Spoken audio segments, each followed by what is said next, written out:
You just need to love the life you live. Step into the light.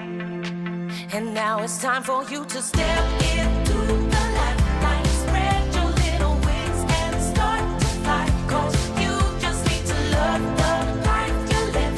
You step into the light.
To your last $5 to smokes, you got big dreams. You're just an ambitious proletariat, questioning what it all means now that you found out that it doesn't mean anything to be right when the world is wrong. I'm so sorry to hear that you crashed falling alone now. Do you believe in it's new? Something bigger than you, love. Something bigger than you. And do you wish it was true, love? Do you wish it was me? You see it. Something small, just a flicker, and you swear it was real, but you're a fool to fall for the first time, for the last time, for the first time, for the last time.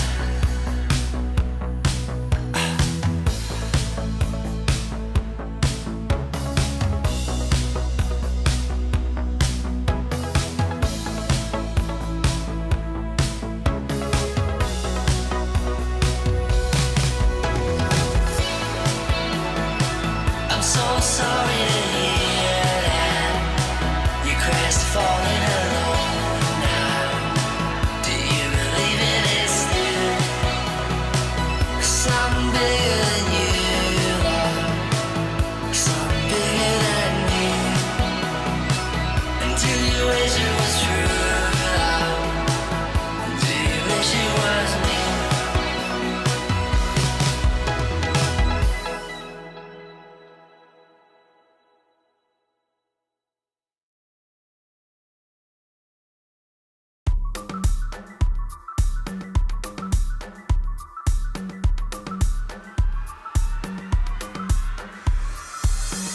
Cold outside, passive roll, I see ivory tonight. I don't mind. I'm escaping in the dark. Thousand crystal sculptures, endless dynasties. Every time I close my eyes, can't help but wonder.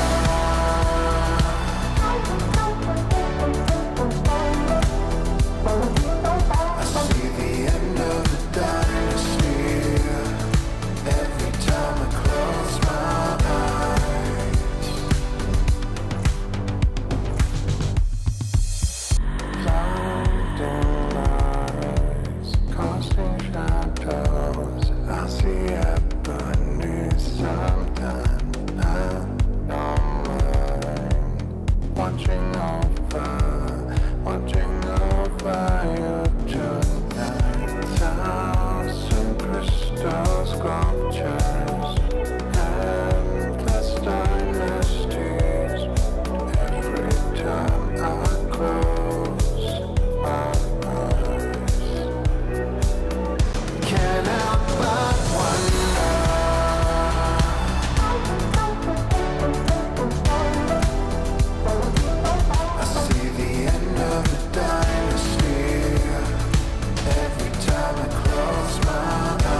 could walk through fire, blow up the storm and see the light, yeah. I told my friends that I could run on water, and they said nobody can. They'll see me flying through the sky, yeah. Play hide and seek behind the clouds. I show my friends that I'm not scared of dreaming, and I'll do that again, over and over again. Suddenly, the heart and chest feels heavy.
Good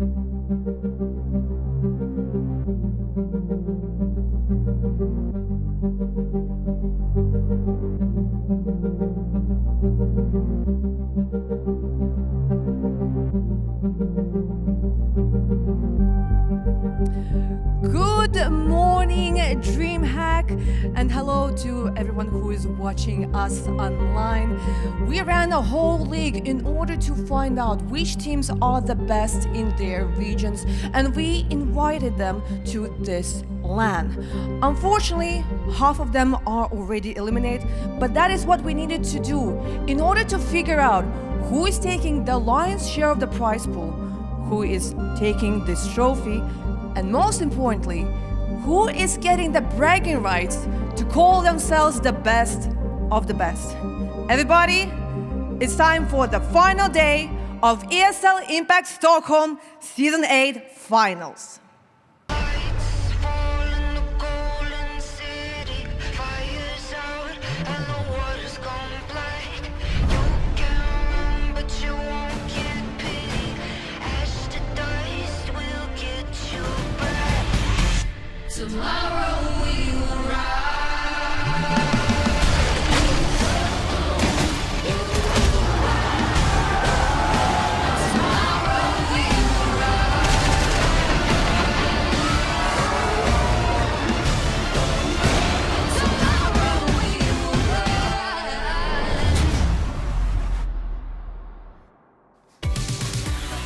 Welcome to ESL Impact Finals for Season 8 here in Stockholm. We have come to the final day. We have come into the playoffs. 4 teams remain, and one of these teams will be crowned a brand new champion of ESL Impact on what could be our finals of all time.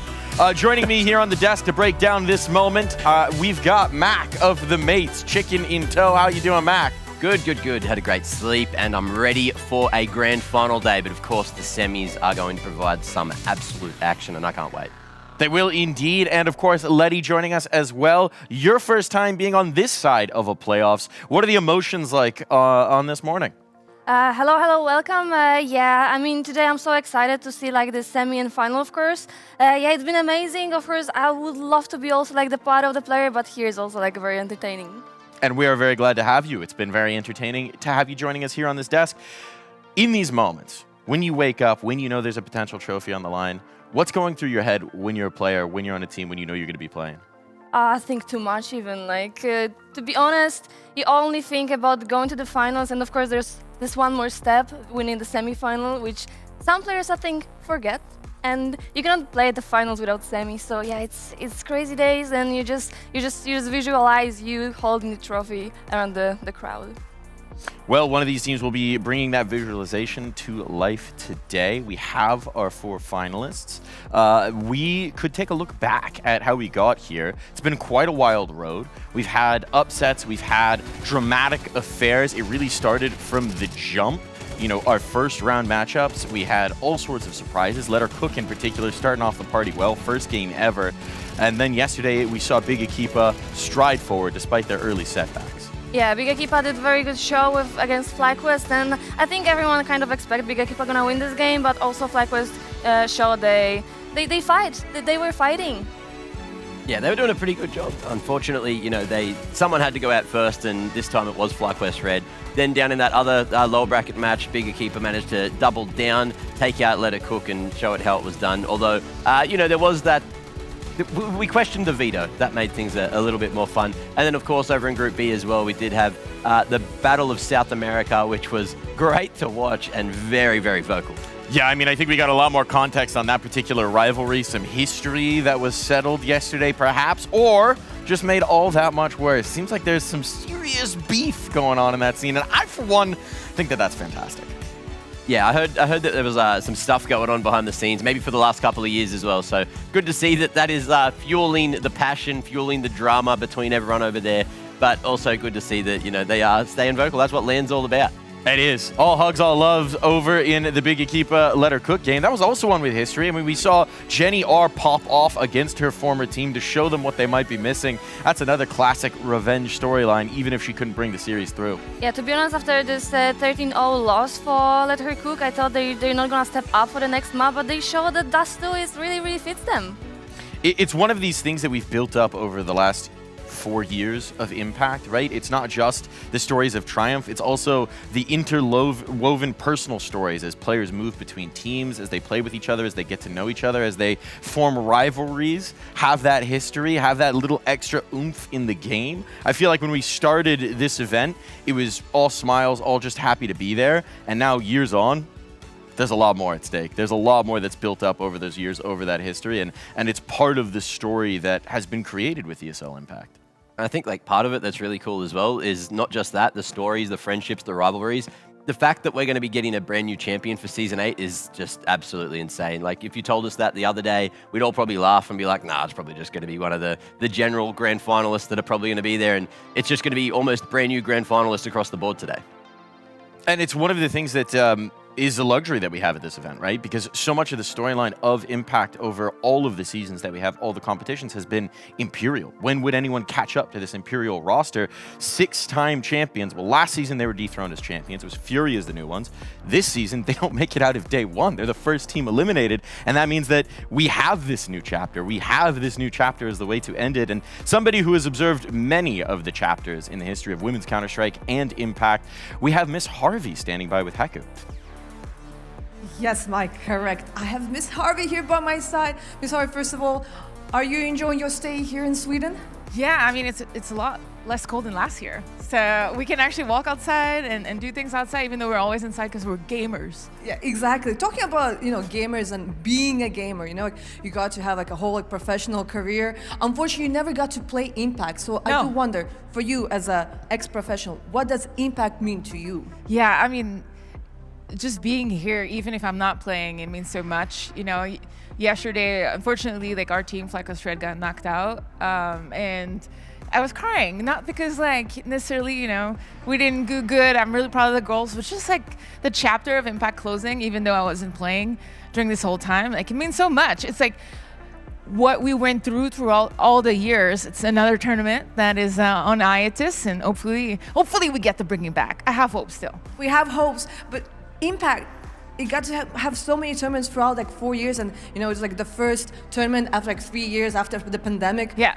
Would you say that Impact made an impact? I actually think that this is one of the strongest circuits we'd have ever had, and just overall in women in competitive gaming and esports. We worked with ESL to create this, right? They talked to tons and tons of people, dozens of people, to create this circuit, and we could finally see, I think, the difference. Like, actually the difference was happening, especially in NA, where there's very little, I want to say, newcomers, rookies. Finally, we had this season, like the closest season of all, where there was like 4 teams in the last 2 weeks that could still make it to the final. It was pretty exciting, and we haven't seen that in, I want to say, like 6-7 years, so that was pretty great. We haven't seen that in a very long time. Now probably I'm gonna ask you the hardest question, because I have no idea. I'm not sure, maybe the desk knows it. Who do you think is gonna win the whole thing and take this? I mean, I have to root for my fellow North Americans, but at the same time, I've always been really impressed with NIP in the last 2 years. Honestly, like with the twins and Vilga, like the thing that they've been building, I want to say for like a year and a half. Like, I'm surprised they didn't win last year. Surprised they were in the final 2 years ago. Or a year and a half ago. So I think it's going to be the North Americans and NIP in the final. But at the same time, it could be anyone's game. It's like the closest Impact has ever been.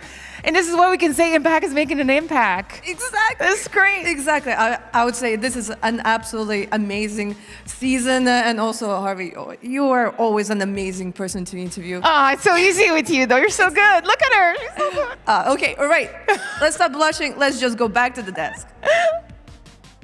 That's a challenge to make Heku blush. Miss Harvey, genuine legend of the game, what she has built over the last decade plus with the Red Project in the scene, what she's done over well over a decade competing in esports. Really just a role model and an icon here. Yeah, just been doing it for so many years. You know, since I started, she was already playing, already doing it for many, many moons, for many iterations of Counter-Strike as well. So it's good to see that she's here for, you know, Season 8 finals as well. As she's mentioned, look, obviously for FlyQuest Red, it didn't really go as expected, but she was also shedding tears because it is sort of a chapter coming to a close. Yeah, I saw her many times with FlyQuest next by on the tournament, and she was like very cheerful for them and helpful many times. So like, it's very important to have this type of person on the tournament when there's like very stressful situations. She's also just one of the torchbearers that makes these kind of events possible, that keeps the spirit thriving through different eras, different ages, different competition. One of the reasons that, you know, women's CS will always be a part of the world of Counter-Strike. So again, thank you to Ms. Harvey for joining us on this one. We're going to move on in, and we're going to move on over to another man who's a big part of this broadcast, Mr. Newt on over here. What you got, Newt? A little history lesson perhaps on what we've had here in ESL Impact? Yeah, that was the question that Lucy proposed to me last night. She asked me, Newt, how many maps and matches have we played in ESL Impact throughout all its iterations? And I was like, okay, that's going to be, I'm going to have to delve deep into the archive. So I had to delve deep into looking into the history of ESL Impact by the numbers. So when we go into it, ESL Impact, the precursor for ESL Impact League was actually these ESL Impact cash cups that spread across so many regions: North America, South America, Europe, Oceania, Asia, and my beloved South Africa. We all went into these cash cups, and that was the thing that drove people to go into ESL Impact and inspired new careers and new players to join into the scene. And across all those ESL Impact cash cups, we covered 2,131 maps of Counter-Strike alone with just cash cups, which is absolutely ludicrous numbers when we look at it. Then we delve deep into the actual league itself. We got the qualifiers, we got the online group stage, we got the finals themselves, and we go into over 2,600 maps being played across all iterations, all seasons, and every single event of ESL Impact. But where did we go? What did we do? So we're looking at the maps, and you can kind of see why Anubis has been very, recently, was a recent addition to the map pool. And as you can see, 618 maps played on it. So when it got moved out the map pool, I think a lot of us actually rejoiced because we got a bit fed up with seeing Anubis.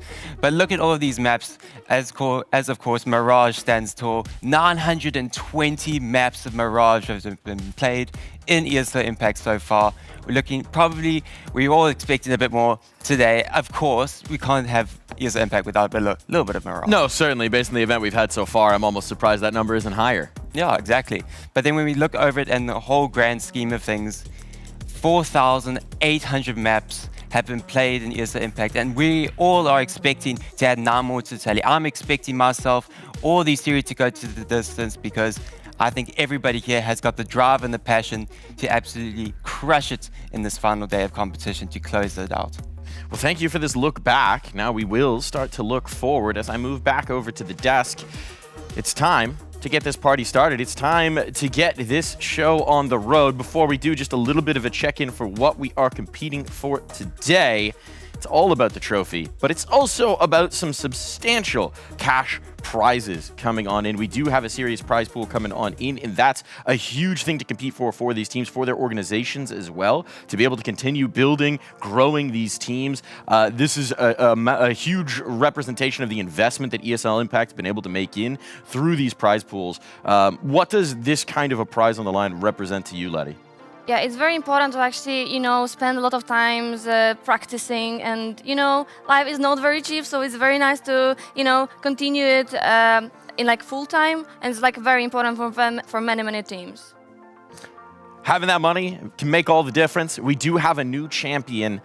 Just looking at this pool of 4 teams, what are your expectations? Who do you think is going to shock us today and maybe make it all the way here, Mac? I'm an open book, just because I know that, we haven't seen Sakura since day one. We don't know what they're going to be able to bring. We do know what MIBR can bring if they play like they did yesterday. Then they could be one of the red-hot contenders, maybe take it back to Brazil, back-to-back seasons. But then, of course, you've got the European side as well, which is just going to keep it spicy as hell. You've got Big up against NIP Impact there, and there are some big names and some big individuals that have been there for a very long time that are almost deserving of a trophy at this point, and I'd love to see them lift it, but they have to do the talking in the server.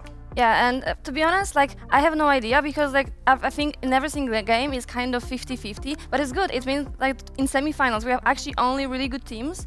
Yesterday I was so sure that Sakura might beat MIBR, but to be honest, seeing how Olga and their like squad is like, you know, popping off, like I'm a little bit scared for Sakura, so I don't know. It is also always that question of, you know, you've got the teams that have had the day off, that have had the ability to prep to watch their opponents, but then you also have the teams that have just played a lot more maps of Counter-Strike to get themselves comfortable in the setup, to get themselves comfortable on LAN. Always a little bit of a contrast. I think, Letty, you were telling us early on, you like having the day off, though. Yeah, of course, and also like the opponent doesn't have that much to prep against us, so it's also very important. Well, it'll be interesting to see how that one goes. I know we've got two people standing by who are also well worth their weight in gold. We've got our casters. Freddie and Sam, how are you doing today? Mike, what a compliment coming from you. Hello, everyone. Today is an incredibly bittersweet day, but it's such an important day, and we're so excited. Well, I am, Freddie. I'm assuming you are. Just marginally. Marginally, okay. Yeah, no, this is amazing, and even more so that the narrative we're going to spin a lot is the fact that there is going to be that new champion. There is going to be that new victor. I think that adds just so much more spice, and especially considering that so many great teams have already been knocked out, it just shows how the level and the floor has risen so much in ESL Impact. And I love the fact that, you know, we've got from every single region a representative. Yeah. It's not like it's kind of a blowout for one region. We know that Europe comes in with 4 teams into the, you know, the final event, but we've got a North American team, we've got a South American team, the 2 European teams, and I'm looking forward to seeing which 2 of them are going to end up in that grand final, because we've got a previous finalist in Sakura that could potentially make that a 2-round streak, maybe their first grand final win. Freddie, how are you feeling about today's matches? I was actually going to throw it back to you and say, just like, you were saying, who's going to make it to the finals? Who do you have pinned as a favorite coming in today? Before we've seen any Counter-Strike, before the death delves too far into it, favorites? I love how I ask it and he just spin it right back. Put her in the hot seat. NIP. My heart says MIBR. Okay. My head's saying Sakura. Wow, okay. I'm going actually complete opposite. I'm going NIP to win it all. MIBR to play them in the finals. Okay, I'm looking forward to that one. I think it could be really exciting. I think Sakura MIBR is going to be such an exciting one because we haven't really seen them play each other. NIP and Big, they play each other in the European regions. There's a little bit of like history and tape and stuff, and you know, playing on different teams and so on. But Sakura versus MIBR, to an extent, feels a little bit like uncharted territory. Yeah. And you've got Olga, you've got the Battle of the Orps, you've got an Empathy that's not feeling well today. MJ game. And you've got an Ink that spent like 9 hours anti-stratting yesterday. I don't know how this is going to go, but I think it's going to be one of the most exciting games we've had. They were talking just on the desk there about, do you prefer to have the day off or do you prefer to have the extra best of 3s? I'm in the mind of the latter. Okay. I think having a big Equipa, MIBR coming into this first game, who played a lot of Counter-Strike yesterday, and you can especially see against Atrix, things started to work a lot more as a cohesive unit because they were just getting those consistent reps in, and it wasn't just the Olga show. So you go into this final day with so much confidence just simply across the field. Well, we're done yapping. This is why we're the casters and he's not a player. But we do have some very, very fancy analysts who look gorgeous, by the way. So we'll let them carry on with the rest of the pre-show. Thank you, Sam. I did my hair extra special just for today. We do indeed have a thrilling matchup on the line to begin the day. It's the Battle of the Americas, North versus South, to determine who will be the representative in the grand final. Without further ado, let's hear from the players in their own words. It's MIBR versus Sakura. We never really like celebrate too early. I feel like we can like show a lot more. Like I have higher expectations for like everybody on our team. It's like definitely our expectation to perform, but on any day, like any of these teams could win. It's about like who's playing the best on the day, as much as I hate to say it. Consistency like really says something for us. We're like very confident and we'll put more work in, and I think we have more experience than any other team at this event playing BO3s. This should favor us more than the other teams. If we won, like it would legit be like a dream come true. We've put in like a ton of hard work and we're ready to let it show.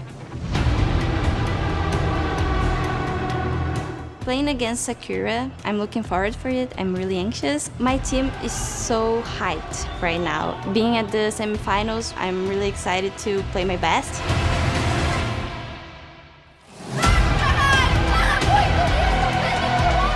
hopefully you get this trophy because I'm feeling really confident and positive about everything. It would show the effort we've put in. So good luck for them. We're really hungry to win, so.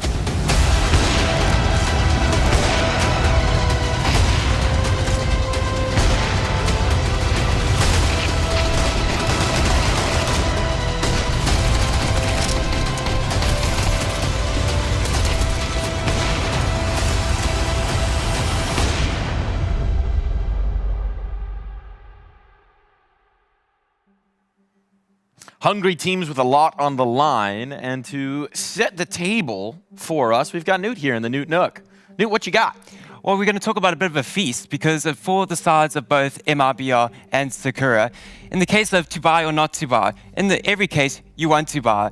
But in the case of MIBR and Sakura, I think in every situation, they come out on top because it's actually quite something for them, for both these teams to actually close it out. These are looking at the win percentages across different type of buy situations that the teams will have. So far, Sakura, it kind of comes out on top in these better buy and equal buy situations. That means they maximize the quality that they have. A lot of the time when they got the AWP in the hands of Forks, she thrives. So that's the kind of the maximizing the budget that they have to absolutely close out these rounds. But then you look at the worst buy situations, that's where MIBR has a little bit of an edge.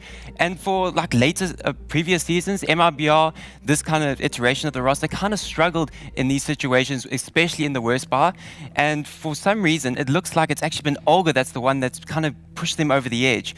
So when you look at all these like other situations, when we go delve a bit deeper into these worst buy, full buy situations, we look at, well, my favorite kind of things like semi-bars and semi-ecos. But then you look at all the way at the full ecos from MIBR, that's actually kind of crazy there. 21% of full ecos they've been able to convert. And that's a big part in due to Olga, who's actually been that one to actually kind of drive them in these kind of situations when they're at the back foot. So they need to try to figure out ways to bring themselves back into it. While Sakura, as we talked about, alluded to earlier, these equal bar, better bar situations, that's where they thrive. But with like in all these other situations, like these semi-ecos and these semi-bar situations, it's actually Empathy who absolutely dominates in these kinds of situations, especially in like the worst bar situations. He has a 97 ADR in these rounds, and then better bar and equal bar situations about 100, 110 ADR. So it's just consistency throughout the board.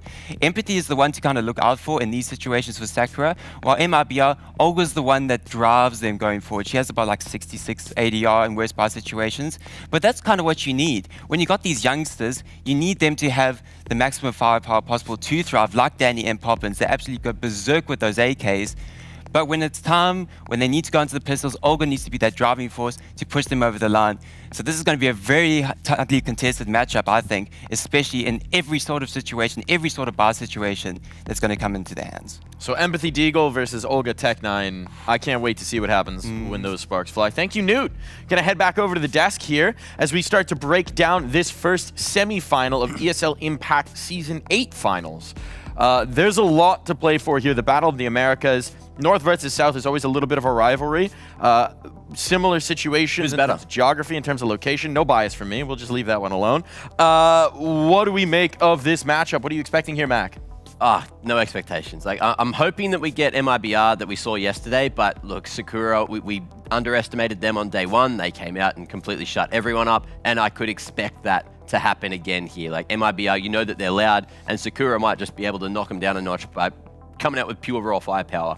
It all depends for me on where we're going to be going in the map pool, and I will not be surprised if we're straight back into the middle of it, straight back into the orange maps, your Infernos, your Mirages, your Dust 2s, and that's where teams like Sakura, who can shoot heavy, can definitely pull this as like just a 2-0.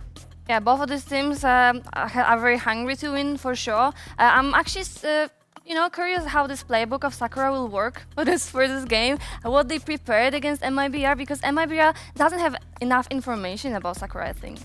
And this woman on screen in front of you right now has been so much of what's delivered for MIBR, right? She was the spark that lit their comeback in the Imperial game. A massive individual performance on Inferno to even make this stage appearance possible. She's been a legend throughout ESL Impact, was one of those real standard bearers for the level that players could expect in the early seasons.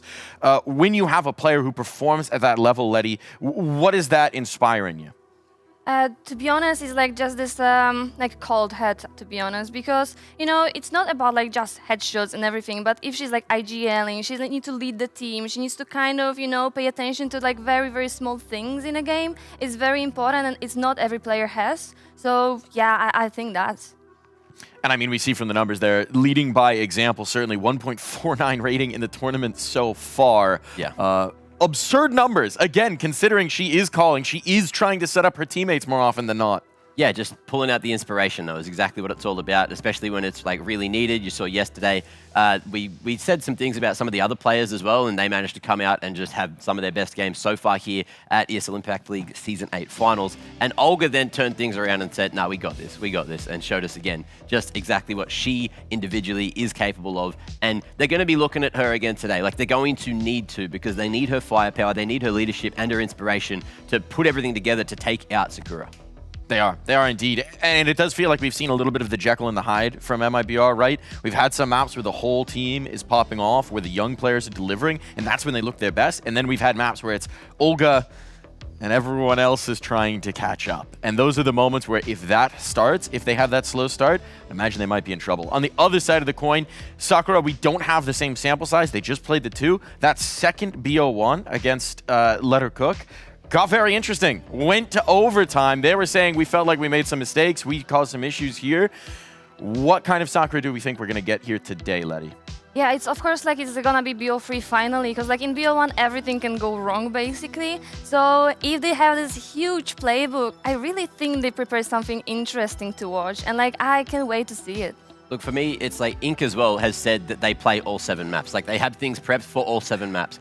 But it looks like they haven't shown, I think it was a train as well, so I don't know if that's going to slip in. MIBR usually insta-ban that. So that'll be out of the equation. But then it's like, where else do you go? Where do you want to go? What are you prepped for? Are you going to pick into a map like Overpass, where it's always a bait pick because you'll usually have to start on that harder side of T? So there's so many questions that I just want to see answered. But that's why I feel like they're going to go to maps that are way more balanced, like your Mirages, like your maybe Ancients even, and just see what ends up going. Like, you want to play on a map where even if you start on a weaker side, you still want to be able to have the best chance possible to sort of be the one in control of the game. And it's going to be curious to see who's the spark plug for this Sakura team, right? We know they have a lot of firepower. We know any one of the individuals can pop off. We've seen this from Fox. We've seen this from Empathy, certainly. We've seen this from Raven. They all have this X factor. It's been STX at this tournament, who's really led the way. But we don't really know what we're going to get. We've also know that Empathy might be a little bit under the weather. Tweeted this morning that she woke up with a fever and a sore throat. Ooh. So Jordan flu game, or maybe a more muted performance? On tournaments, getting like flu, any kind of illness is like the worst, because it just distracts you so much. And especially for like even the rest of the team, they start to kind of overthink that they cannot count at you like completely, like fully. Like it's very important to like have this like health on point. We're going to dive into the veto here. We got the maps coming up. Inferno Mirage out. That means that the train has been floated here, Matt. I'm so incredibly happy that that has happened. That means what I was expecting is now off the table. But yeah, as you mentioned, train going to get floated, not picked into. We get some nuke, which like I'm sure that's going to be good for Sakura. You know, they've got that strat book. But Brazilians on nuke, you can never count them out. That's true. But I'm actually not even surprised that the train is not banned, because nobody is playing them up in this from these two teams. So they kind of let it open, and they banned probably the best map of the opponent. I like that. Veto Chicken. Let's see where we're going to be going for map 2. What do we got? Ancient, okay. Bit more balanced. MIBR picking into that. You know that Sakura can play it. So it's really just going to boil down, especially for map 2, on who's feeling better on the day. And then train, there we go, Veto Chicken. Sakura take the train out too as well. Overpass out, and we got D2 as a decider, which will be red hot if we get to 3. If we come down to a decider, I mean, we've got a little bit more tactics early on, but then that third map, it's going to be all about the shooting. It's going to be all about the firepower. That's a very exciting prospect here. Seeing this map pool, how are you feeling about this one? Letty, what are your expectations now? I'm so surprised. Again, we see Dust2. By the way, the Dust2 was like almost the least map played in the entire ESL Impact, and now we have it almost in every single game, which is kind of crazy. But yeah, I mean, to be honest, I'm very happy to see Nuke. But yeah, I still think MIBR has it. Yeah, on paper, I feel like I'm sort of leaning towards MIBR. Of course, it was Sakura's map pick, which means MIBR get that CT side start. So they're going to have the easiest time on paper. But we'll see what Sakura can do. They've got 14 reps in the last couple of months, and they've been playing, the mixed leagues as well. So they're going to have a whole bunch of things prepared on this. And we'll see if MIBR are prepped or if they're even going to be ready, because it feels like the veto overall got the shake-up. As you mentioned, both teams getting their best maps on paper banned out. And I can't wait to see what we get. Final thoughts, prediction. Oh, with what we got, I'm going to lean towards MIBR. You're sticking MIBR here, Luddy? I am. You've heard it from the desk. We'll see if they're correct. I'm thinking Sakura could be the surprise of the tournament once more, could make this action happen. And to bring you through this first game on stage, we have two wonderful voices. Freddie and Sam, take it away. The semi-finals now of the ESL Impact Season 8 LAN Finals are officially upon us. We've kicked off the final day with a very surprise veto for some of us. Freddie, you were telling us this is exactly what you predicted, but I think over and above everything else, what I know we can predict, what every single one of us watching here today can predict, is an incredible first semi-final to kick us off. Oh, it's going to be an absolute barn buster. And I love that we're already getting all of these storylines ready before the game even gets going. A game of chicken in the veto. Who's going to ban Overpass? Who's going to ban Train? I was actually super worried that someone was just going to let one of them slip, and we were potentially going to go into what would be a very chalky decider. But this veto, by large, for me, massively favors MIBR. They've picked Ancient 3 times against Furia, and they've beaten Furia 3 times on LAN, online, and Nuke. Even though this is one of Sakura's best map outside of Mirage, MIBR, they are no slouches on this, and notoriously, this has been one of their best maps. All right, well, let's dive straight into it. Is now Danny here from the heaven position, getting a couple of pot shots in. She's got a teammate with her to hold her hands. It's Younger, in fact, who gets that first kill, but Sakura now have space on the site already. That bomb's going to be planted, and that's already a huge achievement to get done in this pistol round. Fork's now going to follow that up, even out the numbers a little bit here, but Raven quick to fall by the wayside. Gabby on a little bit of the lurk there. She's going to get run down eventually. Meanwhile, Forks, just an absolute nightmare, but Olga has arrived, and she is not someone that you can count out. Taps the bomb for the swing. Battle Serendipity wins the battle, and the pistol round goes in favor of MIBR. I'm already loving it. You've got Forks hitting down 3. You've got Olga clutching up a 1 versus 2 and also completing a 3K. You've got these individuals who have been performing at the highest level so far in this tournament already coming out to bat. This is just going to create such an exciting game. And I want to actually head back to that Nuke conversation I was mentioning. Sure, this is Sakura's second best map outside of Mirage. And even though when you go on HLTV and you check MIBR and you're like, oh, they've only played it 3 times. With Goddess, over the last couple years in ESL Impact, this has been their best map. Sure, the team has changed a little bit, but we saw them pick into it in the regular season, and you could see Olga fit into Goddess's roles, but pack a much bigger punch. This is a map that, in my opinion, we were going to see. I knew we were going to see it this finals, and it was going to be their dark horse map. Olga, unfortunately, taking that first contact and getting shut down. Younger gets 1, but is very quick to follow her teammate. Sakura now have given themselves a lot of space to work with. MIBR pretty split at this point. They've still got 1 down secret, which means that this A site is a lot easier to breach. Oh my god, nice little flick there from Raven. Good swing, gets Gabby down and out. And now with a 2-player advantage, it seems nigh on. Okie dokie. What? Danny comes up from secret, doubles up with Poppins, and suddenly we're in a 1v1 all over again. Poppins has picked up a Galil, and what looked like was going to be a done and dusted round. With the bomb lost and so close to where Poppins is standing, Raven has a tall ask in front of her. She's already managed to get 2 kills this round. 1 more is what is required. And Poppins has that inkling, has that idea of where this last player is. With 30 seconds remaining, Poppins knows she has to go for the A site and will not allow it to happen. A scary round for MIBR, but a phenomenal recovery.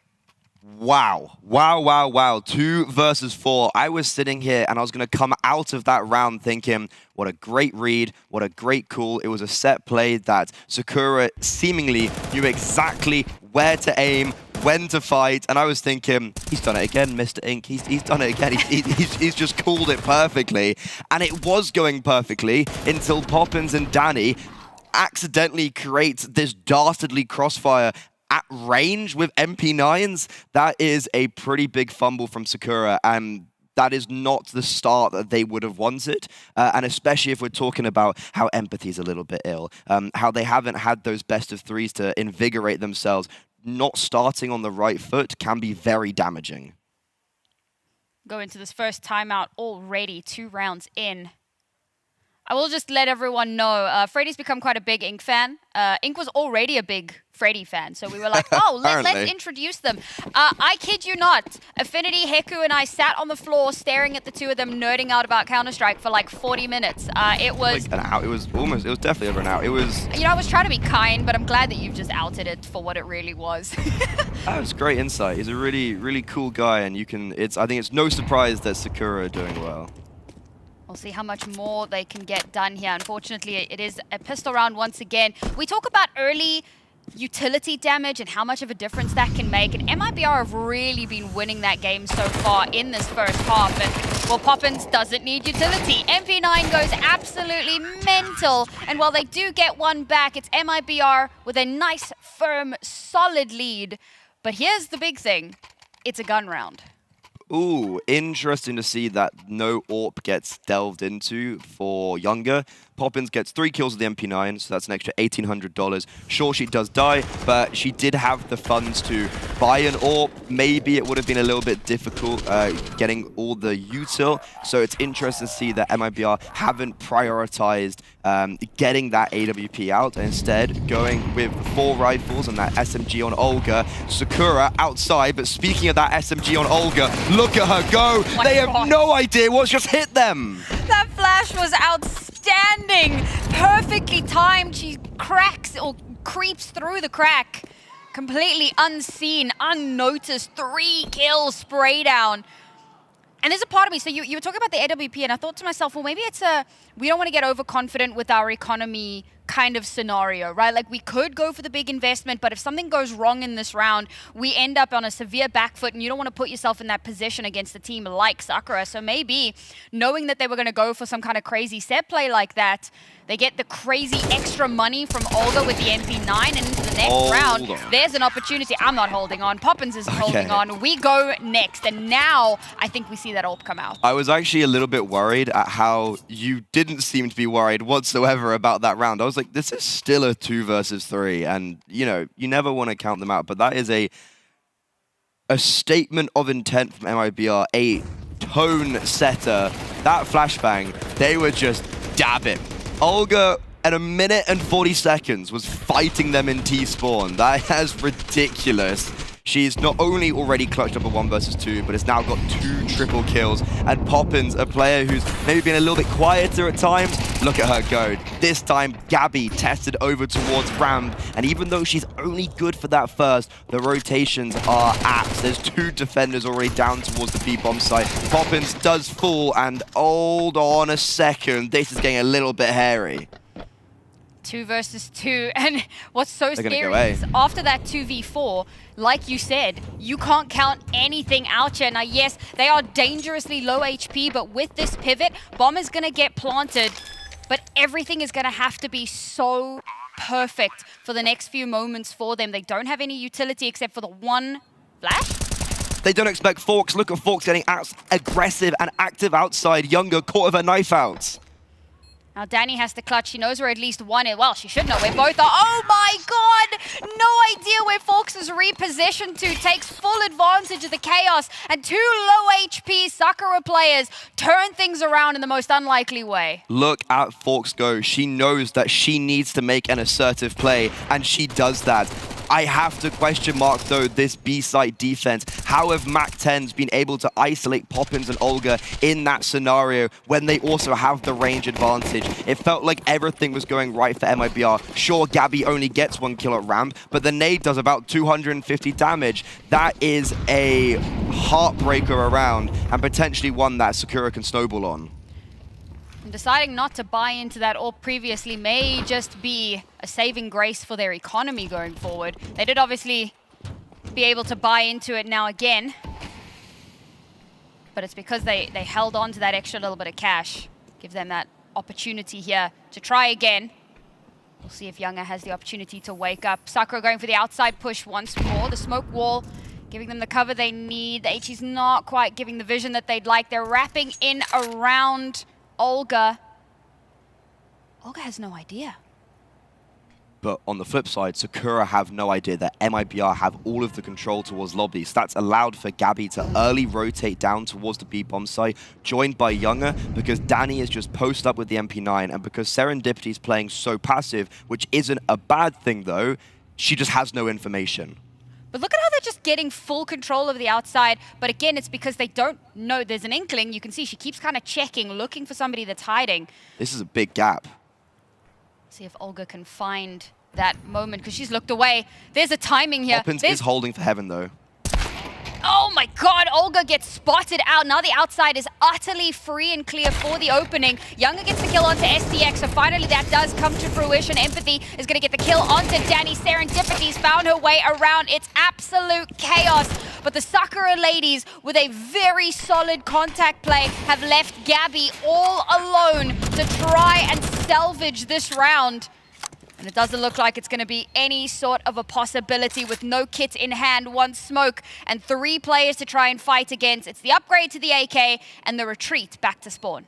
Sakura don't realize how lucky and how fortunate they are to get away with that round. It was a magnificent call for specifically STX to be getting all of that map control and to be getting through heaven. Sure, she doesn't succeed and ends up dying very instantly on heaven, but because she got that map control, she called for Sakura to then go on to that A bomb side. However, you have to put a question mark and get a microscope and look at Olga's positioning and how unaware she was of the possibility of them being outside. It felt like she got timing very hard on the jiggles, but that whole round was basically like, Olga, you can't die. You need to control this space. And unfortunately, she dies extremely quickly. Same with Danny and Dor. It was a great set round from MIBR, but when they got into the late round, it just fell apart very, very quickly. And that's why we're getting this tactical pause. We're getting the coach on the mic just to be like, that round was good. You did everything correct. Just make sure we don't fall apart in the last 30 seconds again. Yeah, and also don't let that get to your heads. Don't panic now because a round where we did everything right fell apart. Got to keep your head in the game. Because it's 2 tilting rounds back to back. Yeah. You have that, oh, we've just lost to Tech 9s and Mac 10s at range. Oh, we've just lost a round where we had the right read, but we kind of lost to ourselves.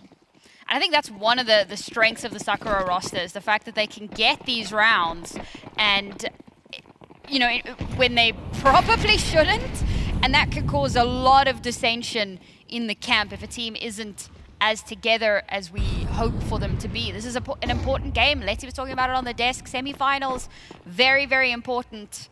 You can't allow yourself to slip or get complacent. So here we go once again, Sakura with the outside push.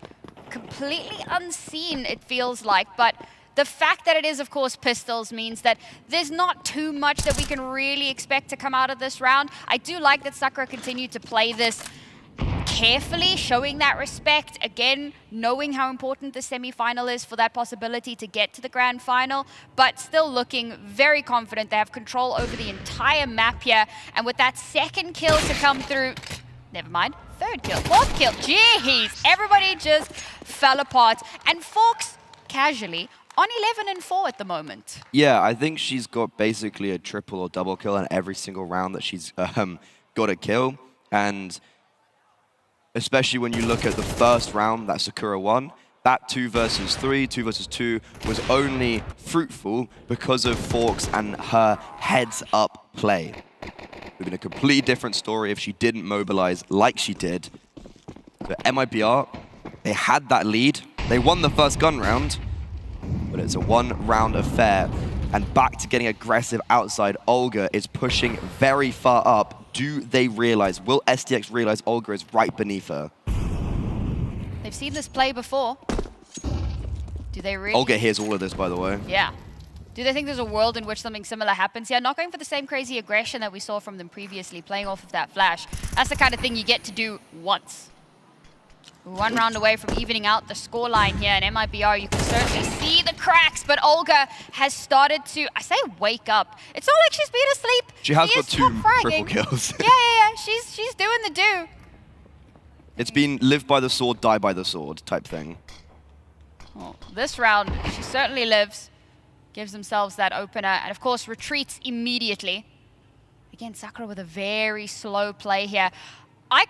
STX has already made it down secret, completely unnoticed. She's going to clear that B bomb side basically for free. Gabby holding the ramp position here. Forks missing a shot that normally would be pretty fair pickings for her. And this round has fallen apart. MIBR, that timeout seems to have paid off dividends. They've already taken down 3 of the players. Now, 2v5, Olga crazy low HP. You could almost call it a 2v4. We've been here before, Brady, and Forks is trying to make this that even kilter, but they make the right call here. They back away. Maybe they could do it, but why risk it? A phenomenal round from MIBR, and if you compare and contrast the previous gun round, very similar setups of the round is going well, but this time the individuals also connect. Olga getting aggressive outside with the support of Younger, able to neutralize bad aggression, and then instantaneously, as soon as they get that kill outside, they retreat, they give up that outside control. Sure, STX gets down secret. What does that matter though when you've got 3 players basically rotated towards ramp? MIBR read Sakura like a textbook. We were praising Ink, we were praising his folder and all his notes. MIBR, currently, they seem to have a pretty good read on this game. That being said, T-side nuke, Sakura really only need 1 round to give them a good shot into the next half. And even with 3, I think, given the caliber of this team, we're still in scary territory. So the onus really is on MIBR here to rake in as many more rounds as they possibly can. And with that pressure on top of them, we hope that they don't start to crumble under it. But they're looking good so far. They've had a good read, like you said. Another outside push. It's starting to look maybe a little bit too telegraphed. I mean, it's worked quite often and it's gotten them a lot of results, but I hope he doesn't. Smokes are fading. Younger should see them. Oh, timing. Oh my god, okay, unfortunate. Younger, too many targets, too many people to aim at. Does get caught out. Yes, the smokes are gone. They don't have any cover, but that outside presence has been mowed down. Now it's going to be down to Olga. She has that information. Hears the gunfire, knows that they're here, basically on top of her. Repositioned slightly to have a bit of an advantage, but again, Sakura, slow down. I'm loving the slow style from them, but down to 45 seconds, we have to commit. They are going to link up with Serendipity and go towards the A bomb site. There's 2 players who have committed down towards B. This round lives and dies with Danny and Poppins. Still the potential lurk as well that may yet activate and ruin MIBR's numbers. But here we go, the fight on the site kicks off. Olga with a double, looking for the third, and she does. Nasty little dink there, and that lurk doesn't even get a chance to activate. A 1v3 here required for Raven. Does get spotted out. The HE chunks her down to half health, and she has to back away. There's nothing more that can be done. MIBR looked a little scary, but they hold fast. Sometimes Counter-Strike doesn't really make sense. When you've got 2 anchors who, I will say, looked a little bit jittery there, I was thinking as soon as Poppins gets traded 1-for-1, that's going to be round over. Danny's going to be caught off by Serendipity, and they're just going to crunch onto the bomb site. I said that round lived and died with Danny and Poppins. I didn't account for the fact that Olga's in the server. And apparently, just running up the vent and killing 3 players with 1 magazine is possible. It's a massive oversight from Sakura. And to be honest, I don't blame the fact that they didn't expect that. I mean, the fact that Olga gets that third is nasty. You can see like how crazy and erratic the rifle is swinging and the headshot lands. I just don't get how she's been able to pull that off. Like that is the 3rd or 4th round she has won single-handedly. Multi-kill monster. Good lord, she's lucky to be alive right now. She's been spotted, and despite knowing where she is, she still gets an opening kill, follows it up with the second. Olga, this was the woman that we have been waiting for, and she has stepped up, but now Forks and STX are battling back. Olga gets wrapped on, and now we're in a 3v3. MIBR have been struggling outside. Sakura have been taking that space, but it felt like this was where it all fell apart. Olga, I thought she'd done enough. Danny also being caught off guard, and now it's a stalemate. The dust settles. who moves first. Sakura do actually have a way down onto the B bomb site, but instead Younger over-aggresses into Fox's crosshair, 3 HP, but still kicking and fighting. And they're still just freezing. They're letting MIBR make the mistakes. They know they have to eradicate this offset, and that's exactly why Sakura are just holding for them, but Gabby gets the timing and drops the bomb and knows Fox is still outside. This is terrifying. Gabby repositions now. The bomb has been recovered. Poppins hears all of this. A well-placed microphone to comm over to a teammate. They're still outside. They've mollied Secret. They're going A. She can hear the footsteps as well. She's in such a prime position, but Gabby, she's terrified of getting flanked on, terrified of getting timing. Now Poppins goes for the information, gets caught out, spots up, both can comm that over to Gabby, but Gabby gets put down by Fox. And Sakura find a fourth. What a crazy round.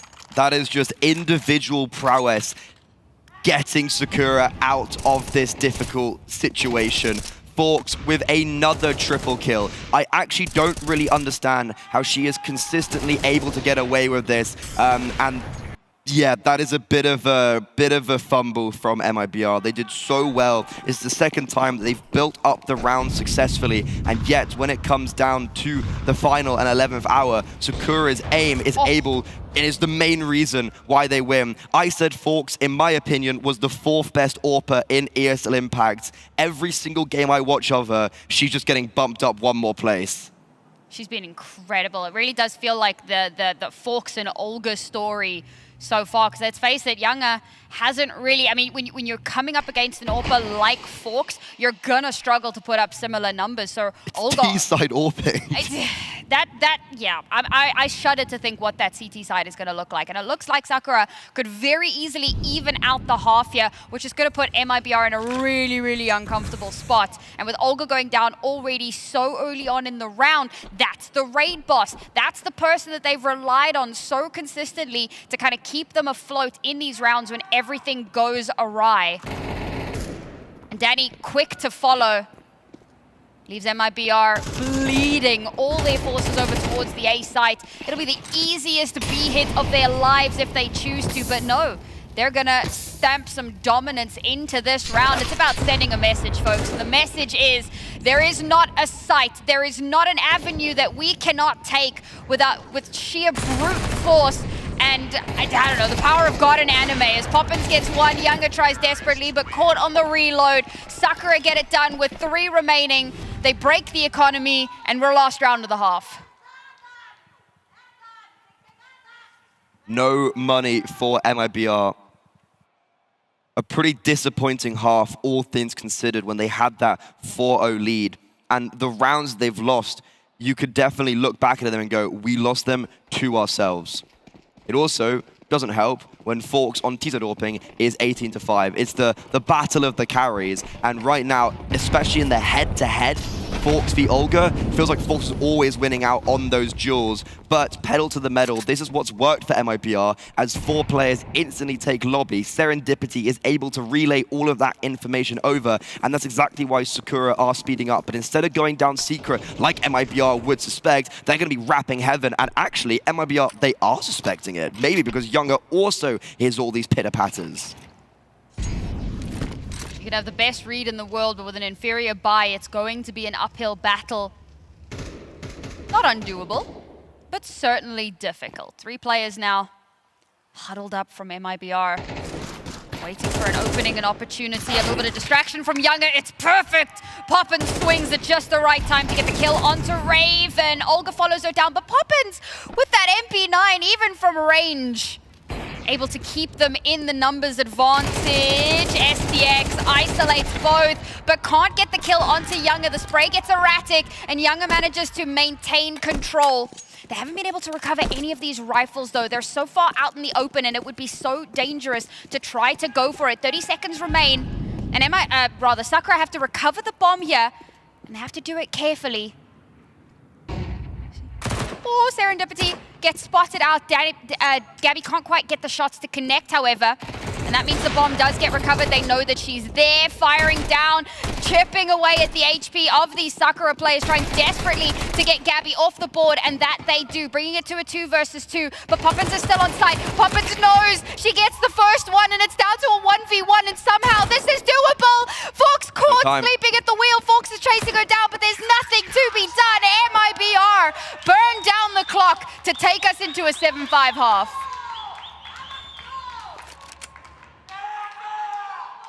Is they double peek? Who's alive? Gabby and Poppins? I'm gonna reload. Do you want to just like wrap Heaven, like all 3 of us, or no? I think us 2 can do it and Sylvie can drop, maybe. Okay. Used to make noise. Probably one secret. 40 seconds. Lock her. My blotto fucking blocked it. Block her. I'm gonna grab bomb. What do you want to do? 30. I'm top. I have to drop down. I'm just gonna make noise. I have a molly. I think we can walk secret. I don't think so. Okay. It's ramp player and A player. Can you watch I'm walking like out. I'm clearing side vent. Clear. A's are dead. Last Heaven, one, Heaven. Heaven. Can we go down? Nice. Huge round. Good job thinking it though. Yeah, my model blocked the record.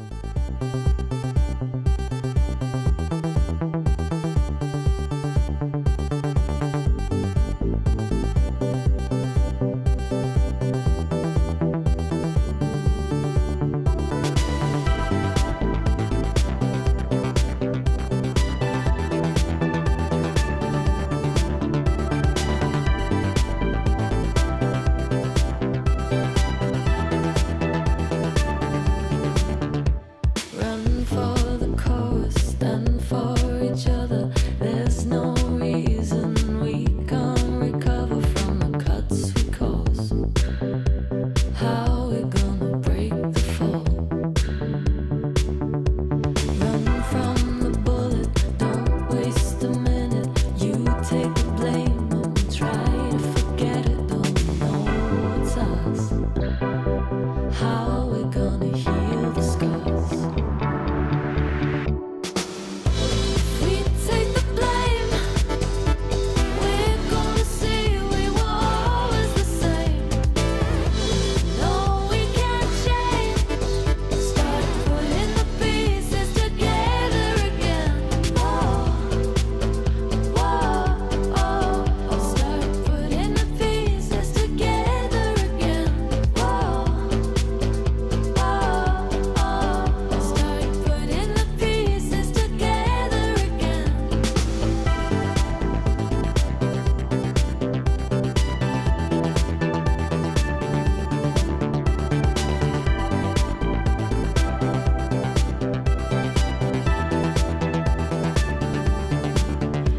Run from the fire, reach for the cover. We try to hide and blame one another and say, let me down.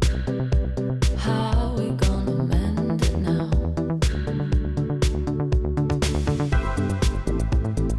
What are we trying to prove?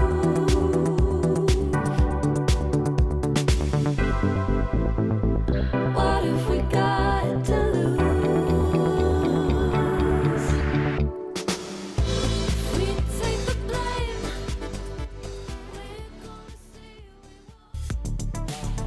By the skin of their teeth, MIBR on their opposition's map pick take the lead at the half. And despite Forks having a 4 KD, 156 ADR, 20-5, that is not enough for the lead.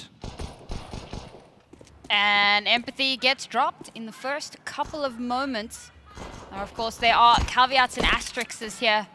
Empathy is not feeling very well today, but Forks is more than making up for that Trying her best. potential issue. Ooh! Speaking of, gets one, does get traded, but gonna keep that into a slightly more contestable scenario.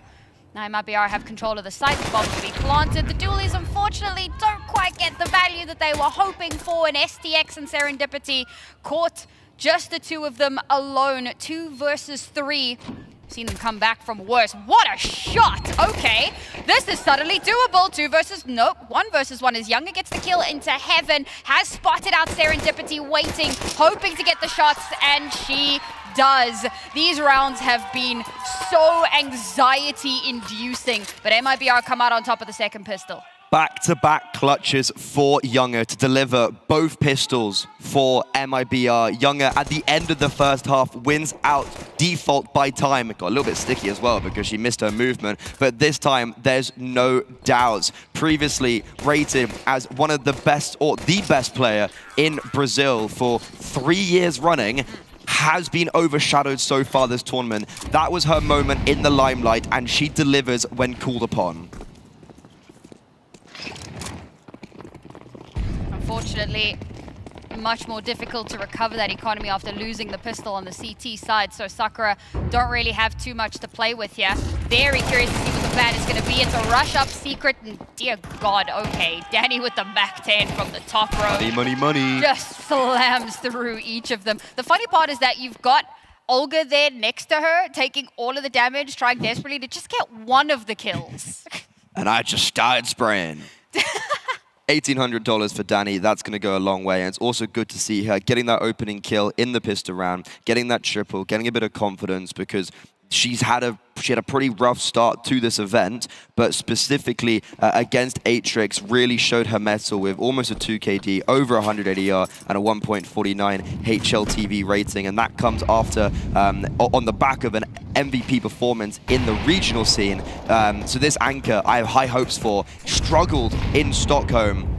And right here, might need to step up again, because Olga falls very quickly outside as MIBR accelerate down towards ramp. Yeah, she basically just gets tapped through a smoke. That's terrifying. Poppins, however, cracks open the B site. Oh no, bad molly. Oh, that almost killed Poppins. Molly. That's a little bit scary, but that's okay. She lives. That's the most important part. They've got the site for free. No, not for free. They've had to battle for that one, but they have the site, the bomb planted, and it's all about this post. Look at how much utility, like look at this smoke being dropped by Poppins. This just funnels them towards single, and that nade as well, so much. That's almost like 120 damage with one nade. Quick math.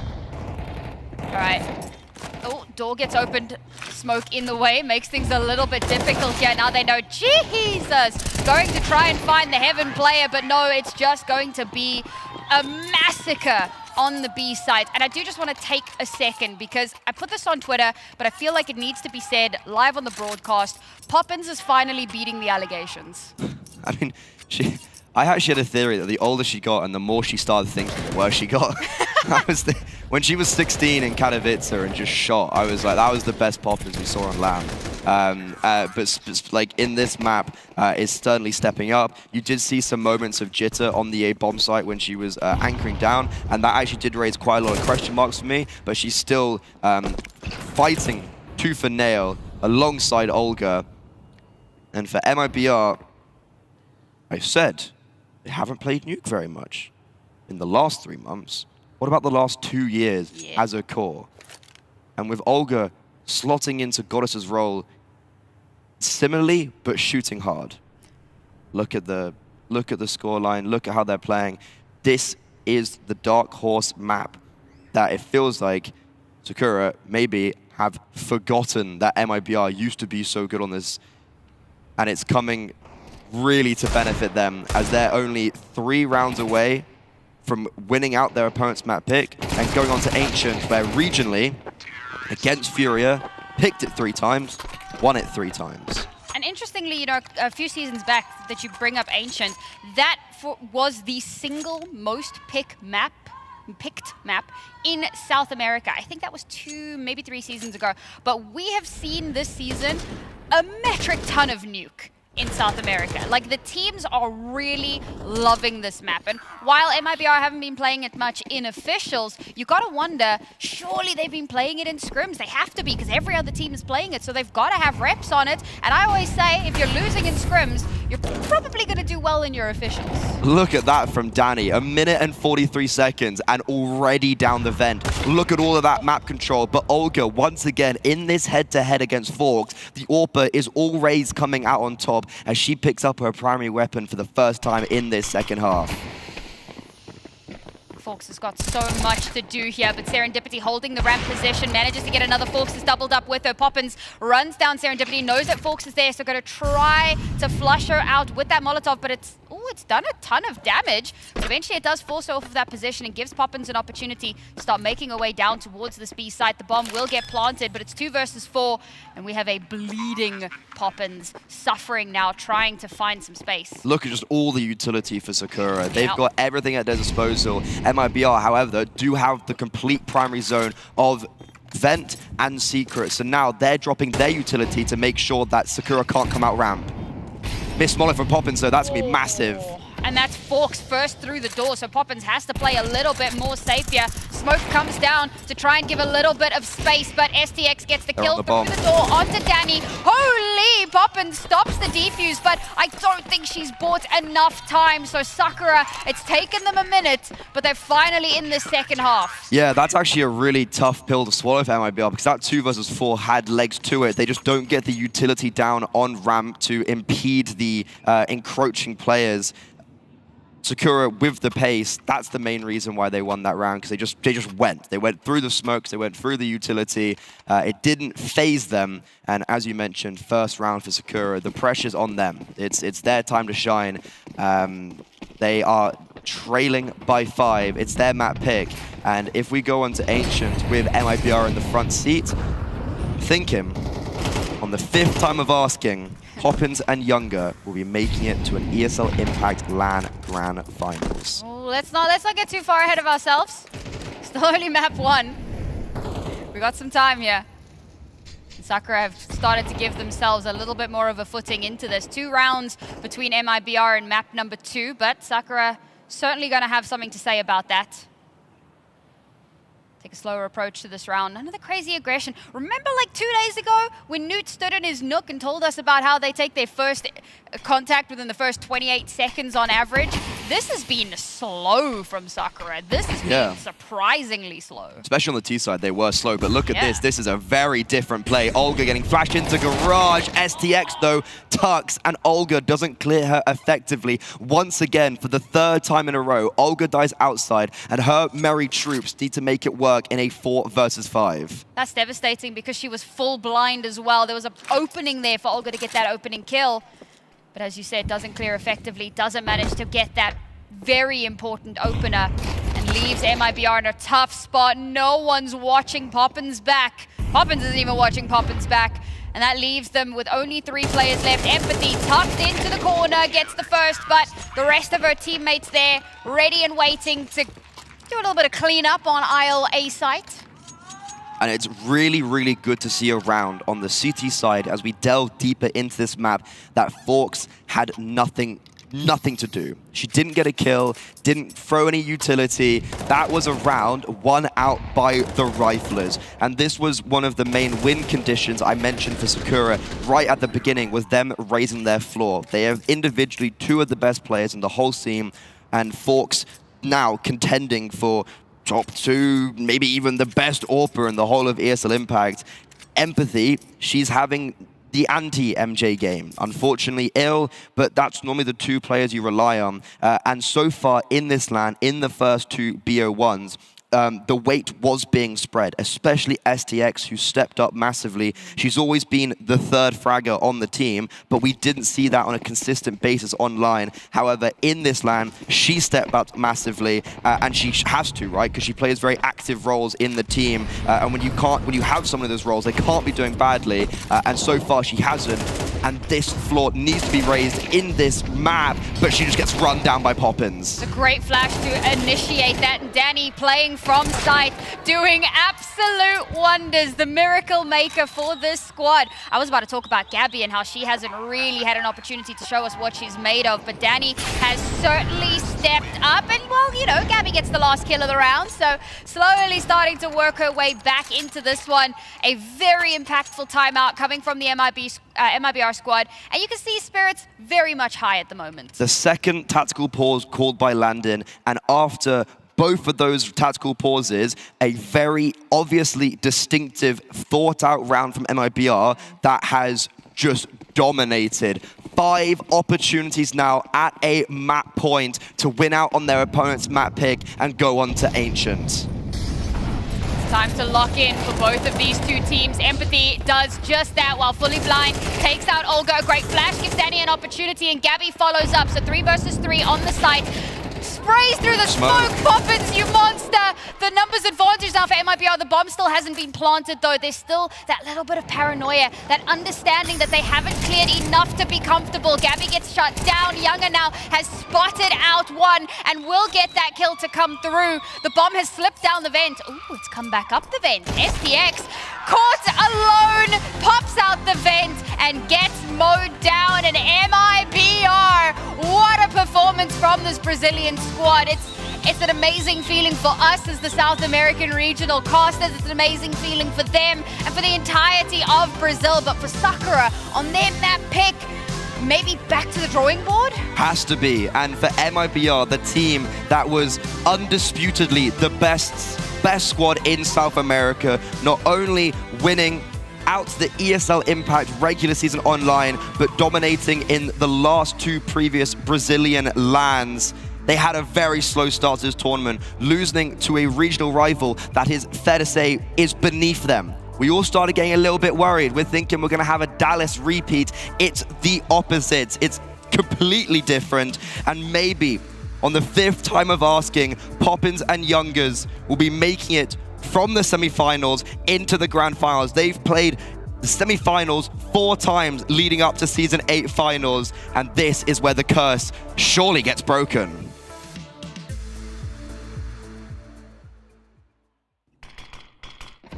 One trophy. You want me to help? I'm gonna help. Two trophy. One here. One more here. Crap HP. Right side. Peeking right side. Peeking side. The other was down vent, right? Yeah, the other's down vent. Can we walk lobby? Yeah, could go back up hunt care. One was still ramp. I'm kind of scared of them. I'm gonna go back garage and I can hold vent and I can hold mini. Okay, Planning B. That's the ramp player. Me and Raven are running ramp. Ramp player was half HP. Come ramp with me, yeah. Yeah, wait for them. Hit on green and orange. Get on the ground right here. They smoke right side. Left. I'm popping right. Okay. Control. I can smoke control. I'm smoking control. That molly mate. There's a Strawless plant. I posted double. One double. That double. Dead. I'm getting on. Half HP last. Get on. Closet. Nice. We have kit. Nice.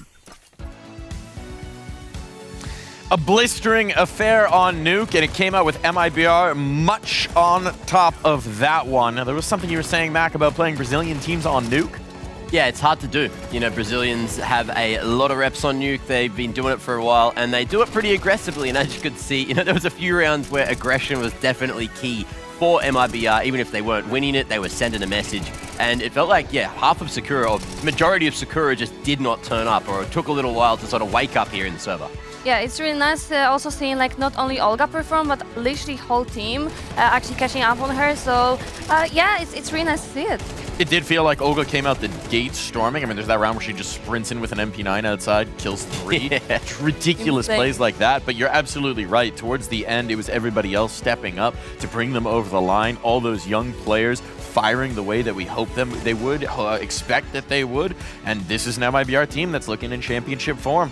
I think there's been multiple times as well where Poppins has had this expectation to be sort of like one of the heavy hitters on the team, and this tournament so far in the finals haven't really seen it, but look, showing up when it matters most, right, here on Nuke. Yeah, exactly. MIBR showed like really solid Nuke, and of course like it wasn't their peak. They started as a CT, but also as on T side they showed like they have a lot of strats. And we've got to give some credit over to Fox in particular. I mean, that's got to be a frustrating one. Monstrous performance in a loss, really trying to make it happen for the team and just not really getting the full picture around her. Yeah, what was she? She was like 18-4. I think it was 10 rounds in or on round 11. And I was just like, what is going on here? And everyone else was like, yeah, there was a few people that sort of didn't manage to wake up in time, unfortunately. But that's got to hurt. Like, at least there's confidence that you are feeling yourselves. You saw as well, you know, when they were trying to make it work in the second half, trying to go for the retakes, they were all going together and sort of being like, look, some of us aren't really getting the kills. How about we just get the information and allow the people that are getting the kills get those trades? And look, that's the way you play to your strengths. Unfortunately, there just wasn't enough strength from Sakura there on Nuke. And it does feel like this is an MIBR team that's now played themselves into this form, right? We've seen them build steam across the different games, and for Sakura, meanwhile, maybe a little bit more runway needed. The question is, was that one map long enough? I think that's really the question we have to ask. A lot of players need to wake up if they're going to make a game of this one. What do we think, Letty? Yeah, I mean, Sakura, of course, can do it. Like, they showed us, like, they are not here just by mistake. And yeah, like, I really hope it's gonna be, like, full 3 maps, because then we're gonna have, like, this full show. But yeah, like, if MIBR will continue playing like that, well, I'm a little bit scared of Sakura. Should be. I think it's totally reasonable. We're headed on to the next map here in the veto. What should we be expecting here, Mac? I feel like it's, like, with what we're seeing from MIBR, on paper, it should be a 2-0. But we've seen some crazy turnarounds. And maybe Nuke wasn't the place that Sakura were feeling themselves. They looked a little bit lost. Maybe it's just too early in the day for them. You never really know what the thing is. But you know that Ink and everyone's going to be having a quick chat in between the break and saying, look, it's ancient. We can farm, we can shoot. Just remember how to shoot. There's less to think about. You don't have to worry too much about the rotations or where you need to be. It's just, you know, tried and true, tried and tested. And Ancient's just one of those places where it should be a lot easier to sort of get off on the right foot, especially because they get the selection of side as well. Yeah, MIBR actually, I hope they will not, you know, overreact this game, because, you know, if you have this overexcitement, it might lose you. And we saw how Sakura has, like, calm comms. Like, they just speak to each other. It's very calm, like they are playing from the home right now. It is remarkably chill. I mean, the first comm clip we got from them at the halftime, there was like 25 seconds left on the clock in a 2v2. Yeah, do you want to go secret? No, let's try upper. And then it works out. It works out. You'd think they were just chilling in the opening of a round. I mean, is that an encouraging sign for you? Do you think that that's something that you want in these kind of high-pressure moments? Or is that maybe we actually need to get a little bit of energy up? What are you thinking, Letty, when you hear that? It depends of people on our team, to be honest. Some people need this energy, you know, to actually, like, feel like, okay, we're playing the tournament, let's pop in. But some of the people and some of the team just, like, you know, prefer this calm, like, no stress, no, you know, like, this, like, stress, like, in general. Maybe a little bit of stress goes a long way, though. Nerves, they can give you some energy. I don't know. I'm curious to see what we're going to get in this next map. Certainly, for us, we're expecting a better face-off from Sakura, though, and we're going to need that. Otherwise, I mean, MIBR is looking in fine form. You touched on Poppins already. Danny as well, showing up very nicely here. Those are the young players that you want. If you're talking about signposts for what's a good sign for MIBR, if they're working well, it's easy roads ahead. On paper, it's easy roads, you know, and obviously they did the veto chicken, they banned each other's best maps, so we're going to be seeing some different maps from both these individuals. We didn't see MIBR on Ancient yet, did we? I think they've just been like Dust 2, Mirage, Gremlins, and now we get to see them be Ancient Gremlins, which I'm excited to see. Yeah, and Ancient is also, like, the map that you can do a lot of stuff, and it's, like, very, like, you know, very fast-based map. So you can do very fast stakes, you can have, like, very fast, you know, strats, everything. So I'm really looking forward, because we have teams that they are shooting very hard, and, like, if they're gonna have, like, very fast strategies and very fast stakes, it's gonna be very interesting to watch. So final thoughts here, based on what we've seen. I suspect I know what you're gonna say. Who's taking this map? 2-0, MIBR. Yeah, 2-0 MIBR, the same. I think looking with our eyes, thinking with our brains, it's hard to think anything different. But let's be honest, upsets of expectations has been the storyline of this Impact Finals. We have rarely been able to predict what's going to happen before we hop onto the server. So maybe this Sakura team is going to find their bloom, or maybe they'll just wilt under the pressure and MIBR will stride into the finals. It's time to find out. It's time for the second map.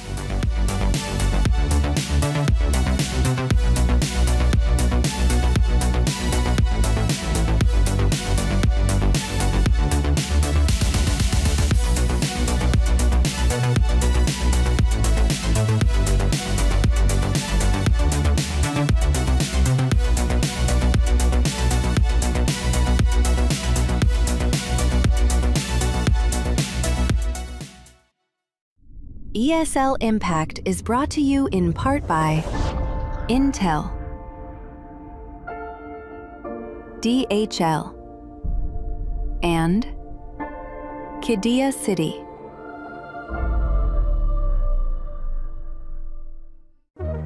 Hi, this is Basement Dweller's first advertisement. And our second drop is, it's up, actually. If you're seeing this, it's up.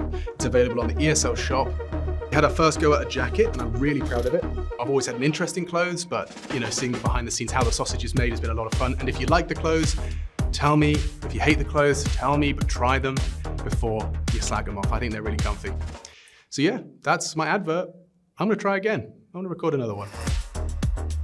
Here's to the challengers, the ones who don't just settle for decent elo, but hunger for something more. The ones who don't just queue for another match, but prepare for war.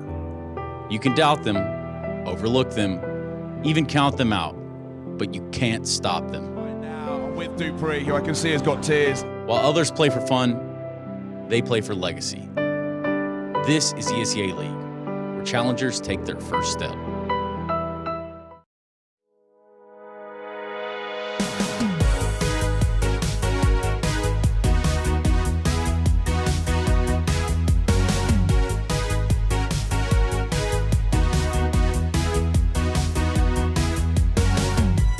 Lost in time on the line.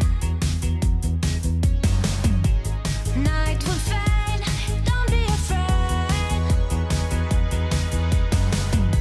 Spin the wheel, lose control. And the skies take the rise, 'cause you're on the night. I feel the fight, take the night. On the night, I feel the fight, do it right. On the night, I feel the fight, take the night. On the night, I feel the fight, do it right. Dance, no stress, forget the mess. Feel the bliss, nothing less. Spark and shine, cross the line. And the skies take the rise, close your eyes. On the night, I feel the fight, take the night. On the night, I feel the fight, do it right. On the night, I feel the fight, take the night. On the night, I feel the fight, do it right. And the skies take the rise, 'cause you're on.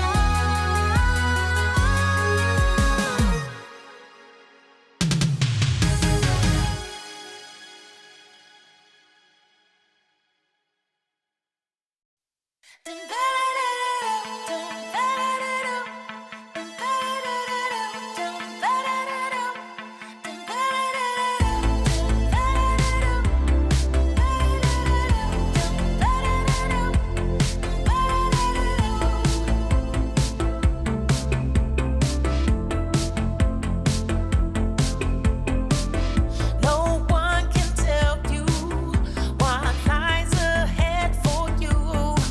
It ain't over, it's only just begun. Somehow you gotta let yourself go. No point in hiding in the shadows, 'cause all you gotta do is believe. And now it's time for you to step into the light. Spread your little wings and start to fly. 'Cause you just need to love the life you live. Now step into the light.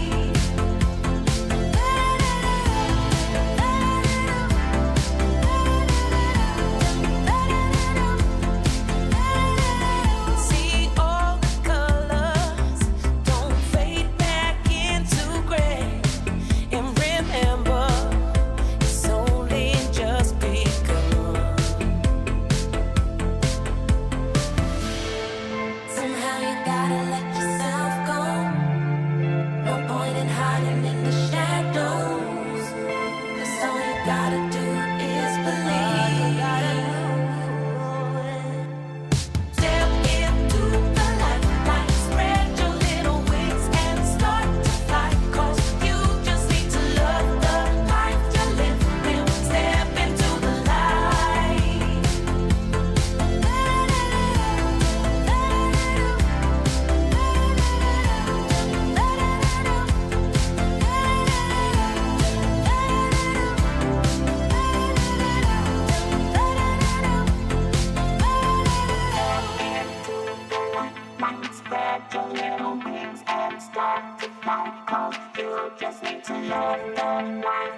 And now it's time for you to step into the light. Spread your little wings and start to fly. 'Cause you just need to love the life you live. Step into the light. All right. One map done and dusted. At least one more map remains in our first semi-final of the day. MIBR have shown us that Sakura, a team who made it to the grand final last season, can bleed. They are, as you said, mortal. And one map stands between MIBR and knocking them out of the tournament and finding themselves in a grand final at the ESL Impact Season 8 finals here in Stockholm, Freddie. I'm literally speechless. I'm a Costed, I am speechless. Both teams have individuals, or the whole team, in the case of Sakura, who have come so close to tasting success. And both teams have failed at the final hurdle. Sakura might not even have the opportunity to get to that final hurdle. We know there's difficulties in the camp when it comes to health, but outside of Forks, it was a no-show. That was a one-woman show, and especially as an AWPer heading on to Ancient, that's going to be a lot more difficult to replicate. Ancient is not an AWPer-friendly map, notoriously, so I don't suspect we're going to be seeing a Forks 4KD at the end of the half, and that's why we need to see someone like Empathy regain some of that firepower that we've been seeing for 2 years, and she's already kicked it off with an opening kill. All right, Raven now alone on the site, has to play that anchor position, has already been circumvented by Poppins trying to find the kills there, but does get run over. That's going to leave Poppins in a position to get that bomb planted. The last vestiges of Sakura making their way in from the CT spawn, but Younger has spotted the ball, has commed it over. Younger herself gets run over, but MIBR have to just play for a bit of time. Dear God, they can't make it happen. Sakura, a beautiful retake from them with only 3 alive, and they get themselves their first pistol of the series. Okay. MIBR, they had the post plants. I thought they were going to have the fortitude, but obviously, once again, Forks with a multi-kill, because why not? Just had a very slow CT side, which is slightly contradictory to go 20 and 5 on the T side AWPing, and then get 3 kills in the second half, one of which came from the pistol round. So, yeah, slightly contradictory, but it's still then very good to see Forks going into this second map and still firing on all cylinders. I mean, fundamentally, the win condition isn't going to be Forks. It's going to be the others around her and the floor being raised. But if you still have her doing those monstrosity plays, does help. Now MIBR with a bomb plant. I like this. They've gone for the heavier util buy. Keep it with just the Tech 9s here. Say I like it, right? It's a bit of a coin flip. This is an aggressive team. It's a Brazilian team. It's what we come to expect from them. So let's see if it does pan out. The first bits of utility already come through. STX has been chipped away a little bit, but takes the closer angle. Poppins ready and waiting while Full Blind takes her down. The one Galil they brought into this round, getting those results. They've cleared out the site. The bomb will get planted. And now they just have to hold the line. But we said this in the previous round. All they had to do was buy a little bit of time, and they weren't able to make it happen. So now, can they make it different this time? Danny, a beautiful kill there, but not too much more to be done. Poppins is being a hero, Younger to get the final 2, and we have an economic reset. MIBR bite back. There you go, and that is so difficult as the CT side now to be staring down the barrel of losing your conversion round, because for the T side, they can kind of get away with it. They get a bomb down, get a little few hundred extra bucks, get a Galil out. You're going to look at the CT side, and we're going to be seeing Tech 9, oh sorry, not Tech 9s, they can't buy those. 5.7s, MP9s at a most. This is a very difficult situation for Sakura, who are on the back foot because they've lost their map pick, and also just simply put, going onto a map that they are not too comfortable on. It isn't in their repertoire, or the main 4 maps, let's say. So there's a lot of signs pointing towards an MIBR victory, but I don't want to count my chickens too early. Naturally, as we have been in these similar situations with this Brazilian squad, and they haven't made it to the finals, but right now they've got their opposition exactly where they want them, and it definitely helps when Poppins, with that youthful exuberance, is topping the charts in the first map, 22 and 14, 104 ADR, certainly coming alive more so in the second half, and has already brought that steam onto Ancient. Yeah, really impressed with Poppins' resurgence here. Looking forward to giving a potentially a congratulatory hug later. Didn't get the opportunity to hug her earlier today, and she yelled at me for that, so. I've given her too many, oh, I'm sorry, hugs. Over the last year, like over the years. Katowice, Valencia, you're seeing them doing well, and then, oh. I feel too bad doing the, oh, I'm sorry hug, you know? I'm just kind of like the shoulder tap. There, Just there. like a unlucky. Yeah. We'll get him next time, champ. Well, this is next time. It would be poetic on the final chapter. They finally break the curse. It would be wonderful. I know, obviously, their supporters are live, proud, loud in the audience. I'm just constantly hearing them. I know. I actually don't understand how a person can be that loud, but I respect it so much. Absolutely. Oh, okay. A nice little bit of aggression in towards mid from the stack. They get that little bit of space available to them. There is a trade back here. So much damage being done. And Poppins sprays down. You know, I thought that was 3, but Younger stole 1. Okay, never mind. Ultimately, however, it is, of course, the round going the way that we expected that it would. And Sakura now at a 2-round deficit. Need to start waking up a little bit here. You know, you mentioned it a couple of times, but to really drive that point home, Sakura have 3 really heavy hitters, and then they've got like the supportive players that help to enable those heavy hits. And when one of your heavy hitters has been smacked down by a flu, it does leave you in a really precarious spot. And while Forks has tried her best to kind of make up for that deficit, you pointed it out, this is not really the map where she's realistically going to get that same kind of value.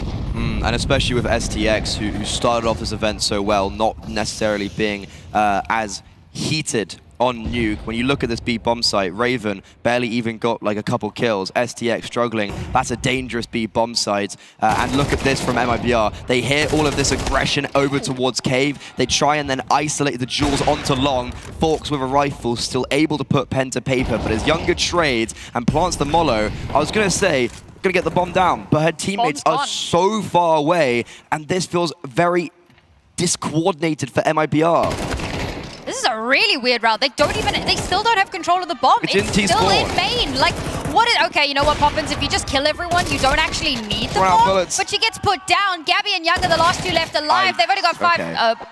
Never mind. They have exactly what they need. I just don't. That's such a bad round. We've had it wrong all along, Freddy. Counter-Strike is not about the bomb. It's about the kills. It's about the stats. My pug teammates were right. I was just watching them walk up ramp, and I was like, yeah, that's actually a super nice reaction to you hearing 2 players take towards Cave. They isolate Forks, and then I look back at the minimap, and I'm like, where's Poppins and Gabby?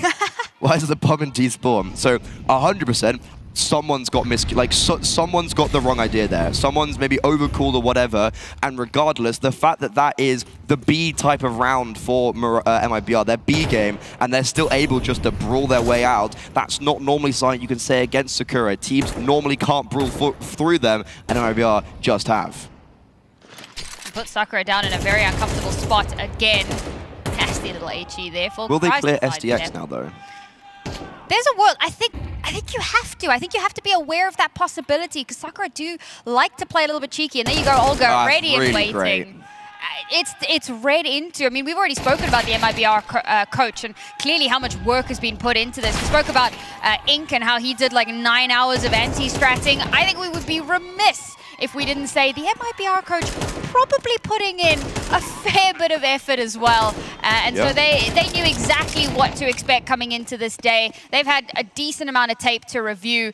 And on their own map pick now, they're looking very strong. Sakura, something's got to give here. Yeah, extremely accoladed player over in Brazil. Landon maybe hasn't been on the tip of everyone's tongues for the last couple of years, but he's played for the home names of Tempo Storm, Pain in international, maybe not tier 1 events, but international events. He's got that playing experience, which if we are comparing and contrasting the coaches, Inc, he has got playing experience, but not quite to that same level. And we already saw from the tactical pauses called on Nuke, after every single round Landon called a pause, there was a fantastic call on the back of it. This is a very important gun round, as it's the first that Forks bring out the AWP, and MIBR, they could just be running away with this first half. You know, as the resident weeb, I should mention, you know, Okay. Naruto taught us hard work often beats talent and experience, and I think that Inc is certainly proven his prowess in that regard, but there's still an uphill battle to go here if he's going to get these ladies back into the game, get their heads back into the game. Well, it's STX to open it up, but Olga trades it back. Now they know that there's presence in towards this mid position. Olga spotted out one, is weary of a potential second, also constantly Raven. checking for Jaguar, but the timing is just not where it needs to be, and Olga does eventually get shut down. Serendipity sprays through. Poppins and Gabby fall like dominoes, and Younger is the last one remaining. She's been spotted out, she's been found, and she's been forced to potentially just back away, hold on to this AWP, and allow Sakura to take this second round. Another very discombobulated round from MIBR. Big boy word. They got away with it in the previous gun round. They definitely didn't here. There was so much early utility dealt to them by Sakura's utility. Great early nades on lane and also in middle. But MIBR, it was just everyone trying to take a fight, but they're not really together. So a big round for Sakura, finally winning out on the rifles. And for Younger, a bit of damage and a bomb plant is what the doctor will have ordered. Has a smoke, has a mollo, and has the read on empathy. Does this have legs to it? Because she knows also that Forks is over towards Temple. She's at least gotten that bomb down, but the reposition, oh, the sound of the gun. Oh my God, the quick scope. 1 versus 2. She knows where Forks is because she heard that shot fired. Molotov comes out, and yes, that does stop her from repositioning. Okay, Forks. Spidey sense tingling, a random shot through the smoke does connect and allows her to clutch that round, but maybe got a little bit too close for comfort in that one. Still, a bomb planted, MIBR will be okay with that.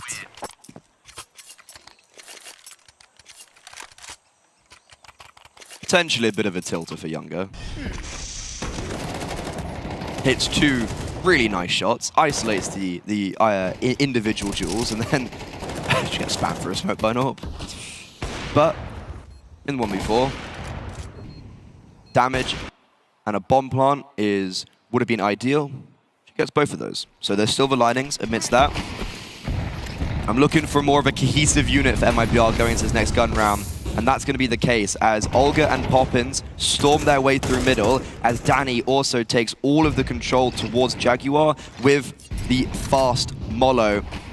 That is a lot of map control very early on for MIBR, but with Sakura, they were already set up in a position to go, you can have that map control. We're going to play with extremities, as Forks is actually in a double up with empathy over towards A main, and Sakura are just blocking on the B bomb site.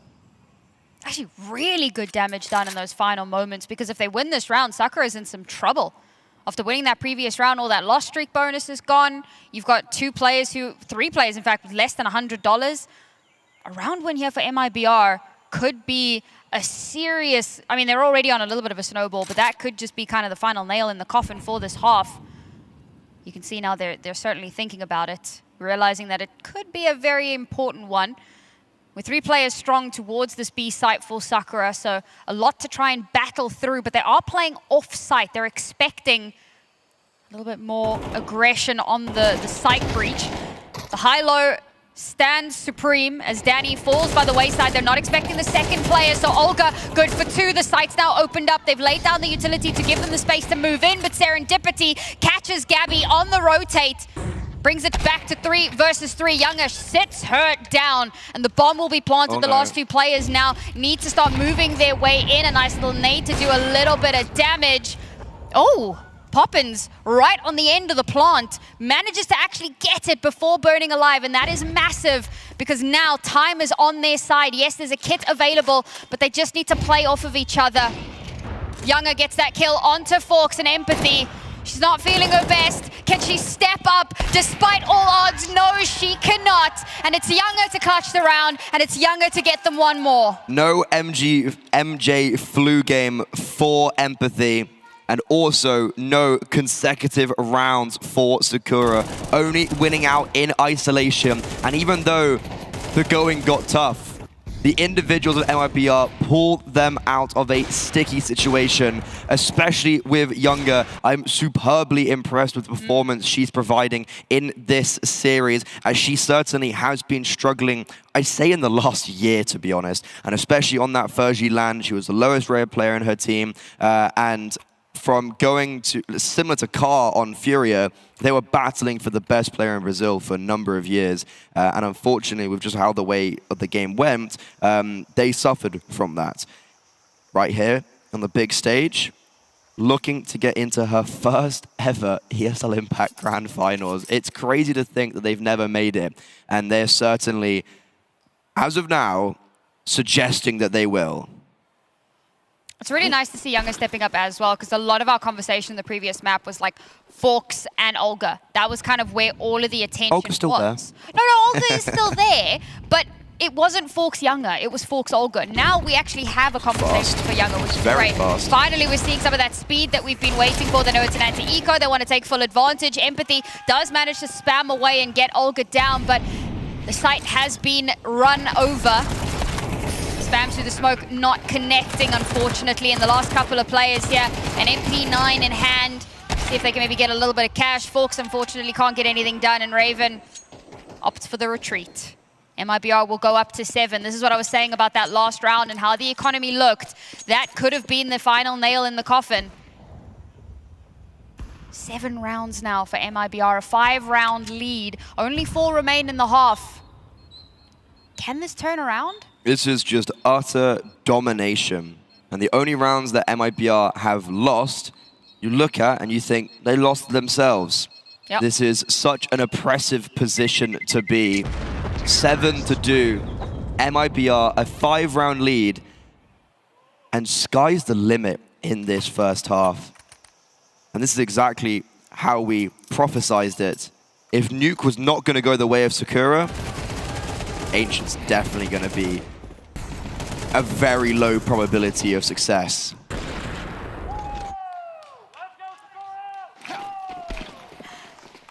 I can hear Sakura though. At least there's fans for the North Americans in Sweden. Also, look at this from MIBR. They're just going to do the exact same play they did in the anti-force buy. And this time around, there isn't a scratch of resistance for them. Oh, Empathy's beaten the Molotov, has managed to get a double spray down, follows it up with a third. She can't retreat because of the Molotov, but there's a smoke there to give her a little bit of respite. She's done exactly what she needed to do. It's a 2-player advantage now for Sakura. That timing has done everything, and Danny has a miracle to mount, can't do it, loses the bomb. Younger's all alone, and well, she's been phenomenal, but this time around, Empathy does get the better of her. I think at some point maybe she heard us and she was like, shut up. That's the flu buff. That's the flu buff. That is the first time in this tournament that I've seen an Empathy round. And I don't quite know how she gets all 5 there.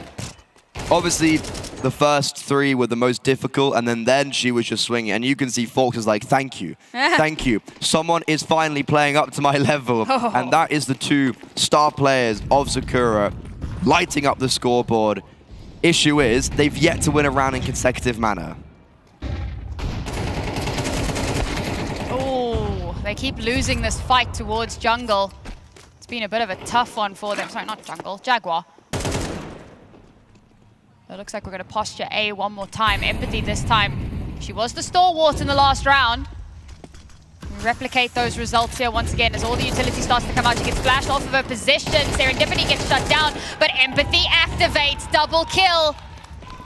And there's only 1 player left. Gabby's retrieved the AWP. She's like, I don't want to fight this. Oh, maybe she does, but can't connect the shot. She's not the AWPer, unfortunately. A little bit of damage would have been nice, but there's the empathy we've been waiting for. Yeah, the drive now has been reignited, and also Sakura are able to play off the maybe negligence of MIBR. Forks just sitting in CT completely uncontested. No smoke, no flash. She's able to provide overwatch and coverage while her riflers reign supreme. We now head into the final round of the half. It looked like MIBR were going to be running away with it, but for the first time in a while, Sakura able to win out consecutive rounds, certainly the first time on Ancient. One round left. This half has flown by in the blink of an eye. For the first time, MIBR looking very uncomfortable with what they bring to the table here. So the 7-5 repeat from our first map does feel like it's on the cards. Danny playing around this smoke. No one biting. No one running into her. She doesn't instantly die this time. I think it's more of just kind of a insertion to see if anyone gets kind of cheeky and she can take an advantage. Meanwhile, bomb starts making its way over. Dear God, they line up for her. And the repeat from Gabby just gets shut down. Empathy has control of the bomb, control of the A site. No one is moving past this woman today. 16-7, she's top fragging. The conversation about feeling unwell is no longer a factor because she's done absolutely everything to keep Sakura alive in this first half. A repeat 7-5 scoreline, and I can't wait to see what they bring in the second. You're like in-house still. They didn't smoke bucket molly. Care mid. Hey, you tell. Fast you tell. Flash left side. First one, left side. Breaking again. Two today.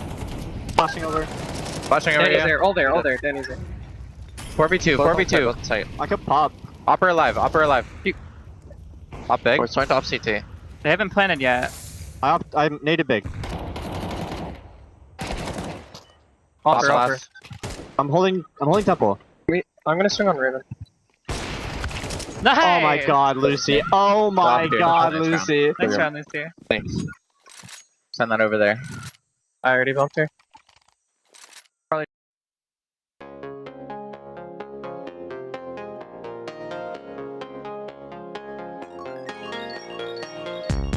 Driving in my car, destination unknown.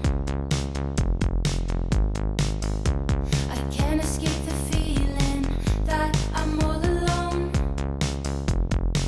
Yeah, yeah. You used to be my best friend, now you're just someone I know.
Some people say that Empathy is as good as God. I think she's a better player than that. 11 of her 17 kills coming in the final 3 rounds of that first half. She is blazing a path of desolation. If she can continue that into the second half, we could have the conversation of a third map. And this pistol round, Younger, she's been run down. This is more like the 20-second first kill that we were expecting, or 28 seconds. Not the first blood per se, but they've certainly drawn some blood as they march their way through towards that A side. It's a nasty little split. MIBR have done well to at least survive, keep 5 alive, but 5v5 retakes are just not the ideal scenario to be trying to come into this with, and they're setting up a flank of their own. This feels like such an advantage to Sakura. There's no kit for MIBR, they're low HP, and look at these primary zones that they hold, and oh my god, the glass is shattering.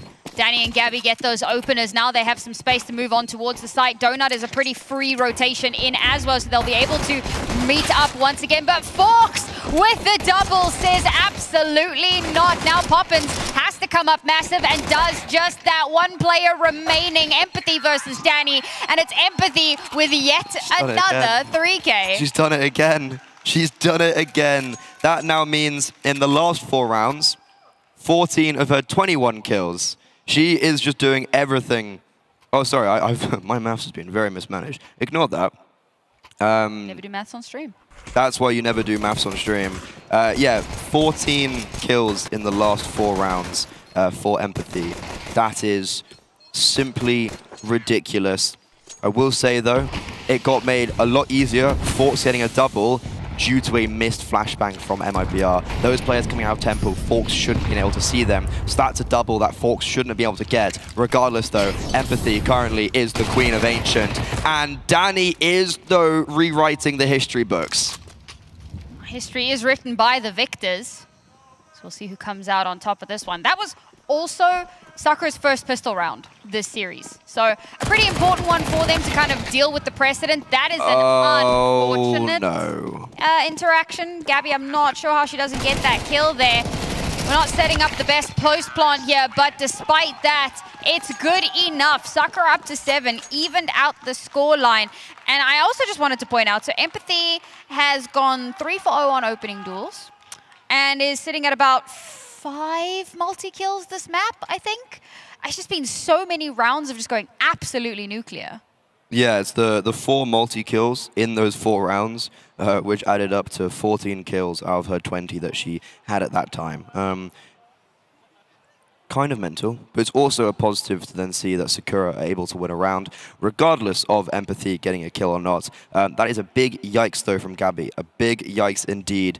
And she's having a rough game. Not getting any easier. Currently, on the MIBR side, there's a very kind of cohesive unit of Younger, Danny, Poppins, Olga, and Gabby over towards A and mid. I'm worried that that's going to be a point of weakness, and Sakura, they will have definitely identified it. This tactical pause, we know what Landon's been able to do in these moments. It is going to be just an eco, so that pause wasn't necessarily for this round, but it also gives Olga time to communicate her thoughts. Like that 30 seconds was for Landon, and now Olga kind of has like an eco of a French tactical pause, as one might say. But that also will give time for Ink, the coach of Sakura, to go like, I think we're going to start pressuring towards A and mid.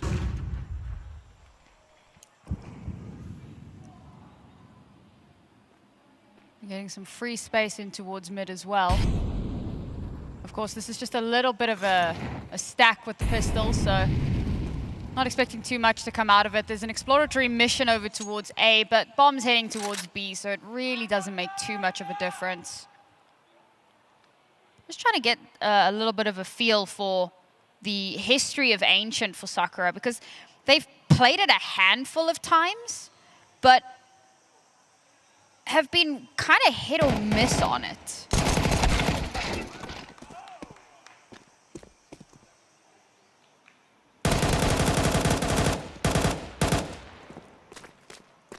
Do manage to get a little bit of damage done here. I've picked up a free Galil. Of course, it's all good to do that.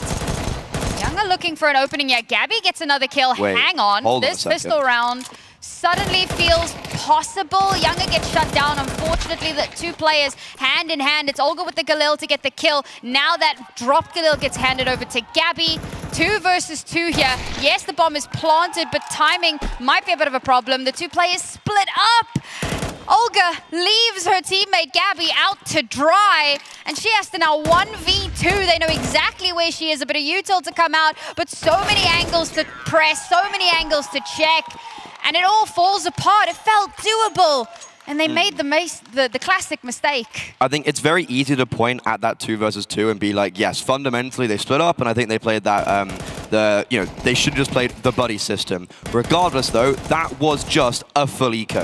And MIBR being able to claim 3 kills is definitely going to be beneficial for the economical damages going ahead into the future. We're getting a tech pause now, and that is not what you want to see. And it looks like there's an issue with Gabby. She's been having a very difficult game, and now doesn't look too happy, which I can't imagine is going to benefit her really whatsoever if she's not doing well and has tech issues. That's going to be very difficult for the mental. And also, we kind of slow down what Landon would have been saying in that tactical pause as we take a moment of respite as Sakura take the lead for the first time in this second map.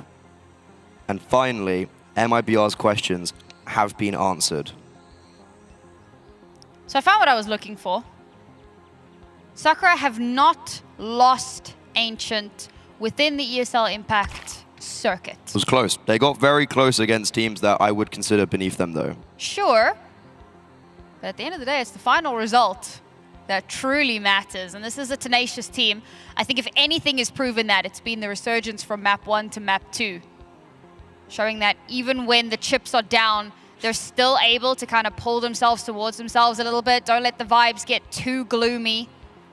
Make sure that they can keep themselves alive in this one, and they know that they have the potential, the power to come back in, and they've done just that. They now stand tall in a map that started off looking like it was going to be a very, very one-sided affair. But I do just want to say, we were talking about it during the halftime, and I wanted to give a little bit of time into the second half to see what MIBR do. But so far this map, while it looked dominant in the start, it hasn't exactly looked clean. Yeah, I've been maybe disappointed is the word. Not mad, just disappointed. Yeah, I'm not angry with you. I'm just upset. When I looked at MIBR's T side, there was numerous rounds where I'm kind of watching from a third-person perspective, and I'm like, what actually was the game plan? Or also hitting similar spots and being like, well, that hasn't worked. You're going too quickly. The utility's not being put down in a corrective manner. It's these small micro mistakes. That's why the first half didn't end 8-4, 9-3. And in the second half now, even on the pistol as well, missed flashbang. That allows Forks to double down. But going into our first gun round, Younger with the AWP pals, and even though Sakura are running very quickly on an empty open A bomb site, MIBR, they've already got all of mid control, so that allows them to instantly rotate in, and now Younger, tested, unfortunately, very instantaneously gets battered down. They've done so much chip damage here. They've made Sakura incredibly fragile, but Sakura now have fought back and have done exactly the same to MIBR. They were going to want to come into this retake with almost full bars of health, but they've eaten a lot of damage and has left them in a very uncomfortable spot here. Now Poppins will fall by the wayside as well. And with smoke. only 3 players left, it's not even the first time. That was another note that we actually had. Empathy loves smoke spray. That's like her favorite thing. And well, there you go. It bleeds into the other team mates, STX, getting through a smoke. A round for MIBR that was set up for success. When you look at Ancient and when you have these T sides going very fast onto the A bomb sites, ooh, okay, Danny survives, Empathy dies. Even though they get onto the A bomb site very quickly, the CT sides do have a big advantage when they take early mid control and early lane control. That's exactly what happened from MIBR, so that means they were instantly able to rotate in towards Donut. You can see here, Poppins able to fight them as they're ingressing onto the bomb site. Issue is, Younger then takes an isolated Jewel out temple. She gives her a life away, very unnecessary, and alongside that, the smoke spam was going against the Brazilians. So a very sticky retake gone awry. Mid-pop for the T side. It's chaotic. Everyone's blind. Younger isolated out in the open. It's just 1-for-1 Jules, but Gabby needs to step up to the plate. Oh, Poppins turns from the flash too early and ends up getting flashed for it, and unfortunately leaves her teammates in a rough position, but Olga brings it back to doable, brings it back to winnable as she drops the bomb in mid. And Empathy, she was meant to be the lurk. She was meant to be the one going on the exploratory mission and catching rotations, and now with dangerously low health and has to come up against Olga, who has been a beacon for the MIBR squad. With just about a minute left. There's time here for Empathy to just bleed away the clock a little bit, and Olga going for a reposition here. This is interesting, taking her eyes off of the bomb, so it's going to become very reactionary, but if she's quick enough, she might actually get eyes on bomb from red, and I don't think that that rotation will have necessarily been read into. Hey. Oh, it will be. Empathy checks it. Doesn't go straight for the bomb, though. Has pushed up a little bit. Is Olga expecting the slightly more advanced position? Dear God, it's a game of chess. It's a game of cat and mouse, and it's Olga who pounces in the final moments to clutch that round, and MIBR will find their first in the second half. There's a new champion on the server. Empathy has been the name on the tip of everyone's tongue so far on Ancient, and is the main reason why Sakura are currently sitting with the lead. But finally, Olga, who has been putting star-studded performances on this whole weekend, is literally the main reason why MIBR are simply alive in the first place. The reason why the best team in the world has been knocked out in dead last place. Steps up once more into her Colosseum, the Gladiator Jules. And MIBR looking to reset Sakura and reclaim the advantage. Ooh. Nice little re-swing there onto Poppins. Bit of damage done here for Sakura. Couldn't really ask for too much more in a round like this. This will be MIBR evening out the scoreline. There's a possibility here for an overtime. Might be a bit early to make that call, but it's very early to make that call. you know, it's become a bit of a meme with me. Everyone seems to think I love the overtimes, and to be fair, I do love a good overtime. You're a masochist. Sometimes.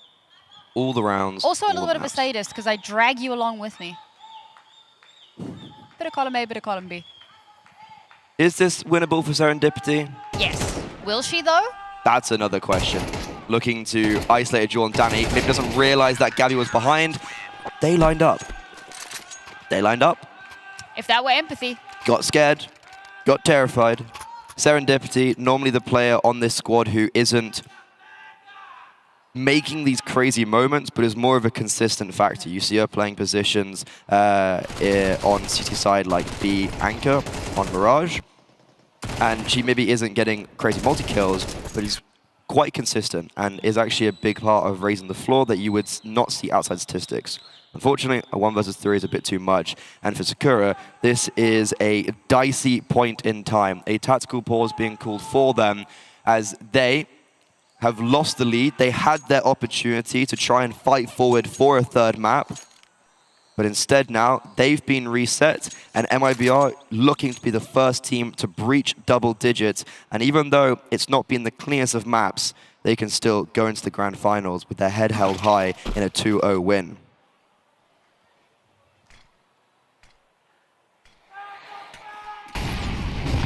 Yeah, you keep screaming, crowd.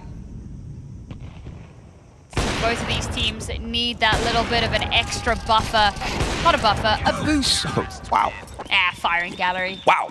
And Poppins' mom, even though it's an eco, I can guarantee Poppins' mom is screaming. There she is. There's the whistling. Vamos. Yeah. Vamos. Vamos. Biased casters, by the way. Always nice to get to have the South American representation. I don't want to count Sakura out whatsoever, because this is potentially a very similar point in time as the first half. And then guess what? Empathy went triple kill, quad kill. Forks had a 4 KD at the end of the first half on Nuke. We know what these individuals can do, and STX so far in this tournament has also provided as that third layer. This is their time to shine. It's do or die. I like this position from Poppins though. Oh, okay. Raven just walks into Younger's crosshairs. There's that lurk offline. Poppins now in a good position. Oh, doesn't play They anti. over-rotated. And that's going to shut her down. There's a possibility here for a wrap. The problem is, look at where STX is. There's going to be wraps on wraps here. And Empathy gets that first kill. Serendipity to keep it really tight. Olga's still alive, still almost full HP here, so has a good opportunity. She's wrapped around. Does Serendipity have any idea? She doesn't. She's not looking for it. Olga's going to get in behind her. At some point, she has to turn around. It's a game of ring-a-ring-a-rosy. And Younger's just waiting for someone to get flushed into her crosshairs. Oh my god, they keep missing each other. Ships in the night, but it's Olga who spots first, finds that first contact, opens up the site, and the defuse can begin. STX now has to panic her way into the site and cannot make it happen. Just in the nick of time, MIBR get their 11th. Talk about leading by example. Talk about impact. Vamos. Olga winning out clutches. Olga making those heads-up plays. It was a misread from MIBR. They over-rotated onto the A bomb site. Raven sold them a dream. Poppins isolated all by her lonesome in a very aggressive position. That should have been a 10-10 scoreline. But the opponents had a say in the matter, and Olga had a say in the matter.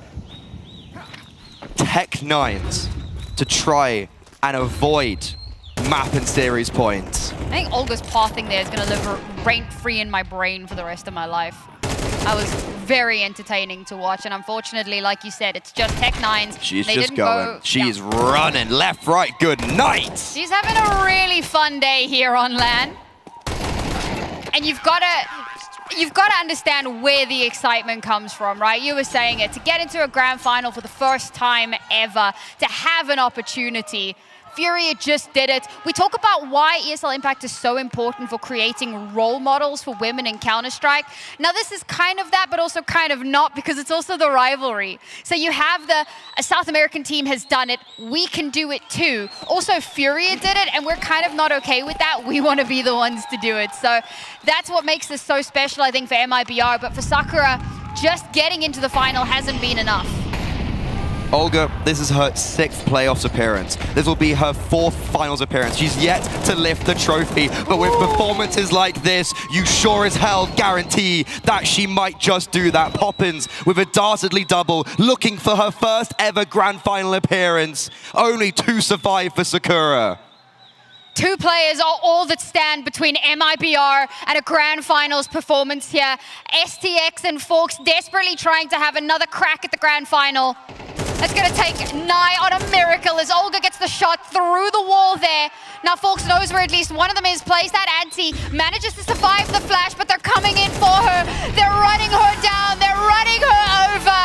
Sakura will go home, and MIBR will go to the grand final. We have our first grand finalist here, and it will be a South American representative. They've been waiting so long.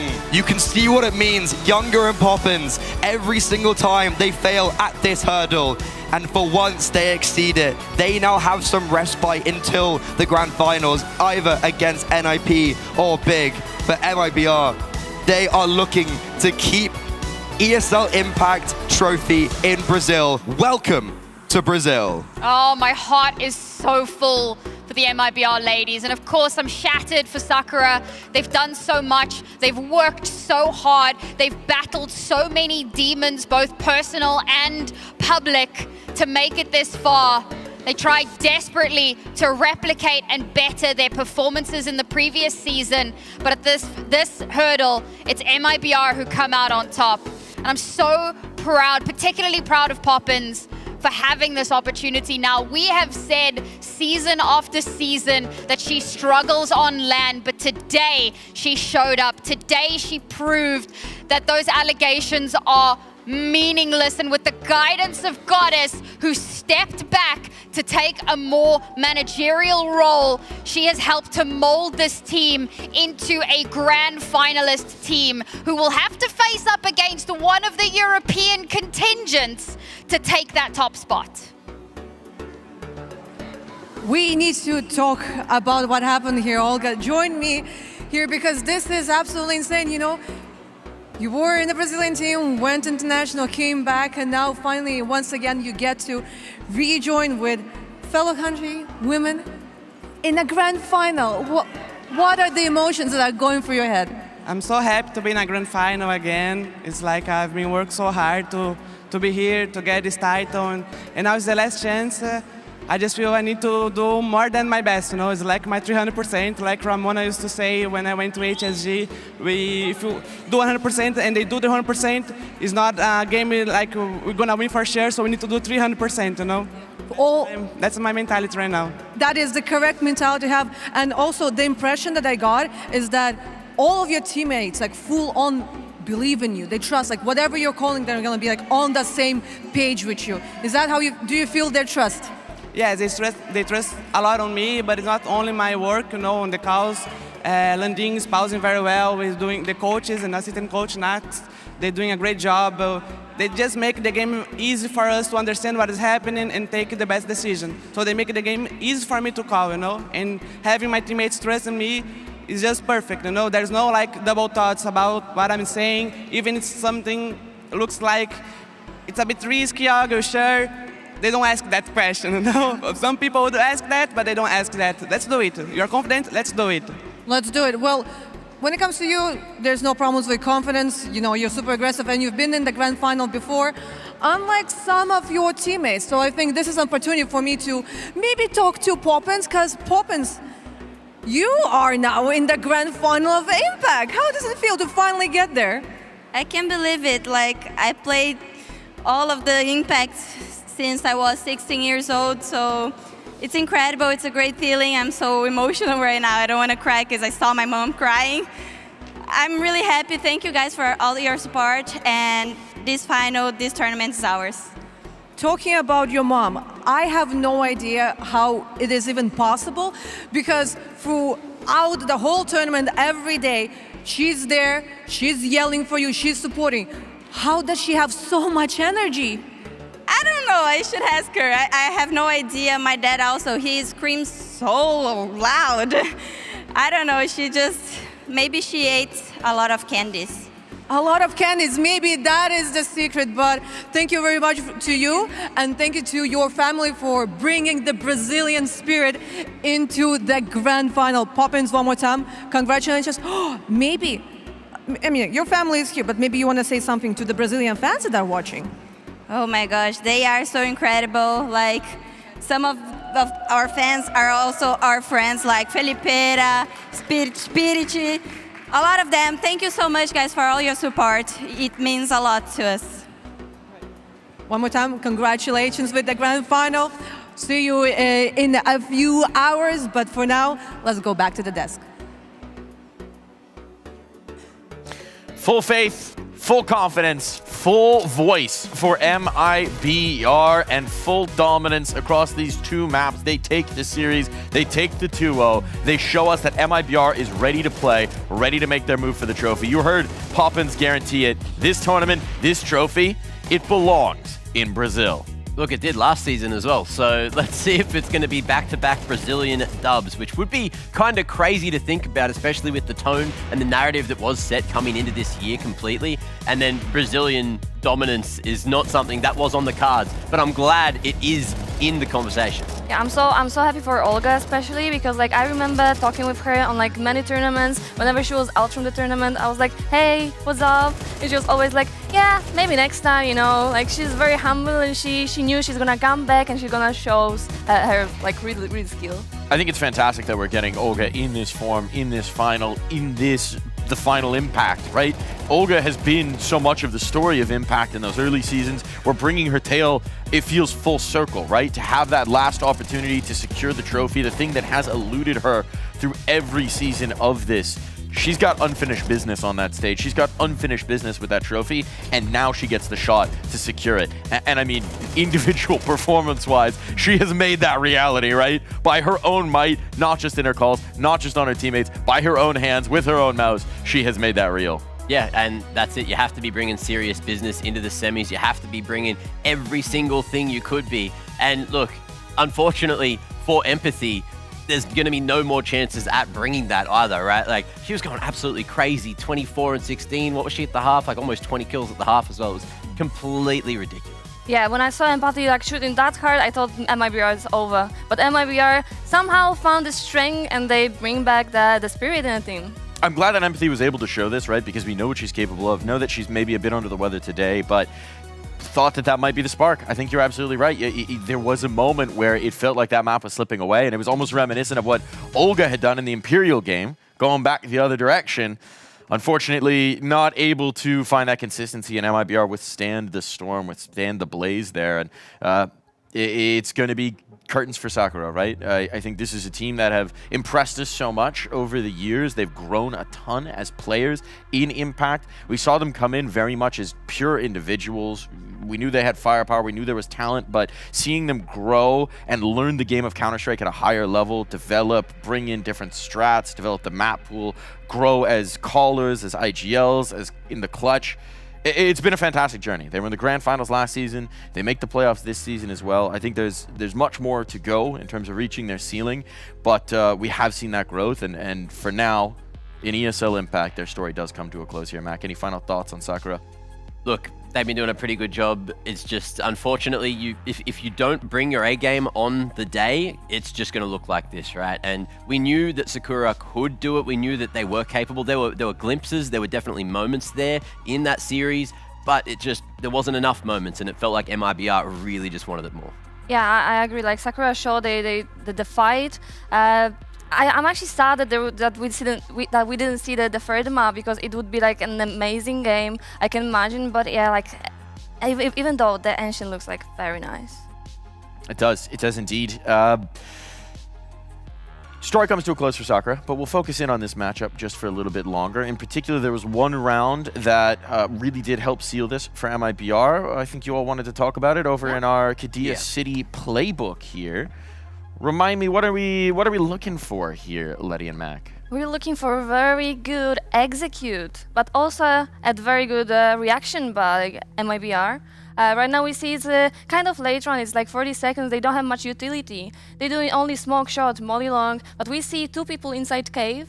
They just spotted 2 people boosted in cave. So what ramp people is doing, they instantly speed up because they expect only maximum 1 player on B side. And just by that, Olga of course she just smashed them in cave. But in general, the execute is like very nice, and just because of that, they are not taking much more space. They already have cave, they don't need like anything else, especially that they have Younger holding long. She holds every single rotation, so they just need to leave she hold the side. Yeah, it's just great protocols. From the back of this, they end up trading it out and winning the round, which put them in a very good position in that first half. And that's exactly what you want to see from a team that is now in the grand finals, bringing those kind of protocols, that kind of confidence, and these kind of strats as well, because we finally got to see a bit more of the map pool of MIBR. And that is it for the Kadia City playbook. Thank you for that wonderful breakdown. It's those kind of rounds are going to be what MIBR will need if they are in fact going to take this trophy through.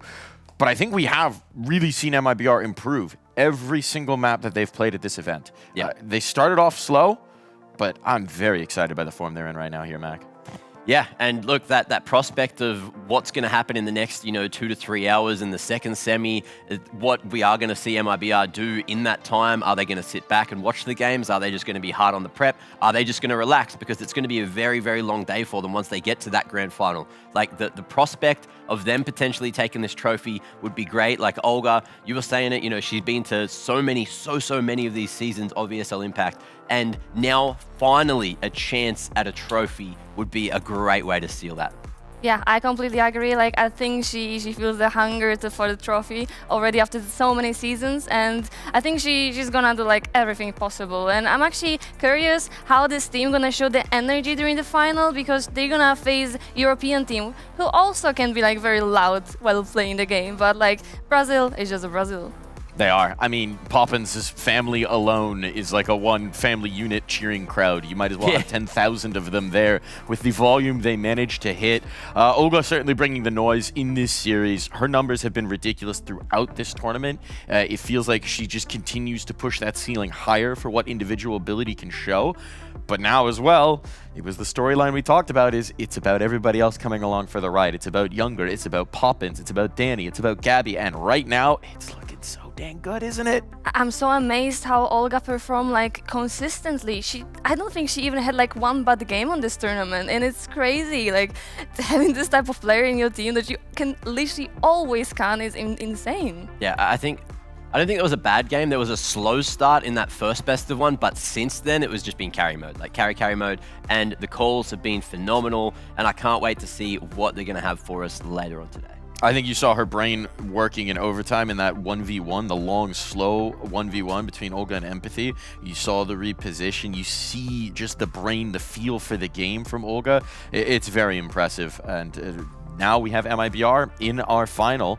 The question's going to be, who will meet them there? It's time to swap regions. It's time to focus in on the best of European Counter-Strike, because only one team can vie for that trophy. Big taking on NIP, all to play for in our second semi-final of the day. Stick around here, folks. There is so much more Counter-Strike coming.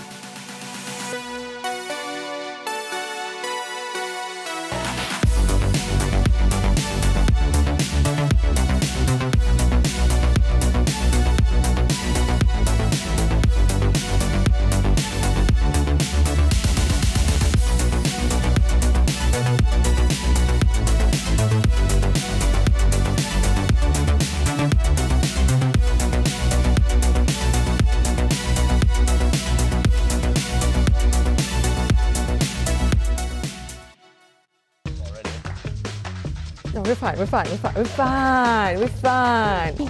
Oh, look at it. Look at it. Now what am I supposed to do? Everything is done already. Everybody, welcome to Games with Heku, and right now by my side I have Fox from Soccer. First of all, how are you doing? How was the travel? I feel great. I think I was the most prepared for this, time zone wise, because I sleep really, really late. So I got in here and it was like sleeping at a normal time. We have, this is an option, but also we have this big bag. And you can probably guess what's inside of it. So which one do you prefer to go? This is Jenga, right? Yeah. Let's do Jenga. Let's go to You have to set it up though. You know, you're here to play a computer game for a living, but do you play any other games? Other computer games. I play a bunch of other than, like I play Apex. I used to play a bunch of Osu actually. A lot of clicking. But when it comes to maybe like IRL games, like if we're talking about tabletop or maybe D&D or something. I used to do Junior Olympic archery. Archery? I used to do archery. I was really good at it too. I got a medal. But does it mean that statistically, due to that, you should be the best one in your team when it comes to headshots? I don't know. As the opera, I don't get that many. Sure. So do you want to be the first one to break it? Is there some kind of rule of who should start? Yeah, I'll start. Okay. We'll go ahead and, oh, you packed these pretty tight. Is that how you're supposed to do? As you can see, I have years of experience of not doing Jenga. I'm gonna mess it up already. No, we're fine. Haha. All right. I won't talk about the fact that you support the tower with your finger in the back. No, wait. I have a camera. I was not. Beautiful. It's a beautiful tower. Oh.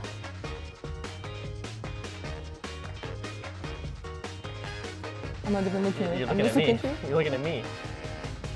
Oh. You got it. No.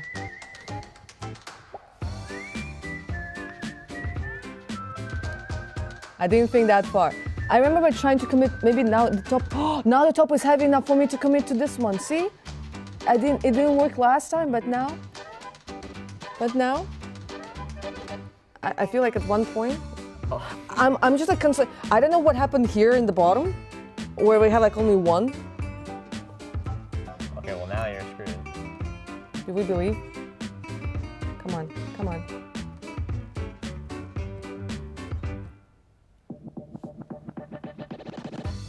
I'm not touching the tower. I'm just pushing. I'm not touching the tower.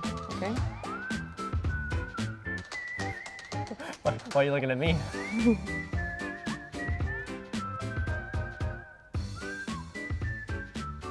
Okay.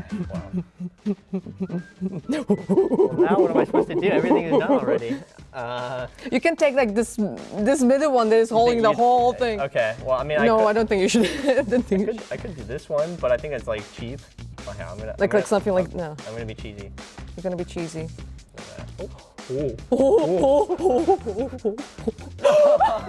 I think that means I lost. You lost? I think so. We have home rules, okay? Homebrew. Yeah. This is homebrew, but that means I cannot like touch this one. This is like two up. Yeah. Now what do you do? We go with the chip. We go with the chip. I tried. Well. I caught it before it made a mess. Don't worry. It made a mess. It's a little bit. It's fun. Well, okay, you win. You win this time. You win this time. Maybe we can have like a rematch. We can try that one.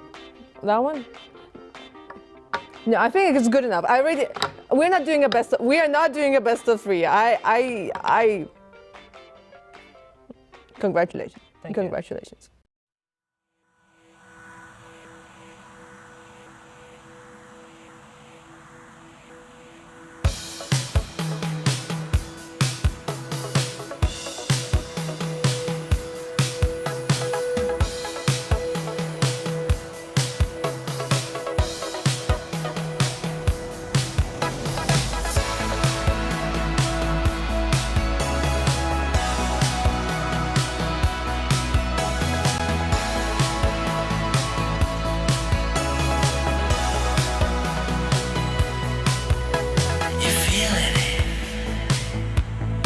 To your last $5, 2 smokes, you got big dreams.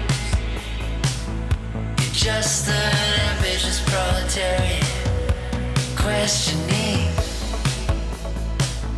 what it all means now that you found out that it doesn't mean anything to be right when the world is wrong. I'm so sorry to hear that you crashed falling alone now. Do you believe in it's new? Something bigger than you, something bigger than me. And do you wish it was true? Do you wish it was me? You see it. Something small, just a flicker, and you swear it was real, but you've been fooled before. For the first time, for the last time,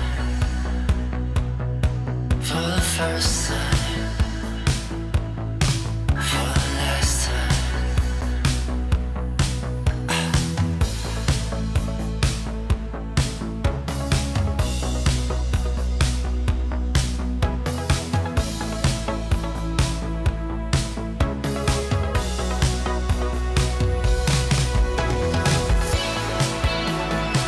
I'm so sorry to hear that you crashed falling alone now.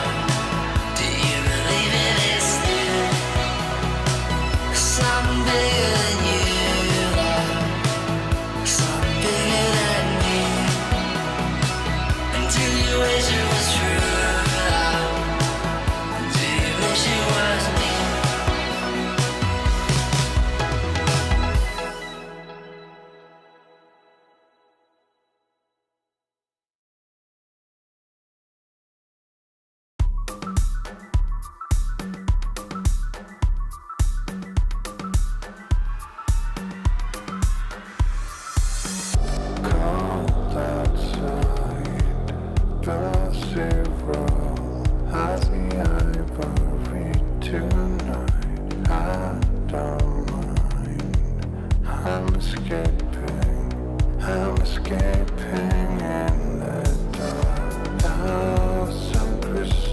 Sculptures, endless dynasties, every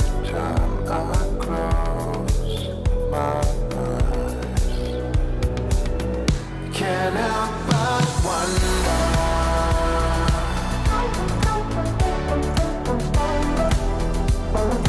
I see the end of the dynasty every time I close my eyes. Blinding lights, casting shadows. I see happening something online. Watching over you tonight. 1,000 crystal sculptures, endless dynasties. Every time I close my eyes, can't help but wonder.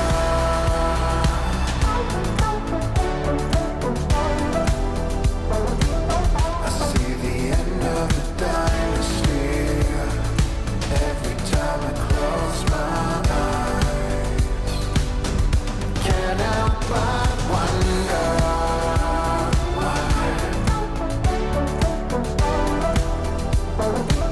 I see the end of the dynasty every time I close my eyes.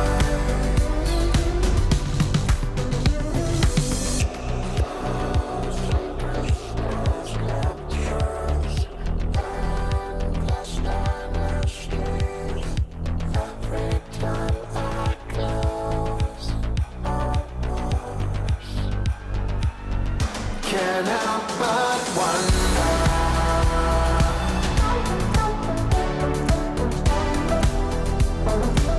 I see the end of the dynasty every time I close my eyes. Can't help but wonder.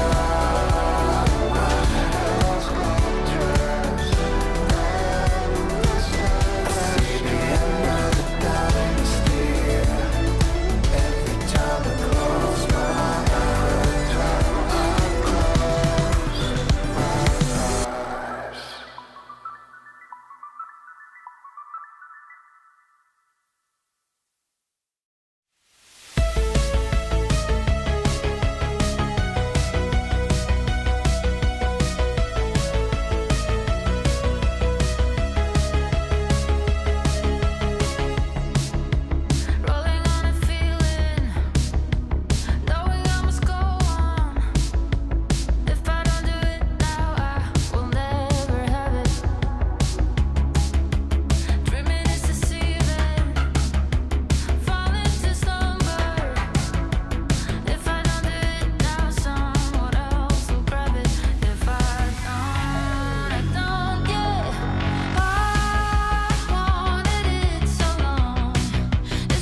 ESL Impact Season 8 Finals. One more team with a spot in the Grand waiting for them. NIP, the Ninjas, in their home terrain in Stockholm, ready to take it all the way. But on the other side, the test to overcome a super team assembled for one purpose, to lift this trophy. Big Equipa have played themselves into form and off of some meteoric performances, played their way onto this stage. Now there's just one more step to take. And the question is, will this super team with one dream be able to achieve that dream? Well, we've got to break it down here on the desk. Once again, Mac and Letty coming on in. Letty, you know a lot about these squads, don't you?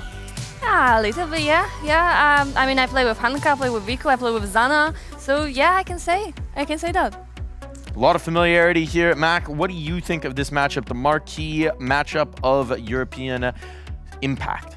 I know it's going to be loud. I know that the arena's got a full old crowd with, you know, some of the biggest fans for both these orgs. You know, you've got the Swedish organization and then, of course, MSAN, the only remaining Swede in the tournament, who is here playing in front of the home crowd as well. So there's just going to be a lot of noise. You know, they were loud yesterday and the previous days as well. So it's going to be a fun one, even if it doesn't provide the action. But I have a feeling it will. I have a feeling it will as well. They can't disappoint the fans. We've got the Roaring Bears. We've got the Ninjas out in full force, rolling out of the office and into the arena. It's an exciting prospect, and I think we're going to have a banquet of Counter-Strike as well, right? Oh, yeah. We've seen a lot of very good things from these teams. In particular, let's start with NIP, and I think to start us off, we've got a guy who might know a little something about NIP. We got a Newt.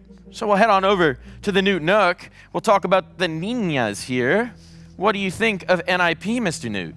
Well, I actually really enjoy their dance moves when looking at their hero shots. You know, they have those little dance moves. So outside the server, they got their dance moves, but in the server, they also got their dance moves, but it's a little bit retro because they do the swing. You know the swing? I do. I do know the swing. I do like the swing sometimes. Well, you were born in 1945 anyway, so that's when it came out. Why that year, Newt? Keep moving on. We'll keep moving on. We'll keep moving on in general. So when we actually look at it, worst by situations for NIP is absolutely skyrocketing for them.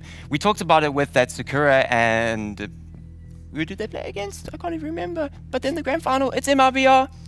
They were quite low on the scale of worst by percentage win. But you go into NIP, they absolutely flourish in these worst by situations. And that kind of alludes to when we talked about earlier on in the show with regards to how Volga likes to play with this squad, enabling them to go for these force bars a lot of the time. They don't eco that much, so they go for these force bars a lot of the time.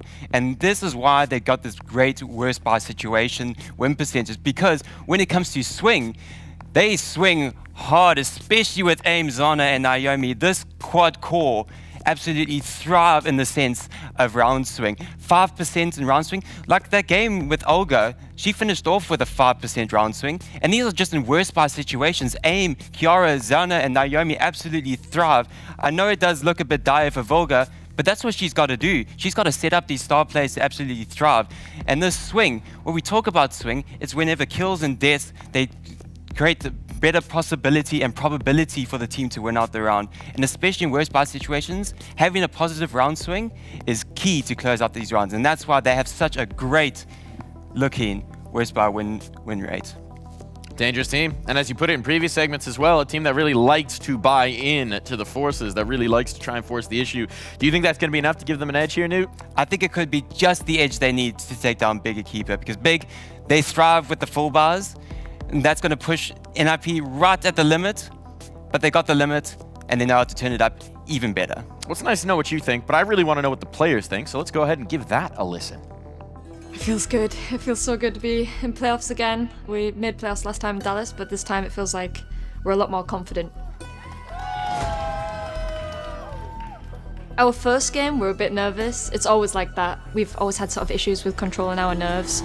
I think the second game was more a show of what we can do and how we play and the confidence we bring.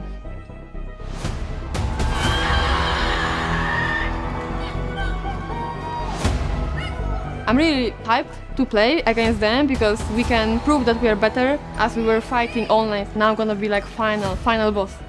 I hope we're gonna keep Impact in our hearts forever, but before that I have trophy to lift, guys, so it will not be that easy. I think we'll only get better into playoffs. I think we'll be a lot more confident.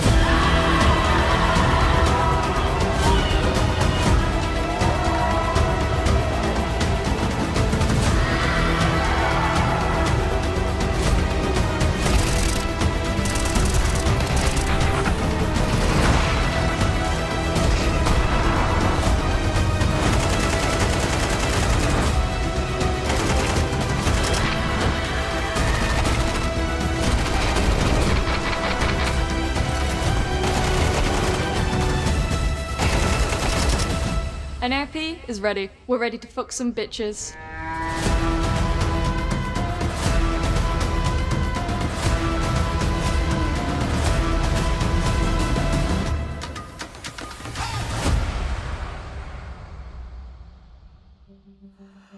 Okay, AIM. She's ready.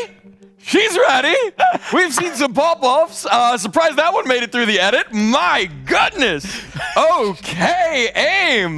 That's one way to get this party started. That is one way to make a statement. Hot damn. That was gold. That was actually gold. I'm caught off. But I'm glad that happened. You know, we did have a few players who said they were ready to do that yesterday and it didn't work out for them. So we'll see if that's going to happen again. But I'm loving the confidence out of the NIP camp. Yeah, definitely. Like AIM is ready. AIM is ready for big and to show like how much better they are. But yeah, like we saw also Hanka interior. Like she is also ready to get the trophy. She is. She is. We'll talk about Hanka in just a moment, but I want to stick on the NIP side for a moment because obviously we've had a bigger sample size from Big now. We've had some pop-off maps, but we have to remember coming into this from the online play, Kiara over on NIP, highest rated player of Impact Season 8. AIM was not far behind as well. They've been bringing in a ton of firepower. These are young players who've had a few seasons now under their belt, and it feels like we're getting the best Counter-Strike we've ever had from them. Well, maybe not them individually. If you want to talk about the best Counter-Strike we've had ever, at least the top 5 record getting broken yesterday, Hanka dropping the highest rated map we've ever seen in not just the history of CS2 here at ESL Impact, but the 5th highest rated map ever from an individual in Counter-Strike as recorded by HLTV. So that is a huge win. Yeah, that's true. But about NIP, like as I already said, like it's very important to have the IGL who is actually a leader, not just giving the calls because it's not the same. And it looks like in NIP is actually like it works like that. They have very experienced Vilga. They have young talents that they listen to her and follow her like blindly, literally. So like, yeah, it's looking good.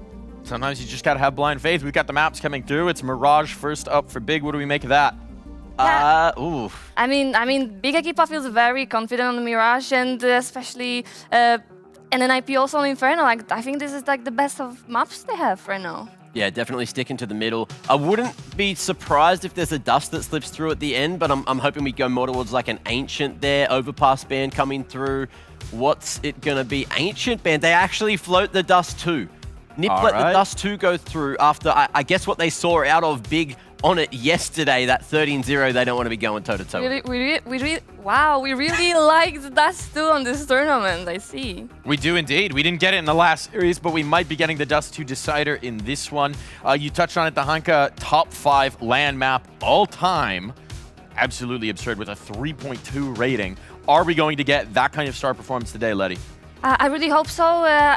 About Hanka, like she's a very, very consistent player, and like when she's starting like fragging, it usually continues in like the next games. But I hope she's not gonna think about final before this game. Final thoughts here. What's the key? Who's winning? I think the key is going to be firepower. I think it's going to be the youngsters we got to look at for NIP, and I think the storyline. I just want to see Vilga lift that trophy. Letty, what do you think's gonna happen here? I really count on Big Equipa, and they had the warm-up yesterday, so... So you believe? I believe. Who's going to be the key? Who's going to put them over the top? Hanka and Vico, of course. This duo is amazing. Polish players. Polish bias. That's all I'm saying. Let's see what we end up getting here. NIP Impact. It's gonna be a fun one, and I'm really hoping we get to see the twins popping off. You know, I was reserved thinking, all right, let's see if Kiara can do it on LAN, and then she came out of the gates the other day, just absolutely popping domes, and I want to see that again from her. And with that day off, we'll see if they can bring it to fruition. NIP, Big, 2 storied organizations in the world of Counter-Strike, 2 storied organizations in the world of Impact, but only one can keep their dream of their first Impact trophy alive. Only one can lift this on stage. Our casters, for one more time in this ESL Impact season, Freddie and Sam, take it away. NIP, Season 5, didn't qualify. Season 6, didn't make playoffs. Season 7, got to playoffs, didn't make finals. Season 8, last chance saloon for this NIP roster. On the flip side, Big Equipa, an almost brand new roster coming in, and they've shot straight to the grand final. The storylines of this game could not be more exciting. We are now getting ready to dive into our second semi-final. Everything on the line. The excitement is absolutely paramount, Freddie, as we kick into the EU derby. It's palpable. These are the two uncontested best teams coming out of Europe. Neither of them dropped a series. Hell, neither of them dropped a map. NIP were only forced to double digits twice. Big were only forced to double digits once. And because this should have been the grand final matchup, this is what everyone assumed would be, but because of a slower start from Big earlier in this tournament, they're now meeting in the semi-finals. So we'll kick off our first map here. Admittedly, I was a little disappointed with the veto, just because these are the three most boring maps, in my opinion. Taking no Inferno slander. You'll take it. You've and been you brainwashed. will accept it. We'll kick off here. Ooh, aim. All right, you know what? You know what? She came with fighting words. She put her money where her mouth is, at least in the very first round here. Double kill to kick things off for NIP. The bomb has been dropped, unfortunately, so now a bit of a scramble to recover for the bigger keeper ladies. You get the first shot onto Kiara. Hanka absolutely clean with it. Can't quite replicate that, however, onto Vilga, who snaps back. Naomi to follow, and Astra's left all alone to 1v4. Oh, they lined up. There was a world.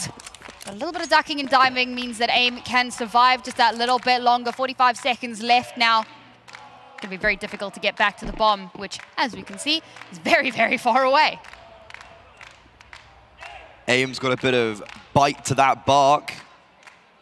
A massive improvement from the British rifler over the last few seasons, specifically from season 7 to season 8. She had a more than 0.16 HLTV rating progression upwards. That is pretty impressive from a player who was barely even scraping a positive rating a couple seasons ago.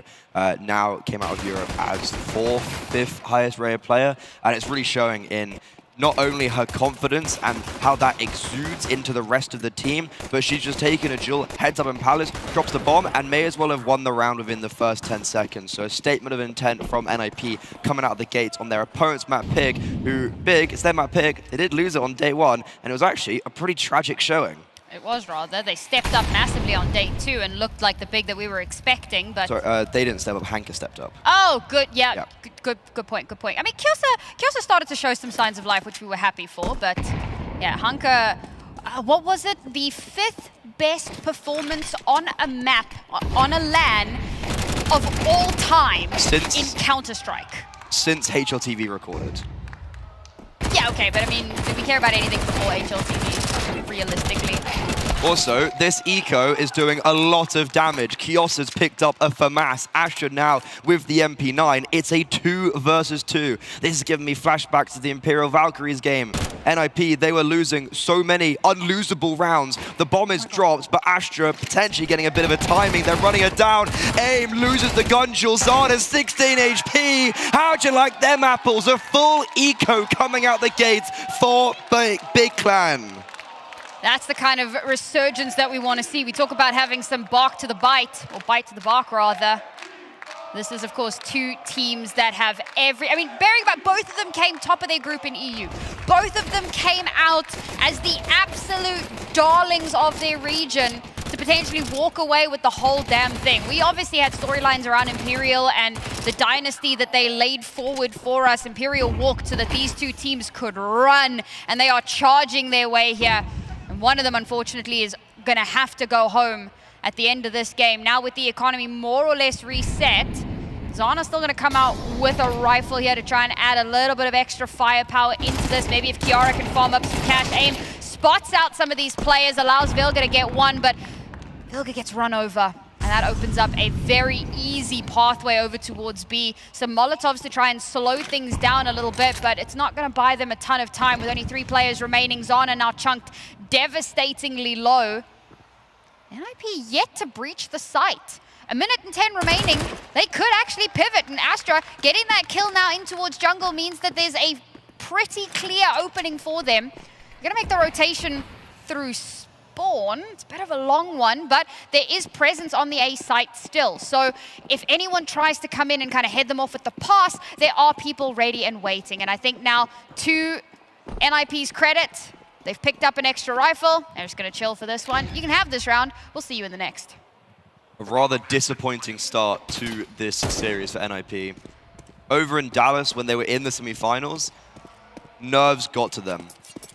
Obviously, the Supernova Comets back then deserved to win. They were the better team on the day, but that was because NIP didn't show up.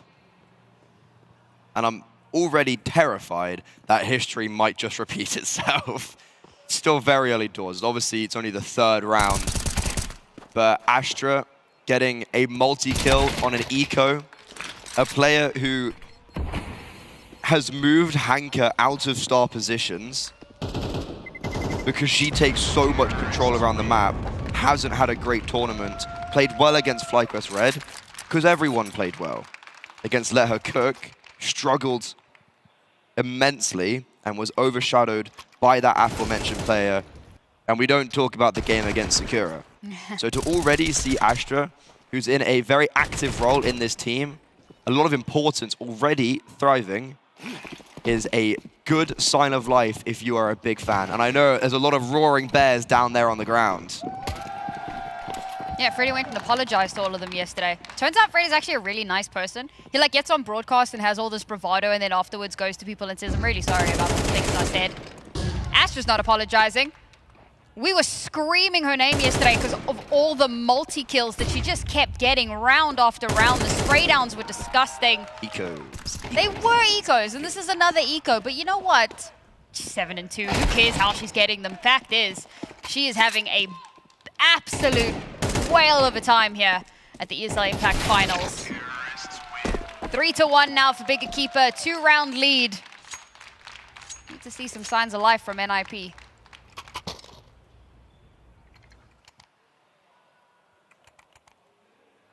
First gun round coming out now. Mirage played by NIP in the regular season, beating 888 Aura, and a narrow overtime victory against Let Her Cook. This is the first time that we're seeing them play it here in Stockholm. What are they going to be showing us? Sana, no AWP. And he's actually very early rotating over to support Vilga, who's alone on B because of AIM's rotation towards A.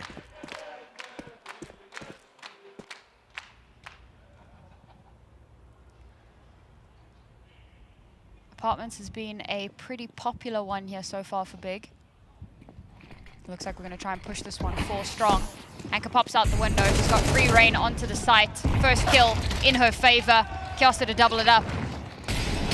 The site capitulated, the bomb planted. And the lurk that they were starting to set up, can reposition now. They've realized no one's pushing out aggressively. Ooh, we're going to keep eyes just in case. This is really good from Big. Making sure that every kind of avenue is covered. And it's Viku of all people that's watching for this. But it's another round that they just kind of walk away with.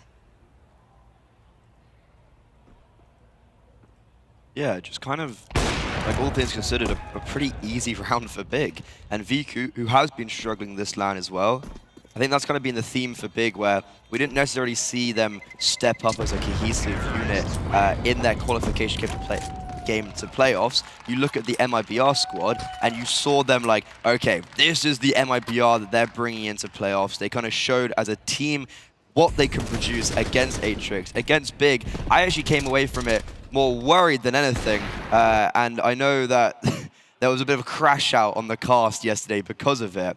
So to see like this really just kind of easy and prolific start, with also Astra, Viku getting some impact where they maybe struggled previously. This is a very just like bizarre start for NIP.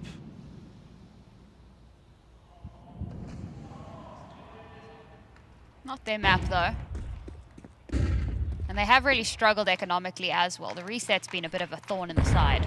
You mentioned it's not their map. The issue is, Inferno, sure it's their map, it's also Big's map pick.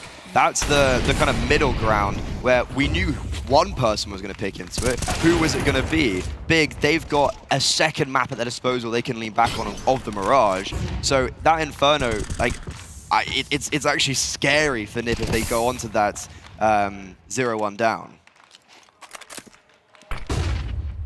Unfortunately, it has been a game of catch-up with, I did mention the economy previously. Trying to save the rifles, trying to give themselves a little bit of a lifeline into each of these kind of following rounds. Making things a little bit spicy, keeping the rounds close. Hoping that they can break things enough that a one round could turn the tides in their favor. I haven't done enough damage just yet to make that a possibility. But Vilga hoping to get a little bit more damage in. Spots out Emzan. But Emzan makes the right call to just back out. And Vilga doesn't have a kit, so, well, she doesn't have a life either. Great shot from Viku. Shuts it out, shuts it down. We climb ever further. I'm actually surprised she doesn't save there. There's no, I mean, she wasn't going to win that round. Saving the AK would have at least been beneficial into the following. This thing about saving 3 rounds in a row, though. Feels kind of... Yeah, but like it's playoffs. Like, who cares how it feels? Fair. MIP timeout. Getting Tensky early on the mic. New coach for NIP this season. Joining Zana as a new player. Nido Safix going over to the Falcons Academy project. Tensky, a very experienced player, has won international trophies, but doesn't have the most decorated coaching experience. A pretty failed project with Gamer Legion Academy. We were speaking about how good the coaches were in the first best of 3. This is a big moment for Tensky to get on the mic and empower his squad. As they just seem, obviously, very quiet. Why would they be loud? But it's the first round for Zana on the AWP, and I'm also looking at Kiara, the highest rated player from the European regular season, to start lighting this server up. Saying them obviously being a little bit quiet right now, but Vilga is notorious for being a hype woman bar none. That whole team is, to be honest. That's fair. But as the leader, there's a certain amount of gravitas that comes with that. So it'd be good to see her kind of getting a little bit more excited again. Mia gets an opener there, but gets swung on in return. That's going to leave an opening for Big to start making their way in on towards the site. Now Astra trying to clear out a little bit if she can, but NIP playing this a bit more safe. It's the right call to make. Got a bit of time to play with here so they can start getting those rotations into position. Naomi, I like that she's gone for the more elevated spot here. See if she can find a nice cheeky angle. They know Astra's here. They just don't know how to deal with her. And because everything's gone so quiet, they're starting to double guess themselves. Bit more utility just in case anybody's trying to get cheeky. Molotov to block, smoke comes down as well. Flash over top to allow Kiara to start moving in, but doesn't spot anything out. Big Equipa hiding away from all of these players. Astra finally gets that kill towards Murder Hole, and yes, they knew double time that she was there, but that MAC-10 continues to be a problem. Kiara and Vilga now, 2 versus 3. It's certainly possible, but it's such a tough ask now. Straight into Viku's waiting arms. And again, Vilga left in a position where she has to back away. And Astra's still here, still waiting. And Vilga's not an AWPer, and unfortunately can't get that final kill. The save not possible. And Big making a statement. And especially after that tactical pause being called for NIP, Astra making the statement. 3 kills with the MAC-10, single-handedly with her raw mechanics, wins out that round. And also, what a fantastic call. I'm going to attribute that to Astra because she got into that aggressive position and just went, wait, everyone pause. I'm in a very strong position. They have to actively clear me out. Wait until I take contact. And that's exactly what they do. Kiara should have been in the round-winning position. Kiara went overlooked. There were so many smokes down around the top Kong and stairs area. She could have denied the bomb being planted. She could have very well easily garnered a multi-kill, but instead is very obsolete, and Astra on the MAC-10 is the hero of that round. As of now, with 7 rounds played, Big look convincingly like the better team. I nearly had a slight heart attack there as Hanka was walking around with a second AWP on the T side, but she went to throw it off the they went to throw it off the map, so I breathed a bit of a relief. It was funny. I actually did see that being Astra's killed the AWP with a MAC-10. They have an AWP. She wants to upgrade from the MAC-10, but it's an AWP. What do? Get rid of it. Bye. Nobody needs that. We don't want to be handing that over for free. And it's an anti-eco. In what universe do you need 2 AWPs against an against an eco? What I love about this, I'm going to take this opportunity because so we come into this season and I think that the conversation has very much been NIP and Big for potential grand champion, right?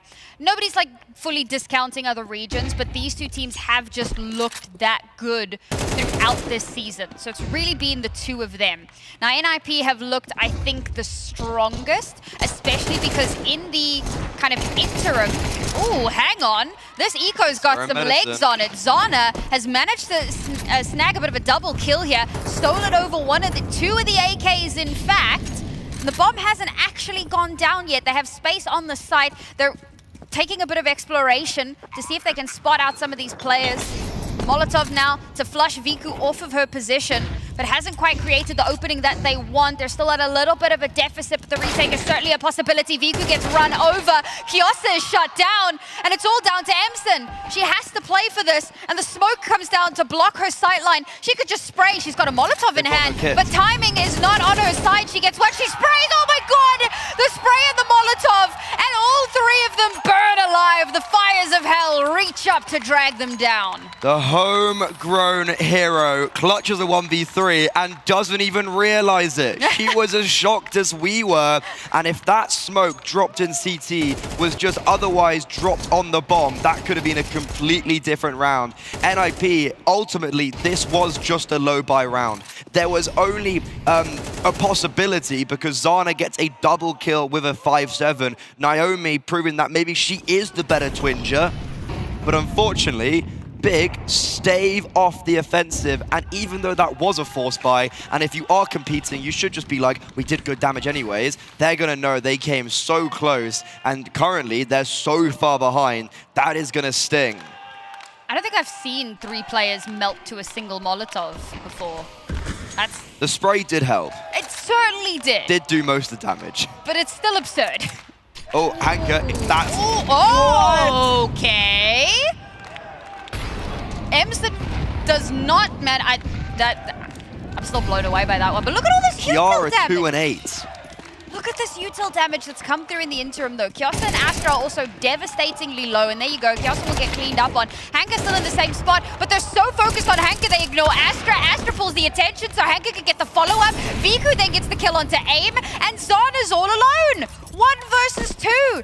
This is an absolute lights-out performance from Big Equipa, just not allowing NIP to play the game. I am shocked. I am gobsmacked. This was not on my scorecard. This is not what I expected. Look how dejected NIP look, and I do not blame them. It's 8 rounds in a row for Berlin International Gaming, and it's all come off the back of a full eco victory. NIP won the pistol round. Since then, they have been muzzled, they have been silenced, and Kiara, with a 1.41 HLTV rating in the regular season, the best player in the whole goddamn ESL Impact League in the online season, is currently sitting 2 and 8.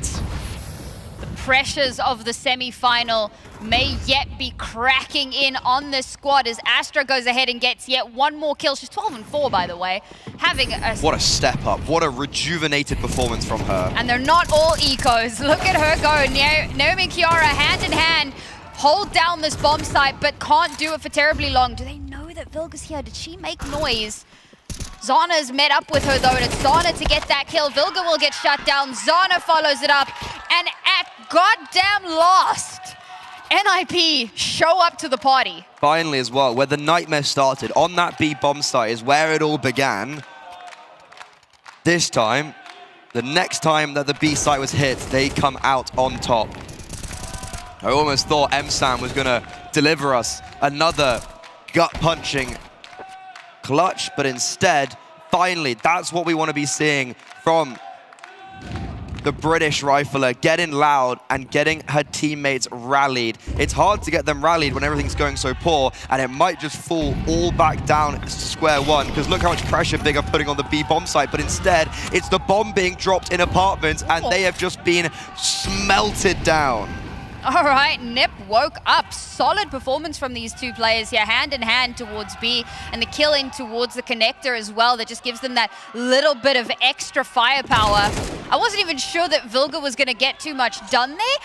I thought that maybe she gets checked and it all just falls apart, but no, in fact, as that utility starts to come out, they head big off at the pass. They don't even allow them to cross that threshold. And between the two of them, they get those first two opening kills and don't allow that movement to come through. Nip now have finally woken up, but you've got to ask the question, is it too little too late as we head now into the final round of the half? And it's not even a dominant economic standing for NIP. It's still going to have to be even Stevens. It's still going to have to be something they claw through. This is certainly a position where NIP, they can turn their fortunes around. If they get 4, win the second pistol round, boom, they are right back in the game. And I've seen it all too often where a team looks like they're just going to sprint to victory, but with how the state of CS2 is, it's never really a given. So you don't want to count your chickens too early, and it's not over till the fat lady sings. And for Big, they're slowing it down. Last round, fast play didn't work. A lot of players on a different page. I'll be honest, I don't know if everyone knew what they were supposed to be doing. This time, more reserved. And NIP, they're just given over mid. They've actually never really fought for mid whatsoever. So far, it's worked for Big, but Kyoso caught around the fog of war. That's a devastating way for that round to start for Big. Such a small gap to find the advantage in. Astra runs straight through, utterly dry. Naomi nearly follows it up, but somehow managing to survive. Hanka with a nasty little swing, with a second right behind her. A demon in the server, and again, not for the first time, Zana with such an uphill battle ahead of her. 1 versus 4 to find them this 4th round. Misses the shot onto Hanka. Will find it with the USP, but time not on her side. Kit not in hand. Flashed out to slow her down, making it that much more difficult. Both AWPers missed their shot. She misses a second, and that allows Astra to put her down in the ground. Big go into the half, 9-3.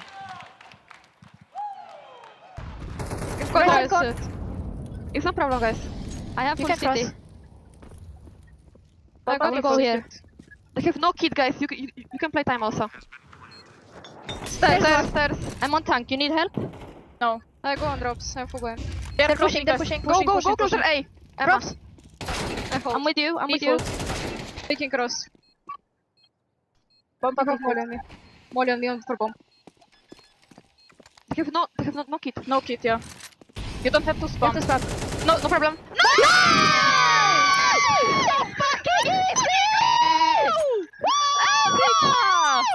Easy!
A thick melancholy haze hangs over NIP's head.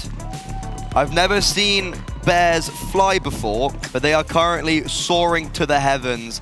9-3 to the good on the opening map in the second semi-finals here in Stockholm at the ESL Impact Season 8 finals. This is a shocking result.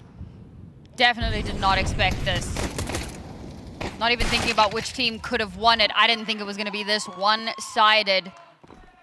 But let's see now if NIP can find the wind beneath their own wings as AIM cracks open the site, but does get traded back quite handedly. And Kiosa, good for 2, but also return serve from Kiara leaves Hanka all alone. Pops out the smoke. Woo, that was a little bit scary. But it's Vilga that comes out on top. Vilga versus Hanka, I think, is a matchup that I was more anticipating more than I had thought. And it's been fun so far. Well, so Hanka, all those grand finals that she would have played in, the vast majority, if not all of them, were played against the Vilga iteration of Imperial Valkyries. The one that springs to mind, sorry, not Imperial Valkyries, Enigma Galaxy. The one that springs to mind is the 13-0 win on second map to win out the best of 3 in Valencia Season 4 finals. Like, that was kind of the level of where Enigma Galaxy were back then.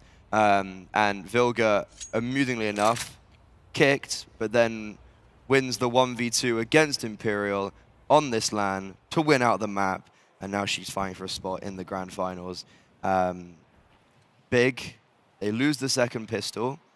But for NIP, they've currently got 4 rounds, 2 of which were from the pistol round, which is not a good scoreline. No, it isn't. No. No. Thank you, sir. Just wanted to clear the air. Okay. Might be some Overwatch fans in. Well, the stage has moved. They're nowhere near us now. Well, who wouldn't make the trek and the pilgrimage to the ESL Impact stage? Clearly all of them. I love that they're against a full USP round and they're getting excited because they know we can't take any ecos for granted. Step by step, 1 round at a time. As James Bardolph always says, focus on the round in front of you. For NIP, that does seem to be the mantra that they have to live by for the next, I want to say, minimum 3 rounds. Then we can start feeling some comfort. Yeah, speaking about progression though, like there was a point in time where everyone on NIP just didn't have any kills. Kiara was 2 and 8. Naomi, like they were all basically within that same like 5-2 kill point at like round 10. If you take a look at their kills right now, there is potentially a silver lining. If there is one to be grasped, that there is quite a lot of consistency, and that has been the praise of NIP and was certainly shown so far in the first day, and especially against Atrix. Everyone just played super well, and right now everyone's playing at like a medium level, so can everyone raise the floor?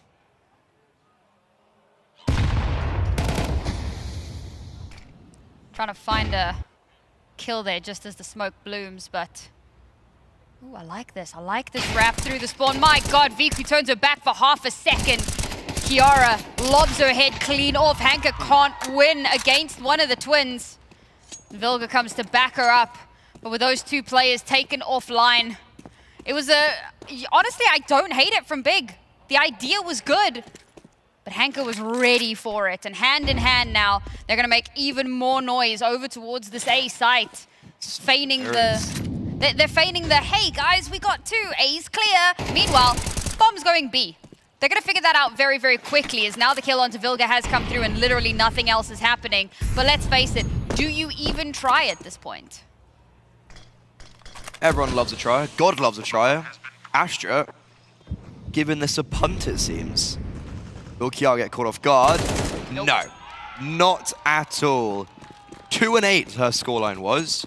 She's now 12 and 10. That is actually kind of a ridiculous turnaround. And I think it came exactly from the point when I went 2 and 8. That's not the scoreline you were posting in the regular season. Well, you know, she told me to shut up apparently. Yep. You know that video AIM made? That was for you. Just right now, like preemptively. They knew you were going to say some dumb See, stuff. it's unfair that Mia can say these things on broadcast, but we can't. She's doing it for us. She's doing it for us. Yeah. She's taking the bullet. Okay, so as much as it's great that NIP have strung 3 rounds together and have at least made this look on the face of it more contestable and have also won the first gun round, they still are 3 rounds behind. So Big still do have that lead, and if I'm Big, the benefit of having that such dominant first half is that you can get away with losing the pistol round. You can get away with losing the first gun round. And especially because of the save, they're actually going to keep the pressure applied. They're going to force back into it. And look at that from Astra. She's getting super aggressive middle, saying, there's no one here. Look at the extremities. And because of that, Viku already onto A. Astra already coming back up con. There's 3 players ready and waiting for the NIP executes. You're absolutely right. There's a handful of rounds that you can afford to lose, but we're getting to that point now where you really can't anymore, especially with the economy looking the way that it is. So, a resurgence from Big is exactly what's needed here. Solid utility here for the exec, but the smoke in towards Palace gives a little bit of pause. Unfortunately, Viku gets cut down. Astra's so quick to follow. Hanka hasn't been cleared. Never mind. Yes, she has. Aim just goes nuclear. Bomb to get planted. And all Big's best laid plans for this round go utterly awry. Will they be allowed to save?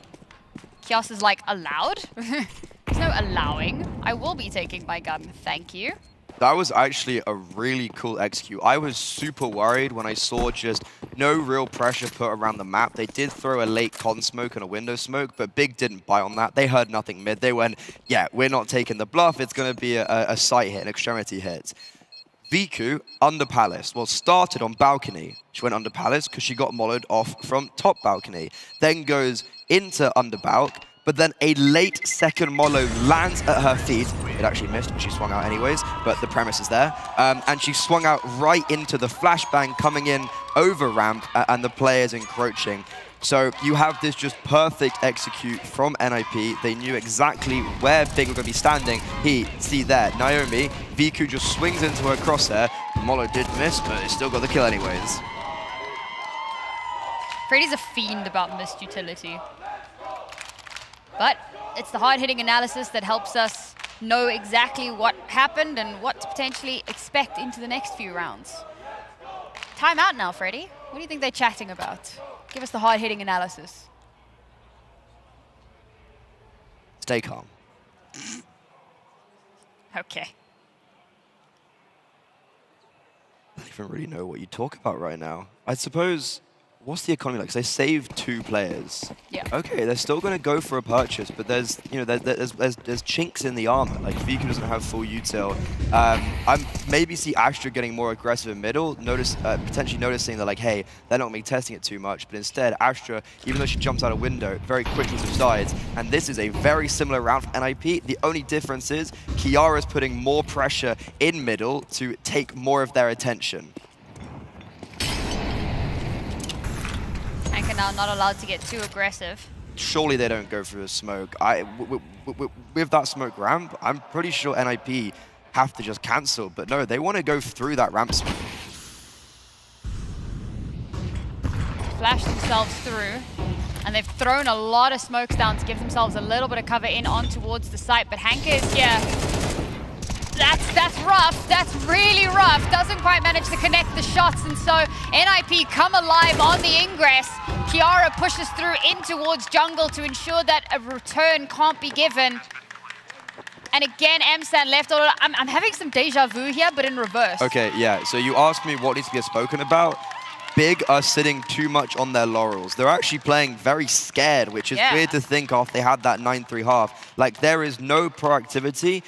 Maybe due to the fact that in the first gun round, they did have that dynamism. They did go and push double ramp, and they just got caught on a weird timing. Not gonna lie, I think that was just unlucky. There was about 2 seconds where Viku was not perfectly covered by Hanka, and Kiara found that 2-second gap. So you have Big in back-to-back rounds who have just sat onto the bomb sides. Lo and behold, NIP have had a really clean execute. The lurk through con as well as the different layer, the second layer, I guess, in this round of Kiara. But that's two very, very simple rounds for NIP, and Big have done nothing to thwart their plans. They've actually just, yeah, been very stagnant. Not the look we want to be seeing. But it is nice to hear the cheer wars going on. We said it, like, this is the game where we'll probably have the biggest turnout of fans. Maybe not the loudest, because Pop and Pop still exists. But Yeah, she is worth 20 men. truly. But certainly numbers that have shown up in their droves to see which one of these two teams can book their ticket. And now with NIP bringing this to only a one-round deficit. We started the half at 9-3. Big haven't picked up a round yet. And it's been really one-sided. Like, I was kind of saying it when it was 6-9, I was like, okay, let's not get, you know, let's hold our horses. But every single round, I'm just getting a little bit more tentative. And a very similar setup for Big, where Hanka's jiggling close ramp with a smoke. Astra's in sandwich. They've played that position actually last 3 rounds, and it hasn't gone very well. NIP, once again, have the lay of the land in front of them. They drop mid utility, and they're just going to potentially... Oh, they did miss a window smoke. I mean, they can still just run up short and split mid to B, and there's 2 defenders with no rotations. Yeah, I mean, considering mid presence hasn't really been much of a thing on this map, missing that smoke isn't the biggest problem in the world here, but Viku gets a nice little opener for herself, and she's in a good spot to potentially follow it up, so NIP realize pushing that not going to be the best idea. Oh, Naomi catches Astra with her back turn. A smoke comes up, Hanka trying desperately to stay alive. Naomi has to know she's in the smoke. They think she's Oh round. my god, they have no idea. She pushes back through, gets the kill, first up. Now Zana knows where she is, or rather Naomi for that matter. But it's 2 versus 2. And oh my god, Viku shut down Zana. This round was looking so doable, but it's fallen through their fingertips. Viku comes up massive. She was a huge point of conversation yesterday, showing exactly why again today. Viku brings them down with the sharpest fang. We had all our attention on that A-bomb side. We had all our attention on Hanka, but the whole reason why this round did not go the way of NIP is because of that Polish AWPer opening proceedings.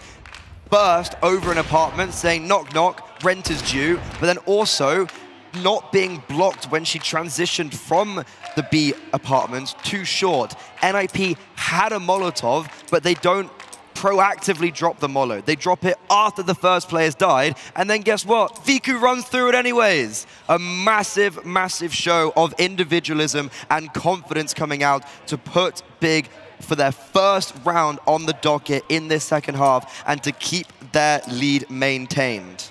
And there's such a fine line between confidence and overconfidence, right? Like we were talking about it with Olga in the previous one, and there were moments where it was like she just keeps running out. And a lot of the time she gets like a 3-person spray down, and then that bolsters that confidence, but then there's a step too far. So far, Big have done a decent job of keeping that reined in, but it's the first round they've been able to pick up in this second half. They can't allow that to kind of spiral out of control. This is that moment where you tread the line between confidence and overconfidence. And there it is. There's the line. Right there, Hanka getting way too aggressive over on ramp.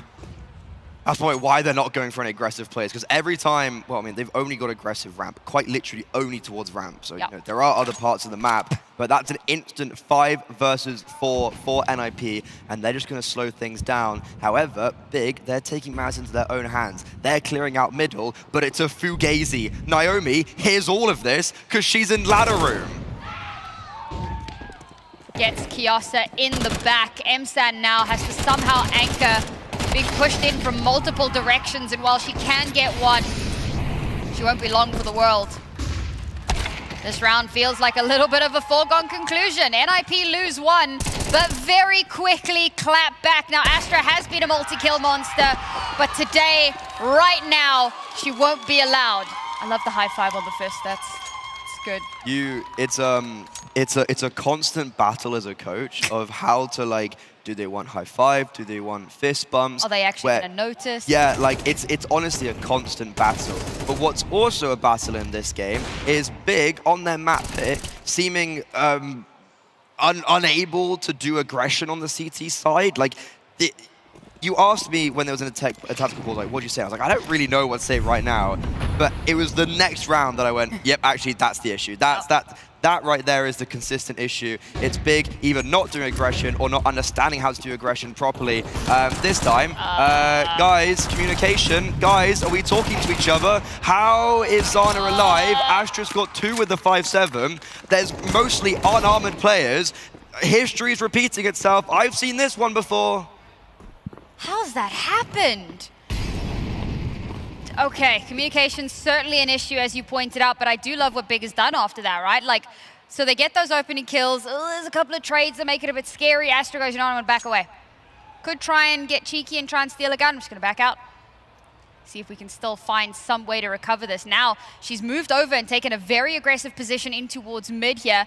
She wants to be scary, catches them off guard, baits for Emzan, and the spray down is perfect. Okay, Emzan only gets one of them. Astra does the cleanup onto the final one, but Big in an eco round with a little bit of a surprising turn of events. That change up in the aggression, and NIP have no idea what to do with it. 2 players had armor. 2 players had armor. That is the second, I guess not full eco. The first one was a full eco, but may as well put them in the same bracket. Astra's got 6 out of the 10 kills in both of those rounds, single-handedly winning the latter. Now, if there's ever a rock to be hit and an iceberg to sink your ship, I think that's the round. Very reminiscent of the Imperial Valkyrie games, where it went to full 23 rounds, and within those 23 rounds, NIP had 18 of the opening kills. They lost to ecos, they lost to clutches, they lost to force buys, and they still had the resilience. They have to seriously dig deep now and show why they are born champions. Scariest thing about a 9-3 half is that all it takes is 2 rounds for the pressure to start setting. Oh my god, Vilka! Timing. Oh, that's devastating. That's and it. AIM gets baited into the crosshairs of Viku as well. A miracle now needed for NIP. There's a world, but is it this one? Naomi's found herself up connector, walks into Astra, and Astra continues her reign of terror and dominance. 21-13 is where she sits currently.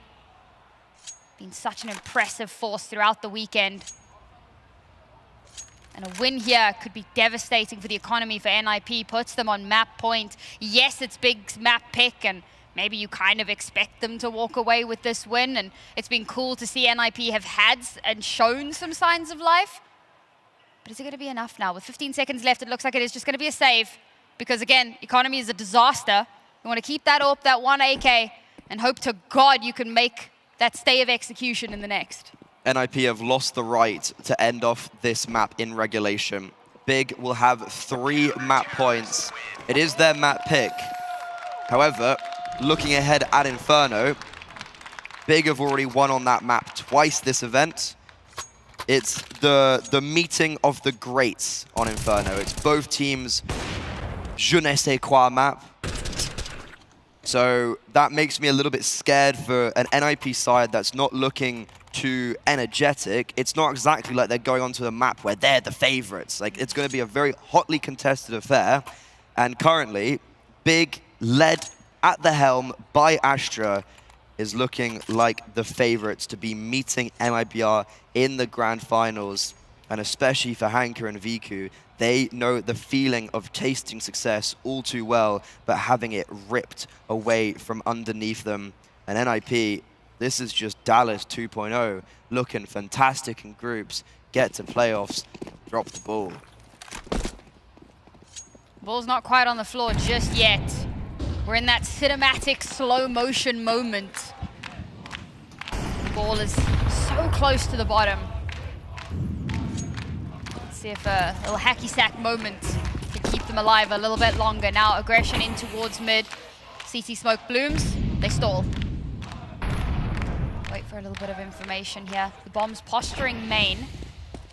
They've already thrown out some good execute till they don't clear Astra. Yes, they do. Despite the flash, Astra shut down, but Hanker will trade it back.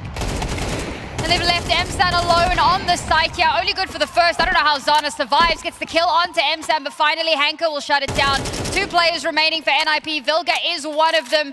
And she's in tandem with Kiara, trying desperately to stem the tide from the connector position. Doesn't know where these last 2 players are. There's an inkling, gets flashed in towards jungle.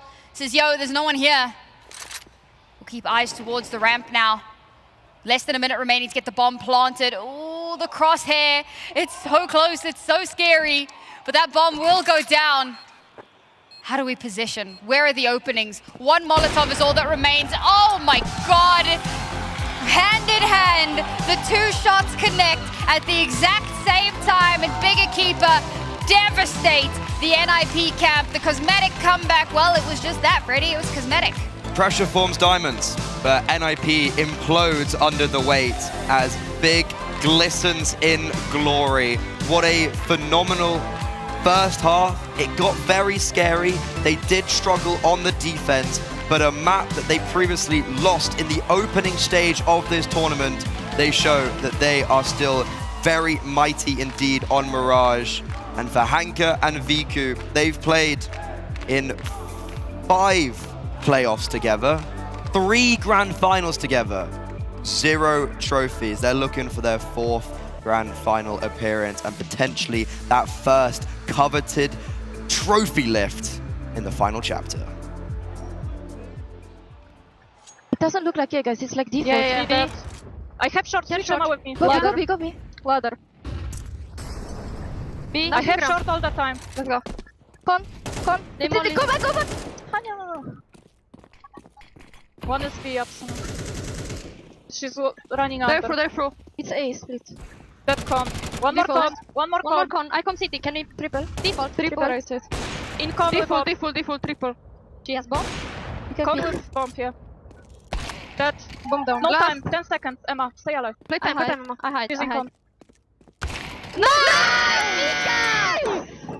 Tanya, please don't block. Well, AIM might have had some colorful language to start this series, but sometimes you gotta hank around and find out, and that's exactly what happened on this map of Mirage. Big Equipa come out the gate strong in this semi-final matchup, and they deliver. Yeah, message sent, express post even. It was like one of those situations, right, where Nip, it looked so good off that pistol, but then the things just turned around straight away, and Big just stacked on way too many rounds in that first half for Nip to really deal with there in the second. And it is a little bit unfortunate for them, but I think it was also expected. Big, they love the Mirage, they brought it in, they picked it for a reason, and you can see exactly why. Yeah, exactly. This is what I said. I think Mirage is like the best Big Equipa map right now. And yeah, we saw like they're very confident in it, and especially Astra, who literally just, you know, get the best kills possible. And she's IGL, and so like as I said, and I'm gonna repeat myself very often, like it's very important for IGL. Yeah, and not just that, even like the heavy hitters, you had Viku hitting some crazy ones. You saw there as well, even in the team comms, we got to have a look at. That last shot she hit after dropping into window was nasty, and then like even towards the end, just constantly having the impact. Even though the numbers like weren't necessarily that high for her, she was just still being able to do so much of the work. Delivering when she needed to. And meanwhile for NIP, I mean, we saw them starting to build momentum in that second half, but it's just those back-breaking rounds, 2 of them. Obviously, there's the one right after the pistol, losing to the Force, then the streak of rounds that go against them. But in that second half, the Eco, the 5-7 round, Astra dominating in that. It's so tough to actually build winning Counter-Strike, especially now that 13's all you need. It is tough to make that happen if you're losing Ecos like that. Yeah, for sure. Like after this round, like pause is needed because like you just don't think properly, and this round they're just literally just like losing your focus on everything on the next map because you have constantly this force buy round in your head. But yeah. Yeah, look, in terms of everyone that was doing the impact, though, we spoke about it a little bit for Viku, but yeah, Astra, definitely deserving of the MVP for map 1, 21-14. As you mentioned, IGL, so also calling up a storm, but also getting like 4-1 openings is kind of crazy, and it's what you want to see your leader do just to sort of set the tone in the semi-final on finals day. Absurd way to start it off. We've talked about it. It feels like in every one of these games you have one player that just steps and is heads above the rest, and this time it was Astra to take that role. So impressive again. And with the added factor of the IGLing, with everything coming their way, this looks like a deadly big Equipa squad. This looks like a team that's relatively unstoppable here. Anything that you're seeing that's slightly concerning about this matchup, Letty? Anything that you think they're showing as a weakness? Big Equipa, not really. They had a very strong start. Of course, they had some, very weird rounds in the middle of the game. But like, it's happening. It's a tournament. It's semi-final. Like, there's a lot of emotions, so it's like very, very normal. But yeah, like we see everyone is shooting back. Everyone is in good form. They laughing. It looks like they actually like each other. So yeah, like, what else we need? You told us one thing to watch for, which is as soon as Viku starts smiling, it's over. And I think we saw a few grins leaking out there. So not a good sign if you're NIP. Yeah, are we going to see that smile leak into map 2 of Inferno, though? Are we going to see Viku have that much importance? I feel like, they're going to be able to get the selection of side because it's not their map pick. So you'd expect them to start CT. And that's where they can really set the tone, set the pace. But will they come out swinging? Are they going to take it slower? Like, what would you expect Big to be doing here moving into Inferno? I think they have this confidence right now, and on Inferno they will show it. I played against them on Inferno. I know how confident they are. I know what crazy things they are doing. Like, I even remember Viku being very aggressive with the op as a CT player. So yeah, I expect very crazy round, but I also know NIP have like very good Inferno, so it might be a very close game. And I feel like if you're NIP, you can look at that map on Mirage and go, okay, we messed up, but maybe we should have won that, right? If we didn't lose some silly rounds, we really were in a position to take away their map pick. If they're framing it the right way, that's the conversation you're having. It's like, forget about that. We're on a more comfortable territory here. We should have had Mirage. Now we can take Inferno, and then it's anyone's game on Dust too. Yeah, it's just like that, though. There was only 4 rounds in it in the end. That's still like a pretty tight scoreline. It could have been tighter, yes, but we'll see if they're going to be able to turn this around. We've already had the conversation that Nips, even though the stats don't look amazing on our screens here, they know what they're doing. They're structured. They have a very good brand of Counter-Strike on Inferno, and they should be able to make it happen. Also, Inferno being the most T-sided map in the pool, by the stats, they're starting on the T side. It should put them in a position to succeed, but they have their fate in their own hands, and they need to be the master of it. If I'm correct, NIP was like picking Inferno whenever they could, and like especially again, almost every single team. So yeah, they're very confident there. So like, I just know it's gonna be a very tight match. Yeah. The one worrying factor for me here is the relative experience, right? Big, yes, it's a newer team, but it's got more veteran players, right? These are players who have been in finals. These are players who have been to this point. Over on the NIP side, yes, you have Vilga, who brings in that wealth of experience, but she's been building up these young gamers again and again and again. They've gotten closer and closer and closer, but when you suffer that first loss in the semifinal, with the pressure on, with the trophy on the line potentially, gotta make sure that they're locked in. Yeah, but knowing that they have Vilga on their side, like, I just know she's gonna talk to them and they will just trust her, like, no matter what. Like, she's just gonna find the correct words to actually bring them back on the server, to not think about the map they won, because it's not important. That wasn't their map pick, so, like, nothing happened. They had very slow start, so if they would just start, like, playing a little bit better at the beginning, the score could be much different. That's it, right? I feel like all weekend so far, teams that have had slow starts have suffered because of it. Even if they almost make the comebacks happen, it just never gets across the line. We haven't seen a comeback completed successfully. You need to get up to a much better start, at least keep it a little bit closer, especially on your map pick. So, final thought. Based on what we've seen so far, are we going to get a third map, or is Inferno going to be the close? What do we think, Mac? I really want to see a third. I want to see Nip. I want to see what we know that they can do here on Inferno, and I want to see him do it in a very, fascinating manner. Yeah, I really want to see it the third map, because like actually on the last map you can see like everyone is a little bit stressing, a little bit, like this feeling that okay, that might be over, that might be final, you never know. So like yeah, I'm looking forward for the third map.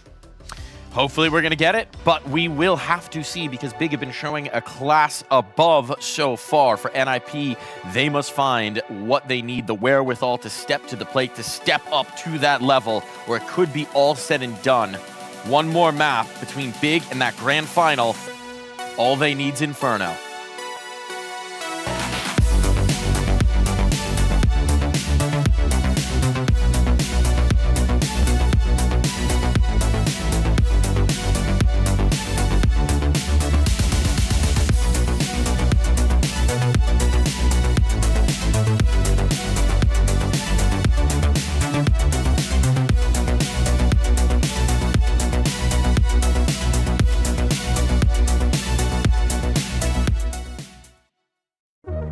Hi, this is Basement Dweller's first advertisement. And our second drop is, it's up, actually. If you're seeing this, it's up. It's available on the ESL shop. We had our first go at a jacket, and I'm really proud of it. I've always had an interest in clothes, but, seeing behind the scenes how the sausage is made has been a lot of fun. And if you like the clothes, tell me. If you hate the clothes, tell me, but try them before you slag them off. I think they're really comfy. So yeah, that's my advert. I'm gonna try again. I'm gonna record another one. Damn, guys, we almost had this. Thank God that's over. Bored of endless matchmaking? Take your first steps towards EPL, experiencing real strategies against teams of your skill. Learn more at fce.gg/EPL.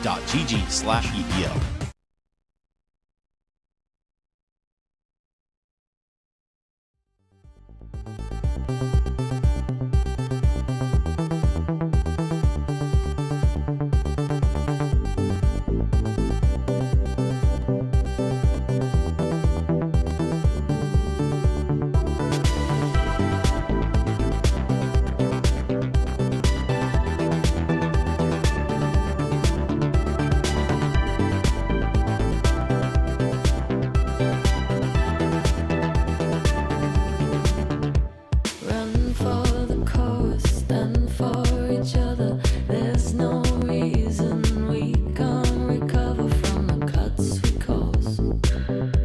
How we gonna break the fall? Run from the bullet, don't waste a minute. You take the blame and we try to forget it. Don't know it's us. How we gonna heal the scars? We take the blame.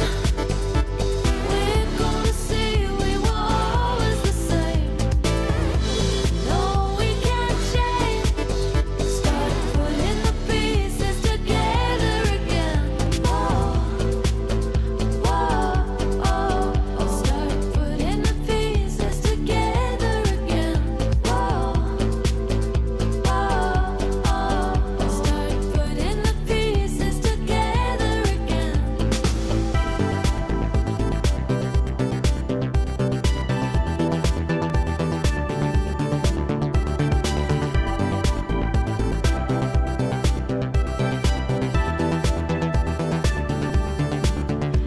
Run from the fire, reach for the cover. We try to hide and blame one another and say, let me down.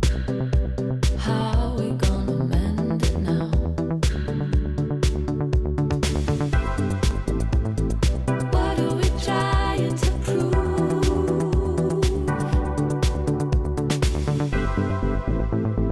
What if we got to lose?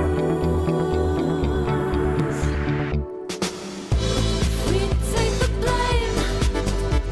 We're gonna see we were always the same. No, we can't change.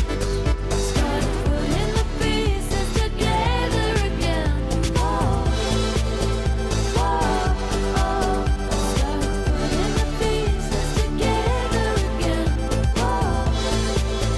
Start putting the pieces together again.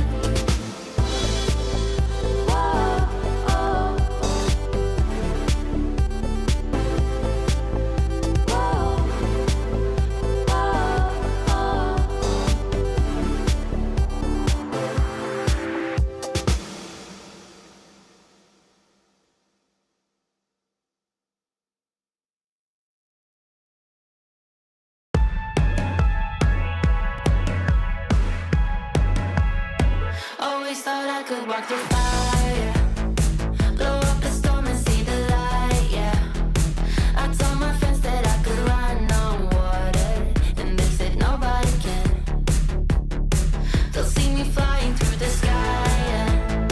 Play hide and seek behind the clouds. I show my friends that I'm not scared of dreaming, and I'll do that again, over and over again. Suddenly, the heart and chest feels heavy.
All right, map number 1 of semi-final number 2 under our belt. Big Equipa take their map, emerge victorious, but now we head to NIP's map.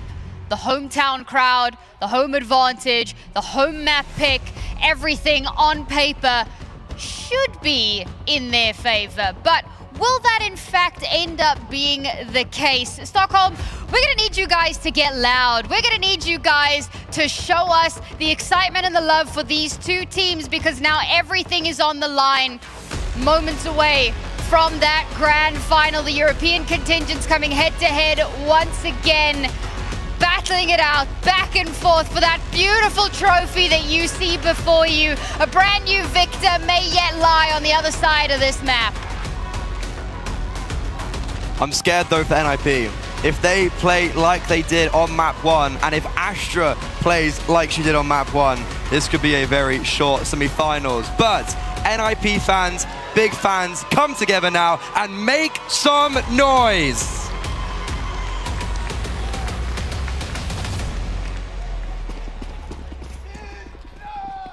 There it is. Let's kick things off now. It's a low and slow start here in the pistol round. I do like this. I think the pressure, as we said, starting to rise, but Kiara is going to get that first kill. Kiasa gets caught out a little bit there, that aggression that we spoke about a bit earlier on, perhaps that overconfidence here. In a pistol round, you want to try and get that early advantage if you can, and unfortunately it's snatched away from them. Now Emsan has repositioned herself. Okay. And Viku gets the kill onto Kiara before any shenanigans can happen there, but Emsan will be put down. The one Swede not going to be allowed to finish out this round as aim goes nuclear. She did this in the first pistol round in the previous map as well, and has left Astra to try to pick up the pieces. We've seen her get multiple multi-kills over the course of the last couple of days. 4 kills is what it's going to have to take. No kit on board, no time at her back. She'll put the enemy team at her back and head on out. Pistol queens at NIP. Issue is they struggle on the anti-ecos. Feeling very reminiscent of the first map, the first round even. AIM getting a multi-kill to kick things off. NIP won both pistol rounds on Mirage. Struggled to find success in more of a longevity space. But currently, they've put themselves in the driving seat and they're hoping to park their car in a third map. But Inferno isn't going to be too easy. It's not going to be too dandy for them as both teams are extraordinarily apt on this map. This is kind of the battle of the greats on the perfect playground to do so. Big, they looked flawless against FlyQuest. They've beaten Imperial. They've actually owned Imperial on LAN on this map. And NIP, they've yet to play Inferno in this tournament, but online, they utilized it superbly. And now it's those dreaded ecos. It can get so very, very spicy.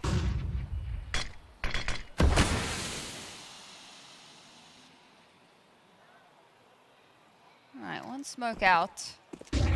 Allows Vilga a little bit of a walk up here, spots out the stack, takes a lot of damage trying to deal with it, and does a little bit herself, but there's no cleanup. It does pull the rotation from that entire stack, meaning they know the A site's free and clear. Now Astra, aim? Slightly questionable, but that's okay. What are we doing? She's the bait play, you know, just in case there's somebody there, the rest of her team there to back her up and get those final kills here. But nades. Oh, that's disgusting. I was like, there's a world for people with USPs running at you, but no. When the chunky nade chunks you down, there's not too much more to be done. So a lot of people right there would be like, eco-fragger, Naomi. I'm sitting there thinking, thank God someone got a multi-kill against the ecos. Thank God someone killed all the ecos. But this is when the going is going to get seriously tough. The one thing I find the scariest about Big Equipa on this map is the fact that Astra and Hanka play B together. How terrifying is that you have to play against those two on Banana? That is, I wouldn't wish that on my worst enemy. So it's going to be a very tough challenge for NIP. And guess what? First round, they just go, not even going to want to amuse that.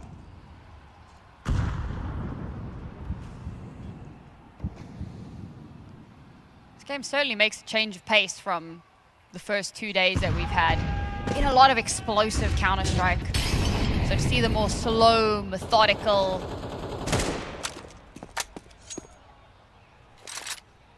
bit of util bait early on. Big have some solid Banana control here, but they've used so much very early on. NIP haven't even been concerned with it. A dry peek from Vilga ends in disaster. No trade either. Oh, I thought Viku was going to catch Zana there, but no. Reposition is good. She eventually does. Not in the way I anticipated, but it does happen. The Twins find the opening on towards the site. Viku's eventually overrun. And this bomb can be planted. The last two players. It's the duo you mentioned, the terrifying twosome, Astra and Hanka now. 2v2. Naomi very low. A stray bullet would do it. But still Kiara to contend with. And no information at all. There's an idea, a thought, a possibility, but nothing confirmed. Astra, wow, okay. I thought she might just be the bait play there, but no, gets the first kill, gets traded, Hanka shuts it down, defuse to come through, and deja vu all over. Wait, 10-second defuse. Maybe, maybe, maybe? Yeah. Oh, okay. By the skin of their teeth, by our whisker. But a little bit scary, never in doubt. Apart from I definitely doubted that. Realistically, NIP had no right in winning that round in the first place. Very poor trade spacing. Felt like they weren't on the same page, which is not normally what we associate NIP with. They're this cohesive unit. They're like a hive mind. They're one person. They're possibly the funniest people to just observe. Yes. And yet we're watching them on the T side not have that cohesiveness. Viku just able to isolate Jules and get away far too easily. And even though the Twingers are able to get 2 kills apiece, that isn't enough. Their efforts are in vain. So it's an early round for Big on the board, but NIP keeping pressure very much alive. Issue is they walk into the duo that just clutched up the first round. It does go a little bit scary for Big regardless. Hanka drops, Astra takes a bit of damage, but they get that numbers advantage. They can give feed some information back as well.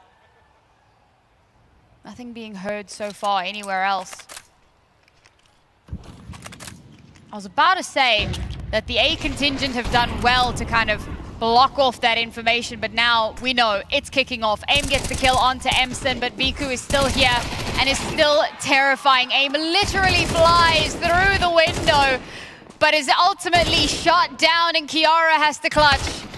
The double swing is good, and it's another round in the back pocket. Around and round we go, back and forth. Which one is going to take that lead and run with it? Back-to-back rounds for Big, and they're going to break the economy of NIP. And it's another fairly simple affair over towards that A bomb site. Trades just not really there in time. I mean, AIM does literally just Hail Mary out of apartments, but it's like that's kind of the only layer of success. This is a rough start on their attack. Haven't conditioned anything necessarily. And Big, you can see how confident they are, especially Viku. She's had, in all the rounds they've won so far, massive impact. Been stopping that execute on towards the A bomb site with a rifle. Hasn't even got out her primary weapon of the AWP yet. And I've seen Viku on many different playoffs and finals for that matter. Kind of just crumble, to be honest. There's a few, like with the last time it was a full Polish Na'Vi Javelins. They were up 11-3 against Fluxo in groups, and not only did the whole team crumble, but Viku was definitely at the helm of that crumble. So to see her, especially in this map and in this series and this tournament, looking very aggressive and confident and smiling, it's a very good look, but also a very scary look for anyone on the other side. People talk about distracting charms. I don't know if you saw Hanka's charm. That thing is, it's standing up. Okay, it fell down now. It was like up and like in her face. It was really weird. No distractions allowed here though. A clean spray down. Keeps Big in the money and feeling confident. And it must be said, this feels like, I don't want to take anything away from Big. They are playing incredibly well. But it does feel like a little bit of a neutered NIP. And as we came into this series, gave a very kind of broad stroke of their history. Season 5 didn't qualify. Season 6, no playoffs. Season 7, playoffs, but no final. Finally, they get here. It's been an uphill battle, and they've had consistent improvement, but they've always hit that wall. They've always struggled to get to where they want to be, and it feels like this might be another situation. Since Vilga's arrival, it's only been an upward trajectory. Yeah. They hadn't made a finals till Vilga's appearance.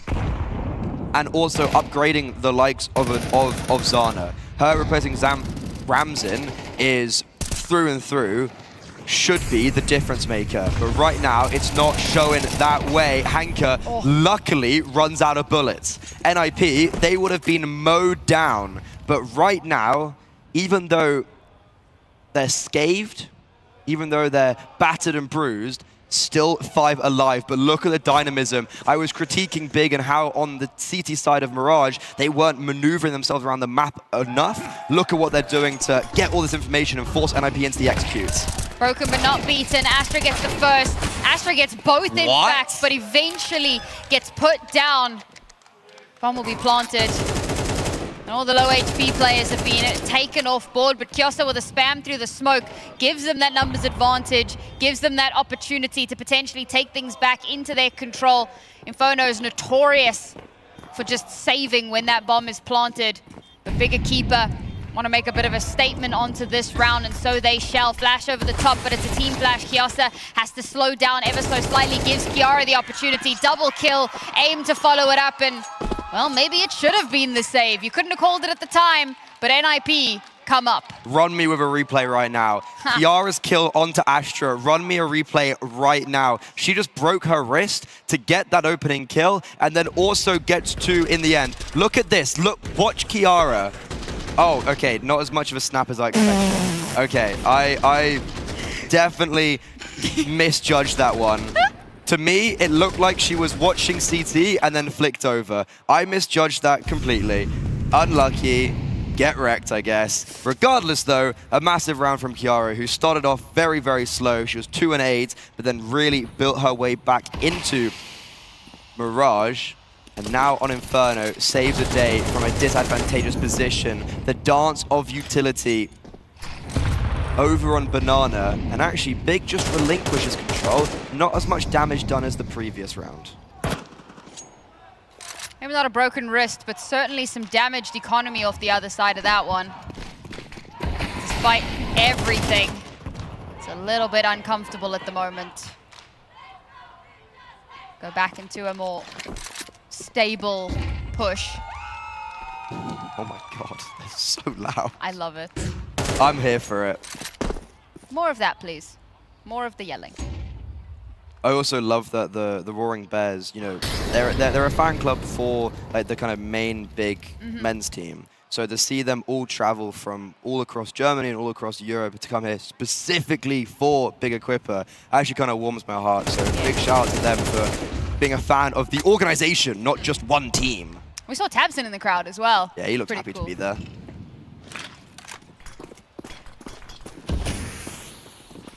Okay, we're on the site. Oi, a little bit labored there. Naomi gets in behind the enemy lines. Double kill from her. I don't think she did. I think she just kind of held M1 and kept going. Bomb plant as well. Last 2 players split from one another. Opting not to go for the buddy system here. It's a good understanding of where these players will more than likely be holding from. So we tap, tap, tap. See if we can bait something out or possibly hit a stray bullet. Hanka trying to take this space now, making a lot of noise doing it. Astra does find that kill onto AIM, but the site hasn't been cleared, and Naomi baits Astra out, so the final kill can connect, and it's one more round in the pot. This is a very impressive showing from Naomi. A lot of the focus in this Twinger duo is around Kiara, but people forget it was either season 6 or season 5, Naomi was actually the outlier. She was the highest rated or second highest rated player coming out of the European regular season, and then kind of the roles maybe switched more to favor Kiara. But Naomi was the first, especially in this NIP squad, to really show how truly individually great she is, and especially in this map when the going's getting tough. She's pulling her team by the scruff of their neck. So it's NIP to reclaim the lead, but those ecos, those USPs, that flashbang on Astra, that stack on the B-bomb site, NIP are looking to come in here, and one good flashbang could be a little bit scary. One Tech9 for the information is all they really need. Triple kill before the trade eventually comes through, and there was a world in which they pivot, but with so many kills to be collected, there's no sense in it. Just run over this last player. I know it's Astra, but how much can she really do? Yet one more round, that's 4 kills for Kiara. Mac 10 go Burr, anti-eco, whatever. It's a big lead now. NIP have certainly woken up. $2,400, we'll take that all the way home to the bank. Astra has just a skill in these eco rounds. In the 2 ecos they won on Mirage, she got 2 kills, then 4 kills, and then got another 2 kills in that round. I don't know what it is, but when she has a USP or a pistol in her hand against rifles, she's the best player in the world. But it's Viku out on the AWP, Zana out on the AWP. It's the first time that we've got both teams wielding their big green. Zana, a very quiet series so far for her, and Hanka gives her the little jiggle, forces out the shot, the flashbang comes in, but Naomi playing anti-flash, and now that is a breaking race. She flicks onto Hanka's head and also saves her AWPer in the process. A lot of util down to slow the ingress, but not going to make the biggest difference in the world yet. Now Astra once again playing the anchor position. A little bit of damage connects, but can't quite find the final kills, and Naomi will just keep ticking that number over. Keeps being an absolute demon. And that's going to be yet one more round. I was talking quite highly about the Astra and Hanka duo over towards the B-bomb site, but to be honest, I've been maybe a little bit disappointed. Like, even in that round, I mean, I don't think they do anything inherently wrong in that round. It is just more so the fact that Naomi hits a really, really good shot. But that B defense not necessarily holding up as successfully as they were over in the previous game against FlyQuest Red. A save to be coming in from Viku and Msan. As NIP, for the first time in this series, taking a dynamic lead. They're putting rounds on the board in a row. And on their map pick, showing why they picked into Inferno. Great reactions, great awareness from Naomi. Really kind of hats off to her and her map she's having right now. 12 and 4, she is standing head and shoulders above the rest. Don't want to be that person. Msan's having a bit of a rough time of it. And we've seen it, right? Every time they come anywhere near her, she just kind of run over. And again, taking an aggressive position here. Oh, the smoke in her way. She can't catch any of the rotators moving their way towards Library. So it might just be a repeat of what's happened so many times before. But finally, no, she gets herself on the board. That aggression pays off. And the final vestiges of this NIP roster have an uphill battle ahead of them. But Kiara's found her way onto the site. She's caught off Hanka in the rotation. She split the last 2 big players. The bomb can actually get planted. And it's Viku and Astra who are still alive. And they should know where Astra is because she changed weapon. AIM should have heard that. And they know Viku's also with the long over towards long. Kiara gets spotted, but Astra, bleeding and bruised, has to back away, even if just for a moment. The Molotov to flush. Kiara doesn't care what Molotov, but Viku does finish that meal. Leaves her all alone versus AIM. No kit online here. Time ticking away, doesn't check the correct angle, and it's aim to keep things going. NIP continue a dominant reign in this first half. Someone's given a miscomm there, Viku, or maybe, I don't know, Viku seems fixated on default. She has no other thought in her head that AIM could have maneuvered around that bomb site. So actually a very underwhelming end to the 1 versus 1. You can see AIM just a bit like, oh, okay. She just crouched into my crosshair. But a massive round coming out from the GB representative, heralding from the north of England. 7-3 for NIP Impact. And even though MSAN is on the board for the first time, that wasn't enough. And even though it was a 5 versus 3, a 4 versus 2, that wasn't enough. 2 rounds yet remain in the half. Big Equipa on a little bit of a knife's edge now. Decent bit of lost streak, so should still be all right into the next round, win or lose. But a win would be quite nice. We did see a 9-3 half in the first map, and it went in favor of the team that had the lead, understandably, but it got dangerously close. So let's see if we find ourselves in that scenario once more. Oh my God. Just gets naded out of existence. AIM, while full blind, shuts Viku out entirely.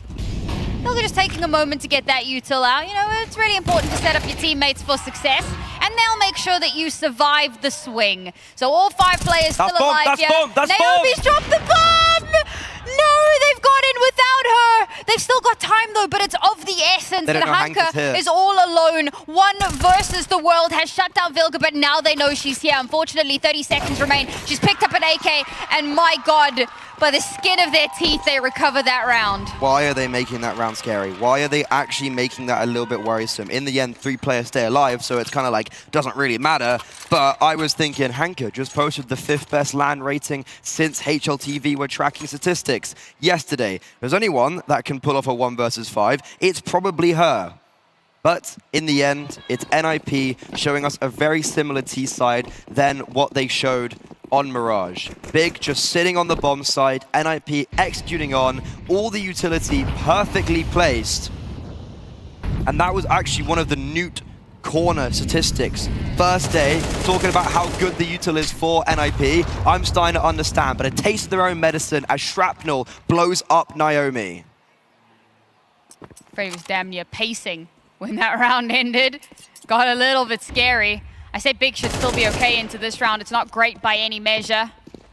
The Masters and an MP9 are all that remain of the buy. Spattering of utility. They've kept 3 strong over towards B. This has been where they've had the best success so far. It does make some sense. Aggressive with the flash. Kiosa gets chunked down dangerously, but Viku's still good for 1. Unfortunately, they all funnel into the crosshairs, but they've done perhaps enough. The bomb is dropped once again, and AIM is caught all alone. She doesn't realize it, but Kiosa's actually just completely given up the space because MSAN's so far away, so Kiosa doesn't want to overextend on 2 HP. AIM, though, not choosing to stay back, actually just getting aggressive, and this will play to her benefit if she can isolate Kiosa before MSAN rotates in, but the timing, I think it's going to elude her. MSAN looking for the backstab and secures it. It's 4 for Big. It's not much, but they can definitely work with that. Guys, she pushed deep up. Yeah, can we just be, yeah, let's go. Flash. Maybe phone call. No, flash CT. Maybe phone call. First box somewhere. First box. Person. I don't know. First. Nice. Triple. Nice. Nice. Good job. 3v3, guys. You got this. Guys, I have behind the kid, the flash mid one. I have re-smoke for some Yeah, I'm CT. open dark. CT's coming. I re-smoke CT. Yeah. Me, I'm playing dark and I'm aiming CT. Do you have any? No, I have nothing. I have nothing. I think you should just play together. I'm gonna go to her. Okay. Clear, but could be friends. Careful. Yes. Ruins one. I'm gonna go pool, okay? Get CT, VP is gonna hold you. CT. She always plays CT. Maybe 2 runes, 1 CT. I'll smoke ruins. Play in front of it. You can play in front of runes. Pushing. That nice. runes, I have CT. And the VP alive. Throw. Nice! Nice!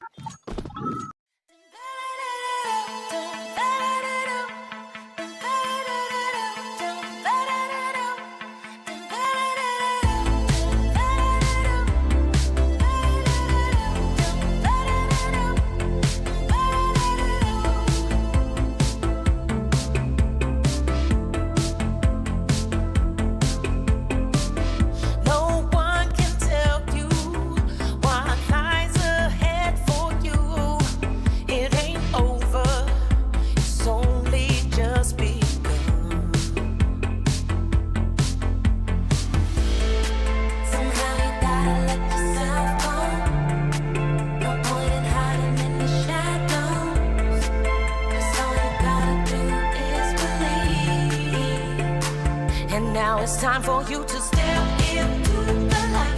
Spread your little wings and start to fly. 'Cause you just need to love the life you live. Then step into the light.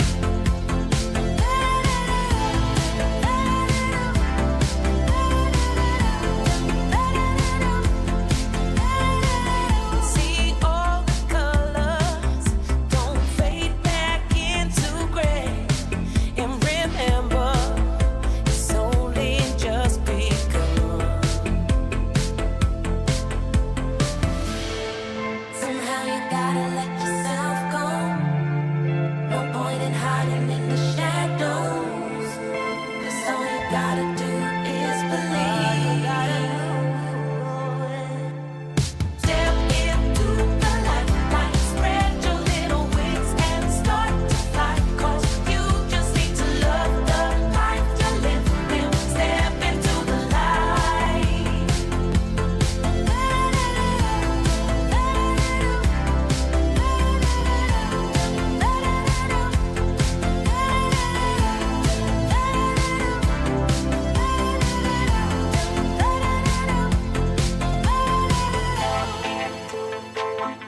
Spread your little wings and start to fly. 'Cause you just need to love the life you live. Then step into the light. And now it's time for you to step. A silver lining amidst a rain cloud at the end of that first half for Big. They find the final round of first half. 4 is what they can work with. It's been a pretty difficult map for them so far, and it hasn't helped that Naomi and Kiara both touting 14 kills apiece. And look how aggressive NIP are on this pistol. They are cruising for a bruising. Bruises is what they may yet get. Naomi chunked devastatingly low to kick things off. Aggression may yet have... Backfired isn't the word, but it's given them pause, at the very least. Start to see some space taken over towards Banana here. Decent little bell to util for this potential exec. Naomi just gets deleted, absolutely run over.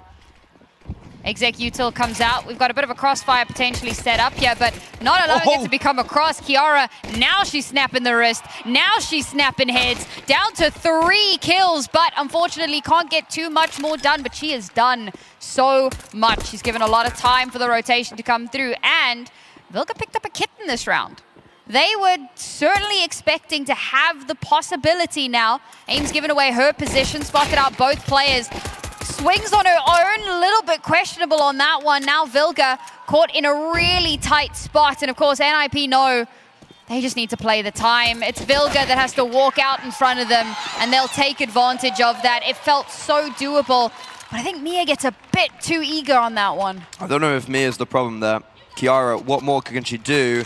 And when you look at that bait setup over towards the B bomb site, Naomi dies early here. And even though it's an unfortunate early death, and brought down maybe quicker than what she would have wanted to do, it's supposed to bait in Kiara and Zana.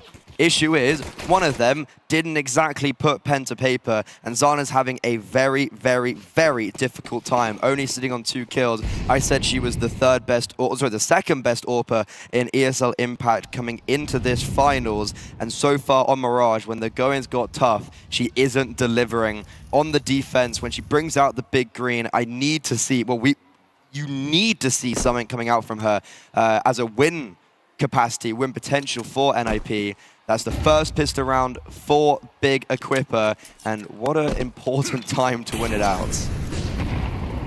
Vilga's been forced into a really tight spot here. Still brave enough to try and take some of these fights, but not crazy enough to overstay the welcome. Does go for a re-swing. It's a difficult battle to win out on, and it will be Viku that comes out victorious. Got the stack moving their way towards Banana here, trying to get in behind, maybe catch the NIP ladies off guard, but they're ready, they're waiting. As soon as that corner is turned, it should be a little bit of a firing gallery. There you go, Amzan gonna pad the stats a little bit here. Desperately needs it. She's also having a bit of a rough one between Emson and Zana. been a little difficult to watch, but the rest of the players are picking up the slack. As a saying in the UK. Is there? Go on. The clash of trash. Okay. But AWP out for Zana. This is a very, very important point in time for her. It's a tactical pause from Big. I would assume, more than anything, to get Mr. MSN on the microphone and just to talk about their game plan going into this second half. Choreograph what they want to be doing in this first gun round. This is the first time Big have won a pistol round. They've got the momentum going into this first gun round. Zana with the big green needs to find impact right here, right now, before it's too late. Starting to have those flashbacks again to the previous map. Somehow Big were able to maintain control despite how everything spiraled away from them in that one. Can NIP do the same here? If they lose this map, they're out. And it's Big who stand on the final stage to play against MIBR. So NIP need to keep that in mind. But somewhere in the back of the mind. Don't want to let that be the crumbling force. This is a heavy reinforcement. They get that little bit of information towards bottom banana, and off the back of that, they've pulled all of their forces over towards the A site. And with that deep smoke, it also means that they can hold banana a little bit more cheekily as well. So now 4 strong to try to stem this tide. It's a big nade. Misses the mark. That's actually imperative that that nade doesn't connect because Zana's still standing. But look at this from the T side of Big Equipa. They're disengaging, but as they're doing that, NIP are re-engaging. Taking that space that's given over towards them. And now as that's happening, Vilga retreats from banana, tries to call reinforcements from the rest of her team, but many of them have fallen, so she now knows she needs to be that last bastion, and she crumbles. The walls of Jericho have fallen. And the last 2 players now make that move up banana to try and close the distance. They've got the kit available. Zana hasn't had an opportunity to do something, and unfortunately a retake with an AWP in hand is a very difficult task to mount. With aim dying there, there's not much more for Zana to do except die. And that's a round that goes maybe in an unexpected fashion. Maybe some of you in the know knew. But it's Big clawing their way back in. That felt like the opportunity. As soon as Big start leaving and start maybe opening gaps, NIP had the timing. Kiara gets that opening kill, but the reaction then from the T side, and especially MSAN with this Mac 10, 3 kills in an imperative round to be getting. NIP take a tactical pause. They give themselves a deep just respite. Take 30 seconds, not even necessarily a timeout to call a strategy, just a timeout for the mental. You've got Vilga, one of the most, probably the most experienced player in the whole of the women's scene. She's won 6 ESL Impact finals, 3 of them against Hanker and Viku, the other 3 against Olga and Furia. So whoever is in that grand finals, it's a familiar face. It's a grudge match. So this is also a little bit of a grudge match. The few times that these cores have come up against each other, it has been a little bit back and forth. I think the last time was last year though, so it's been a moment since they've had the opportunity to go toe-to-toe again. This should be a round where Big even out the scoreline. Because NIP don't have terribly much into this one. Maybe Kiara can farm up a little bit. She's in a good spot for it as well. Some well-placed util will very quickly flush her off of that angle. This could end in utter disaster.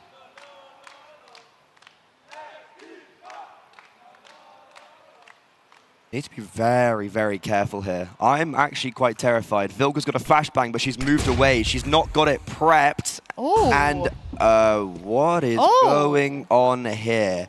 Astra's in the CT smoke. The rest of her team are going over towards the A bomb site. Astra's killing them on B, but there is one lonely soldier here.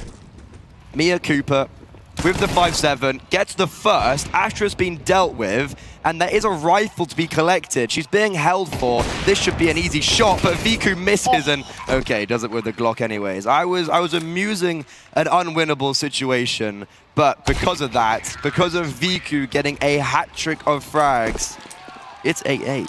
It's 8. Tied game. It's been 2 years since Hanka and Viku were in an ESL Impact Grand Finals where they lost to Vilga. Revenge certainly is a dish best served cold. That round does go the way we anticipated, but it's kept uncomfortably close. Viku has consistently been terrifying over the course of the weekend. You've kept bringing up Kiara, and with good reason. But unfortunately, when all the pieces aren't working as well as they should be, the machine not well oiled, there's a scraping, grinding sound where it should be a sweet whirring hum. Just hold on here though, because Big, as they're taking banana control, they're walking into a potential trap being laid by NIP. All right, Viku, full blind. Shot connects onto Naomi. Oh, now no. Zana given another chance to step up. And unfortunately trips, falls over her own feet, and gives over the advantage. Emsan hears aim as well. Emsan's got all of this information. Mouths a motor saying, I've heard them running away. It's a free and clear A bomb site. Nothing to slow them down apart from their own intuition and care. They'll move on, the bomb will go down, and NIP will back away. Zana's had the AWP out twice now, and in both times has struggled.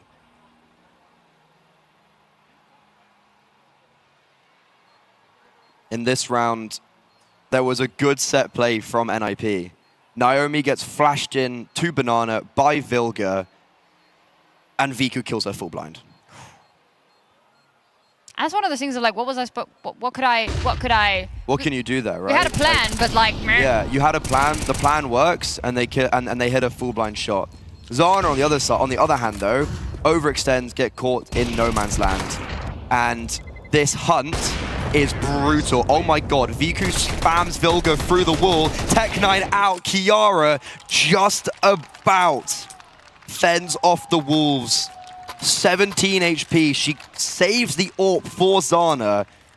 She needs to start creating magic with that because Kiara has really done everything to keep it into the next round. You know what they say? Everybody's got a plan till you get punched in the face.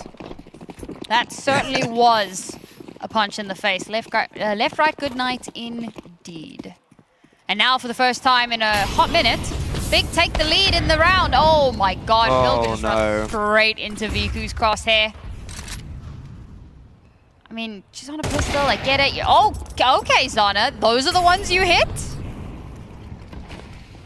Finally, Zana connects. It's the battle of the AWPers, but Viku overextends, walks straight into Kiara's welcoming arms.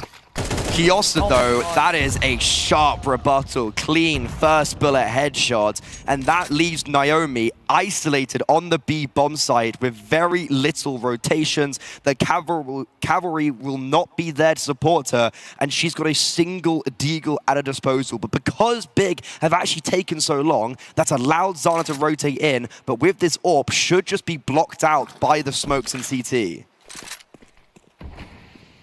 Both smokes have been deployed. That forces her to reposition over. Will they read into that? They're making a lot of noise here. I know they still need to clear the site. Playing distraction, but Zana not willing to peek unnecessarily. Finally seeing her come alive. 2 kills in this round, but it's 2 versus 2. There's so much more to be done. AIM gets the kill onto Kiosta. Hanka has to hold the line. It's her turn to be the bastion. the wall that stands between her team and double digits, and it is a disgusting spray down that makes it happen. 10 rounds on the board for Big Equipa, and NIP feel their chances of grand finals slowly walking away from them. That's just what she does. Hanka is just having one of those events, having one of those tournaments where she can simply do no wrong. It certainly does help when the opposition have 43 combined HP in that 2 versus 1. It's very difficult. You kind of feel bad for NIP because they lose the clutch, but Hanka had all the advantages there. Yeah. And she just taps it in, winning clutches left, right, and center, no matter who they're against, no matter what day it is. And NIP, they just venture into the belly of the beast. Hell lies on the other side, and it's called Hanka. Oh, it's a kitty and a panda plushie. It's very cute. What's up, Big? Moin, Jungers.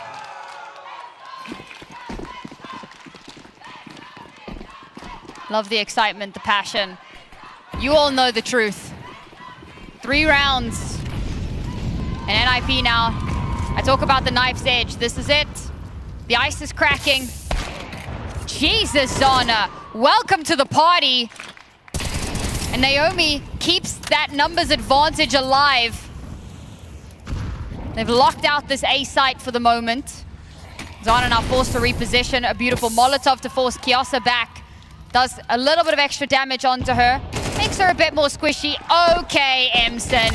Deletes Zana with a rifle. Big, you cannot count them out, even when they're at the disadvantage. Now Vilga has repositioned in, but gets swung on by Kiosa. Kiosa with 3 in this round. Can she make it a 4th? As that bomb does get planted by Astra, holding for the library swing, holding for that player, spots her out, knows that Naomi is on the way, cannot afford to give this round over, and she won't. 4 kills. A nasty final shot. 11 for Big. Kiosa, all things considered, has been pretty dormant this tournament, this series. Yeah. She was phenomenal in the online stage, like everyone was on Big. But damn, these last 2 rounds, her first bullet accuracy has been mouth-watering. Onto Kiara, onto anyone. Just look at how confident she is and look at how crisp she is. She is sinking her teeth into possibly her first ever Grand Finals appearance. Only 2 rounds away. And even though Hanka is battered and bruised by the shrapnel, try as she might, she finally does fall. They've slain the beast. It's an advantage for NIP, but look at the lack of weaponry. Look at the lack of utility. No kit. Sure, it's a 5v4, but it's not exactly an advantage.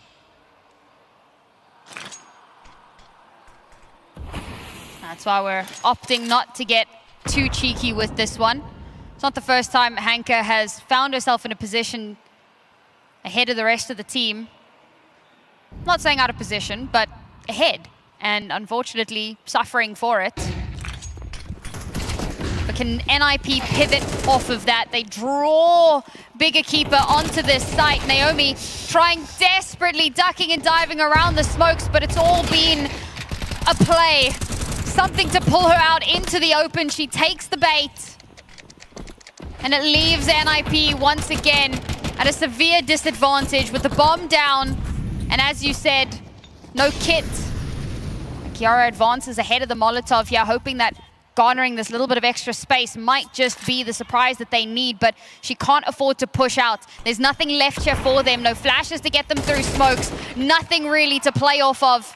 And Zana's left all alone. Will she even be allowed to hold on to this final vestige for the last round? Map and series point on the horizon here. Actually, That's a bomb. Or Kiosa, that worked as well. The youngsters really coming out to play with crispy haircuts being dished out.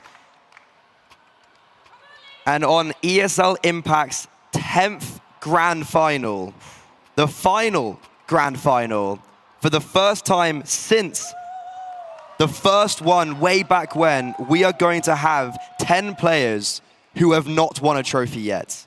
It's not necessarily a new team wins a trophy. It's 5 new players will be lifting that ESL Impact trophy for the first ever time.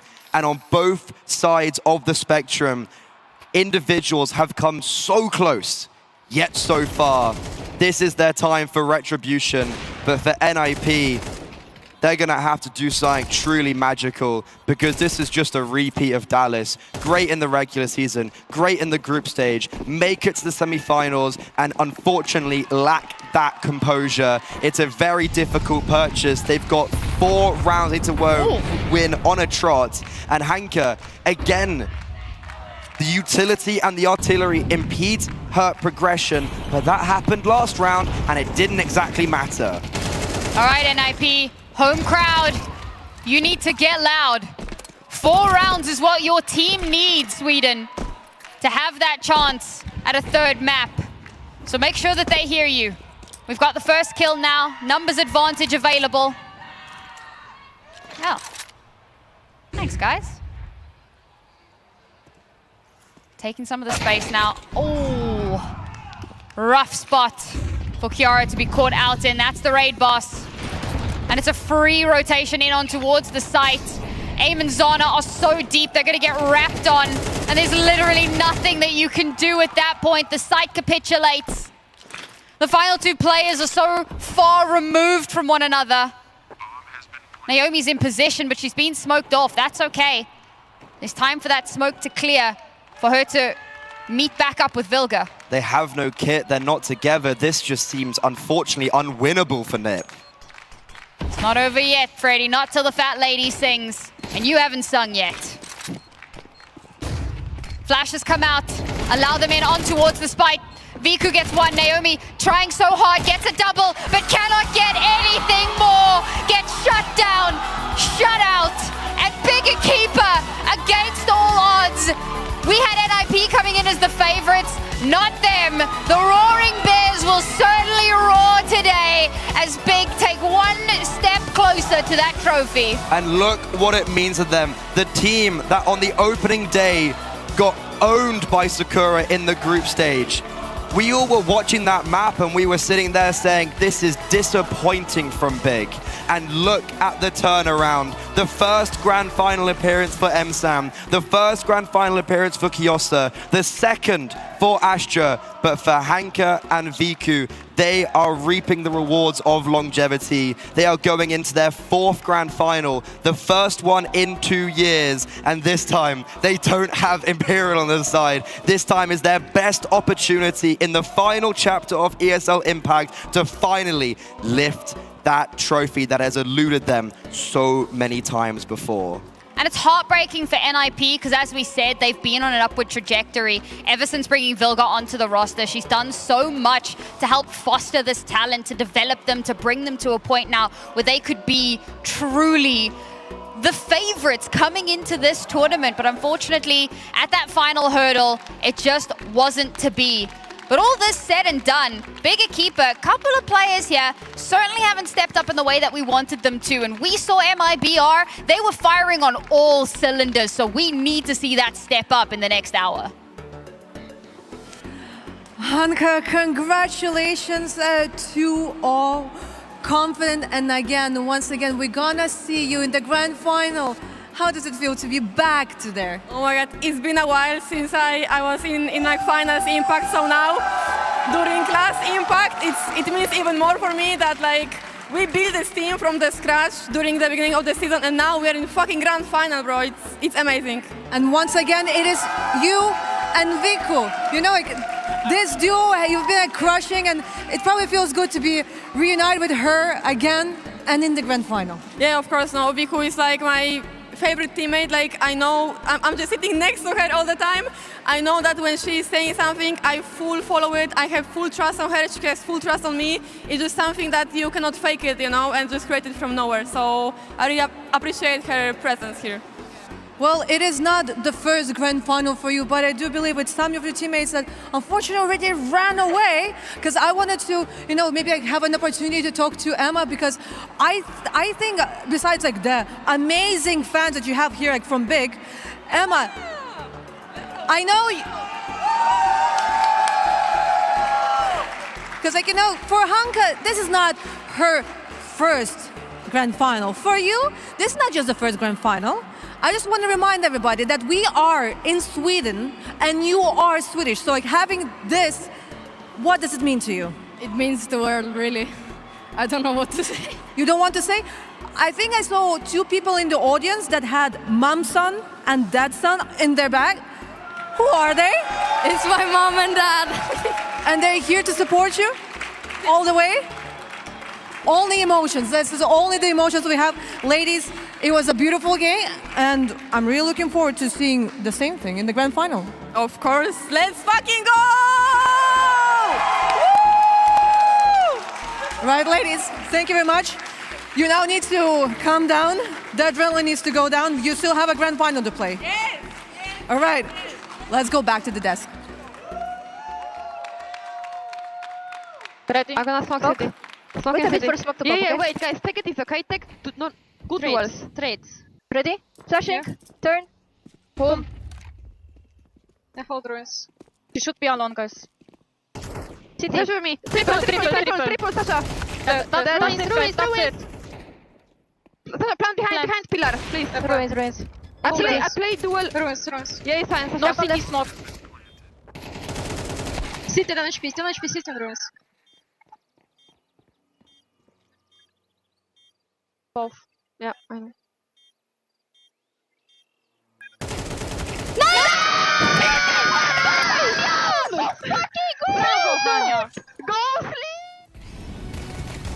There's some poetry in it that the last Swede on stage here in Stockholm is the one to find the final kill to send NIP out of the tournament. Big Equipa are in the grand finals. They have delivered on the promise of this team, this super team constructed for one purpose, and now one step away from fulfilling that mission. Yeah, exactly. They did what I kind of expected also. They played very good Counter-Strike, but to be honest, I thought NIP would surely to be better on Inferno. But yeah, Big Equipa, I guess it's like huge preparation for them. It felt like every time we started to see NIP build in, somebody stepped up on the big side. We had impact rounds coming through from all over the board, right? This is one where it's not about one story. It's not about a 3.2 rating. It's about everybody contributing. Players in the clutch, players in the ecos, Vico on the op, Kyosa realizing the promise of that ridiculous aim all over the roster. This seems to be a big team in fine form. Yeah, Pulse could go wrong. And look, there's a lot going down. Everyone really lifting just when they needed it. And yeah, flawless second half really shut down any hope that Nip Impact had, which is, you know, a bit of a... It's sad in a way because I felt like this definitely deserved 3 maps. But yeah, if Big Equipa are just going to be going straight into the grand final, speed running us there, and then giving us the goods, giving it everything that it needs, then that's what I want to see. I want to see the 2 best teams feeling themselves both just blowing through the semis 2-0 and going into a grand final with high hopes. Yeah, also everyone now knows that AWP is a very hard weapon, especially on ESL Inferno, but Vico was like finding entry kills like on Banana, like literally everywhere, which I think boosts everyone's motivation. I think it was a different storyline, right, from the Mirage. The Mirage was about NIP's mistakes, missing the opportunities to take control of that. This one just felt like it was Big establishing themselves as that better team, coming out ahead, coming out on top through their own might, through their own prowess. And it's a really exciting prospect now because we have a big team that seems to be in fine form. We have an MIBR team that seems to be in fine form. They're both the teams that came from the lower bracket, right? So they have had to battle their way through here, through every possible game that they could play. And now their reward is a duel to the death to figure out who is going to be that final champion of ESL Impact. Who is going to lift that trophy? 5 new champions are going to be forged today. That's a crazy prospect. Yeah, and one of which who has been performing for the last couple of days in fine form is VQ as well, who was that Map 2 MVP. Big performance, 20 and 15, and then showing everyone how it's done on the AWP. Probably, I'd guess, probably the most effective AWPer we've seen out of all the teams still remaining in the finals. Not gonna lie, I'm not surprised even because I know Vico is a very aggressive AWPer and she's not afraid of like taking, you know, like very good picks basically. But yeah, on Inferno especially, I know she had like some issues, you know, on the CT side, but like I didn't see it at all in this game, and I'm very proud of her. And yeah, keep it up. She certainly has been keeping it up. I do have to ask you something. I think this is insight that maybe only you can give us. Hanka kept pulling out, was it a rock? Some sort of crystal? What's going on here? Yeah, so one day Hanka bought some magic rocks, and there was like a situation we were playing a practice, and I had like very high ping, like 200, and I was like, Hanya, can you please touch your rocks so maybe my ping gonna go away? She did it, and like literally after like 15 seconds my ping disappeared. And you know what, maybe it was, you know, just consequences. No, it happened again with Angelica like the day after. How does one find magic rocks? Did she have to trade like the family cow for them? How do you get the magic rocks? Don't ask me, she didn't tell me, so yeah, maybe it's something, you know, like, to be honest, I have no idea. Hanka's got the connect for magic rocks. I would like some of those myself, to be quite honest. So I'll have to see if we can get those. Maybe the magic crystals are all the difference that you need to push you over the line to get that first place trophy. We'll have to see how strong the Juju is, I guess. Yeah. We can also look at how strong they were in this map, because I think there was one round that you all wanted to break down that I believe is ready over on our Qiddiya City playbook. So get marching, folks. And what have you got for us? Yeah, we got the round prepared by Big Equipa. Basically what they wanted to do is like they wanted to execute A, but they didn't find anyone on the bracket. So yeah, we're gonna see now, like it's a full execute, full flash is taking brackets right now. They didn't spot anyone, they spot people playing very far away, so they didn't want to go there. You know, they were like, okay, let's go back, but there's also like really good reaction by CT. It's gonna be right here, like we see CT just go into short because they just lost any information. Like they cannot just like stack side like that in this round. So they're just checking short. Yeah, right here. And just because of that, Big Equipa decided to speed up B because like what else they can do? Yeah, it's interesting there as well. MSAN able to get those 2 picks in the meanwhile, and then also going back to the B site. That information's all been sent across to Vilga in the meanwhile, who does get caught off in a weird position. She decides to go for the fight thinking maybe it's that 1v1, but then gets, ran down by Hanka, and from there things just get really awkward. But it just goes to show that, both teams knew exactly what they wanted to do with the rotation and their protocols. It's just one team, fortunately, performed better in this round, and that was the Qiddiya City playbook. Thank you for the insight there, folks. Thank you for letting me know. A little knowledge bomb dropping onto this desk. And we may need some more of those because we're almost towards that final. We got to set the stage a little bit. Yeah. I want to focus on Big Equipa just here for a moment again and what this might mean to them, right? Because, Letty, you've been in finals with 2 of these players. You've been in this moment, seeing them get back to this point, battle to this point in a new project. What does this evoke for you? Yeah, I think Hanka and Vico especially, they have this hunger of trophy because like we were so close very often. Like sometimes it was like very, very close. So like I think it means a lot to them, especially like the last grand final. So like they just want to be like the only one who everyone will remember. And look, that's where you want to be, right? You want to be putting your name up there with all the greats, with the Imperial Valkyries, with Furia, with everyone else that has won before them as well. And it's just, the fact that we're going to get 5 fresh new faces for Season 8 finals it's a great prospect to, end ESL Impact. And touching on those Imperial Valkyries as well, right? In previous finals, they were that last hurdle, that psychological barrier as much as the in-server barrier as well. That barrier is not there right now. Is there anyone who can stop this Big Equipa team? To be honest, I don't think so. I think the day before, just because they played so much, they feel, they are just practice. They had this warm up. They are ready. They have the fans with them. Like they are cheering. And this is what I said. Like MIBR screaming. They have this power. Big Equipa has literally the same. I think they kind of equal. Yeah, they got the passion. They got that chemistry. But if anyone can stop them, it's the team that's already taken out Imperial Valkyries as well as Sakura. They've taken out all of the big dogs from the last couple of seasons, and now the other big dogs in front of them, Big Equipa, are the next in line. If they can take them out, they're definitely going to be deserving of the Season 8 finals. It does feel like MIBR have just been climbing one mountain after another, also played themselves into fine form. And for both of these organizations, for both of these teams, these are orgs that have provided support for Impact rosters throughout the seasons. Multiple different projects, multiple different team assemblies, bringing it through year after year, season after season, trying to climb to this height, trying to climb to this goal, trying to climb towards this trophy. And now, There's just one more step. There's just one more height to climb because we have our grand final set to take place. A new champion is going to be crowned. One of these organizations will step forward on that stage for the first time. 5 new players are guaranteed to lift this, the final Impact Trophy. MIBR, Big Equipa, who's it gonna be?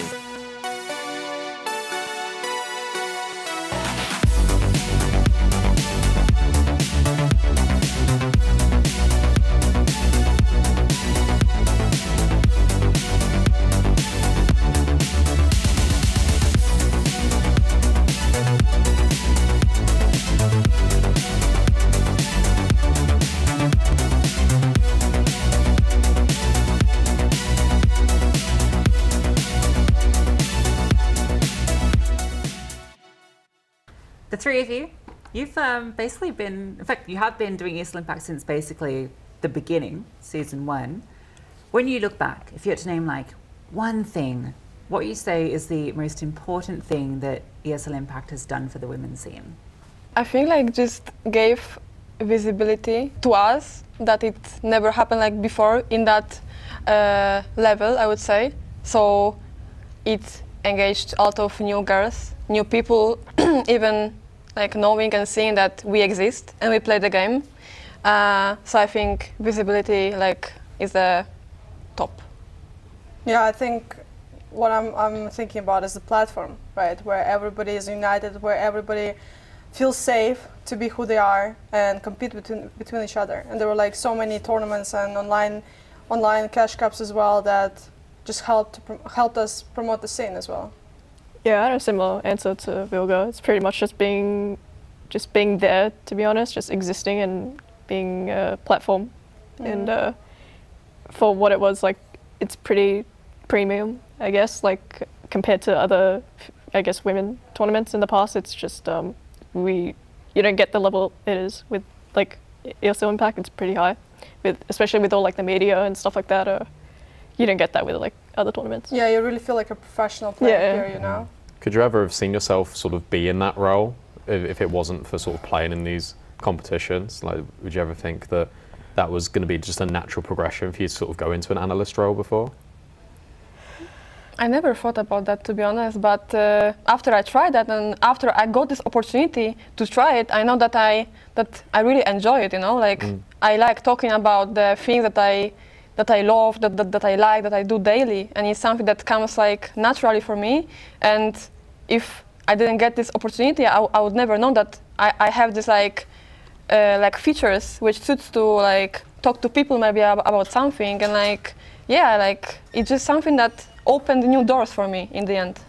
Speaking of analysing as well, if we had to sort of go back and compare like a demo from the teams that were competing in ESL Impact Season 1 compared to where we are right now in present day, how much has that changed over such a short period of time?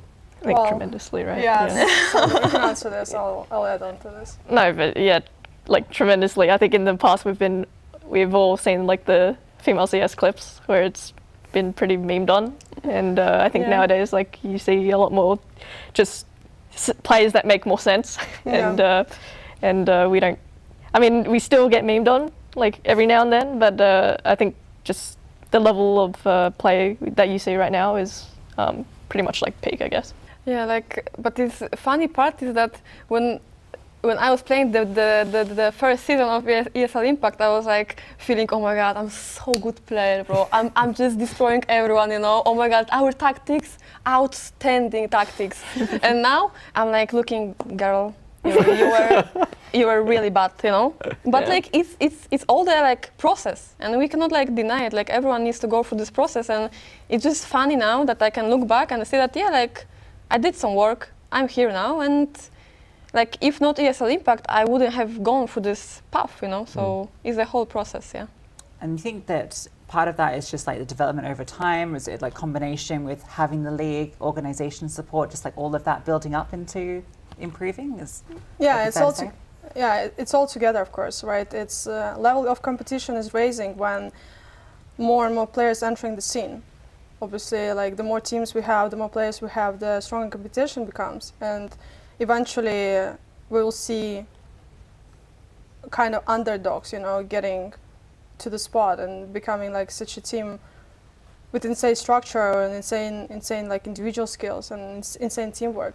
Yeah, like just orgs made it professional in the end, and like gave opportunities that people could leave the work, like normal shift work.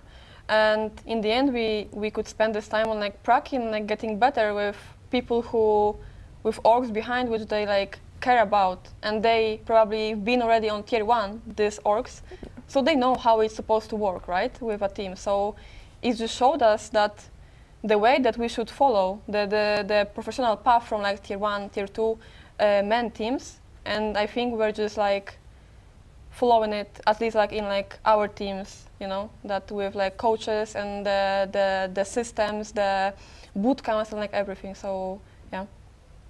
Yeah. it doesn't work. No, I don't think that's gonna work. And not paying attention to the balance, so it might just fall eventually. You are keeping an eye. Can I take like 2 pieces? Hey everybody, it's time for Games with Heku, and this time I have Kat by my side. Kat, first of all, how are you doing? How's the travel? Well, I'm doing fine. The travel has been good. It's a bit too cold here, but I like cold, so it's nice. It's cold because previously you were where? Malta? Yeah, we were in Malta. Boot camping? Yes. Okay, well, you probably did like some preparations, and I'm pretty sure you did not get any preparation for this, because today we're going to be playing Jenga. Have you ever played it before? Yes, I have. Oh, that's bad, because it was my first time today playing Jenga, and when it comes to you, right, like, we all know like you play CS on a professional level, but are there any other games that you also play?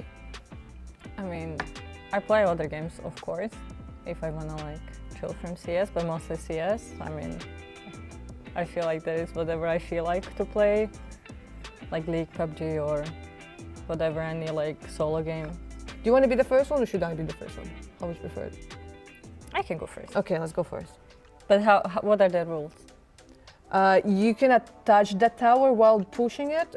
You cannot. But I cannot like touch and then like you go can. to the next one? You can. If you feel like you're pushing it and the whole tower is going, you can change. So it's not like here we don't do like the chess rules where you touch the piece and now you commit to it. Okay. You can. Okay, so it's like. It's like in a store, you know. You look at the apple, you're like, nah. You go for that one. Here, it's Okay, like I'll try options. to go for easy one. Okay.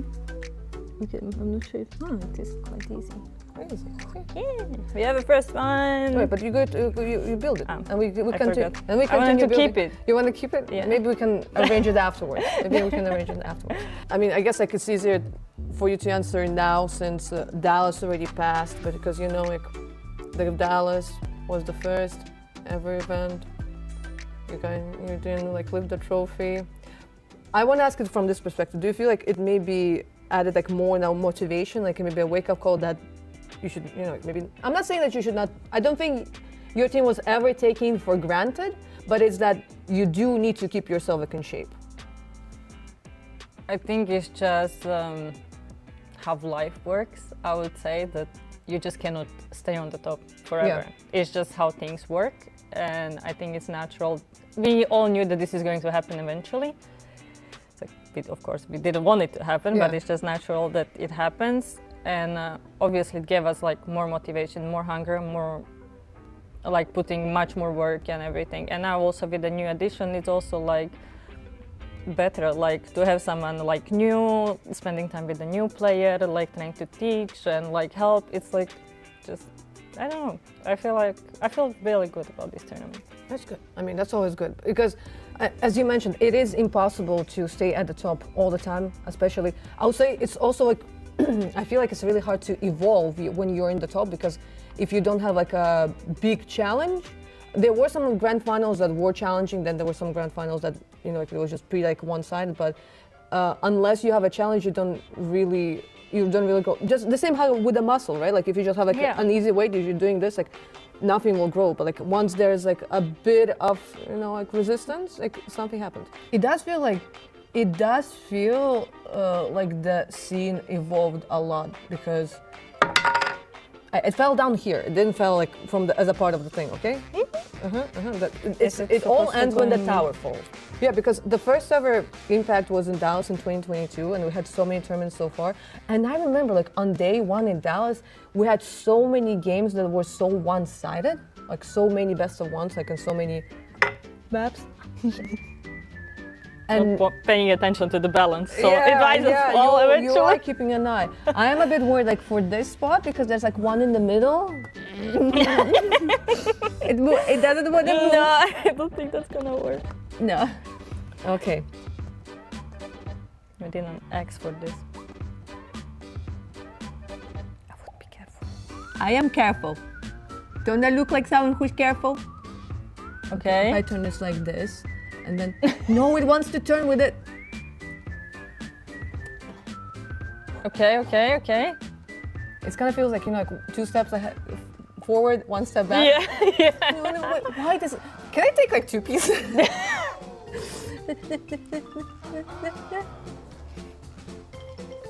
Okay. I think this is official. It looks like I'm inside kind of a canopy, you know, like I'm just like, yeah, like some kind of beaver or something. I think this is like official, like I lost. I don't. The tower is standing, but this definitely should not happen. So without the, I feel like I take the defeat. I take the defeat. All right, but you know, usually like we ask. As sideline reports and interviewers, we ask, like, so what is the goal for the tournament, right? So what is the goal for the team for this tournament? To win. As for everyone, I think. Everyone wants to win. To win the last and final one? Of course. Of course. All right, Dana. Good luck. Thank you so much. Thank you for having me. Okay. Boom. Yeah. We travel a lot for ESL Impact, all over Stockholm, Valencia, Dallas, obviously went to Kato once. Who has the worst travel story? I think me, I guess. I think when I'm playing on MIBR, that's Australia, so we have to travel from Australia, and I think it was like the first Valencia that we've been to, and we had to avoid Dubai, so we had like 4 layovers. So it was like a whole weekend, so 48 hours of traveling. Jesus. Oh my God. It was the worst. All of that just to get eliminated on day one. Yeah, I mean, what can you do? we went and enjoyed the country at least, I think, and went to the aquarium. So horrible. Okay, then my country women. Yeah, but it's not the best thing. But I'm so used to like flights now, like long flights. I'm just this is nothing. I mean, for me, I guess this is the worst travel experience because obviously because of all the visa issues, I had to travel to 4 different countries to get to Sweden, whereas it's like, yeah, it's not that long from, you know, Russia to Sweden. But I'm happy that I'm here. That's the most important. The worst flight experience I had was actually, because you said Warsaw, in Krakow, and there was just this massive storm, and then our plane broke down on the runway. Oh my God! So, but like just as it landed, it just completely broke. So I was stuck. At least it was when you landed. Yeah, no, I wasn't. No. As in, like, it landed to come in and pick us up. So we were stuck in a really small gate. I had food poisoning, and I was just stuck in the airport for like 16 hours. That was awful. That sounds like hell. So bad. But we're fine now, and we made it. Classic cliche fun CS question that you've probably been asked in about 8 different interviews, but I'm going to ask it again. CS bad habits. Does anyone in you, does you or your team have like a really bad CS habit that you just wish they'd stop doing? Whenever there's an AK down, we go and pick it up when we're not supposed to, and we always die for it. Like you have a worse gun, like a, I don't know, fucking Tech 9 or something, and then, you know, you kill someone with an AK and you step out and it's mine, and then I die. But that's it. Your teammate has a worse habit. Oh, true. What?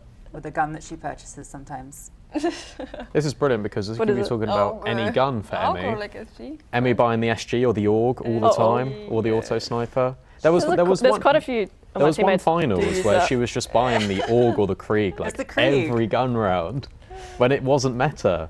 And I messaged her and I was like, "What are you doing?" And she just sent me laughing emojis. Like, no, I mean, they still do it. So I don't know. Right, we're going to be keeping an eye out for the Krieg this event. It'll come out.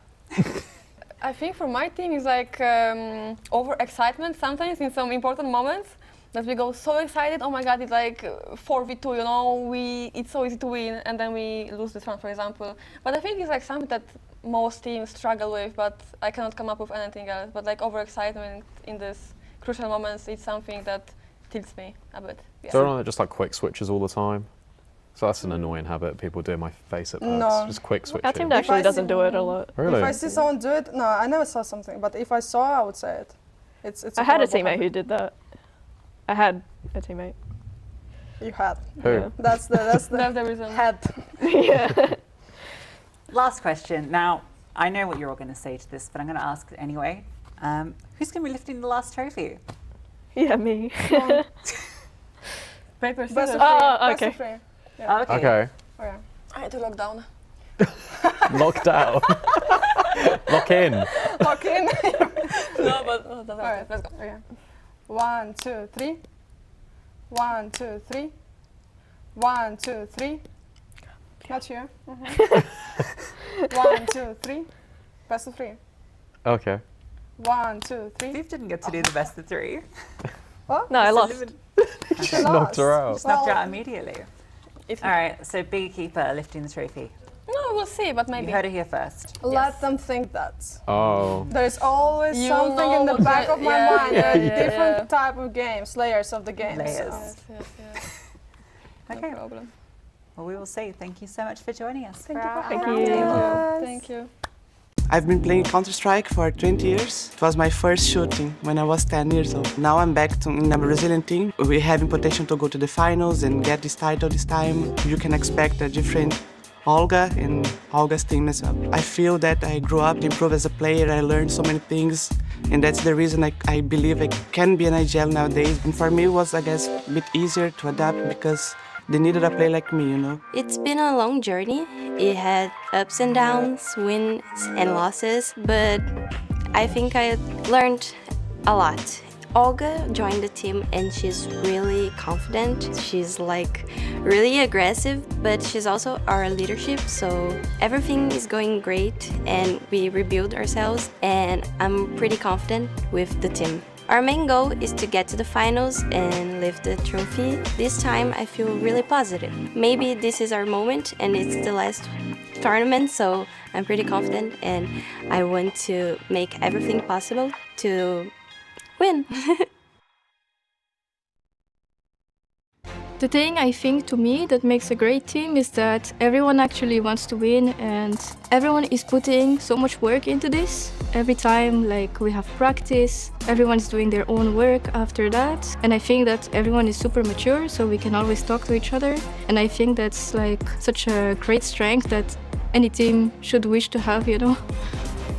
Since we are so new, we did have like honeymoon periods.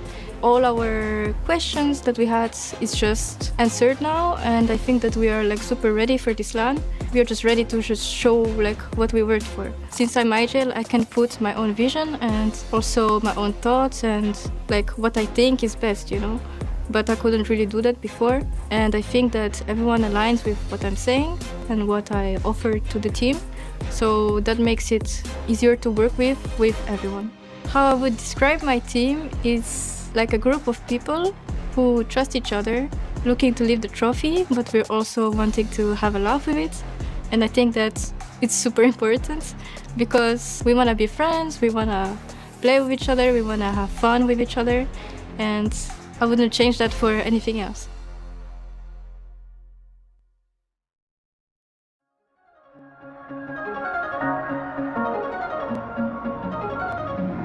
So electric in my thigh, yeah, the feeling, yeah, makes me high. Dying for the ride. And if I was street lights, lose myself in the currents of time.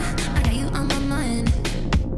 With everything that I feel is so new, I'm pretty sure you're gonna feel it too. But if you don't, there's no telling what I'll do.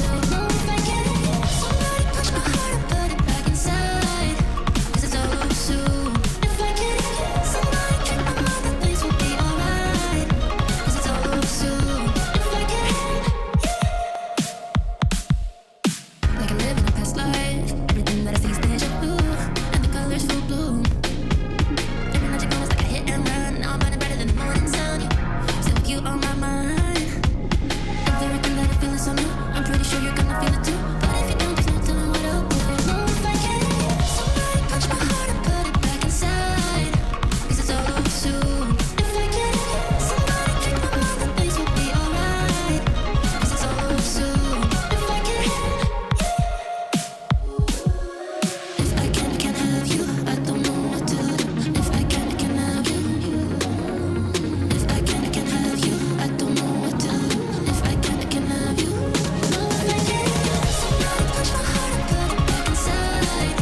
Faint and distant sound, centuries away, growing in the night. Hammers crashing down, a million beating drums echo through the dark. They echo through the dark. Thunder in the sky, the sound of civilization, a brand new foundation. Thunder in the night, the sound of civilization. It won't let you down.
tonight. I don't mind. I'm escaping in the dark. Thousand crystal sculptures, endless dynasties. Every time I close my eyes, can't help but wonder.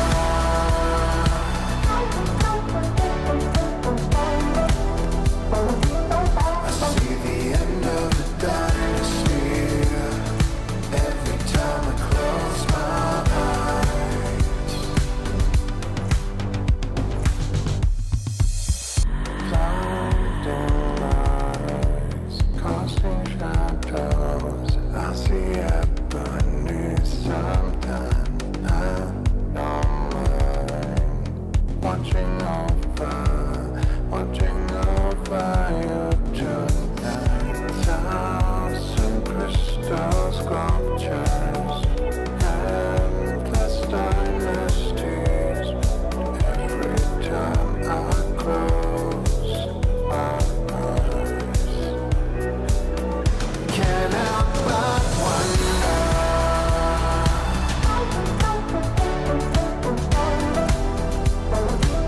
I see the end of the dynasty every time I close my eyes. Can't help but wonder why. I see the end of the dynasty every time I close my eyes.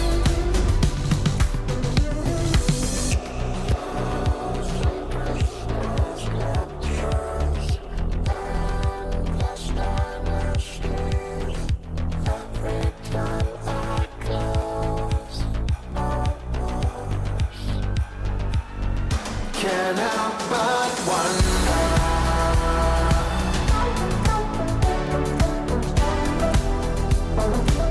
I see the end of the dynasty every time I close my eyes. Can't help but wonder.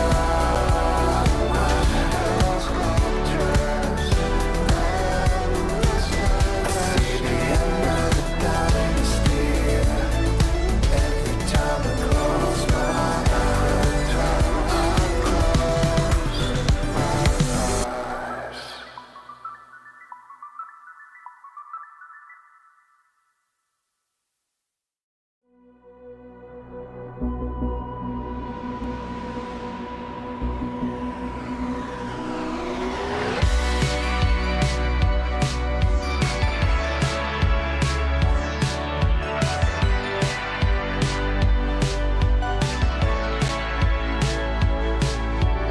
Do you feel it coming day by day? Got to get the message, it's on its way. Listen to the beat, the sound of my heart. It will be alright, just to make a start.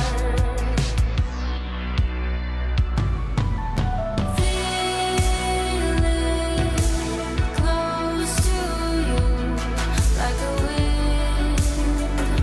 Say it again, set me free. Feeling close to you, like a wind. Say it again, set me free. Set me free.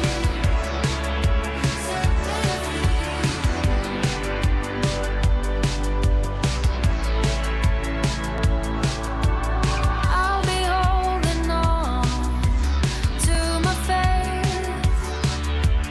Freedom is calling, so show me the light. Listen to the beat, the sound of my heart. It will be alright, just to make a start.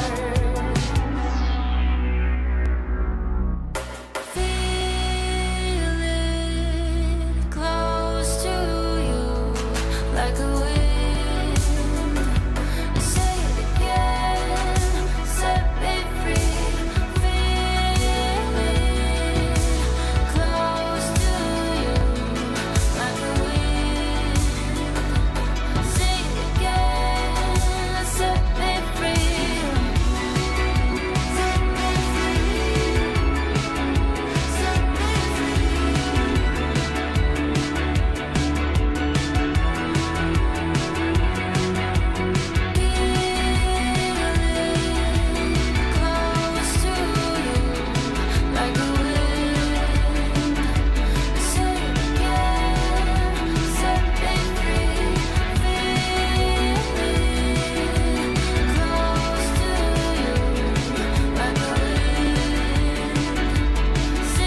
just an ambitious proletariat questioning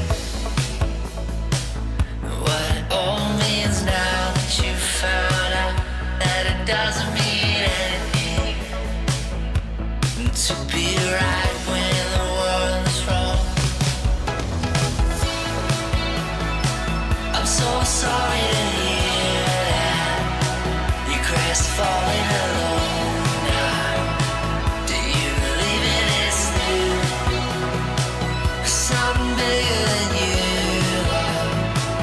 something bigger than me. And do you wish it was true? Do you wish it was me? You see it, something small, just a flicker, and you swear it was real, but you're a fool to fall for the first time, for the last time, for the first time, for the last time.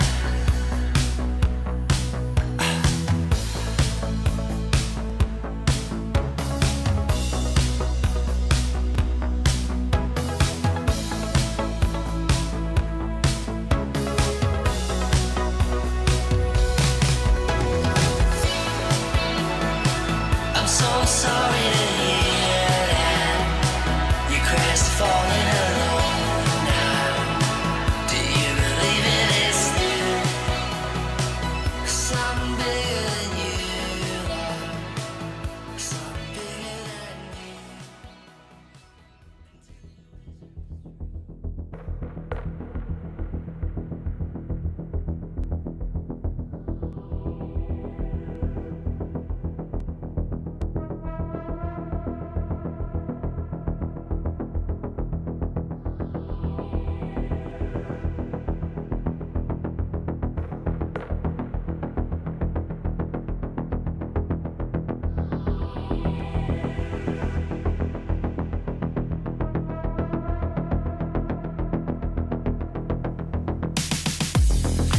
Welcome back to the ESL Impact Season 8 Finals, where we are assembling here on the desk for one last time to go into one last match, our grand final. The trophy on the line, and a new champion is about to be crowned. We are about to have 5 new queens of ESL Impact for the first time ever. 2 teams, MIBR and Big Equipa, will enter this arena, but only one will emerge as champions. So, to welcome you back to the desk, I have, of course, here our wonderful analysts, Mac of the Mates and Letty, joining us here on the desk. It's been quite a journey over these last few days. It's been quite an event as well. Upsets galore, some crazy matches, the 5th highest ever rating on a LAN map.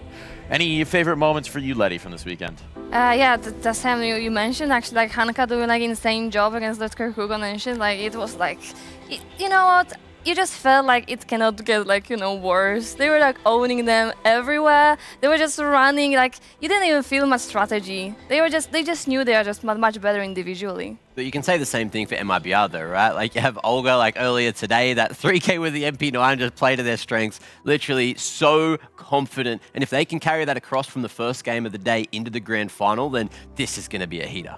It will be indeed. I'm very excited to see these 2 teams in. 2 teams on parallel journeys as well.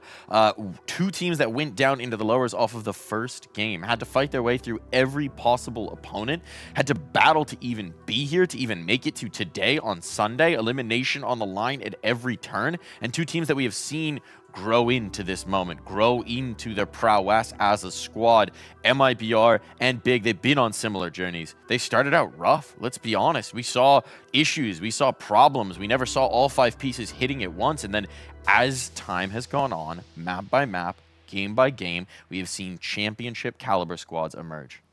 It's like the situation is you win or you learn, right? And both these teams didn't make it here flawlessly. They made it through the lower brackets of both their groups, and they all adapted, all turned things around from day 1 to day 2 to look like completely different squads. And that's what you want to see. But only one team can be the winner out of these. And I don't know who it's going to be because it's either, you know, Brazil all year getting these titles, or we might see Europe finally make a bit of a resurgence here. Yeah, you asked me like yesterday, I think, if I prefer to, you know, go easy, you know, the wins in BO1s and be instantly in a semi-final, or go from the loser bracket. And I said, yeah, like, you know, 2-0 and just like, you know, have the one chill day. Maybe my theory was wrong. Maybe the teams actually, you know, they want to practice, they want to check, they want to, you know, feel the stage. Maybe that's the case. I mean, they say iron sharpens iron, and sometimes when you feel the flames of competition, you can forge yourself all that much stronger. I do have to say, One Omen, a Brazilian team, just picked up a trophy over in Seoul in the women's scene of Valorant today. Okay. So maybe that bodes well for MIBR. I don't know if we believe in fate on this desk, but Magic Crystals versus Prophecy, we'll see what's going to come to fruition. We'll get into that in just a moment. To whet our appetites for this matchup, we've got a little journey on over one more time, over to the Newt Nook. Come with me, everybody. We got to check in with Mr. Newt. Newt, it's been a fantastic weekend of Newt Notes. What do you have for us on this one? Well, of course, it is ESL Impact, and why not just talk about a stat that means impact? We're talking about some impact for rounds. So it's very poignant. We're going to impact as we're going to wrap up this season going into it. So impactful rounds. An easy way to look at impactful rounds is using a measure called KAST or CAST, no matter how you call it. It's an abbreviation, KAST. What does it mean? It's broken down into 4 different categories. You either get a kill, assist, survive, or traded. These are kind of positive actions in the round to kind of best your team forward no matter what.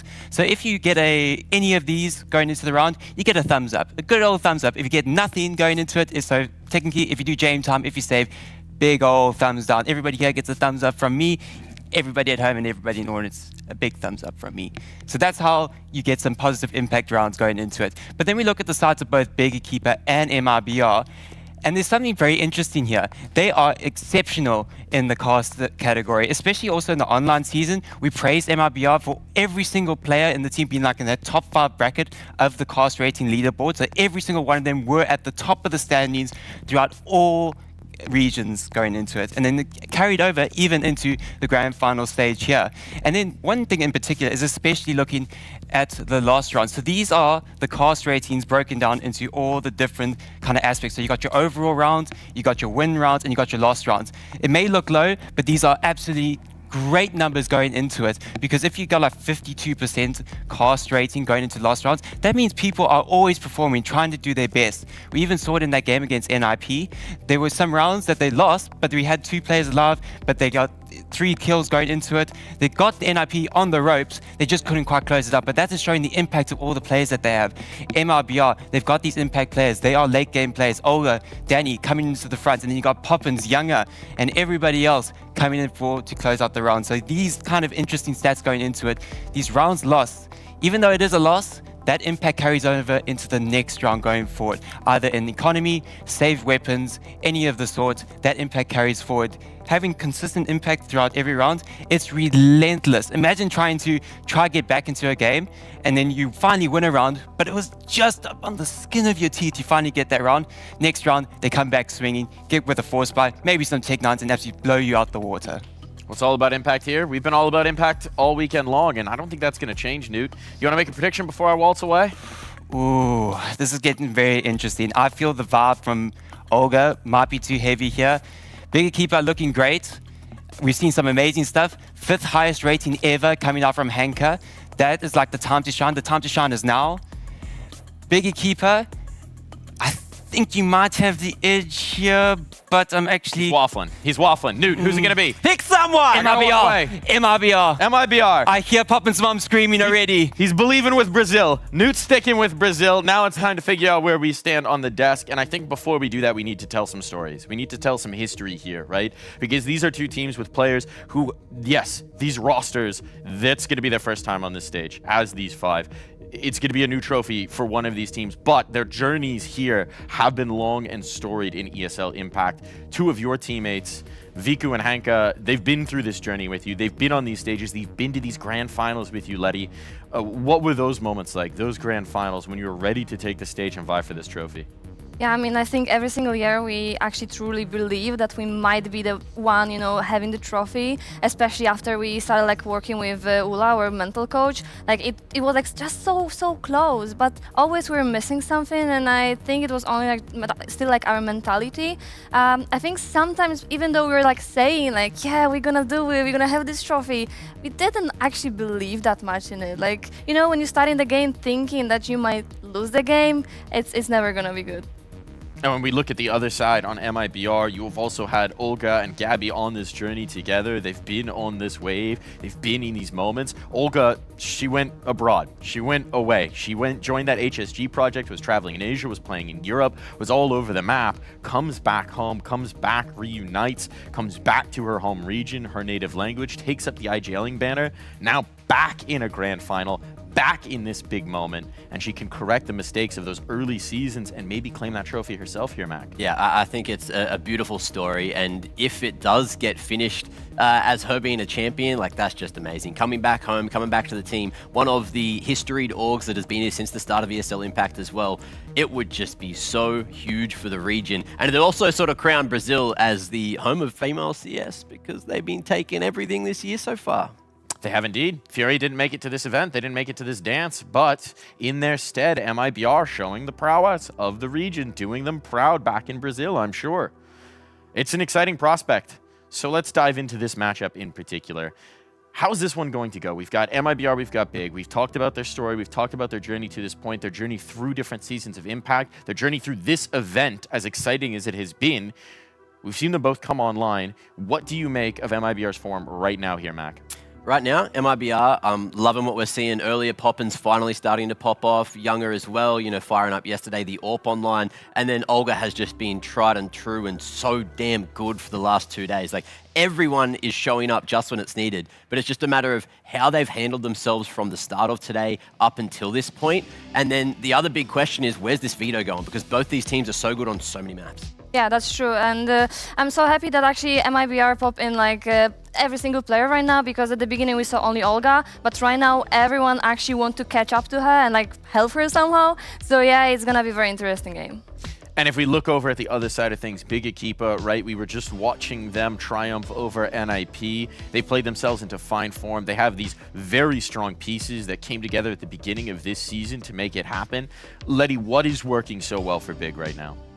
I think it's just confidence right now. They have everything on point. They have IGL who's like doing her job. I don't think they expected that much from Astra to actually giving ideas, giving calls, and also like hitting everything she can so far. And of course, like Hanka and Viku just have this, the feeling of each other. Like they just know how to play together. They were doing it for like such a long time, so it's like very normal for them.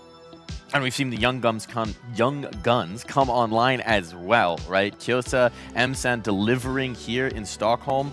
Do we think they could be the edge? Definitely. Kyosa is a player that you also can count almost every time. She has insane aim, and Emsan as an Encore doing insane job, very often multi-killing, multi-fragging. Like, you cannot expect more from the Encore. Like, Encore just needs to be there and just needs to, deliver how much she can. Yeah, likewise for me. Like, we didn't really see much of Kyosa this weekend in terms of the first 2 days, but then you saw her in that semi really starting to fire up. I'm glad that she is hitting her stride exactly when they need it. If you're going into the grand final, you want to have as much confidence and momentum, and they're coming red hot off of a huge 2-0 win to put themselves in pole position for the European region and hopefully bring the crown back home. We'll see if they can. The other aspect of it is the young guns on the MIBR side. We've talked about Poppins a lot, but Danny as well, fresh-faced, 18 years old, very new to this level of competition, this international competition. She has started to really show the form that we saw online. Those eye-popping numbers, those huge performances, I think are starting to come to fruition here. Yeah, I'm always gonna say, like, actually joining the core of very strong team is really hard, because like you don't know these people that much. Maybe you played with them before, but still, like, to kind of match up with them, you're learning like kind of the strategies they already have. They already know everything. You just kind of need to catch up the same level, and it's never easy. Well, we've set the stage. We've set the table for what should be a very delicious grand final. The question is going to be, where is it actually going to be played? So we're going to dive into the veto here. We're going to get into the nitty-gritty. Any expectations for this? Mirage out first. Well, that's a difference. That's a change. Yeah, I'm glad that we have no Mirage. That leaves it a bit more open, probably a bit more malleable for, on paper, I'm going to say MIBR. You know, with Big getting rid of Train, that's their insta-ban, so there's no real surprises, but I'm more interested in where we are going. Let's have a look at map 1. What do we got? Dust Dust 2. All right. We didn't get it in either of our semis. It was the decider in both. Now we finally get this Dust 2, Letty. Yeah, I mean, MIBR already played Dust 2 very often, so like I think they are ready. Yeah, I think I was expecting it maybe a bit later in the veto, but yeah, I'm keen to see what Big's going to be able to do against the firepower force that we've had from MIBR on Dust 2 all weekend so far. If you're Big, where do you want to take this now? In my brain, I would say Ancient, but I think Inferno's pretty good. Inferno's pretty good after what we saw from them before, although we know MIBR are pretty well versed on Inferno too, so it's going to be a weird one. I'm expecting Ancient as the third, but I'm happy to be surprised. What do we think? Are we going to be surprised? No overpass? No overpass. No fun there. No Ancient. Nuke. No Ancient. Okay, we decide on Nuke. Now, this is interesting. Dust 2 Inferno Nuke. Now that we have all three, what does this look like? What's your immediate reaction? Well, for me, like Inferno by Big, they show they can play on this map, but also Olga feels very confident, so yeah, it might be interesting. Yeah, it's for me, we saw what happened on Nuke earlier. We know Sakura were a pretty damn good Nuke team, but they didn't really look like it up against the likes of MIBR. We just haven't seen Big Equipa play it this weekend, so I'm not really sure what to expect and how they're going to be able to deal with this force that is MIBR FE. Mates, this is going to be an absolute cracker of a grand final. Seeing this one, it feels like you're starting to hedge your bets a little bit towards that MIBR. Seeing this map pool, is that inspiring a little faith in you, Mac? It is. It is. I just want to know if they've cooled off a little bit too much from earlier on today. Like, that's the big question for me is we know that Big Equipa are going to be coming in swinging because their vibes are high. We saw them screaming. We saw how much it meant to them to make it to the grand final. And they've had, what, like 40 minutes to sort of turn things around and get ready here. So hopefully they did their prep last night on MIBR because they didn't have much time to at least get that ready. True. That's true. And I also think it's going to be very loud final, not going to lie, because they both teams, they're just like screaming like crazy. They have a lot of fans with them there, and it's gonna be crazy final. I can feel it. I hope this atmosphere is absolutely electric. Everyone there in the arena, we need your voice. We need you to get loud. And what I need from you two before we send it off to the stage is your prediction. Who's gonna win it? This feels like it could be an absolute barn burner, tight as can be, but at the end of the day, only one's gonna be the champion. Letty, who's taking this trophy? I'm gonna follow my heart. It's gonna be Big Equipa. Yeah, I don't know, man. I don't know. Like, I want Hanka to take it because she was just so good last season here on the desk, and she really wanted to get back there. And the fact that like that prospect is almost enough to tear me that way. But Olga finally getting that trophy after being here since the start of the bloody scene, mate. I think I'm going that way, MIBR. I think either way, we're finding a trophy in a new European home for the first time ever, or we're seeing the Brazilians battle back, claim the second one in the row for the region, the first for these 5 players. Whichever way this cuts, it's going to be thrilling. It's going to be dynamic. It's going to be exciting. One last thought. How would they do it? How would MIBR win it? I think they're probably going to have to do it in 2. Like maybe they do it in 3. They just need to come out and they need to be screaming. They need to send the message because the passion is going to be there in the audience. We just need to see it there in the server. They need to be animated. They need to be going in with Olga. You know Olga's not going to be backing down. They just need to not feel the nerves. It is big stage gameplay for the first time for a lot of these individuals, especially for a grand final. But can they do what we need them to do? That's the question.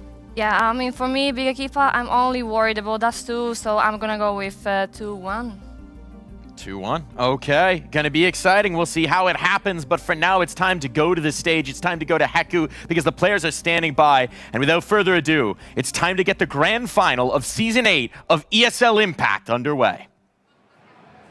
DreamHack, you've been a part of every single Impact. And once again, you get to be a part of our history. No other season in 4 years was as competitive as this one, and the path to the trophy as wide as open, and we are ready to crown a new champion.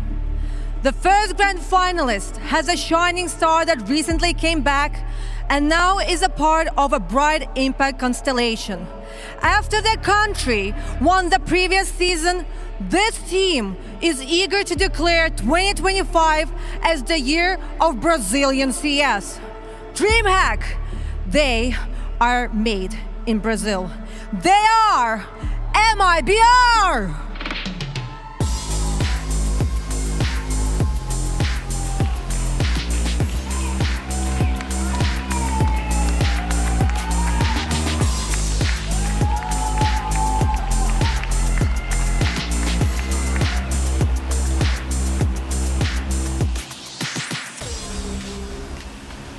MIBR is a great team, but their opponent is ready for the challenge. They still remember how their region got to dominate, and this time, they want to keep the trophy on European soil. Some of them are making a return, while one of them is about to play her first ever Impact Finals in front of her home crowd. Stockholm, give it up for your second grand finalist, Big Equipa!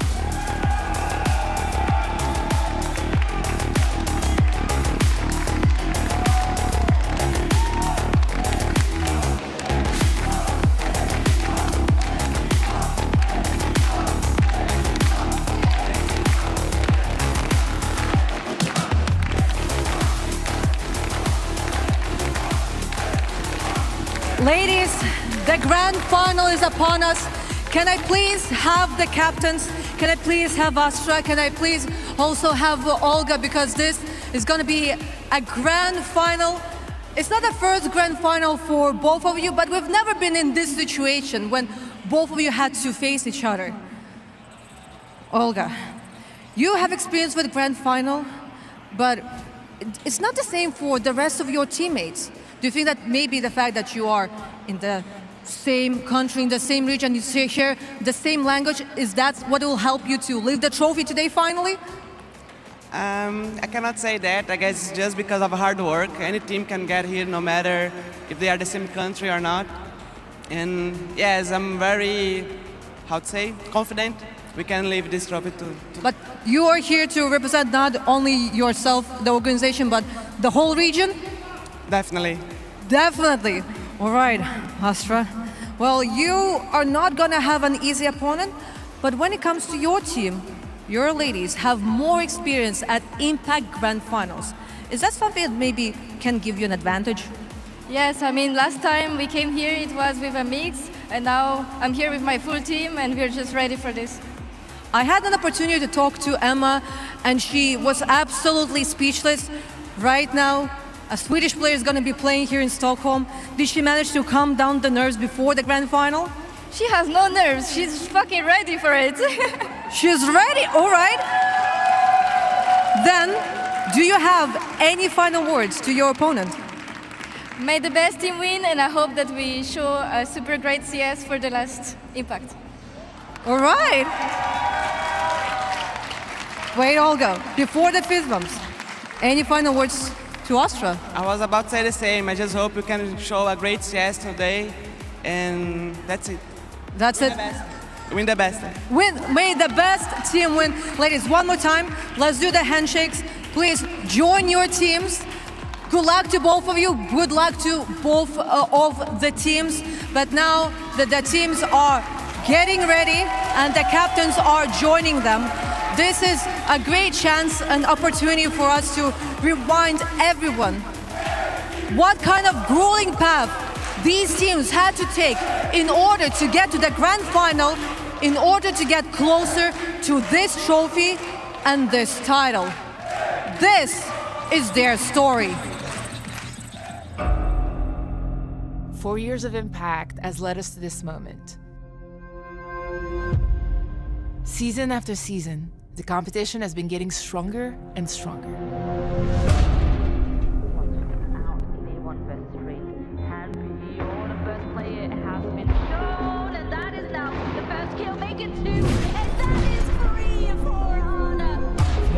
Towards ladder, could be there, undoing again, 3 from Vilga, they all fall! Raven is a mile away, a country mile, an acre! It's too far away, unless... Car's on the wrong side of the smoke, going for some jump peaks. Oh, that was such a close one. Oh, that's perfect! Collects both of them at the same time. Once again, Anka comes on through, targeting with the Tech 9. 1, 2, needs that third she does it. So now they can pin in towards the site. It's a beautiful, beautiful exit, but BB is just better. Impact is like the female major. It's everything. It's all that we work for. It's what everyone wants to win.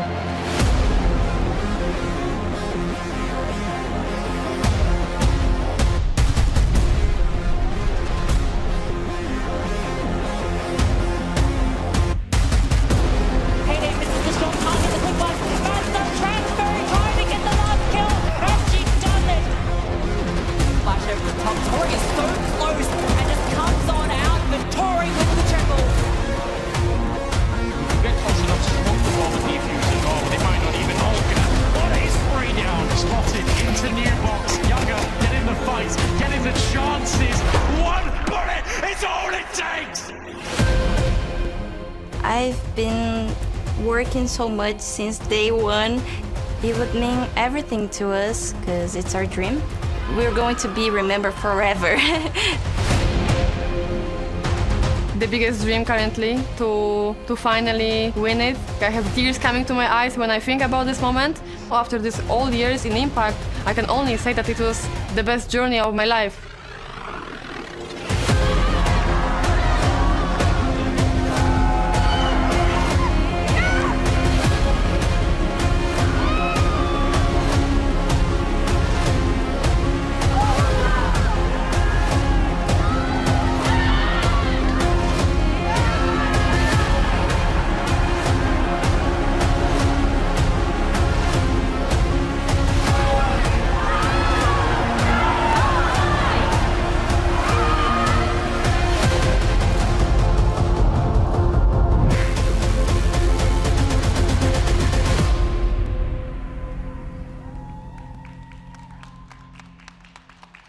This may be the finals, but this is not the end.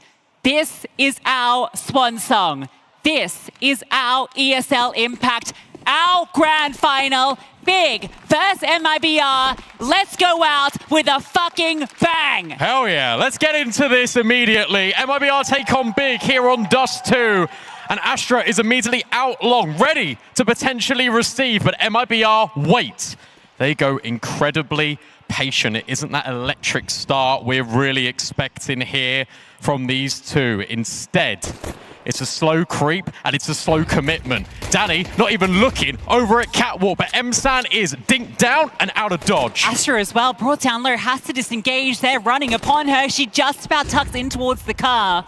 Doesn't have the support. They're all still in towards short. Smoke's going to come over. Astra surely done for here. Run down by Gabby. Second player spotted as that smoke lands, but it's not the best. A Gap and M-San and VQ, they plug it with bullets. Continuing to rain down terror, but the Gushers answered back onto 2. Gabby converts 1. 3 on 3, made 3 on 2. The action doesn't slow down. They know they have a player pinned. And Olga desperately looking for her, but sees far too many players to deal with.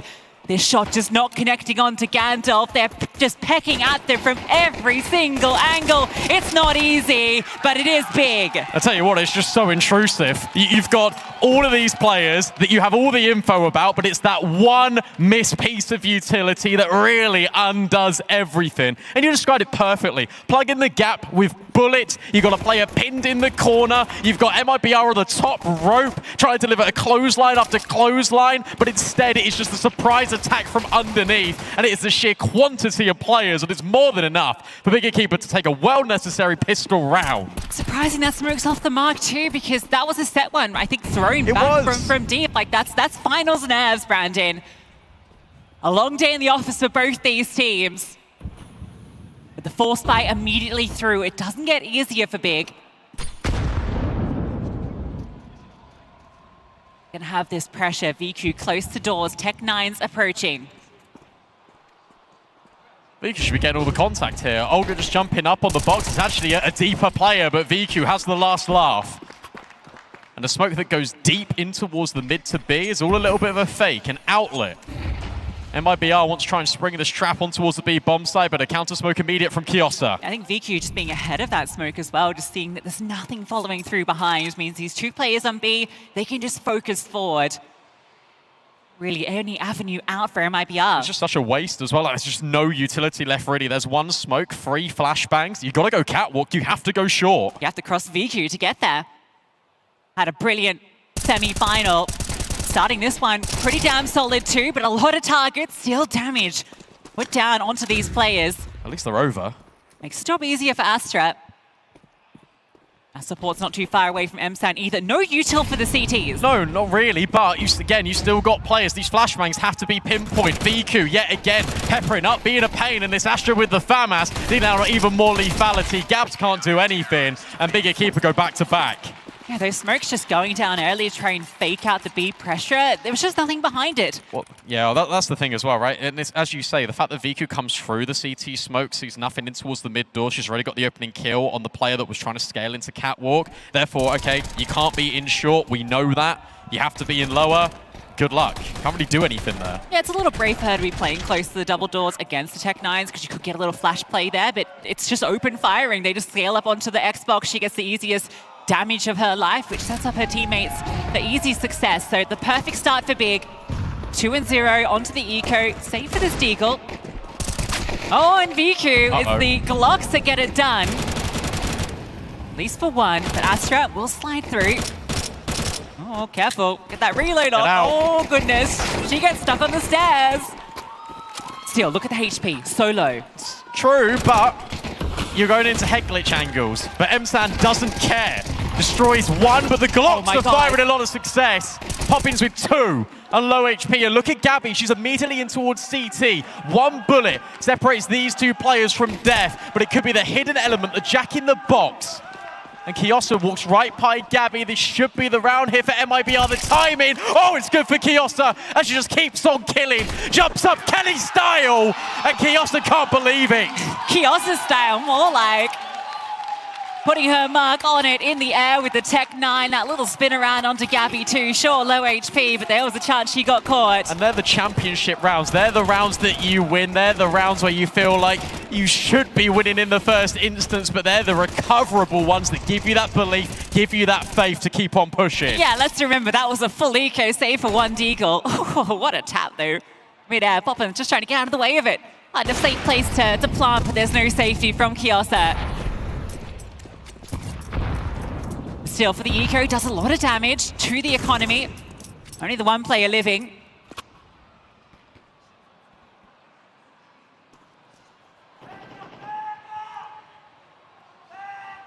Younger with this AWP really needs to get involved early. High prioritization for MIBR to bring it out as soon as possible. So therefore, we're going to need instant impact. We've asked from that from Younger before, all throughout this weekend. It's been a slow build-up. But finally, we saw it arrive in the semi-finals. Hoping it can be replicated here right now, just governing. Pressure over towards the mid doors. No one spotted. This is such a reserve setup. You got this bait and switch out of VQ and Astra, which is really nice. So the AWP's going to take the deeper line. Astra's then going to swing on the corner. It's a slow play out from MIBR. They're really waiting for some sort of aggression. It's not going to come in. Like, Big will not give you these space, these mistakes. Astra will fall off though. That mid to B smoke has caused her to come over. Now, it's not the best, so she has a little bit of room that she can kind of look around it. Doesn't see anything, a flash over to clear, so now she'll know this has to be the short play. BQ holding long, and that's one part of the lurk. We should be ready for a second. 2 down players going to be holding for the CTs as this approach comes through. Defensive smoke time is going to be a problem. Young has been brought down to 2 HP. Finally, Danny answers with 2 quick headshots of her own, scaling through. It's Gabby that helps out. Still, bomb needs to go down, and it's stuck on the site. Can Hanka really disrupt it? No, Gabby comes through to collect, and MIBR arrive in the grand finals. I'll tell you what, I really felt like VQ was going to be the mega disruptor in that round, because the long lurk is taking its sweet time to come in. She was even considering a second player being there. That actually felt really sloppy from MIBR. The fact that you have got that short setup alongside this double long extremity play, you needed one of these players to go absolutely nuclear. Danny delivers. On the grand final stage, no less, was an MVP at the most recent 3G LAN. That was domestic. This is international. She's starting to shine bright. Careful now. MSAN showing what she can do close doors. They're really good at these anti-ecos big. I know we were saying that MIBR weren't losing these sorts of rounds against Imperial Valkyries, but Big Equipa, I think they've had the most eco round victories / half buy measures all tournament long. And it starts yet again. VQ flashes forward Kiosa, and the MP9 will tear Danny to shreds. Yeah, getting out as well. Doesn't risk grabbing that AK, but still happy with the kill and the disengage. Gets them sweating early. A lot of time has to be wasted, making sure lower tunnels, closed doors are clear. Good to see Kiosa starting strong on Dust 2. Had her struggles against Let Her Cook on this map yesterday. Younger's holding for this push. Yeah, but how many Two more players? This is crazy. And Hanka's just walked through. Oh, this bomb could be caught. I don't think it's going to be that much of an issue, but it is a worry that Hanka's just slipped the net. Only on a 5-7. She might miss the timing completely, though. The bomb is still in lower. They've dropped it back for Younger to pick up. There is such an opportunity here. 30 seconds, and Hanka's just seen Younger go into tunnels. No, but she might go towards B. Oh, coming back through. Poppins finds Hanka, but Olga's got the kill on doors, comes back, removes that disruptor, but there's still 2 players on the site. And VQ hitting shots with the scout. Kiosa removes Olga, and Younger, who was tagged earlier, can't find a way into this. VQ's just going to duck down. I think Younger has to call it off. There's just no time. She dropped the AK. Sorry, she swapped out the AK for the AWP. She can't go back and get the AWP. It's really awkward. Viku's just taking it right from under her nose. Younger thought about winning the round, then went back to save, and she's just given an AWP to Viku. Yeah, that's not exactly what you want to be pulling out, is it? But what a round you said. They're the ones. Hanka catches this little timing. Like, Younger gets that first kill. She's even cognizant of this possibility. What's savage here is that, again, I think this is just grand finals and comms of the like, but Olga gets a kill on a player in CT, turns around, gets the player top mid. They still commit to B. You've just killed the A players. I think time was ticking at that point, though, right? Like, but yeah, you're absolutely right. The A players have gone down. Bomb, I think, in lower tunnels at that stage. You're just so tunnel visioned, especially with that time burden. You're like, okay, well, we've actually survived this bit. We need to get going. And unfortunately, it's just not enough. And where Younger is split away from Olga going into tunnels, and where Viku's already posted back plat with that scout. Yeah, those 2 players swapping positions there, Viku and Kiosa, that's actually key. It's tag. It's so hard to get past that scout when it's turreted at the back, and Kiosa catching a nice angle onto Olga on that crawl through mid.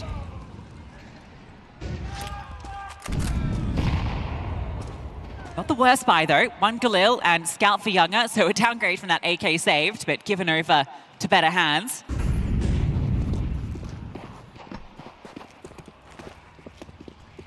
Still a nice edge for Big as well. A bit more of a faster tempo here where it comes to the mid control. We've already seen MIBR just be really slow, really methodical in taking, just doing their due diligence when it comes to this map control. But here, it's a bit faster. You've got all the tunnels, you've got top mid. You're now just dropping utility to cross over to Cat. The issue you've got is this takes up so much of your utility just to gain ground that Big Equipa have already given you. Yeah, it's just playing this kind of standard A defense, right? They got the AWP holding long, so EQ can lock that down. The 2 riflers can just focus forward on short. Still holding a smoke as Astra, not throwing that into short, so potentially wants to use it as a counterplay, drop it on the site. We've seen how just potent that can be, especially with M-San tucked in at Goose. And the longer this time ticks, the trickier it is for MIBR. There's that many map control. They really were anticipating fights to be given over. But where Big are so turtled in, you've now just got to go into a site where you have no information on. Sure gets the info. Here comes that smoke landing down. They're going to try and run through ahead of it. That's the bomb spotted on Poppins. Dropped as well. Olga will drop down into its CT to find a kill of her own and overwhelms Viku. But you still got M-San. Can she disrupt the bomb? No, she can't. And I think there might be just enough time. Bomb goes down. It's a 2-on-3. Young and low from that scout. They're just trying to find a target. Olga, eyes locked in on these approaching players. Younger goes down. That was the easy kill, but you've got to find Olga. You've got to find Gabby, and you cannot get past either. Yeah, really well played. To be honest, in the afterplant, I love the fact that Younger's actually taken the first piece of contact here with the scout. You've got Olga on a slightly wide angle, but she's still peeking with Gabby at the same time. And it's too difficult to go from left to right in an immediate spray transfer, especially with both of them shooting back. They needed that. Again, that fuels confidence, especially when you're walking into a bomb site with 30 seconds left. Every single thing needs to go right. Olga, with a slight micro to drop down off of the catwalk to go in towards CT. It was a tag last round for Younger. This time it's a frag. Yeah, did she also tag Viku during that? Was that like a collateral? Potentially. Viku on 36 HP, and they're just walking. Contact! Oh, Kiosa running back to grab Util, and Olga just runs them down. The ball's at the door. And they force into this. They'll be forced right on out. And this was a theme. Even though Kiosa started the game strong, it felt like teams were punishing her over at this B bomb site. She's often left as a reliable anchor, but solo. So if you can just change the pace, if you can overwhelm, if you can create that conditioning, that's going to further anchor Bigger Keeper just to have 2 players consistently on this B bomb site. And that gives you that more room to go over towards catwalk, more room to extend in towards middle. It's exactly what MIBR want. Yeah, I really liked it from MIBR on the T side of Nuke. We saw a lot of that with just, you know, kind of more defaulty first rounds on the T side, but then towards the end, they just went for really fast aggro hits. Sakura didn't know what to do, how to deal with it. It was just so fast and reactive. Didn't allow them to get all those individual fights. And that's the benefit of actually just running the default, because you get to see what your opponent is doing in terms of, are they allowing us all this space? Because if they're allowing all this space, that creates opportunities like this. And sure, Bigger Keeper aren't on the best of buys here, but you know they're going to be forcing in. They could be playing quite close, but it's the immediate overwhelm. MIBR are so good at swarming, it's another collateral at the mid doors. Okay, Younger is here. That's absurd. She's pushing. All right, Astra. Is there something here? Surely spotted. And punished. Younger is in a bit of a tricky spot, but she'll call back the troops to help her out. And Vicky takes 1 with the sidearm. Okay. Emsan and Hanka have as well. Not That's the lurk this. removed. That's an AK in Hanka's hands. At least Younger can get out. Or maybe she just wants to stand still. Hanka now spotted, but the kill's not collected. That's going to invite Danny in as she needs to hit this shot. It's immediate. So aware. Emsan with just a deagle. That's it. That's tricky. It's only a sidearm. And then Yushi was here too, so eyes on her. Danny with the rifle. Younger picks one up of her own, and the 2 of them just swing in tandem. Nice try with the pistols, but you have to really be on your A game to get past Younger. Yeah, finally. You actually hold strong against that half buy. Because last time Bigger Keeper had a half buy, they were able to profit from it. This even starts with that collat, and it gets into this situation where you're starting to struggle, you're starting to really feel the pressure. I think it's a really cool point you made earlier about Younger kind of ramping up. We saw it against Imperial, you know, this kind of staging has just gotten better and better through the tournament. Same for VQ, right? Very quiet day 1, absent, took over today. And it just feels like these 2 AWPers are peaking at the right time. And with the veto that we have, it just feels like it's just the perfect scenario for great Counter-Strike. Funnily enough, I'd go one step further, and I'd say you could actually make that conversation point about a lot of the riflers for both of the teams as well. I think this is Poppins' best event when it comes to 2nd and 3rd day. I think Danny has been incredible, especially today, but also towards the tail end of yesterday. 2 fragging IGLs that are often the top of their teams. Exactly. Both probably in contention for Player of the Year. Hanka, though, opens up onto Danny. Kiosa needs to hold. Oh, interesting. I don't know what made them cancel that. Yeah, it looked like they were ready to go. They think better of it. Keep an eye on Emsan. Emsan's not normally one to really lurk through and push the issue in towards the long corridor, but she actually has so much space here if she wants to do it. Instead, another smoke just deployed as a block, and she's going to go back to try and help out Astra. Astra just jiggling this little gap. That's going to get smoked off. That's going to cause her to move back towards this A-bomb site. BQ's over here, but no AWP, plenty of util. It's going to be the same round for MIBR. They're going to drop these smokes that are going to create a little bit of a dribble. Olga looks like she wants to jump down, but with Gabby just still occupying this lower tunnel, there's always an escape plan. If this initial contact doesn't work, you can go mid to B, but the margins are so fine. Do they drop both these pieces of utility immediately? Still the counter util here. Smoke for VQ, flash for Astra. They will want to fight this. There's no long lurk either. They got to drop this util and they got to go now, MIBR. They'll eventually drop it. In they go. How good's this flashbang out of Astra? Up it goes, but the fire at her feet, and Olga again on this drop down.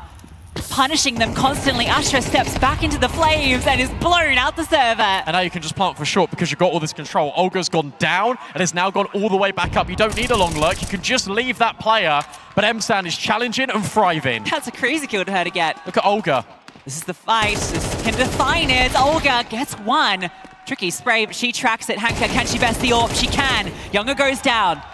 It's all onto Poppins, an exposed ankle, and can't quite hit the shots. 2 HP. MSAN catches her in the open.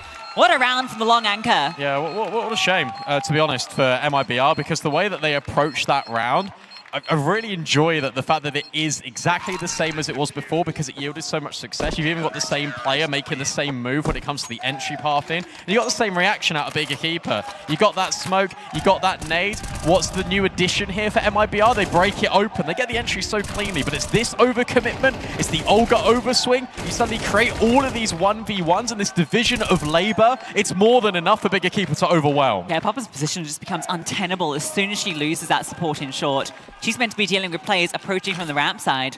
It feels like Olga's just got a little bit too keen and has gone. Then Younger's like, oh no, I have to rectify this. One missed AWP shot, you're done for. Or Poppins, as you say, high and dry. Speaking of Poppins, popping out towards long, but flash dodge. Shot's not connected. MSAN, looking to get away. Smoke will land in time. It's got a big gap on the left side. Look at this push. Oh my god. Ranka's just going to slide in towards long if she can get close into this corner. I don't know if this is cleared. Olga could get punished with the bomb dropped. There is this player approaching from the spawn. Hanka pulls out the util, a little too heavy with it. Oh, Danny deletes the off.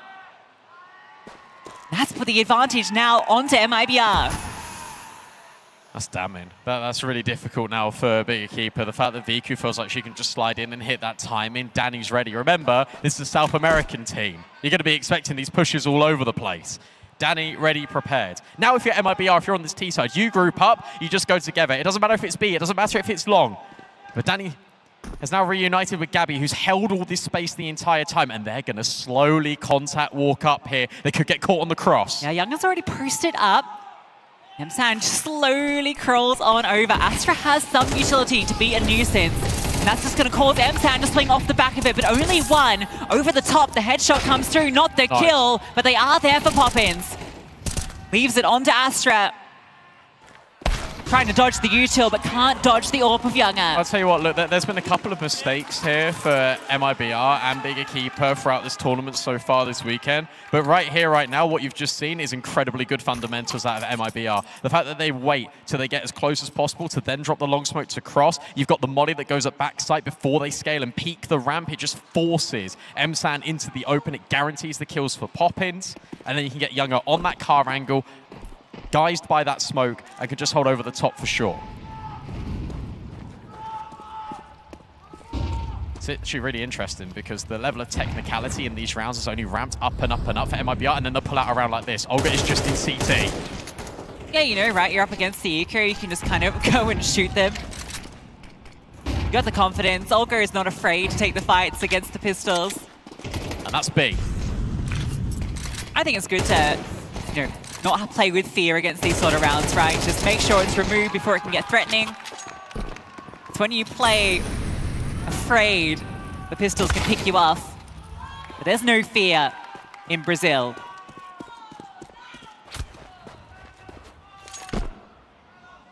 Yeah, good change of tempo yet again for MIBR. I think game management. I know Grimmy Renard was talking about this a little bit in the semi-final, having Lands in as a coach and all the experience he's gone through, all of the amount of reps he's had playing in Tier 2, Tier 3 South America. It all adds up and it all creates this almost playbook of what to expect, how to navigate the uncertainty, especially in South America where the Counter-Strike there is incredibly unpredictable. So this will be a really good pickup for this team. And every single time he takes a timeout, you just feel like MIBR are going to win the round after. It's the Blade effect. Last round of the half, MIBR can walk away with the lion's share on their map pick. The Dust 2, a great choice really against Big Equipa, I think after what we've seen from them, even though traditionally it's been a pretty good map for them. They've definitely shown some weaknesses, and if you're MIBR, you know exactly how to exploit them. But Hanka catches Olga, throwing some util, pushing ahead of that smoke. He also needs to be careful. No shots fired, she'll stay alive. Surprised they didn't just go. MIBR, I've seen this round a lot from them where they try and take space really quickly in towards middle. They just burst on towards B, but I suppose because they didn't get the contact they were hoping for in middle, they just pull the plug. Instead, Danny's going to go and lurk outside long. You're going to leave Poppins as a deeper extremity in towards lower tunnels, and the bomb's going to reconvene.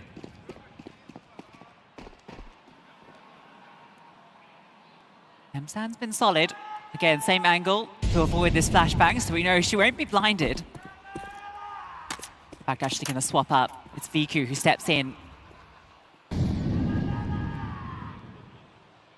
This flashbang poised for her. Danny ready with this swing. Gabby by her side. Shot fires off, blinded, doesn't hit. Viku can just take up a new angle. No flash this time, an easy open shot. Danny goes down. Molly will come to disrupt her. Viku just about getting around, no swing. Whereabouts is Poppins? Well, in the floor. Astra puts her there. Viku, that one's simple. And Gabby's left in a 1v5.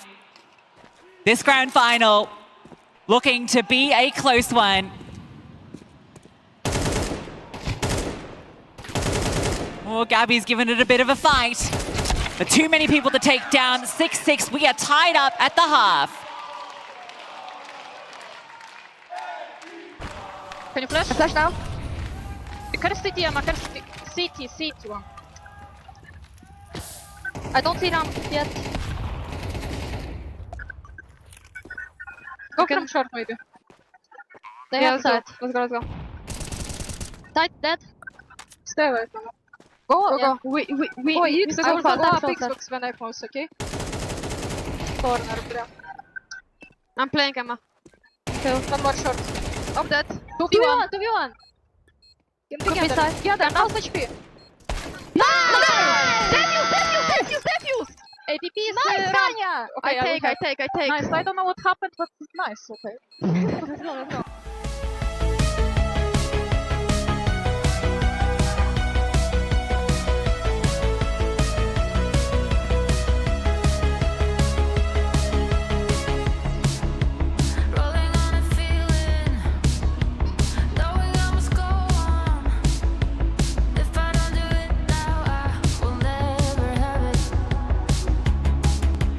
Dreaming is deceiving, falling to slumber.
Bigger Keeper deny MIBR the chance to run off into towards the sunset at the tail end of this first half. Instead, we're even Stevens. And for MIBR, they normally start these second halves incredibly strong. Now they're on the defense, they have to deal with how oppressive the offense can be from Big. A little push coming through. Amsan is holding for this, but can't hold for Younger. A bit quicker on the trigger. That's going to cause Big to start to scale forward, but only, I think, 1, maybe 2 at most spotted. Interesting. I really like this reroute because look, if there's a push there in towards long, there's always going to be a second player mid to B. The plan changes, but it's adapted on the fly. Danny now needs to try and stand her ground. Cannot overstep because the rotate, sure, it's on the way, but it's laboured. And suddenly in towards the site, it's a complete overwhelm. In a blink of an eye, Big evaporated. Yeah, it's delayed getting into that B bomb site from middle. The CTs, they do not pause. They just keep holding W straight down through that smoke. Olga's shooting them in the back as they're trying to go through the doors. And Danny holds on for dear life. Enough for the pistol. Absolutely, guts over fear yet again. It's always instinctual for MIBR. Might be the Roaring Bears a big keeper, but the Brazilians, they're definitely the apex predator sometimes. It's just the fact that there's just no second thought, the complete idea of just rushing through. We're just going to go through this smoke, it'll be fine, they won't be looking. They're trying to get rid of Danny. And they didn't. No bomb plant, no money. I've seen Big win these. Yeah, I have too. Even today. Listen, I've not floated at all. You haven't. We've been the big NIP kind of like split all season. I'm just enjoying the moment. So am I. What's not to love? Only 1 round separates these two teams. Kiosa bites off a little bit more than she could chew. And as Viku now with the Glock also gets tagged, it's going a little bit as we expected. Should be an easy clean up here for Younger. She gets the player that's low through the doorway before killing the player that was on her screen directly. I know Nuke can't get this information, but I'd be so curious the amount of damage she's done to players she can't see, like through this game. Collaterals, through doors, like it's been absurd. I mean, that one was 2, but I think in totality, we're probably looking at 300, 400 damage this map alone. Pure instinctual counter-strike from Younger and the gang. And how great is it to have Younger, Poppins in this grand final? The amount of times we've seen that team, Foxo Demons, and all of its iterations. B4, Black Dragons. I know Goddess has waited for this moment. Part of this MIBR unit. Forever. Part of that legacy. Finally, this moment. MIBR may be looking to get a little bit techie with it because you've got this up-down setup with Poppins and Gabby, but there's every single chance they could push through the upper doors. They've heard that double flash now going towards lower. It's their bigger keeper. They're not interested in the speed bomb site. They want to take short, and that means walking into Olga. Yeah, Olga can disengage a little bit, has the full kit. He does some chip damage. And smoke lands as well. That'll slow down things. Hanka gun back out. That flash indicates to the T's that something's cooking here towards long doors. Careful in your progression. Olga gets caught, just found out the flashbang is brilliant, but Danny at least takes 1 down before she goes. Rotates need to go, need to move over now. Younger feels like she needs to take a fight because she's so worried about Catwalk. Instead it's the swing on long, but punished by Viku. Having what else she could do, she had to take that fight forward, had to find the space. And when that one falls foul, the MP9s have to leave. Or maybe not. I mean, the idea right now is you go to long, you pick up a gun, and you save. You can't go for this in the 2v4. Viku's already providing overwatch for this rifle. Yeah, but she's easily dealt with. And maybe there's a couple of AKs to pick up. Oh, that timing is absurd. At least Poppins will get the kill. An AK of her own.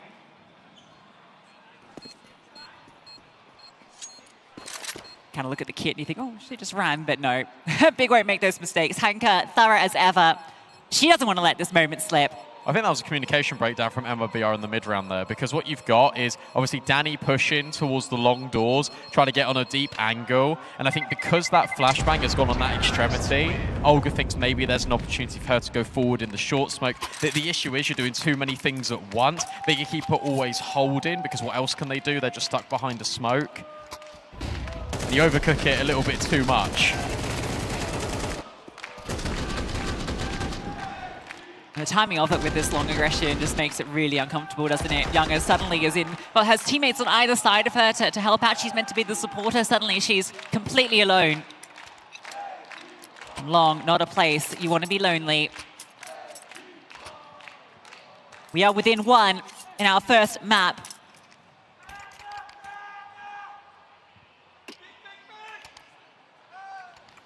It's just game faces. Cool, calm, collected. That was just a bonus for MIBR. And they didn't really future-proof it. They had so many SMGs in this. I suppose Danny got one, so that's a couple of extra bang for her buck. Not too sure if Younger can afford this AWP immediately. The answer's yes. And Olga's gone down to a FAMAS to set up Poppins with all this utility. I mean, fair enough, Poppins has been playing some incredible Counter-Strike. They could get aggressive here. Thinking about it, but no one from Big on the other side. In towards short, players spotted the swing out from VQ, the spray, not even needed. It's Astra that converts on the promise, and Younger shot fired from that orb. She's brought low. Poppins has got a kill, but meanwhile, Kiosa dealing with these B players by her lonesome. And Younger surely burnt to a crisp. Poppins catches this kill. Maybe there was a way in, but Kiosa, final bullets to get it done. It's chaotic, but it's Big pouncing onto short, catching them off guard. That's really brilliant from Big Keeper, just the staging of this. Yet again, I've spoken a lot how about MIBR like to approach Dust 2, especially on the T side, where they gradually go, they gradually build up, and then first gun round, they always pop on towards the speed bomb site. Here, we've seen exactly the same, except Big Keeper have accelerated up towards the catwalk, and look at how many of these players are just not ready. They're trying to get set up in this. Younger takes a contact angle, then you've got a rifler up close that's playing anti-flash. Well, the rifler couldn't even get over in time. That's how quick that hit was on towards short. It's brilliant. And now look at this. Astra is just pure contacted out long, making the most of the long-range weaponry. Good awareness. You know, you've definitely broken the bank now after taking all the players down, save one in the round prior. And all in that one. Gonna be this pop into towards middle. It's gonna be ineffective. No one home.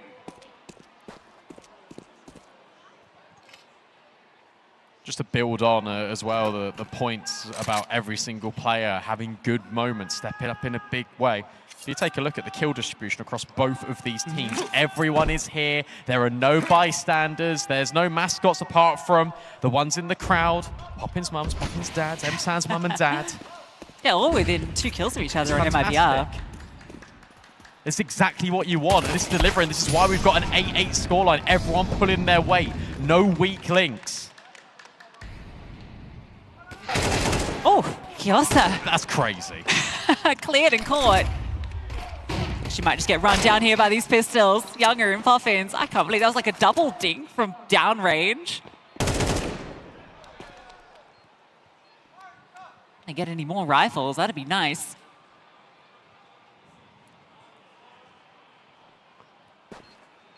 Maybe Olga can. She's in a really weird spot in CT. Younger's just hoping to hold on. I think Poppins could be thrown as a little bit of a bait to get Younger out. Olga just dinking. Maybe she can help these players on the way out. Will they explode? Yes. Yeah. Just to be honest, with the accumulation of damage, for a full eco, you get 3 kills and you walk away with an AK. It really isn't bad at all. Yeah, definitely couldn't be worse, could it? Could be worse. You're very happy with that outcome. Will the AK go to Olga this time? Tell you what, VQ, I think top of the scoreboard right now, but I don't know if really she's had many AWP kills at all. This has been rifle work for the most part. Now she will have it, boosted up. Oh, she's seen a lot of crosses, but doesn't fire.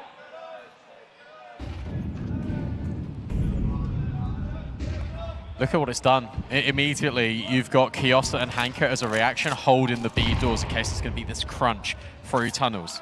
Because effectively, she's seen 3 players cross over there.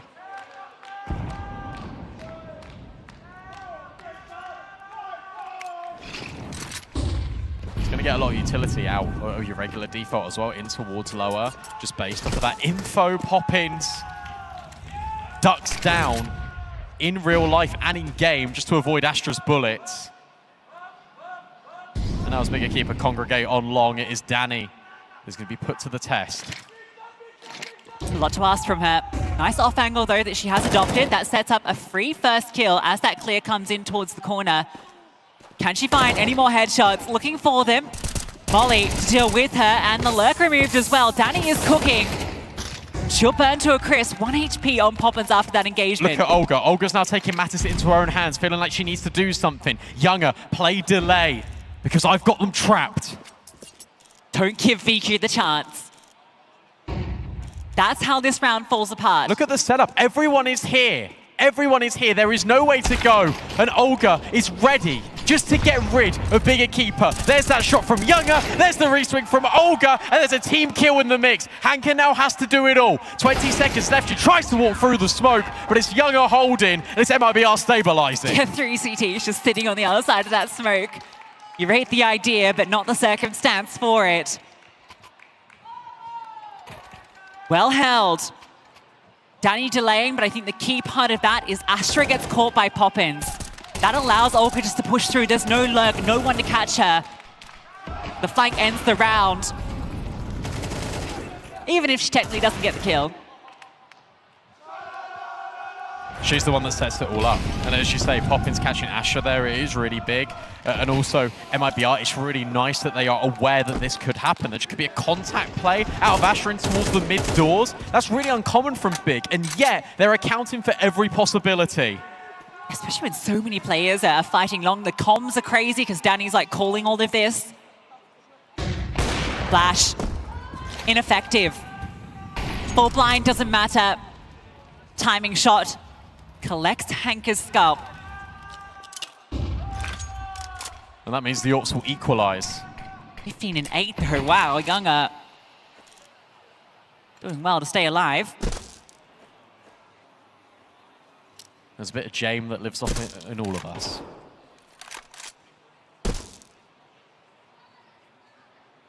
Where do you go from here? It looks like they're grouping back towards B, which has not been a destination Big have sought out very often. And because they've not been here all that often, I don't think they're going to expect for there to be 2 defenders here. Poppins playing an off angle behind Big Box. And they're just going to commit through. Trying to dodge the util. Gabby, though, she's the one that does the damage. Poppins not even requiring it. With Astra's lurk falling foul, VQ, not much she can do. 48 HP. Needs to just try and stay alive.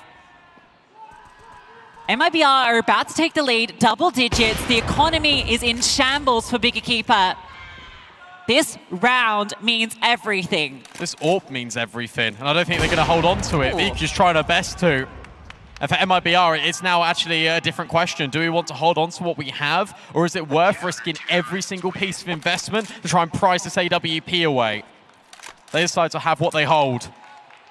And that setup is really lovely out of MIBR. The fact that you've taken long so quickly, and then you've got Younger posted on short, falls back to a different angle. It makes your rifle more flexible. It just means that Poppins and Gabby can run the same setup because Bigger Keeper didn't see it last round. Nearly had to mention Gabby's name. 13 kills though, definitely doing her part. Great tracking there on those players scaling on the wide swing. The conversation's been about Olga returning to Brazil. But Gabby, it's the same conversation. She was part of that Furious squad in every single one of those grand finals. Both of these players know what it feels like to walk away empty-handed.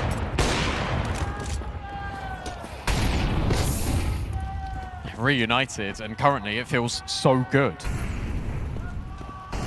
Another opening kill. M-San's been legged through the mid doors. This one shouldn't be a conversation. We shouldn't be walking away with anything else than an MIBR victory, especially with that nade. It's chunky, but VQ packs more of a punch. Olga downrange. Runny B? Kind of. I suppose it gets Younger to miss the first orb shot, but not the second. You don't want to keep giving her chances. However, Equipa have scaled in towards this site. They will get a bomb down, and they'll get Viku in a powerful afterplay. All right, 5 HP Viku, Hanka, 11, and a Glock. Kiosa, a Glock. No rifles recovered. This would be the round of the century, and it's denied by Younger, as it constantly is. A triple piece in it. Younger can do no wrong right now. I really love the fact that MIBR take no chances, they take no risks in these rounds. They are approaching these retakes as if Big Equipa were on a full gun round. Leading with that utility, tucked in close to the long wall, so when VQ peeks, you can't directly see how many players are on the line.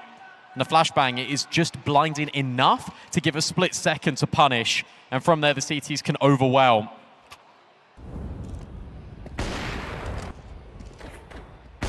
And normally you'd say in these circumstances, oh, that's a warning sign to MIBR not to be so costly. Well, it's 11-9. You're running out of time. Sam's dropping the AK over to VQ. He's getting dangerous with it. Behind the Molotov, she goes searching, she goes hunting. That's the bomb. Astra speared. MIBR off the back of Younger finding so many openers, so many 5-on-4s. The hard work feels done at that point.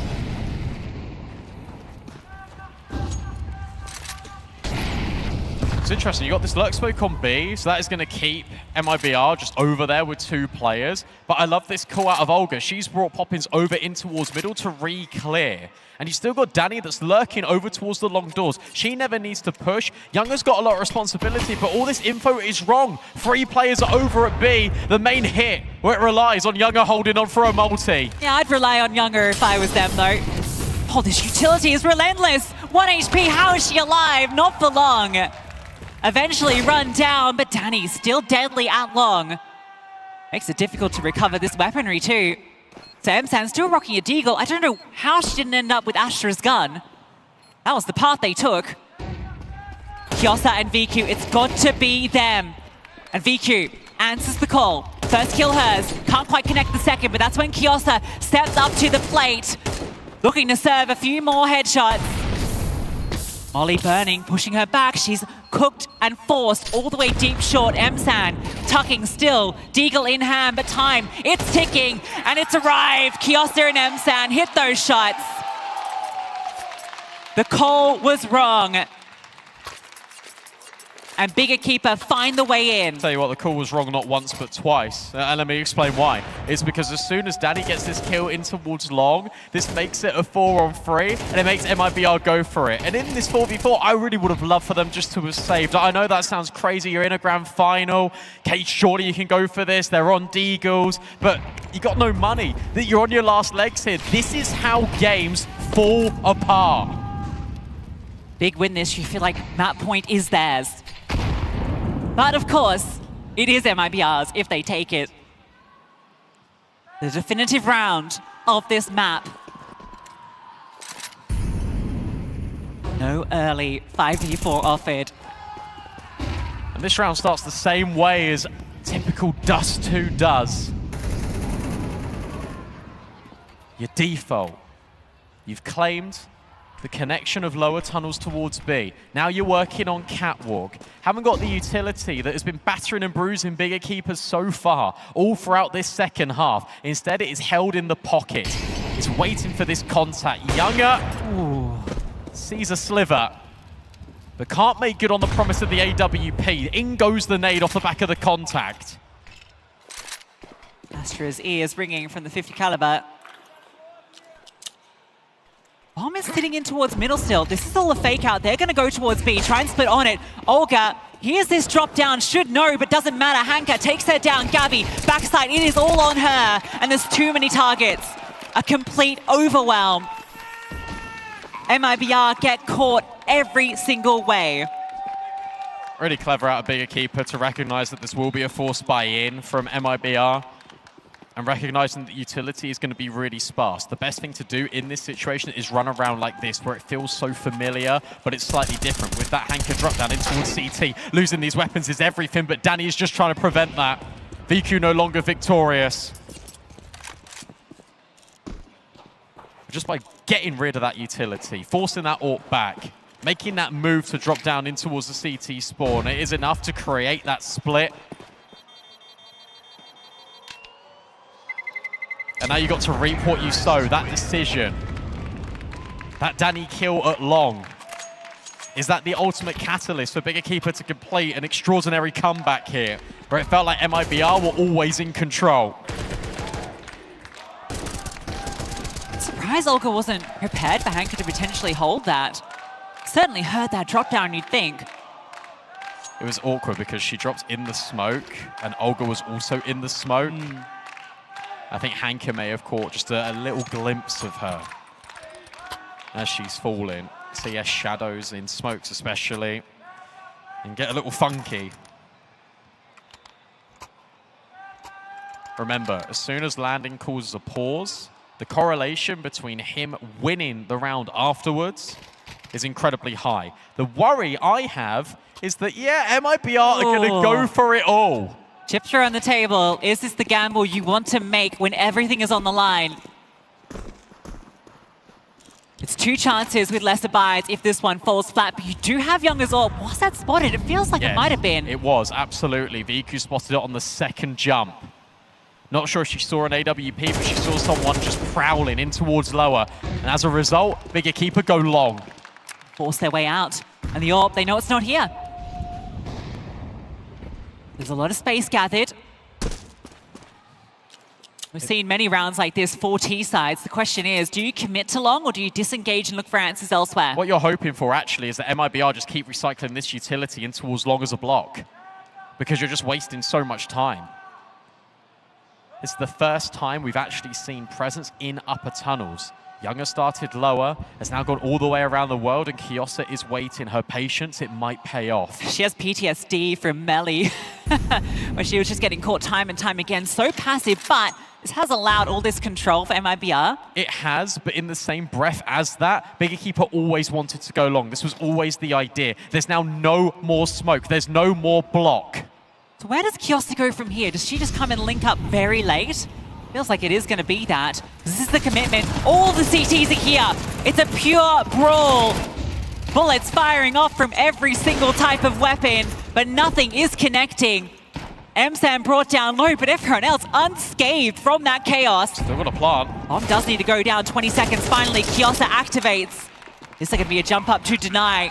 Doesn't look like it. VQ's picking them off. Gabby finally answering with something for the CTs. But now the threat of Kiosa looms. As does Astra in it. Goose, you don't want to peek into VQ, do you? Surely not. Olga getting away with this M4 is far more valuable. Big Equipa will be the ones that find map point on their opponent's map pick. Really clever round yet again out of Big. The fact that they actually do commit into that and they say, look, Kiosa, you are going to go lurk through middle and you're just going to delay. You're just going to be that threat. You're ominous. And it worked out perfectly. Hunting these weapons again is everything. Poppins isn't going to walk away from this unscathed. He also puts her 6 feet deep. That's going to be sub 3K for all these players. Every single one. Remember, that was your all-in. That was your gamble. And you lost the flip. Where are the rifles? In Big Equipa's hands. A map of long angles. Not where you want to be wielding MP9s and 5.7s. A scout. FAMAS, the best piece of weaponry. And now you got to go back to the South America way, right? Rushing, getting in your opponent's face, making the most out of very minimal investments. But is that too obvious? Isn't that exactly what Big Equipa have been waiting for all half long? You're certainly expecting it, like an early crunch somewhere. Good long control from MIBR, the MP9 quite effective at this range. So Danny, not too unhappy, but if short falls, that suddenly becomes a whole lot less appealing for her. Interesting smoke that's just been dropped by Younger. She drops it very deep in towards short, and the idea is to try and get Big to go through the mid doors, straight into this meat grinder of weaponry. Instead, they're just going to wait, and they're going to lurk around. It now dissipates with 1 minute left on the clock, and with the molly forcing Olga back, that's info. And that should be your pathway on towards A. Cool smoke, but Big don't fall for it. No one on the other side. They get the space. A second smoke lands, but yeah, they're just going to commit through. They realize there's nothing behind this. It's just a scout. That's all it is, and there's no shots connecting. Finally, the headshot onto Astra. That slows them down. The rotation's coming. Kiosa removing one, but Danny wins her fight. Player advantage for MIBR. But not the weaponry. Hanka, that shot goes wanting. Nade. Could be hefty. Gabby brought down to half. Utility isn't here for the CTs. Yeah, how do you get over here? How do you cross this? You're just going to hope that you can find these headshots instantaneously. And Hanka and VQ will. They're standing right in the open, and it's goal to their success story. Younger, who started the round originally on A, is going to be the last one to finish it. VQ locks it in, and Big Equipa draw first blood in this grand final. And on their opponent's map pick, no less. Dust 2, you thought it was a weakness. There are none for this team. It feels ramping up. Map on map. Big Equipa, one map away from lifting the trophy. And it's all about these economic decisions. It's all about the stick or twist mentality. And that is South American Counter-Strike true and true. And the sweet irony is the thing that you've grown up on, the thing that you have been looking and chasing for. Unfortunately, the blood runs deep in South American Counter-Strike, but overcommitment, the name of the game, and overcommitment is what's ultimately cost them here today.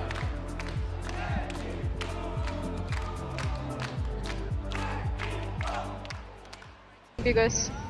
I flash short again. I'm push out mid. One more. Upper.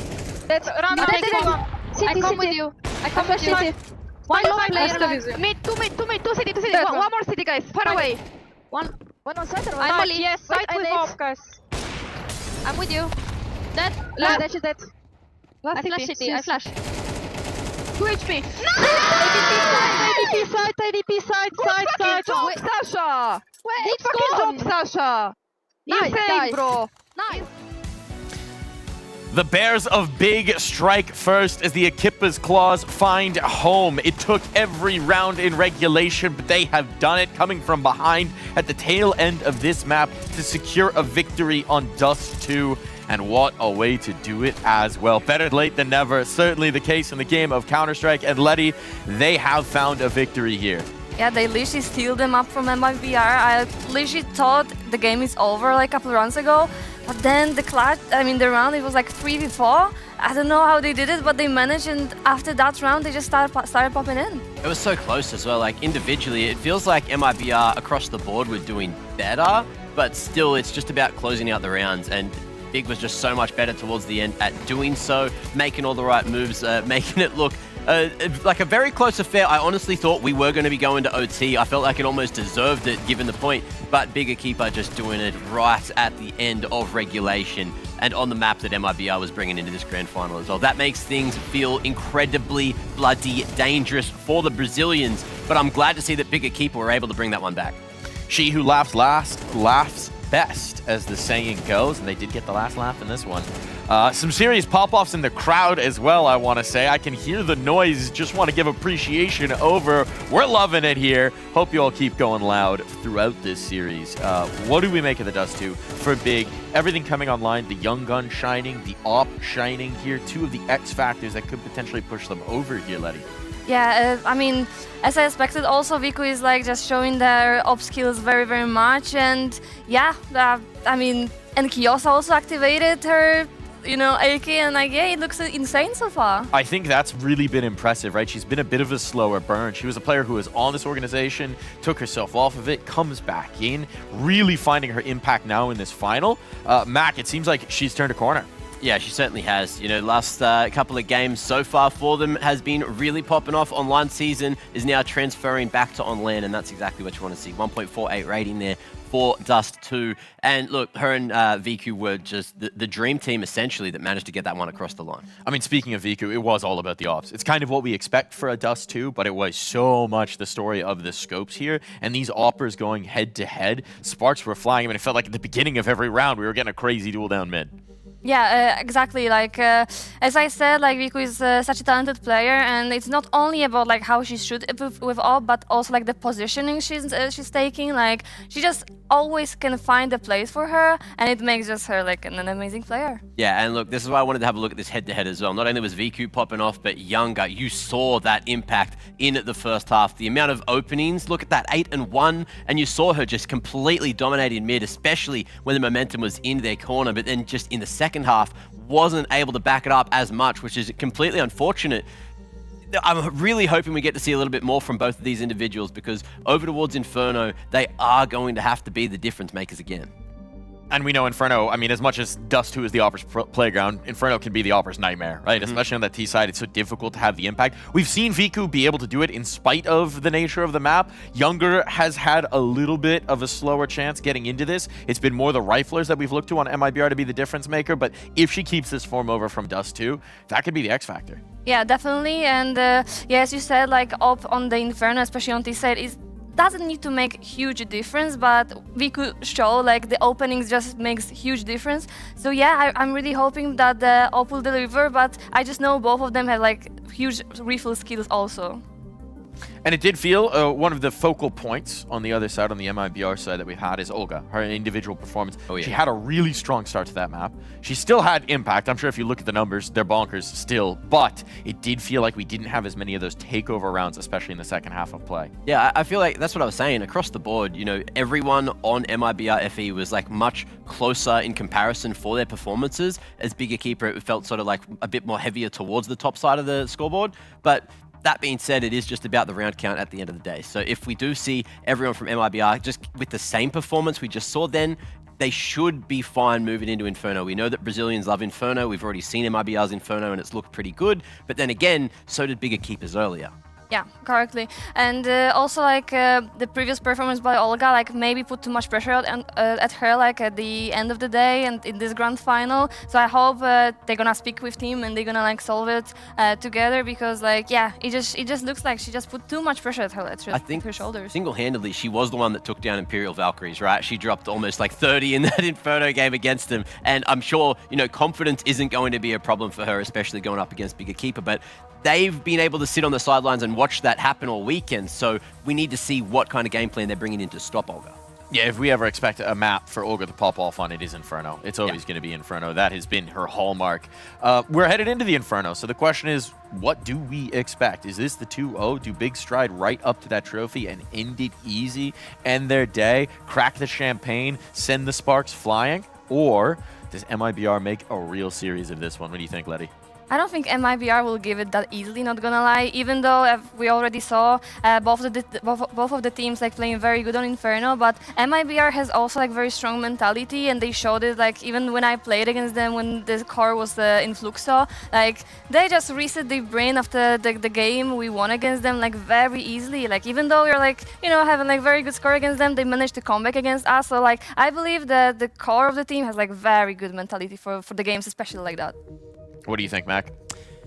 I don't know, man. It's grand final. I'd hate it to be another 2-0. I don't want a speedrun day. I want to go at least 3 in this grand final. I feel like MIBR, with what they've brought to the finals here for Season 8, I just really want to see them go all the way to 3. Take us to Nuke. Take us and make it as entertaining as possible. But hey, that's just for the narrative. If Big want to win it in 2, that's up to them. Yeah, completely. And I also want to see like 3 maps, because we also saw this game was like really close. I was really hoping for OT, not gonna lie. So yeah, I'm really hoping for 3 maps. I think I am as well, right? This has been so incredible. We've had so many fireworks from both these rosters. This has been such an entertaining game, such entertaining teams to watch throughout this season of ESL Impact that to be robbed of 3 would feel like we've been cheated. So don't do that. Don't do that. Let's have a show here. MIBR, give us your best. Big are certainly going to be bringing the firepower as well because it's one more map. And to everyone there in the arena, we need you to keep getting loud. We need you to be pouring out your voices because this deserves everything that you can give. It could be the last map of ESL Impact after this.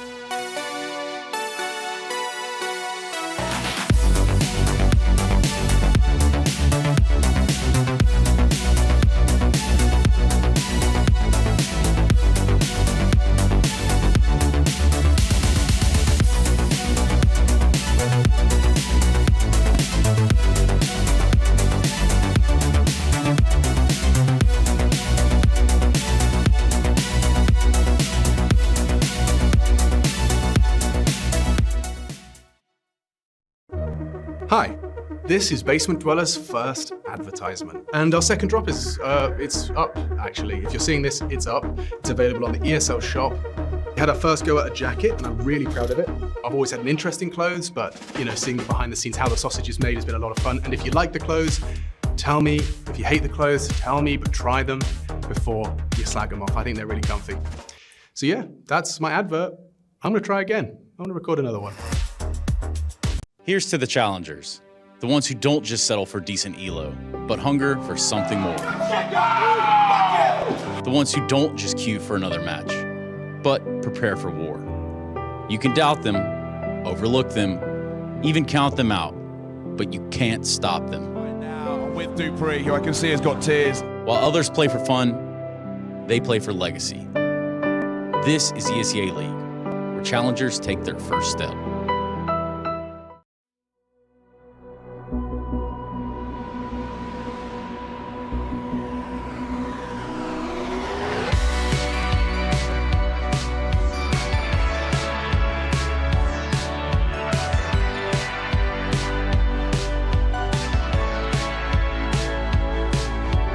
Do you feel it coming day by day?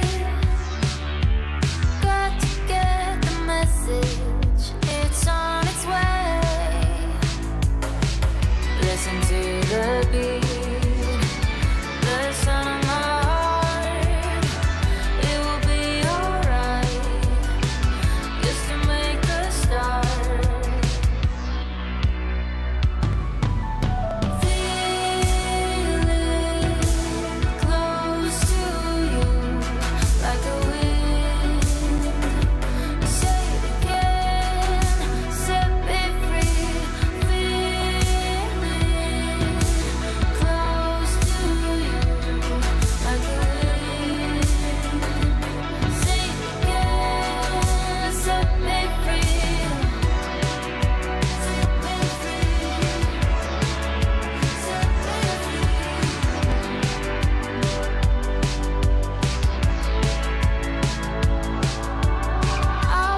Well, we couldn't get into this matchup without a little more action. So for MIBR and Big, we're coming right back here with the Kadia City playbook as we dive into some of the rounds that we had in that last map. I've got Mac with me to break this down because these two teams just deserve a little bit more examination here.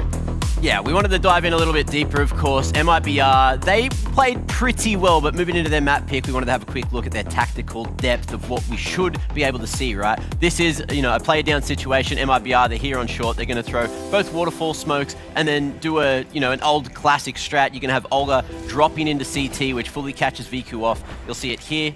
If we zoom in. Beautiful. First time, every time.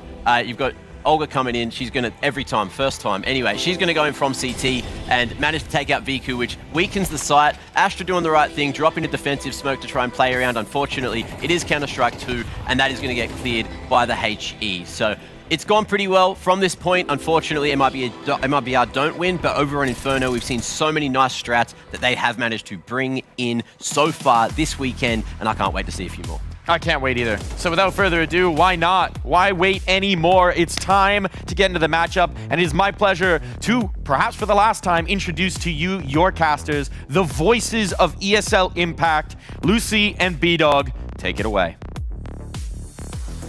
4 years of ESL Impact, 10 grand finals, hundreds of teams, thousands of women who have had their lives touched and changed, their careers and passions born in this competition, and now 5 of them one step away from lifting the trophy. And for both of these teams, it will be, again, a lasting memory. But which way will it go? For Big and MIBR, it's always been the biggest question. What if? What could be?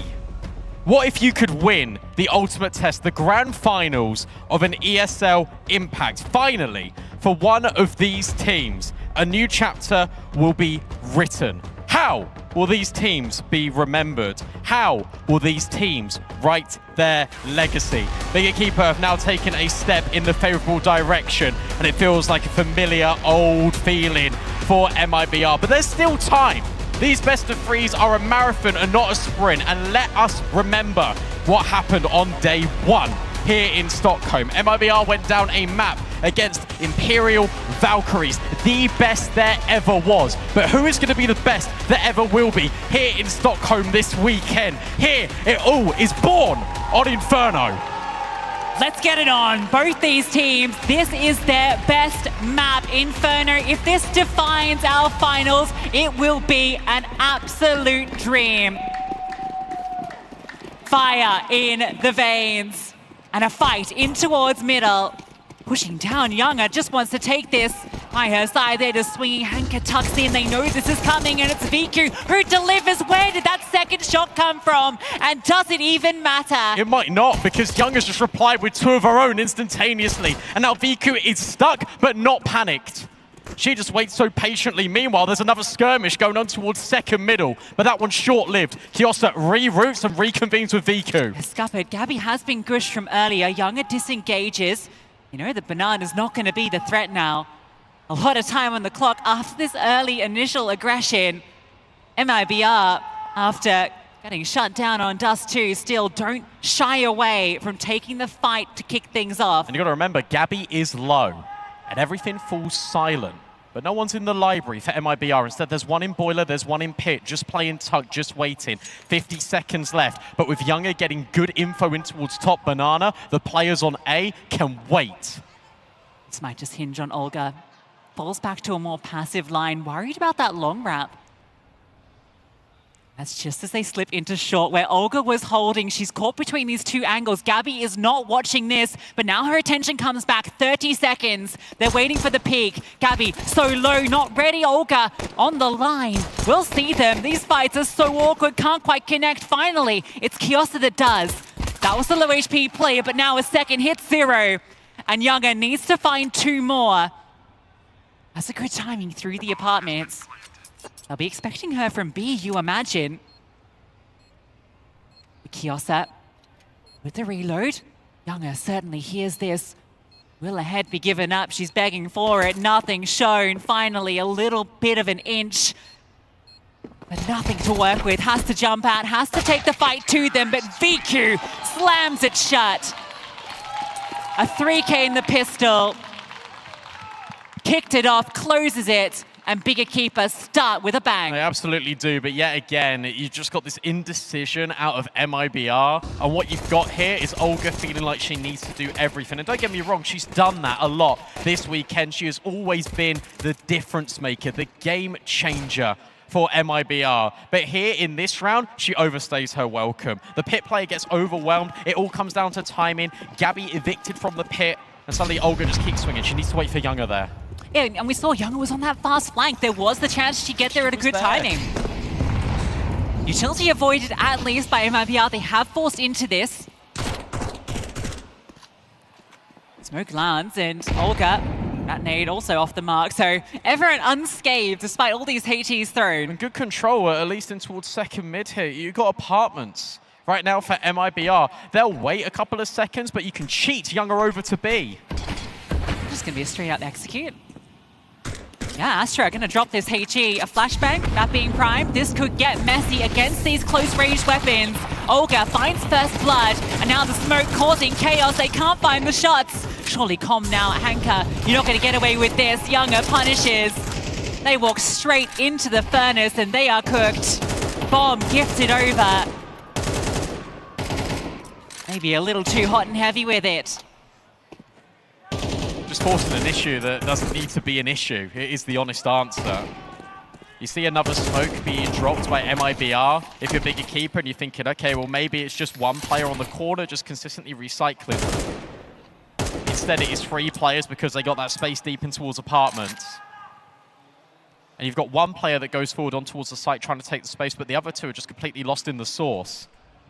Being held back, not just by the bullets, but also the threat of them. You don't want to push through, you don't want to lose your primary rifle, but at the same time, the fearlessness SMGs have gone through and have been torn up.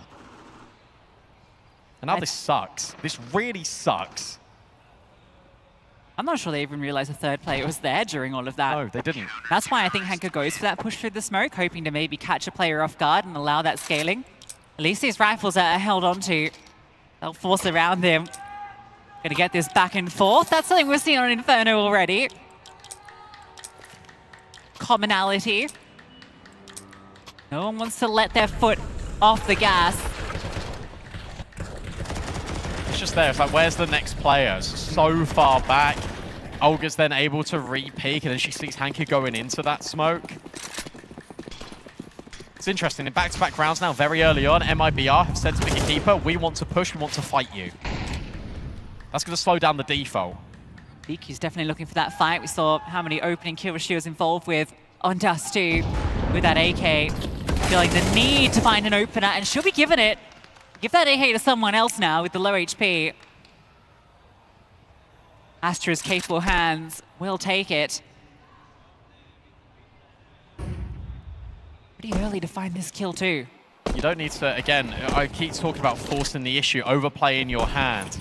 You're in the grand final, things get nervous, you're a map down, you feel like you need control. MIBR always want control. And the moment it gets taken away from them, the moment they feel like they have to wrestle even harder for it back. But in essence, here's the deal. You still got smokes that can block, you still got control, and most importantly, time is on your side. The pressure is actually on Big Equipa. But Gabby round the corner might be into a world of hurt. M-San ready, but not reserved. Difficult fight against the swinging MP9. That kill disengaged, but now you know Gabby has to be in towards the apartments, just about gets over. Kiosa thinks she's dropped, and well, eventually she's right about it. Needs someone else to step in. What was that from Gabby? 2 quick headshots, and it might have been enough. Kiosa taking her time with that kill could cost them. To get the bomb down, the molly not doing the job, but jump through the smoke doesn't really work out, but Olga over the top does. How on earth has Gabby done that? Grappling with Big Equipa, holding on to the mini pit for dear life, even swapping to a sidearm and getting a double headshot with your starter pistol. And it's just pure evolution from MIBR. The fact that you go over the top, changing that angle of elevation, making sure that Kiosa has no chance in this 1v2. And maybe you just needed that moment. Maybe you need that moment from a player that isn't Olga, a player that isn't Poppins. Astra had no head armor, that's why. The USP suddenly becomes super potent in that close range. Oh, now look at the buys. Stark distance between them. Kiosa the one rifle, but utility lacking. Young is AWP here. A challenge. They want the fight. Olga in the open, caught out. Poppins has to get away. The only defender here, struggling to drop down the smoke. It lands in oranges. Doesn't do the job. Somehow she's still standing. What is happening? She's getting run upon. Surely run down any moment. How? It's chaos. Okay, Viku finds her. He overstays. So much damage inflicted onto these players. And Gabby, that Molotov is everything. But Poppins is smoke, they're just hiding in plain sight within it. This is really difficult to contend with now if you're MIBR, but the smoke, it disappears in CT. Kiosa finds one back, this crossfire. It's not the most deadliest, but it will do for being a keeper. But Emsan could be timing. Her contact she needs to take first. Kiosa is so low. One bullet away from death, and Emsan forces the issue not once, but twice. Brilliant there. They know that the contact is in towards Dark because of that kill from Kiosa. The AWP has to be trained on that angle. Presence of mind for Kiosa to just about spot Younger and spam her out through that smoke. Or Emsan, sorry, and then adjust for that player that had been spamming over at Coffins. Force back and forth, this time it's big. The Gabby, again, does a lot of hard work. Another missed smoke thrown in towards Banana as well from MIBR, and that actually gives Emsan enough of a puff of a chest just to speak all the way around it, and it gives her that slight angle. And it just means that Younger can't quite react, even if she is double scoped on towards that dark position. Gives her no room for error. And instead she'll now be situated on towards CT. Honed in on Banana. One flashbang goes both ways. Poppins thinks about going around this corner. Will do with the half-wall utility. So MIBR gain control. Takes 3 players to get it. Young is a little bit away. They're going to burst through middle. This fight defines it, and it's Danny and Gabby. The FAMAS in 5-7 easily eviscerate them. And it's all too simple for Younger to pop out from apps, remove that target, leave VQ trying to save an ult for a minute. And it looks a little bit silly, it looks a little bit rushed there for Bigger Keeper, but the timing on why they've gone through top brackets at that moment, firstly they did it with utility, but you've got both players actually playing anti-flash in that moment. But secondly, they did that because they heard all the half-wall utility. They heard another flash go over the top of Banana as well. So whilst MIBR are taking Banana, they feel like they can have this tug-of-war of map control in towards top brackets. But you're never expecting both Danny and Gabby to be occupying such close range angles when you're taking Banana. And Danny's such a nuisance in that. We saw she just, as soon as the contact comes, she's just wide swinging, keeping moving with that 5-7. Obviously, pretty accurate to spam it while you're running. But that allows Gabby just to take her time with her 2 kills. All the attention's on this moving target that's flying in front of you. The most patient player in South America, Gabby. Truly is. And top of the table too. High impact from Gabby in multiple rounds. Mid-round kills, winning rounds for MIBR. She's got 150 ADR right now.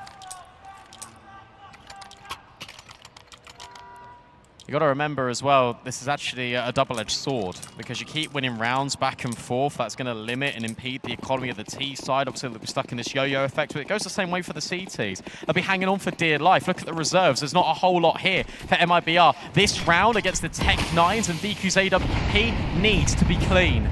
These buys are so crazy from each team every time. Living in a simulation. Oh, Poppins, get out of there. VQ doesn't get the line though. A lot of smoke dropped early for MIBR. What have they gained from it? Not a great deal, to be completely honest with you. But I guess Danny now has a corridor in towards the apartments. Kiosa the bailiff looking to collect payment instead of just Poppins down Banana, at least spotting out one. It's this tussle in towards apps. This is the defining factor here, and as Kiosa goes for the close angle, Danny goes wide. Yeah, timing not ideal there for Kiosa. You could see sitting ready to go for the swing just as Danny curls forward. It's not putting them off, though. If anything, it's incentivizing them to go in towards long, and Younger is starting to move away. This timing could not be worse for MIBR. Yeah, Hank has made a little bit of noise, but the sort of noise that you make when you're not wanting to make a noise. They're rapping. Oh, they're going to rap. This could still be a disaster then. Poppins is holding for this. MIBR are aware. It all comes down to this. 20 seconds left. Oh! And M-San deletes. And the player up at top oranges can't get involved now. Olga with the wide swing straight into the AWP. And Younger is left all alone. It's a shot through the wall. It isn't a clean connection. And now the nade goes out. This is so awkward. And yet somehow this AWP still lives. And Biku still survives anyway. Absurdity. Not on the second shot. Younger just needs to leave, yeah. Back and forth, back and forth. And Younger will fight her way out. What was that shot from M-San? GoldenEye. One bullet out the deagle.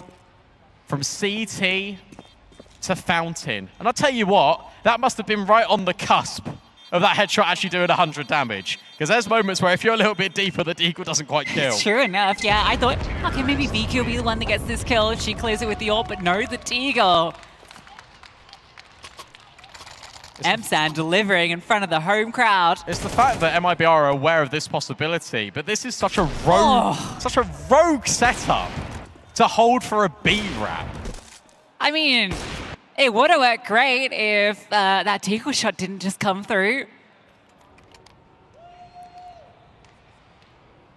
I feel like Young is set up just to pick everybody off, but when she loses both of her supportive elements, it becomes really difficult for her. They just flood into the site and she's suddenly stuck.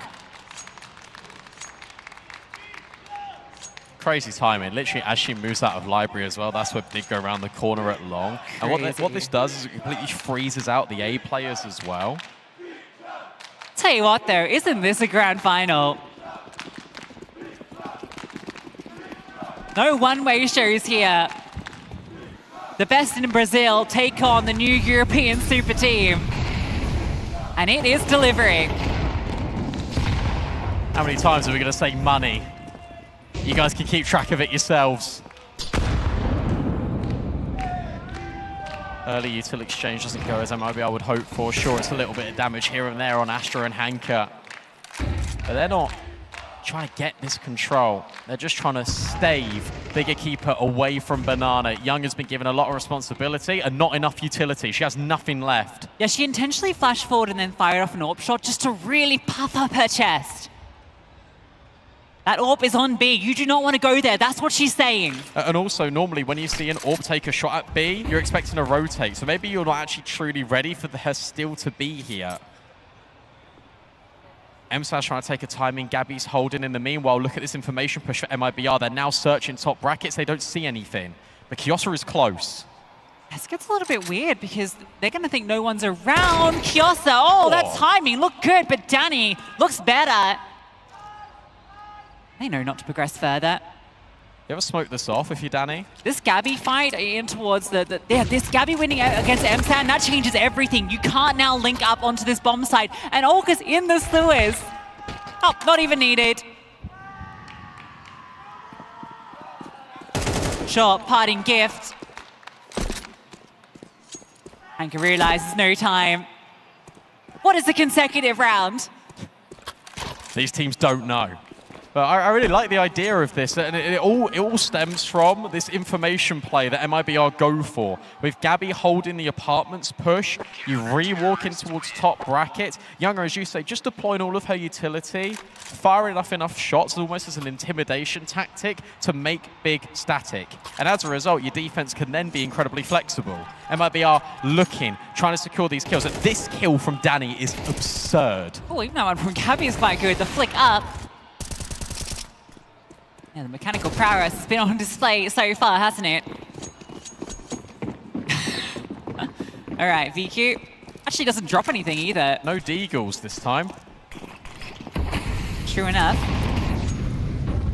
Very active from Younger. She peeks in the second mid. That's a crazy play to make with only one other player on this bomb site. Only one other player on this bomb site at all, as she now leaves back to grab utility. It's interesting that Gabby is the one that comes over to help out B initially when she's the anchor. Spawn, perhaps? Potentially. An opening pick offered up. Maybe just don't peek the AWP. Yeah, you should have known that was saved. Anchor finding that kill onto Younger. VQ 9 and 4 on T side, where the AWP is supposed to be nullified, where it's supposed to do literally nothing. It's doing everything. Good news, I suppose, for MIBR is this rifle can't be recovered unless Bigger Keeper sprint all the way up in towards B, which they're not. They go for an apps pop. Going to depend on the timing here. Younger is out towards long. Anchor, again, making noise, even just touching the flames. But Olga's not sweating. This is a really good setup for the CTs because you've got Danny that can take contact, you've got Gabby that can help out, and you're not having isolated fights in between the pits. Yeah, and if there's no moto smoke that comes down, Missed. Younger can just turn. Everything looks good here, and it's so simple. They just hold their lines. Astra finally arrives, but too little too late, or is it? I'm also thinking maybe there's going to be a push through this smoke. Bomb plant is allowed. How does she find these two targets? Maybe a chance onto the swing. No, Younger ready for it. You worry if that overwhelm comes through into the one-on-one or maybe picked up, but no. MIBR finally break through.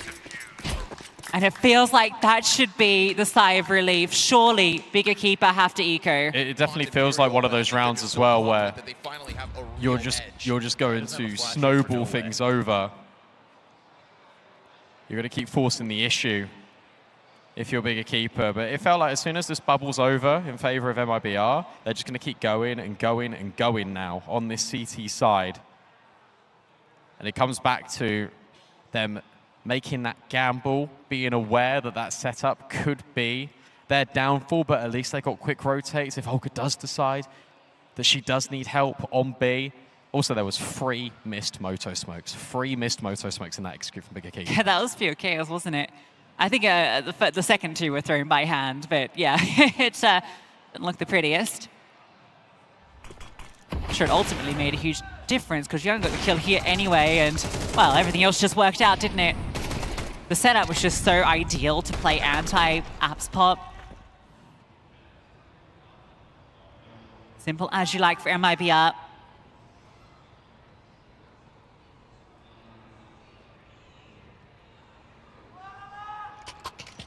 Do you ever worry about MIBR on their T side? I know that sounds a little bit counterintuitive considering South American teams on the offense normally typically really good, but we know how good the resolve is from Bigger Keeper. I don't think so at all. MIBR's best work is on the T side, and this map in particular anyway. For both teams, that's the story. Okay, she's fired up. She's feeling it. Oh, yes. Why not? Sure, it's against the pistols, but it's just a little warm-up routine. It's a reflex test for Younger. And then that allows Danny to get on the line as well. Who cares if they just got pistols? MIBR look to bowl over their competition, but maybe an overextension is a little bit too much because you are losing players. Poppins kills Astra. It should be fine. All right, Hanker, what have you got for us? Warpin Hanker. Yeah, not something you really often say. Smoke's a little bit annoying, as is that one. Limits her avenues of approach. Tech 9 in hand. Don't lose this. I feel like you shouldn't be able to. The Hanker, if she can find an angle here, Gabby, what is this little spot that she's in? Yeah, tucked at the end of the sewer. She'll hear this drop down. I think Gabby should have this in hand, and yeah. Never in doubt. There was some doubt. A little bit of doubt. It looked so good for MIBR until it wasn't, but ultimately they do get the round, and to be honest, I think that matters more than the manner in which they do it. But this was expensive, and it was expensive for the previous one as well. When Bigger Keeper did go for the apps pop that ultimately didn't end up working, they still put it into a 1v2 with Kiosa. So money management, not MIBR's strongest suit, but round count is good enough. They've doubled Bigger Keepers. Finally, we get the full 5v5 with everything that you want. Maybe VQ goes wanting. This is quick. Big brawl in Banana. Olga gets one. Astra low from the util and all those bullets. So is Poppins. She's going to call over a friend. Oh, especially with Younger holding this line. Really good line. I like this from Danny. She's actually going through second middle just to make sure that absolutely is nobody here. Younger should take the contact next. This boost up. Oh, Hanka isn't able to find the headshot. And now they're aware of this, both Gabby and Poppins, but Hanka doesn't care. She's a Hannibal on this B bomb site. Round the corner, headshot collected. And suddenly that's the B bomb site breached. When the fights don't come to you, you have to go to the fights. You feel in that 4-on-2 that I think that should be big Equipa. It should be. It shouldn't be going for it whatsoever. It should just be a save. It should be a classic. Let's go towards A and save, hold on to the AWP, hold on to the AK. What a shame, because again, for MIBR, it just felt like that was a really good round in terms of the setup. They had everything at their disposal when it came for information, but the timing, yet again, the timing of this hit from Big Equipa is so deadly. The fact that Poppins, as you mentioned, is just so low from before, it just meant that what you've got going on is Big Equipa overwhelming, having this 4v2, and the players are just so far out of position. If Danny had been able to have like 10 more seconds to go and clear up, she would have been on her way to B, but Big don't give her that chance. I mean, it's also Hanka just hitting an insane adjustment, right? And she just goes, she doesn't care. She's like, right, do you know what? I'm just gonna go and get these entries. As Freddie would say, that's a wrist breaker. Don't be mean. Big did win that round. I think we all kind of knew that was the, the case, but we got the confirmation now from team. Do have a slight technical. We should be back underway momentarily. Yeah, do you think that this T-half, you know, obviously MIBR are winning it out so far. Do you think that's virtue of the economy more so than the strategy? Big Equipa never really having everything they need to get it over the line? There hasn't been enough almost distraction because you are lacking the amount of utility. But the thing is, I think Big Equipa have done a good job at actually getting the utility out of MIBR. I just think that MIBR, they have really been working hard on this Inferno against Big Equipa. I think there's been deliberate tells from Big Equipa in terms of where they actually want to go. And Olga's read, yet again, it has always been, we are just going to do this. If it works, that is fantastic. We're in the right place and we're going to get going. If it isn't, look at how quick they really want to push the issue. And I think that by the virtue of having second middle / the apartment, that means that you can break away down Banana for your quick flank with ease. And we haven't actually seen a moment here for MIBR because it hasn't actually been that relevant where Big Equipa take B and MIBR are immediately at Banana ready to go, because it's either the B defenders are falling for MIBR or Big Equipa reset, they move back in towards A and they get undone. Seeing some of the stats for these players come up as we look over them. I actually think VQ might be now getting in contention if Big Equipa take this for potential MVP. I think it's neck and neck between her and Hanka. Astra, who was up until this grand final, I think the frag leader for the squad, but a bit of a slower start for her. It's a long day in the office for these teams. And that also means that, you know, do you have as much time to do the ante, to do the prep?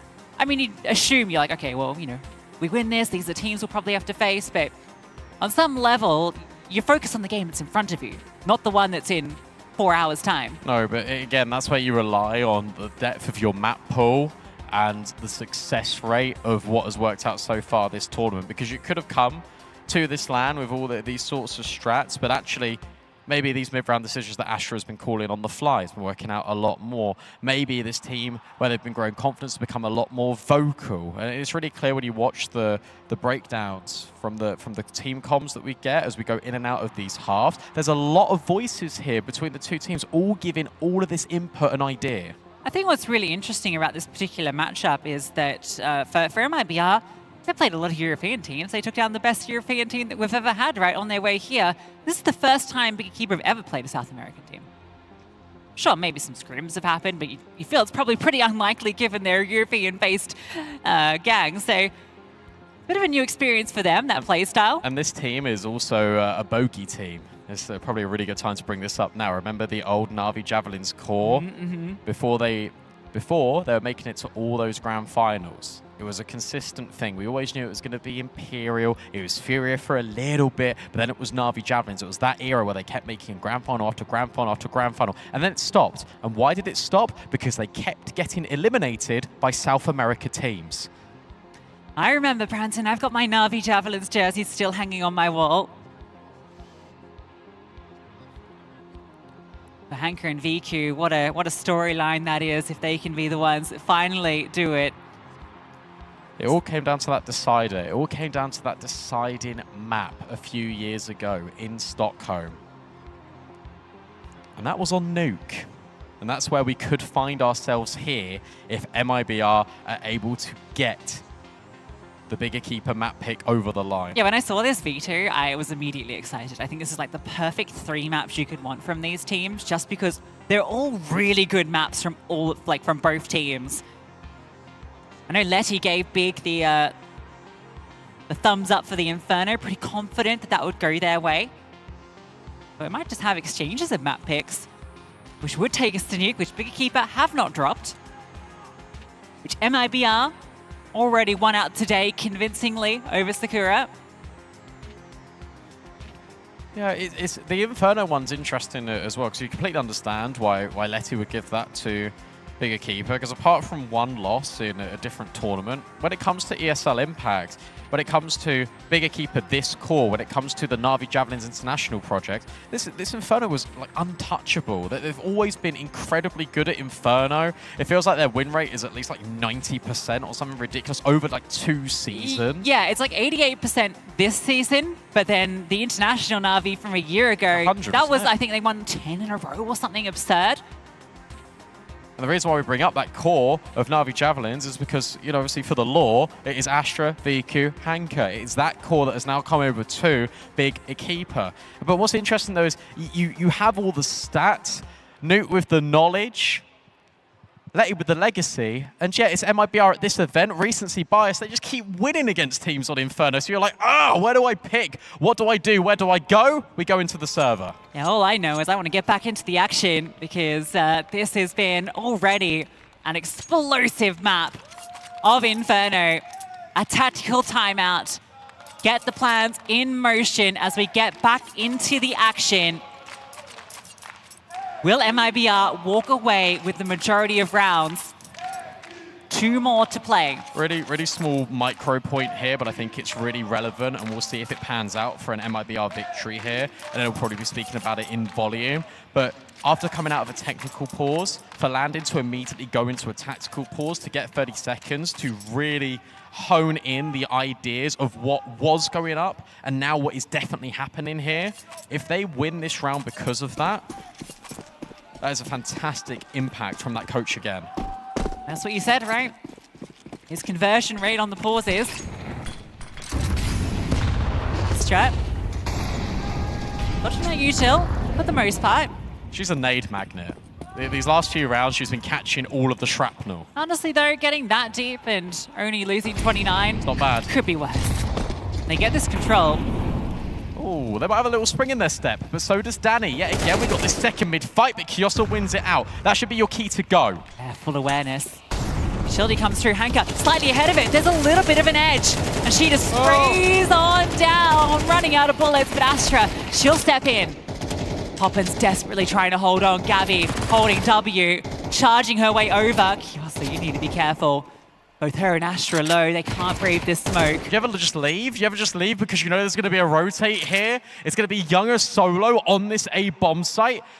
Vision is now restored for MIBR. But do they dare walk by this half wall? I don't think so. So now Younger is going to go and meet Bigger Keeper head on. Rounds the corner with the AWP, and they line up. 2 versus 2. This round's not over. Yeah, spears straight through the 2 of them. The good news is that Kyosa was low already. It wasn't like a high HP player falling. Yeah, could have been worse. Then Poppins has been wounded earlier.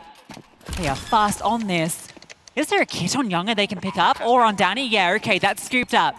Smoke as well. And Big have the wrong read. No, MSAN's heard it. MSAN has just communicated that it's going to be short. They've just pushed this long smoke to go all the way around the world. This is the last thing MIBR are expecting. They're hiding just completely around the corner. Oh, there was some expectation, but luckily, low HP player, Poppins goes down. Gabby loses the player with the kit. MSAN, it's not planted for her, but it has to be a 10-second stick. Gabby has to go back and get this kit. She has to save now. I don't think she can go for this. MSAN has played this to perfection just by the virtue of hiding. And now as this smoke comes in, as the defense comes on, I don't think there is. No, it's just going to explode. And MSAN will just be an insurance policy, but it doesn't matter. Not needed. Her just hiding, then pushing the moto smoke. It's genius. You're right. I mean, from an outside perspective, it looks like, oh, they've got the wrong read. They think this is going to be the push through CT. But no, it ends up being the perfect play for the situation. I think we might see it on the replay here. If we get them walking through the smoke, MSAN comms, they're in short. She hears one footstep, and that makes them just push further forward. And that is Poppins that got the kit instead of Gabby. That makes the entire difference. No, you're right, because I reckon if Gabby just gets on it, she's probably got it. Now it's this big fight. That nade is beefy, but the MP9s are putting up a stonewall resistance, but for a moment, because the AKs chime in, and they break down that barrier of the B-bomb site once more. Trifecta of headshots offered up. Bomb still needs to arrive, but now it's going to safely get past. Kiosa on the lurk will catch Danny. Revenge from earlier rounds, and Gabby, as brilliant as she has been, it won't be her that puts this back together. It'll be Kiosa that puts her down. Another 6-6 half. You cannot separate these teams.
All square yet again between MIBR and Big Equipa, but that needs to change for MIBR. If they do not win this map, Big Equipa will get their hands finally on the trophy that's been eluding them ever since the ESL Impact began. Just has all the information and the headshot. That is quick onto Younger. MSAN steps in and sends them packing. Goodbye. This is her home turf. You are not welcome. That was instantaneous. Kiosa hits a banger, and I'm thinking, okay, well, MIBR will just now go back in towards bedroom and come and clear her out. Instead, they just go forward. They try and take the space directly. They completely ignore Kiosa, and they run straight into MSAN.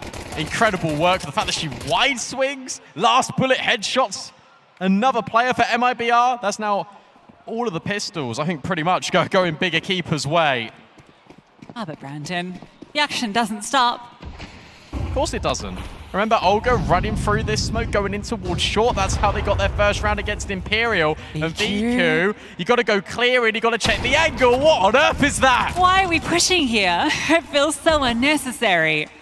That's exactly what they wanted. Yeah, Olga punishes a free Tech 9 and a 5-on-4. And they've still got all their util. That felt a little bit silly.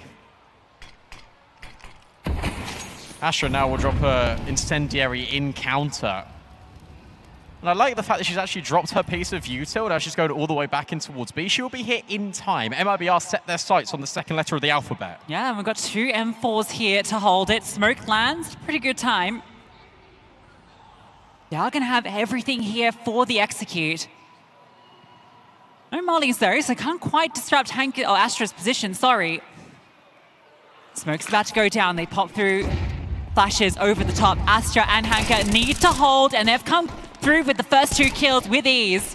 And you can't flush them out. There's no further util. You have to deal with Hanka. Olga's done that. Astra, not good enough for one more. A 2-on-2. Kiosa and MSAN have to retake. They've got to go in towards Coffins right now. That they have not down. No, it isn't. But also, you've just got no utility whatsoever. There's a single flashbang. As soon as the smoke fades, you're done for. You're in the open. Well, this is super awkward. Okay. He scoops it up. Tap on the bomb, waiting for the swing. Misleading on the headshot. Younger still standing, backside. The swing comes through from Kiosa, bomb denied, and the round 1. There's no time. Younger can't do it. MSAN knows, and she's out of there. Yeah, really good recognition yet again from MSAN. Remember, this is her first grand final. And yet she's coming through like a veteran with all this experience. This is the biggest step up she's had in her career to date. And it's almost like she's playing past her prime. Yeah, she is so cool in this moment. 5 players that have been in this position multiple times.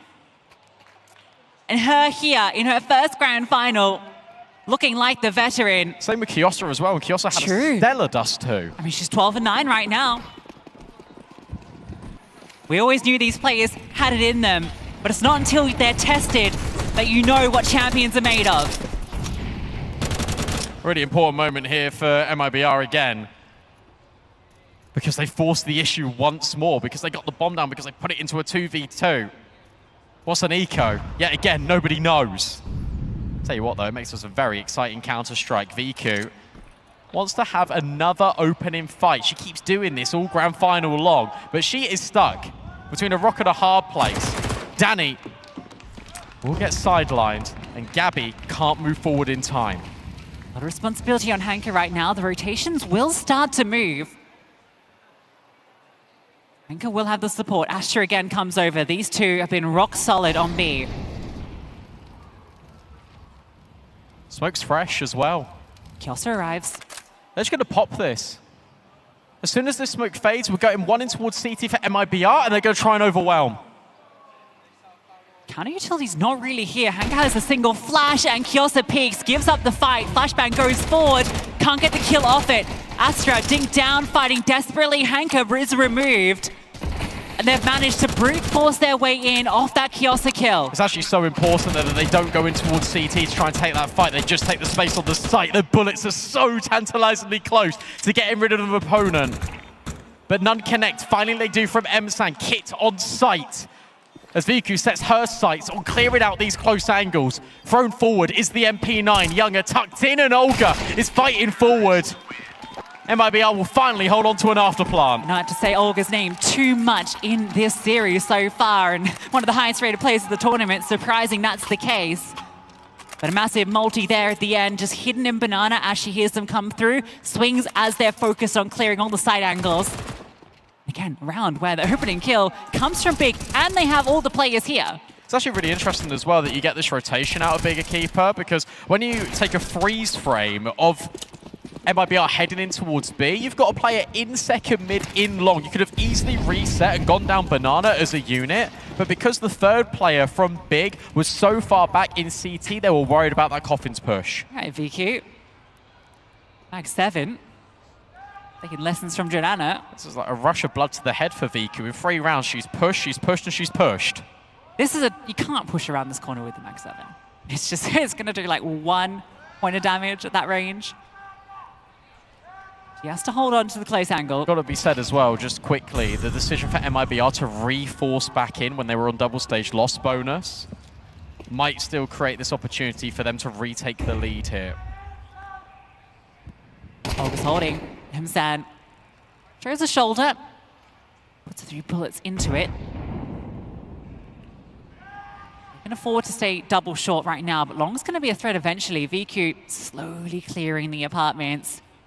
Seeing nothing at all. I'm not sure if Gabby spotted VQ on the swing, because VQ did round that corner in towards second middle.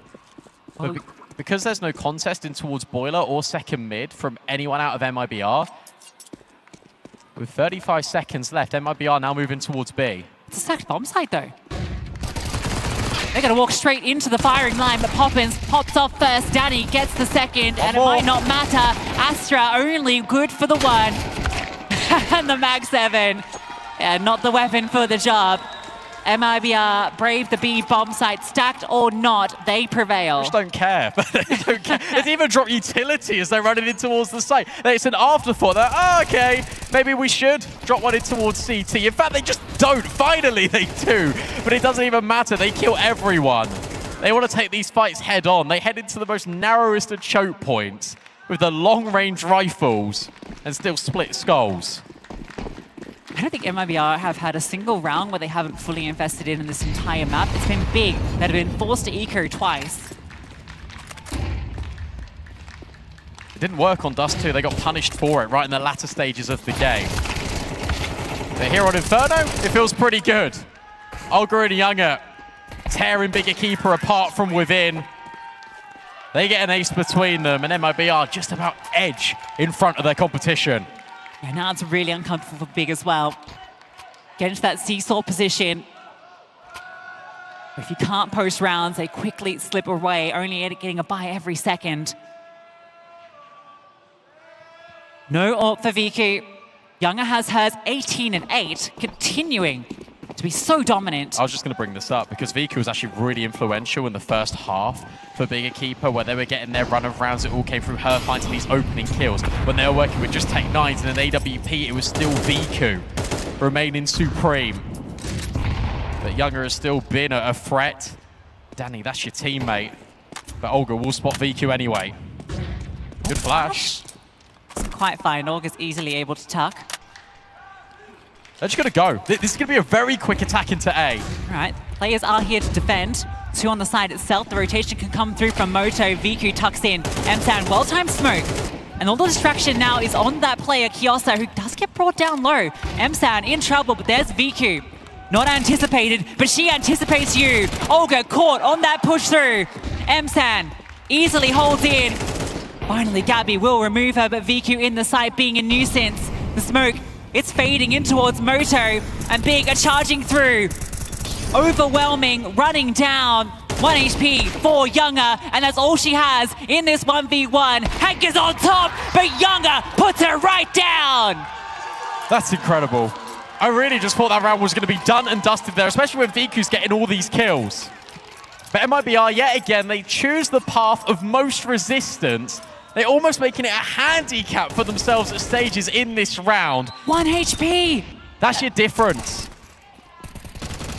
But M-San and VQ do ever so well. Gabby drops in towards this bomb site.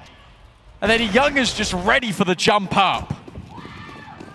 She is locked in, 20 and 8. And here's the problem. Your money is busted. The half buy, 0 success. MIBR widening the distance.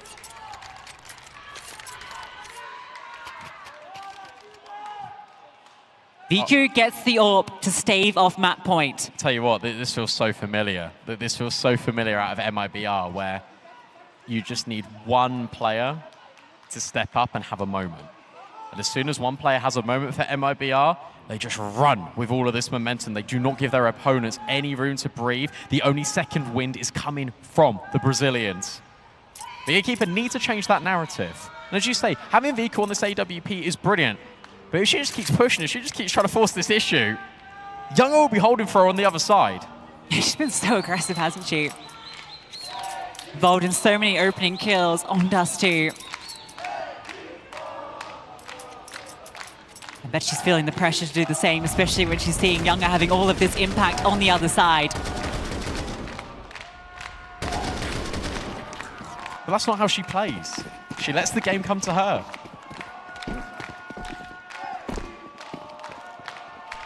Looks like she'll be taking that approach in this round. MIBR storm up second mid. They're just going to burst apps here. They're just going to walk in towards balcony and just go with a flashbang over the top. Younga's in the prime spot right now with this AWP to telegraph this with flashes. Control being established. Double setup out towards long. Got to smoke it off. They need to. Olga, if you dry peek this, VQ on the other side. Smoke timing, is it good? No, I think they'll just disrespect it. Or will they? A little afraid. Now they'll go through on the second volley. Kiosa, she could be all the difference. The flashbang, the swing, the spray, just about final bullet. Olga doesn't attempt to trade. Oh, she's taking the space instead. This is so smart out of Olga. She's omniscient. She knows exactly what's going on right now in this round as she takes her timing. VQ now gets back on the angle, and that distraction from the apartments is enough. You have no idea what's going on. MIBR are going to reset the situation as they make their way towards B. Hanka, Astra are in the dark. Oh, Olga, can she find this kill? Very passive hold on this bomb site. Olga could get spotted by VQ, who is running back to B. The timing is everything here. Olga starting to move through. Will VQ find out before it's too late? Oh, almost the lineup. Hanka gets that kill, but she's brought down low from the lineup. VQ can't connect her shot. And the nade will take her down. Time low, but it matters not. That bomb goes down. Player advantage, map point looms. Do MSAN and Kiosa want to give this a go?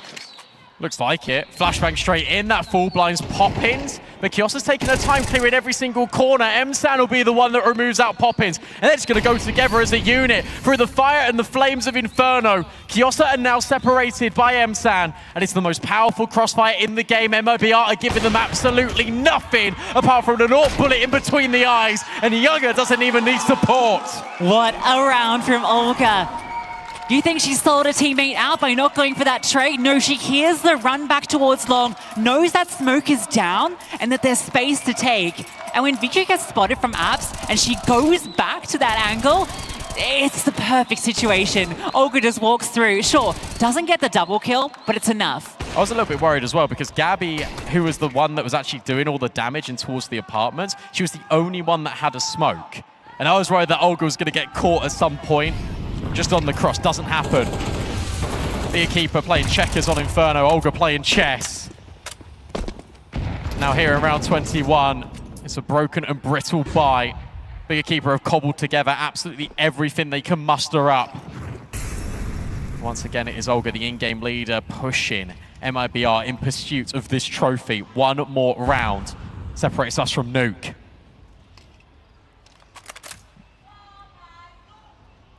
Have to get there first.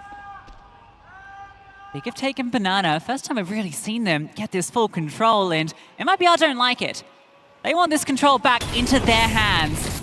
This incendiary needs to be good, and it is. Anchor allowed to stay safely in this corner. Molly's given over. I don't know if they can really do much now as second smoke lands. I think you see that second smoke and you would assume that there is another player close. Think about how players like to do it on Banana when they're solo. They actually don't drop their utility, they hold it for such a long period of time. They just jump spot or they jiggle at the car. So I think you're aware actually that the rotates are on the move. So MIBR are trying to catch this in transition. 30 seconds left. It's going to be the A hit. 4 defenders lying in wait. Olga starts to make some steps towards long, not committing off it. Viku needs to be careful. And in fact, she'll be the one that gets the kills. That felt so unlikely. And yet Viku is the one that wins that out and even closes it onto Younger. Jumping up onto the balcony. She got stuck on the baby gate, and yet she put MIBR to sleep.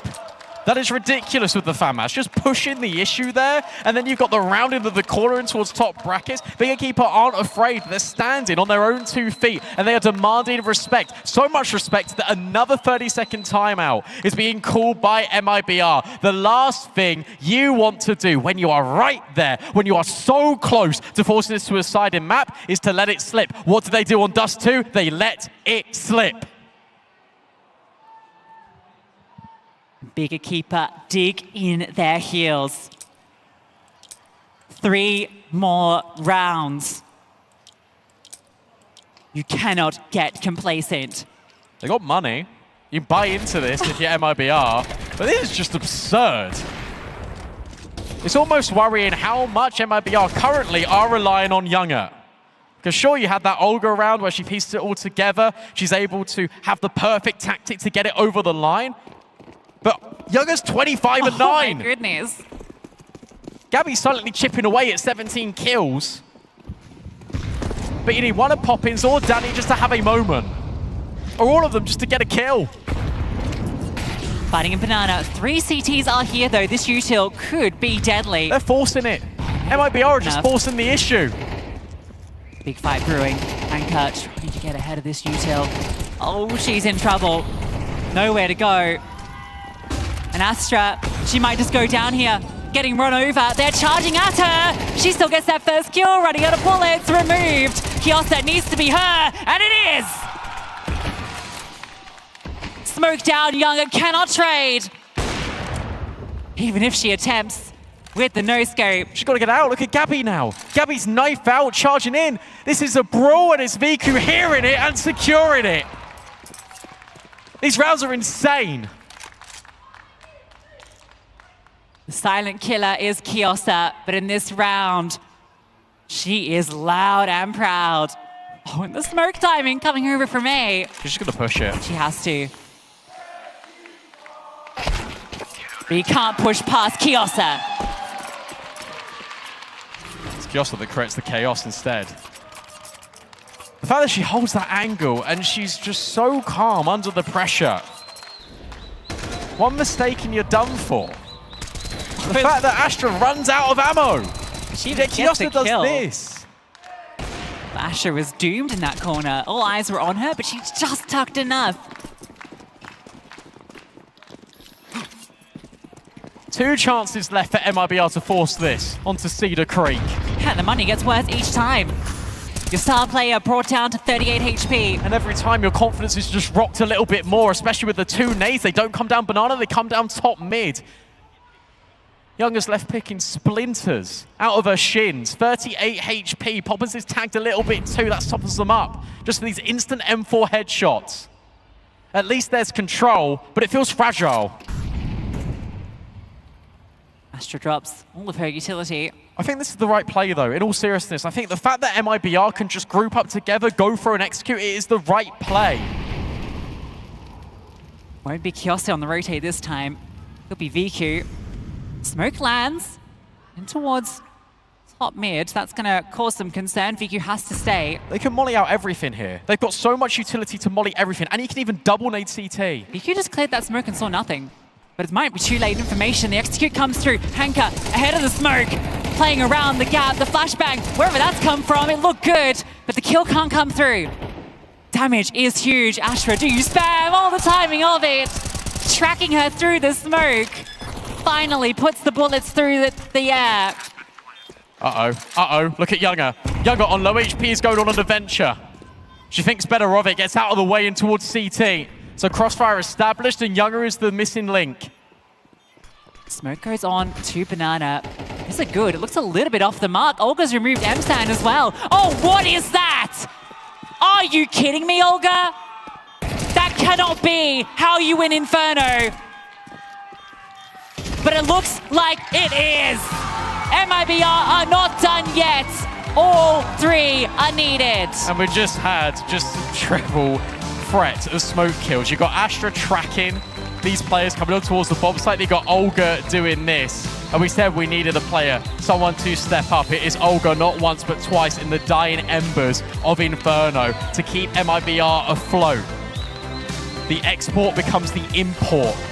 And now reevaluating their options, MIBR, they set this through towards Nuke. Previously, where South American teams have knocked out this core. Yeah, and with Olga and Younger warming up these players, the experience is they're the ones that are stepping up. Gabby, Olga, Younger, top of the table for MIBR. Will experience prevail? We'll have to find out. I have flash. There is no CT smoke, guys, I think. Okay. You can Flash flash me me through. soon. Flash me through soon. Triple one. I will flash. I flash above. No, Smoke no, is no, gone. not now. Oh. You have to guys. Triple. Hold I think triple, hold I triple. think it's Kerwins. Guys, triple empty full. Planting. Triple. Triple still. He's planting full.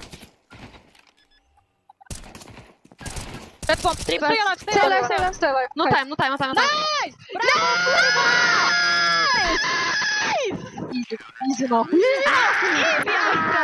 Good job on B. Not so much the easy mode there, but spirits high for both these teams. Look, we were waiting for an Olga takeover round. She kept us waiting a little late, but then she delivered in the most critical of moments. What a map for MIBR. What a way to make a series of this. We were begging for it and we needed it. We're getting map 3. We are going the distance in this grand final. Absolutely love it. And it's deserved as well. Like, I feel like with what we've seen from both these teams and how close it was, although I was sold on that bigger keeper comeback, they were almost making it happen again. But this time, MIBR put a stop to it. Olga, yeah, that 2-piece through the smoke was just bloody ridiculous and a great way to end Inferno. But shout out to Younger. What a performance. There was just so many good reads, so many good plays, especially with the AWP in hand. Yeah, like Younger, of course, like this is what I said, like Younger is such an amazing AWPer, and we kind of predicted it that Viku and Younger will have like the most impact on the map as an AWPers, and yet this is what we saw, but I will always remember this clash she played against Hanka on short. Hanka was like on the big box. She instantly predicted she's gonna go on top because it's the easiest duel, like Rifle versus AWPer, and like that clash I think bring them the win. That's just the experience though talking, right? Like they've played this map so much, they know exactly what their opponents want to do, and it just goes to show the caliber of players here in the grand final. And look, the idea of Nuke has me salivating, but Inferno, it was a fun one. We saw so many crazy moments. We saw that flank from Olga, which put them in another position to succeed. It almost got caught off when Viku rotated, realizing, oh, maybe someone is here. And it was just absolute chaos all throughout it, but that's exactly what we wanted to see. Absolutely ridiculous. And I want to give flowers to one player who we really haven't been saying the name of much on MIBR. That's Gabby. Gabby has been here, has been in these finals, was here in the early days of ESL Impact, making it to this stage, knowing what it means to be so close to that trophy, and then having it ripped away. And in this map of Inferno, and especially early on when her team needed the spark, she was the one delivering. Gabby is not the player we expect to be singing the praises of on this MIBR roster, but when the young guns were slow to start, it was Gabby who shouldered the burden, who carried them to this point. Yeah, usually what we see is like players, you know, are closed on the finals because there's too much to win. Like people just start overthink. But like in this roster, like everyone just shooting back like in the grand final when there's like too much pressure. Yeah, and it maybe not is what we expected. Like there were so many points as well where we have seen MIBR this weekend, a few of the individuals just sort of disappear and fully rely on Olga to do the heavy lifting. But yeah, this is one of those situations where Olga's kept them in it for long enough that everyone else is firing up just to support her. Sometimes for players, it's when the lights get brightest that we see their finest form, that when they step to the front, when that pressure is ratcheted up to an 11, that's where they cook, that's where they become diamonds. I think that's been Gabby here. It's certainly been Younger as well. We've already talked about it a bit, but we should just show the numbers again because they are stupid. And Younger took over this matchup. Incredible performance though from the AWP.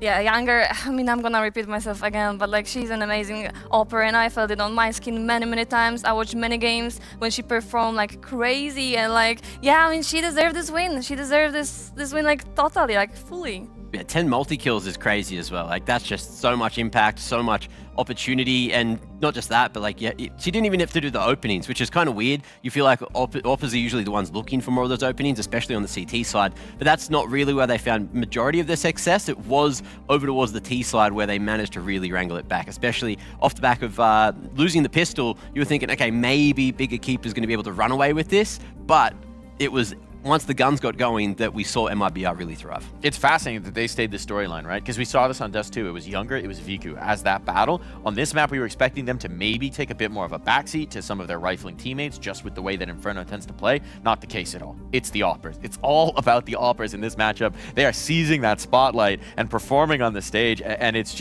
a delight to watch. It's incredible when you just have the scopes going toe-to-toe like this. Yeah, and what you mentioned is like, of course, like Younger maybe didn't have like that many openings, but like Viku, for example, like she's playing for openings with AWP, especially on the T side, but when Younger is kind of using the AWP like in the mid rounds and she's doing the difference, she's like a riffle with an AWP, and this is like kind of new meta for an AWPer, and like she's doing an incredible job. Yeah, I can't sing her praises enough, and I'm so glad that we get Nuke as that decider to see them AWP again. You know, we're going to see a lot of action towards outside. We're going to see a lot of aggression. We saw MIBR playing it earlier and just getting right up in the grills of their opponents. But this time, Bigger Keeper, you know they're warmed up. They've been playing on the back foot to get that first map across the line and almost the second. But this is one that they have played flawlessly. There's a 100% win rate in the last 3 months for them. Good pistol round win percentage, but they've only played it 3 times. And, you know, it's been a Na'Vi Javelins classic for years, right? And you've got a couple of the individuals there still here and still winning. Yeah, I mean, Nuke was always one of our favorite maps, and we felt like very confident on it, just because like when we finally understood how the rotation works on this map was like very easy to play for us. So yeah, I think if Viku and Hanka actually bring this, you know, ideas to the new roster, they're gonna own MIBR. What do you expect to see from them? What do you expect them to have brought over from your old teams? What are we looking at Viku and Hanka to do here on Nuke? I mean, to be honest, we usually were playing like with the outside. We like to like cut the rotation, you know, make the opponents to rotate like in the certain ways. So I've been looking for this type of things, maybe less like, you know, very aggressive plays, very like first tempo plays, but yeah, more like this rotation thingy. And we know from what we've seen on MIBR's Nuke that so often the outside fight is Olga, right? On both sides of the map, she's contesting, she's causing problems outside. So that could be the big test. If it's Olga against, you know, the maneuvering of Hanka and Viku, which way do we think this one's going to go? That's a great question, and I have no idea, but I'm so excited to find out. Like, in terms of Nuke, usually it is going to be the structure and the control of the rotations that will dominate, but it just depends on how refined it is. And the thing about Brazilian CS is it can be chaotic. They can just break the meta by doing some crazy things at any given opportunity. And if Bigger Keeper haven't played that style of Counter-Strike on Nuke, like they haven't got that many reps on this at officials, who knows how much they've been scrimming it, but they certainly haven't been scrimming Brazilian teams on this map.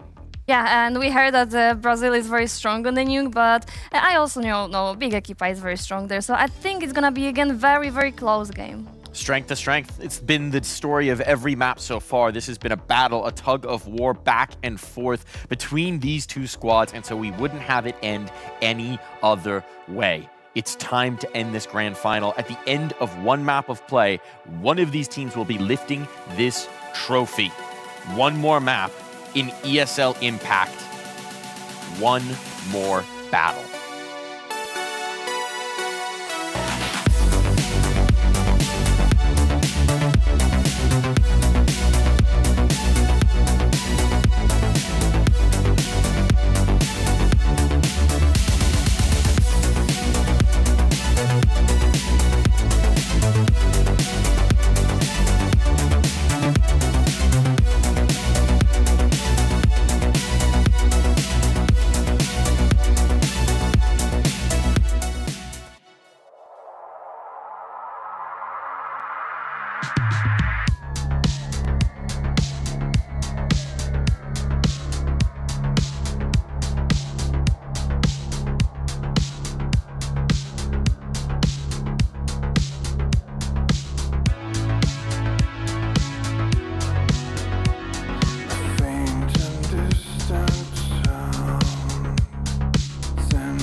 For the first year of ESL Impact, Gabby and Olga collected silver medals.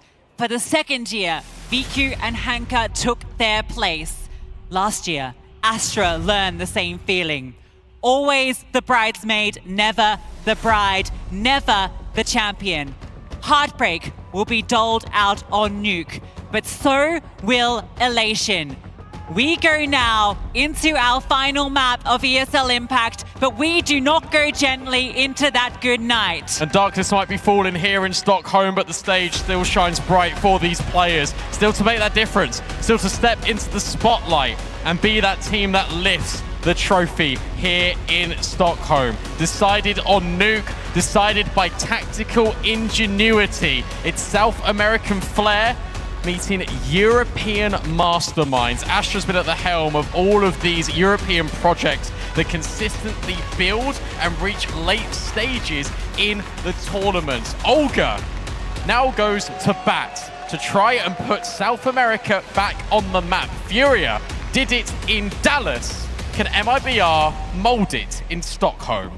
All decided here on Nuke. And for both these teams, a map that they love and a map they like to go fast on. Look at this drop down. See ya. Down the vent goes 4. And they've just got full control of B. Gabby will take one out though. Oh, there's chaos outside. Viku's seeing all of these players. What's going on? Keeping their attention. That's the key thing. They're just going to ignore her. Out they go, but she won't let them ignore them for too long. And now Hanka's pushed rampant in the back lines of all of this. There's dinks, there's kills. Viku's been overwhelmed, but the space has still been taken. This is a complete mess, and it's one in which MIBR can't unstitch. They're on the bomb. They're tapping it. They're trying to drag Bigger Keeper back in. It's a complete muddle, and yet MIBR is still coming out on top. No kit, 10 seconds, no angle for Hanka, and Made in Brazil somehow get the pistol. Yeah, okay, that's setting the tempo, isn't it, of what to expect. Down to the wire it comes. You feel Astra maybe on that late play in from the vent is going to win the round by herself, but the coverage comes. They isolate the fights, find the right targets, get a full 10-second stick off. Oh, what? She saw Astra too. She had to run away for that. So don't get me. You're telling me in this round where the bomb is planted on B, there's a fight red, there's a fight vent, there's 2 fights ramp. That's so critical though. Younger was low. Astra's in the vent. Younger sees her, doesn't want that fight. Goes back to find Viku. Craziness. Doesn't want the smoke. And there's plenty of them outside now with these diagonals.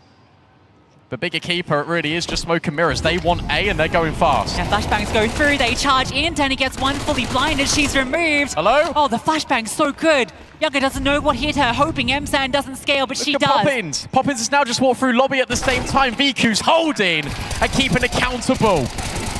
Astra and M-Sand also just trying to chime in on Olga, and Gabby's got to get out of there. The panic button's been hit.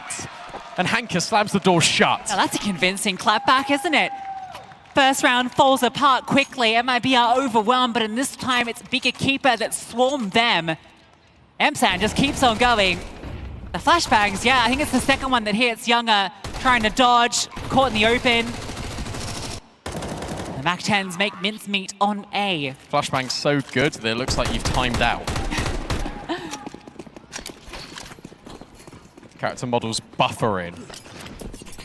And Bigger Keeper bowling over. This is quick. This only to get Kiosa down the vent. That's a success story. She waits for there to be resistance. It comes through Olga. I love this conditioning of the vent play too, right? It's going to get you so convinced that you have to be worried about this all of the time. Oh, okay.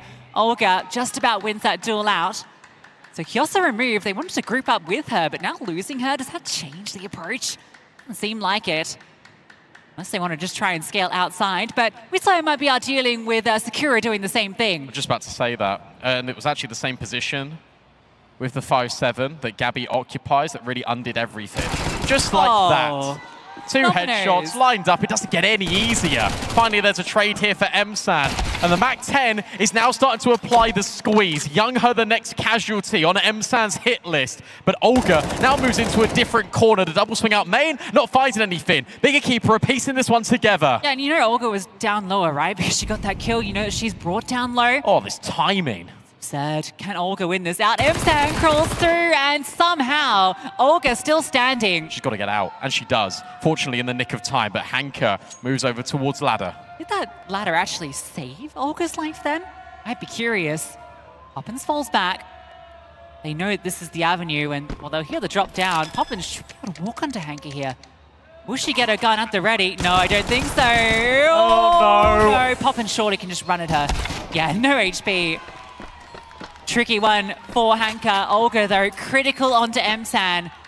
And of course, Gabby's little lineup out garage looked pretty. Tell you what, though, the fact that Big Keeper were able to spin that round into a really contestable affair, where it actually felt like they were destined to win it, I think is a real testament to how competitive these rounds have been. Yeah, Olga, again, the cerebral helm of it all, disengaging appropriately.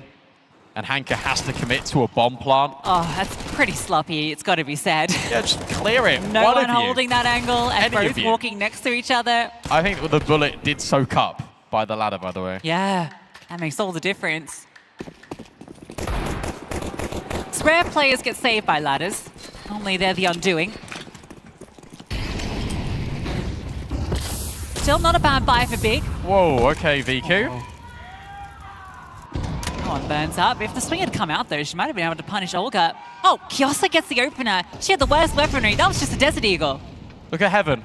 I think VQ's just seen Heaven. Yeah, Younger just dropped straight into the scope, but too much of an elusive target right now. And now information goes both ways as well, as Hanka slides in towards Secret and completely deletes Olga. Just taps her out of the server. Now the flash comes forward. Younger's feeling the pressure to get involved. There's no rotate. There's no rotate whatsoever. And as a result, MIBR just want to crunch outside. Yeah, Poppins is close by in main. Her and Younger can combine to bring this round back. Can Hanka go up the vent and do the same play that Younger did in the pistol? Wait, Kiosa might just walk on this. Time in. Oh, Younger, run down. No, she's not. She gets two, and then Poppins collects. How? How has that gone so horribly wrong for Big? I guess they call that box unbreakable for a reason.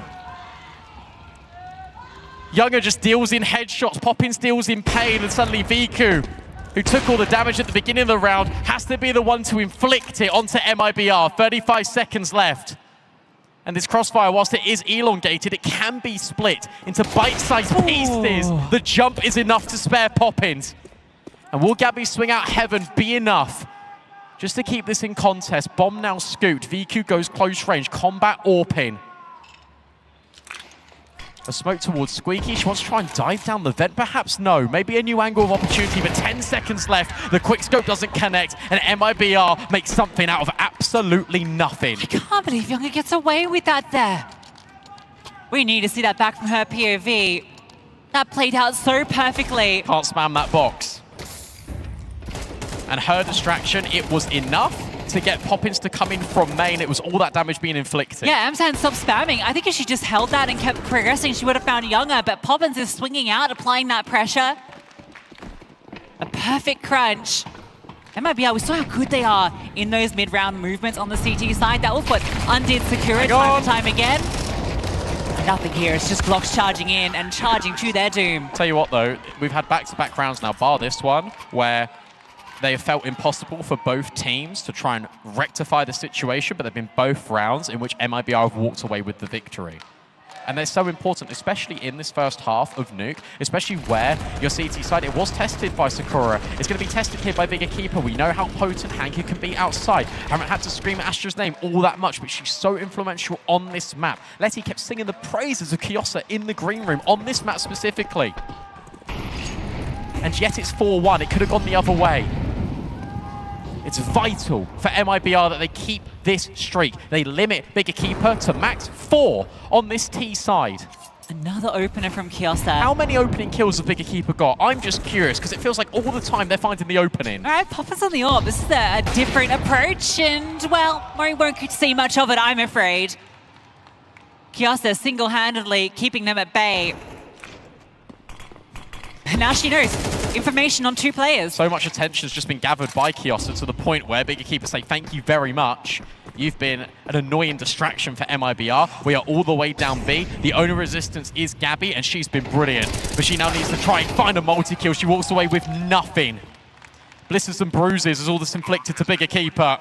But it's MIBR that are going to be walking wounded. Kiosa has now spotted Danny, trying to save this AWP. Olga retreats from ramp. But you're not going to get out with this sniper. Shouldn't do. Nope, there it is, Kiosa. That is how you lurk on Nuke. All on her lonesome, 3 frags picked up. Might even make it a 4th. Olga looking for an exit strategy. Kiosa scoped in. You want this AWP? You want this AWP, Olga? What's this rifle look like on it? Pretty darn good.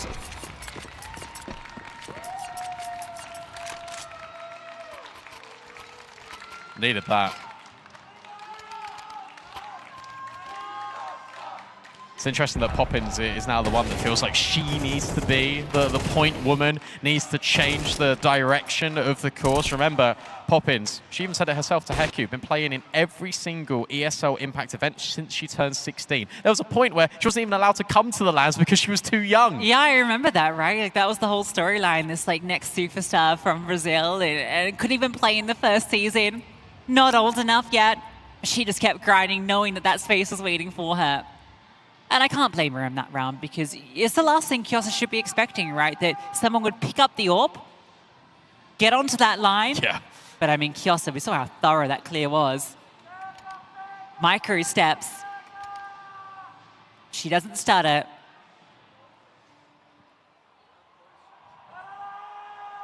Yeah, baby steps being taken by players we've seen grow up just through this circuit alone. Fully fledged, finding their footing. That's why this grand final was so special. Just so many opportunities for both of these teams to make their mark, and they certainly have. But it's been the long journey. The fact we get to crown one of these today as an ESL Impact champion is special. And that is as well. VQ finds an opening pick, this time on Olga. I just know how good VQ is on this map. If you can remove Olga, keep her at bay outside, gives you so much freedom on this T-Hub. Interesting reaction here. It's actually Danny that's gone down in towards Secret. She's not pressing, she's waiting. She's got this pixel angle. As soon as she sees contact, that smoke will be dropped. Delay time, although she swaps the M4. Oh, this could go all horribly wrong. And it's VQ who gets that kill. Oh dear. That's just gonna be the acceleration. Poppins makes it sound loud. Younger firing off loud shots as well. What is this, Younger? 2 kills, the bomb dropped. And the distraction allows Poppins to slide through. VQ falls back. Look at the vent. There comes the kill. It's on to Kiosa. Can she remove this orb? No, Younger. Stepping back up. VQ, if you can do that, I can do one better. That is VQ getting a double opener, and that is Younger combat AWPing from the vent. Wrestling this control out of Big Equipa's hands. Look at all of these shots from both AWPers. This rivalry is fierce. Finally, you get the stability from the rifle work, but it's the AWPs that do the heavy lifting. I haven't seen these two play this good Counter-Strike, maybe ever. And I haven't seen an AWP take so many advanced fights in a vent. Normally, we're looking at these elongated angles, looking at heaven rotates. Instead, it is full frontal force. On 2 teams with such strong riflers as well, right? Such strong aggressive riflers. Hanka, Astra, Olga, Danny, Poppins, all of these players want to fight.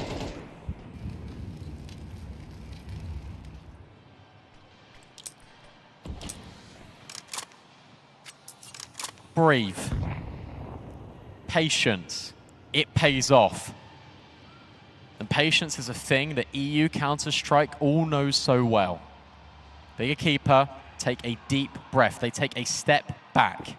Door wasn't blown. That's a little bit awkward for Kiosa. Well, they want to go A. The entire idea of this round is to put enough pressure. You put in Hanker down Secret as your lurk. Maybe she can come through main a little bit later. You drop a molly in towards ramp, but you want to go here, in towards this A bomb site. Vika's been here the whole time lining up util. Yeah, look what it's done. 2 players over towards the ramp, although Younger starts to move back.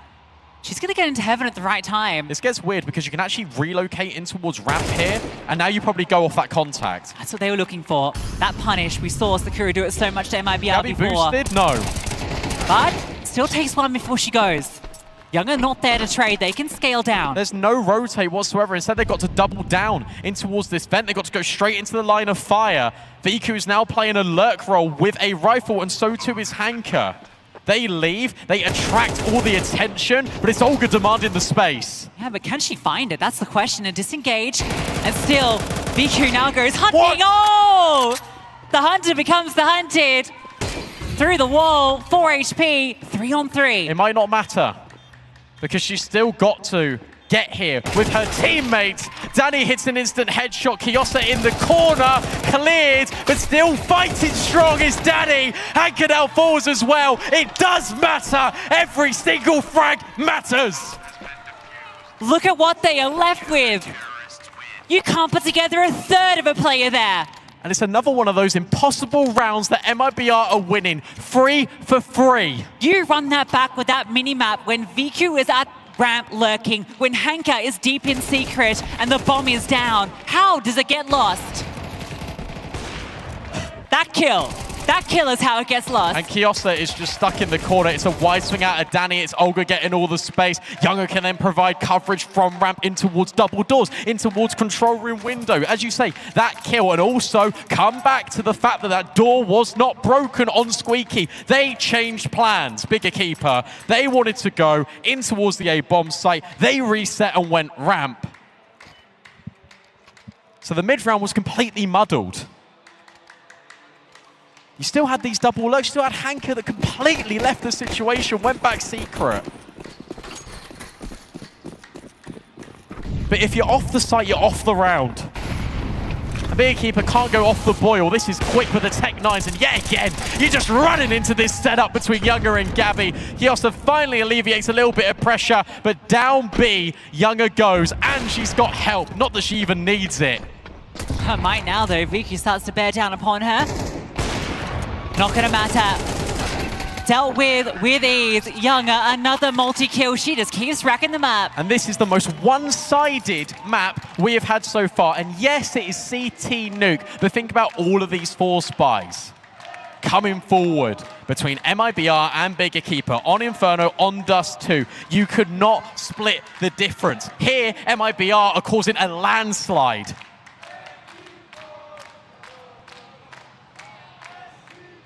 It's the finest of margins.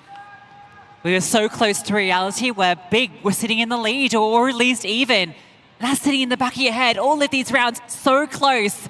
And everyone that slips away is one less round you get closer to that trophy. We've spoken so much as well about the coach for MIBR. It's important to note there is no one standing behind Bigger Keeper. Think about what Bigger Keeper have done in this first half of Nuke. They've gone outside, didn't work. They've tried to go for a secret split with Lurks, didn't work. Tried to go for this fast A play, shut down immediately by multiple riflers. What do you do?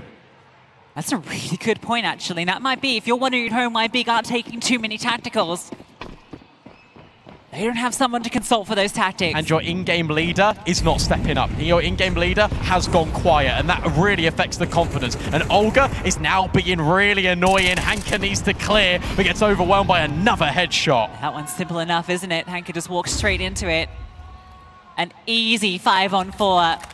Olga cops a bit of spam, but really it's meaningless. Maybe a chance to pounce. Ooh, Port fires off, BQ. Careful now. Trying to stand on the close side of that flame, but the smoke send Big back. Back to A. Feels like this is the lesser of two evils. What's interesting is that you've seen Gabby jiggling, dropping the utility at ramp close. So where's that AWPer? Olga, removed by VQ. There's Bigger Keepers. Just as that smoke's landing, the timing for Olga, not ideal. Still time on the clock for Big to consider other options. VQ holding to see if that push comes. Anyone close by? Could she really catch Poppins here? Warning shot fires. VQ is so unafraid. But Danny, 1 for 1. In the heavens, Kiosa just charges on out. Poppins needs to hold on. The only defender, half HP, but they've dropped. Astra's gone down.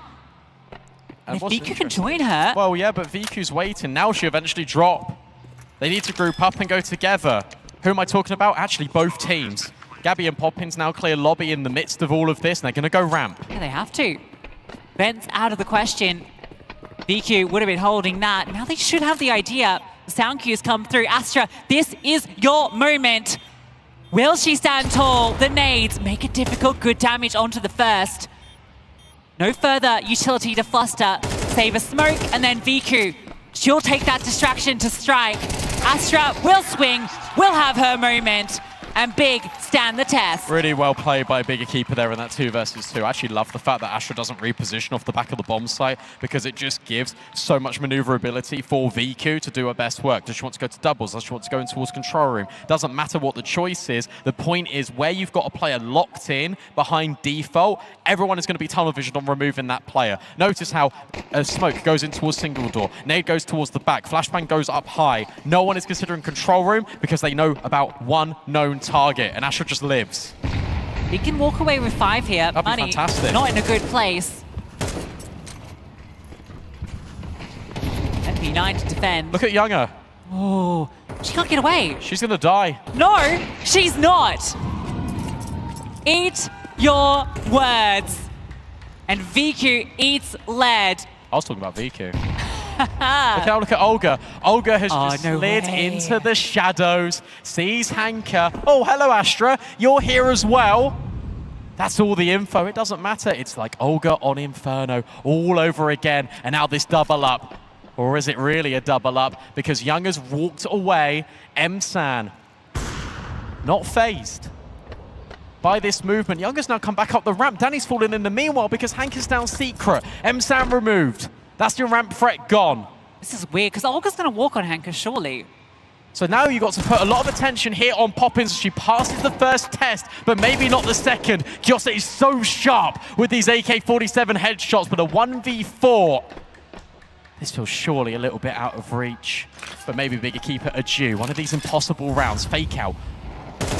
And now the molly dropped deep. Kyosa just stands her ground further forward, but there's a player in Hut that surely is going to remove it in a moment. Younger doesn't dare poke her head over the top of heaven. Gabby just waits patiently, waits for the audio cue, and will get it. MIBR take no chances. They are risk averse. That whole time you are holding your breath, when does the Gabby peak come? She's worried that Kyosa's got the awareness to check back. Doesn't blink. Here's the bullets run dry at the tap on the bomb, and that's her chance. Nice try from Kyosa, but not to be. 8 CT rounds. Can they make it 9? Look, destined to with this buy, don't they? No AWP, 1 AK on Hanka. Your outside lurker. If anything, you just want to drop your diagonal smokes, you want to cross as a unit. Do something together big. Go as 5. Olga's already down secret again. It is impossible to avoid her.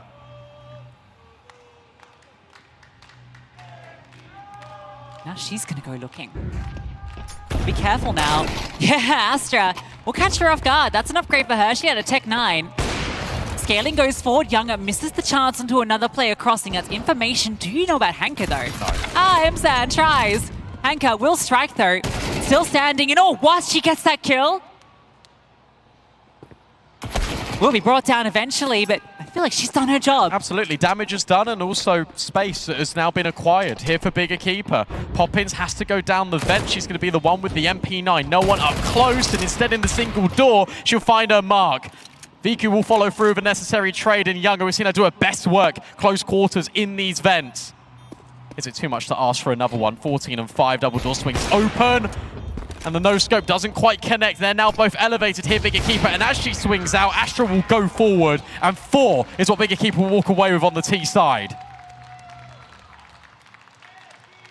Comigo então, Dé. Uma bebê. Bebê Morreu. bebê miada. Boa. A Fara morreu. Rampa comigo. Me rasgando. Pra rampa, abrindo pra rampa. Duas rampas, guys. O flash não tá pra elas, guys. Mata bebê, o Pop. Bebê. Bebê. Mata o bebê, mano. Morreu, rampa. Por direita. Tô mirando direita, a direita é minha. Vai direto. Fui direto. Esse caralho. Vamos, galera. Bora, foca. A calma na comunicação, tá ótimo. Aê, caralho.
most decisive half of Counter-Strike we have had in this grand final. MIBR double the round count of Big Equipa, and they can almost taste that trophy. 5 rounds required.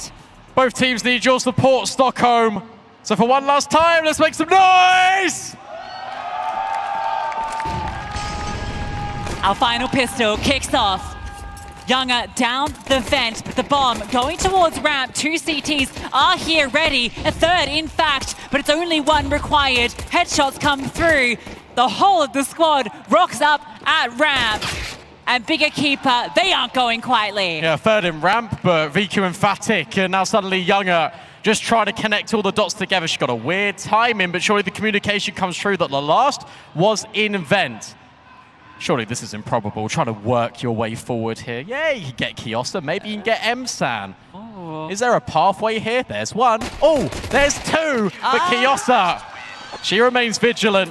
Crisis averted. Yeah, that could have been the bomb picked up and maybe something to be said, but But still it wasn't. a long shot. And yeah, Younger, I mean, she's not been missing too many, but that one not quite able to get started, but Big Equipa do get started with a bang.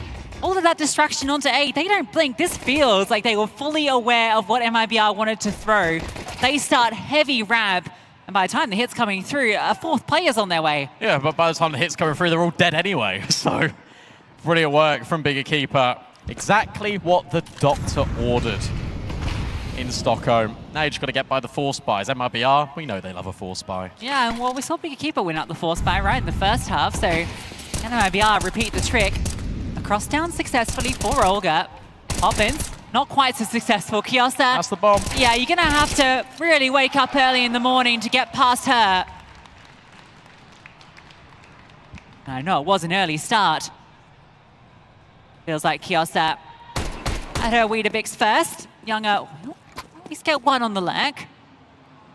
As you mentioned, the bomb, that's the big issue here. Olga catch this player. Oh, no ladders. Hello. Oh, timing. Oh, well, that's Oh, actually timing. so crazy. What is that timing? Oh, that's Counter-Strike 2. Timing.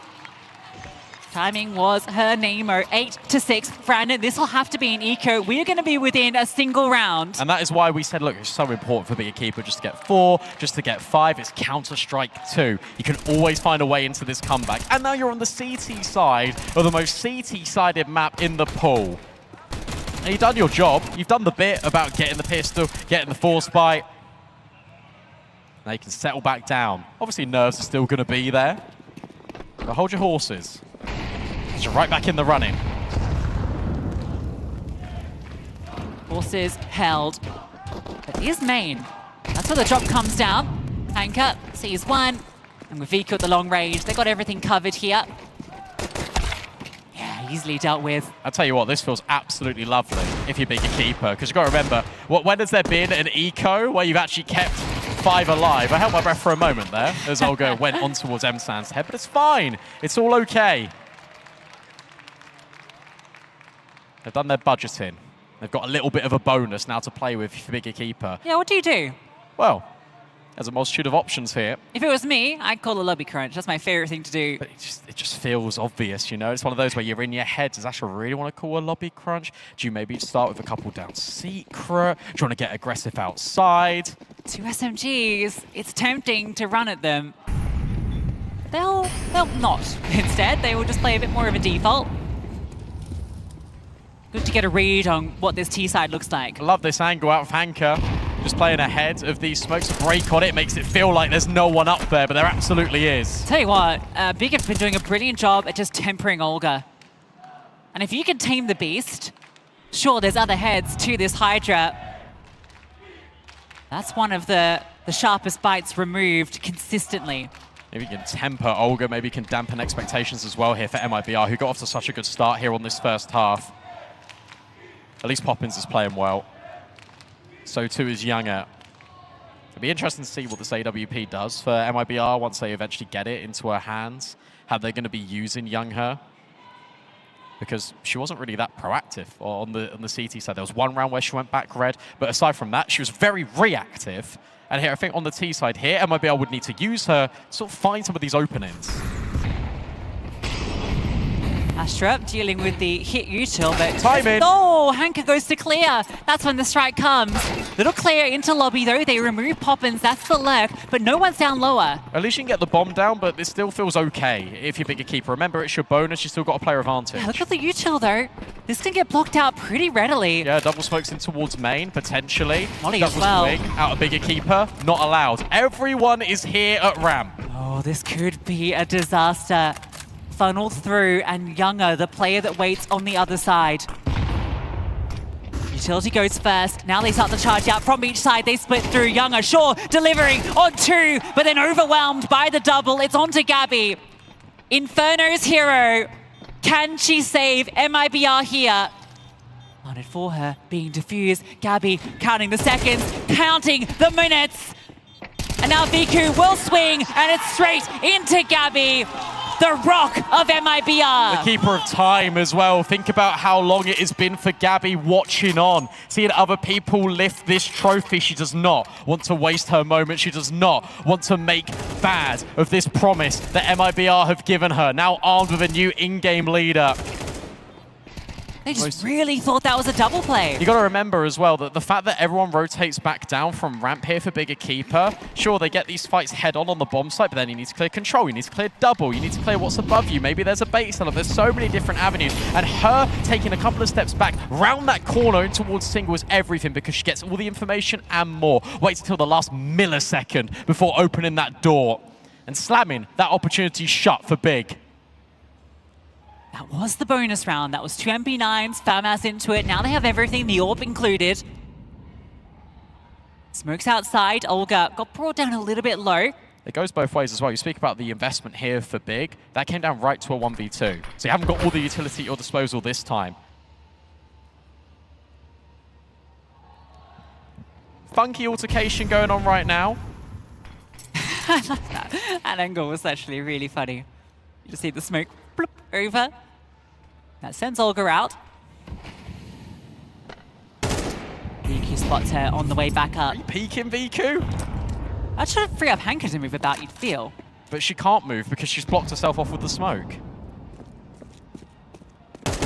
You don't actually know how many players are here. I love this lobby crunch, but he's being held for not once, not twice, but thrice. Poppins not even revealed yet. Kiosa now starts to move in, try and make her presence known, but it's like Poppins off angle, doesn't matter. And Kiosa's guillotine can only strike for one more. Younger now starts applying the squeeze, but it's the Infernos that burn alive. MIBR. Gabby yet again being called to be the hero. Different elevations. MSAD stuck in the corner, but Viku will fight from within. Not this time, Gabby. Bigger keeper will still apply the pressure. Ooh, that one comes down to a little bit of belief. You start to think Gabby can maybe put that together when she catches that player close Tetris. But it's in that mid-round that the true decisions come through. All the information gathering. Like Kiosa gets that kill onto Poppins is huge. Sure, she goes down, but time limited. You can't go ramp at that stage. Look how intense this is. Landon yet again, asking for this 30 seconds of respite. And this one isn't more of a tactic, in my opinion. It kind of looks like he's just motivating, but he's also making this decision for Olga. Are you buying in this round? Are you investing all the pieces? It's got to be a half buy. It's got to be the steps to get us to 9-9. You'd hope so, but it is MIBR. And they did force the issue a little bit too much on Dust 2. That's ultimately what cost them. It's so great to see this come close again. It is half. Every one of these maps so far has delivered.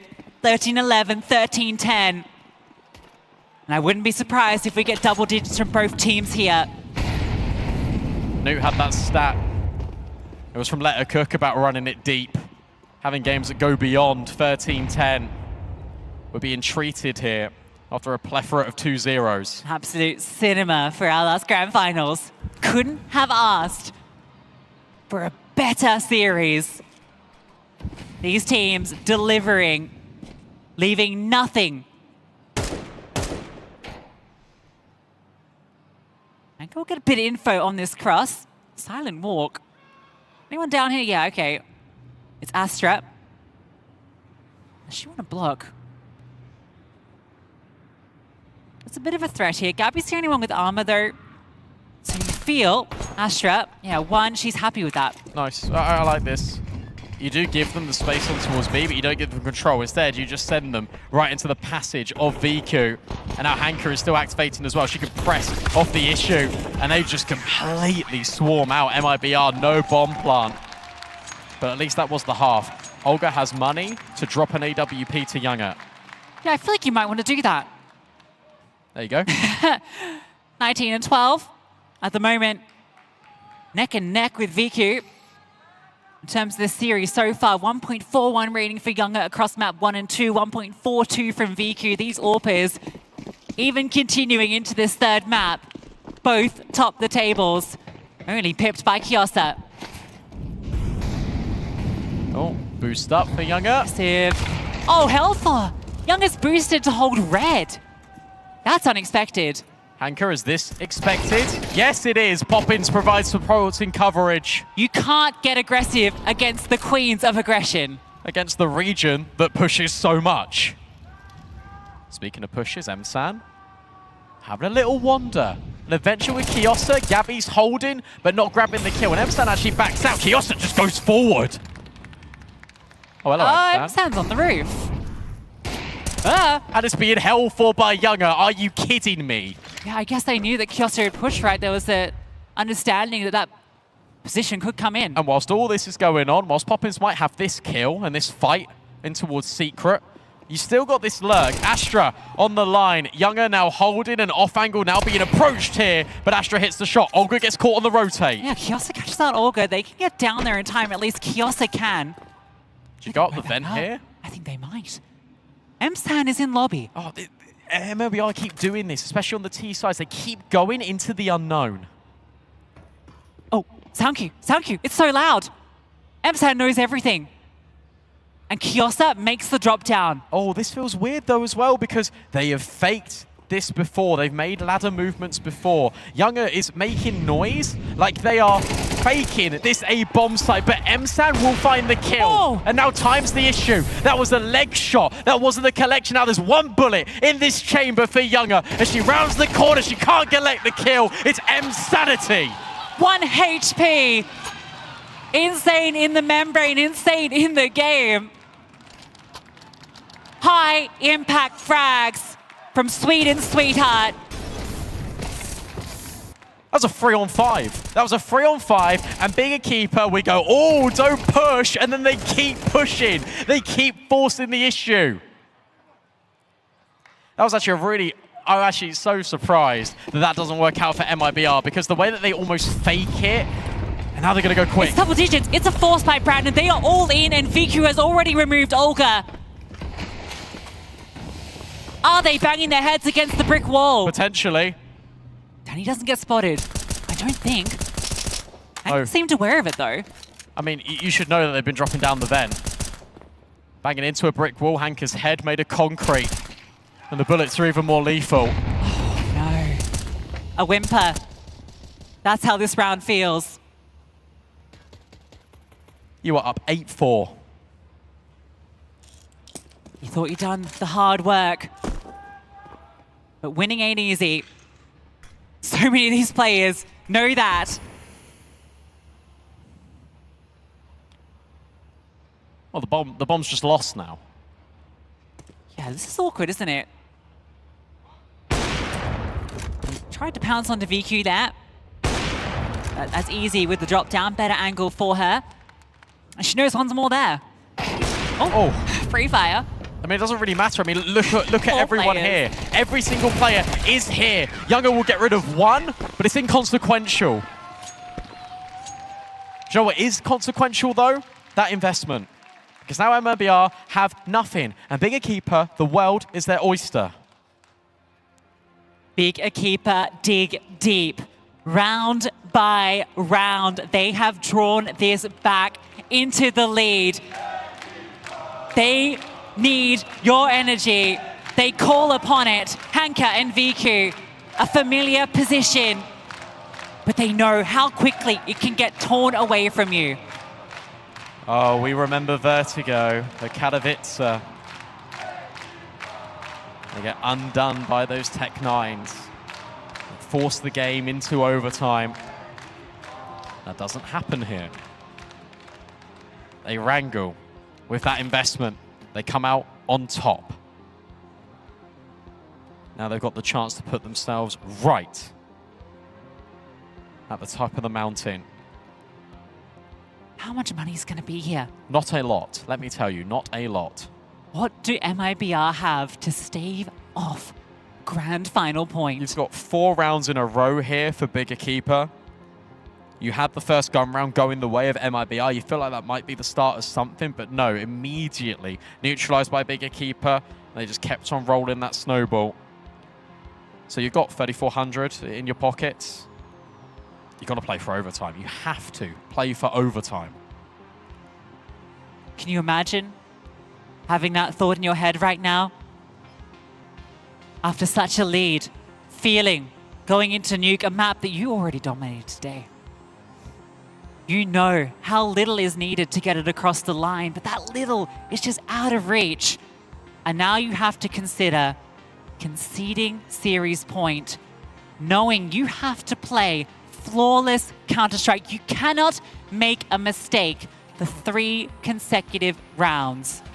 And isn't it poetic that on the first half of Nuke, you had MIBR ruling the roost. You had to call upon Big Equipa having these ideas to get inventive, to walk away with something, to have a foundation for this CT side. I feel like Olga might have done enough. And now it goes the other way. Now Big Equipa are asking the same questions back, and it's Olga that needs to come up with different solutions.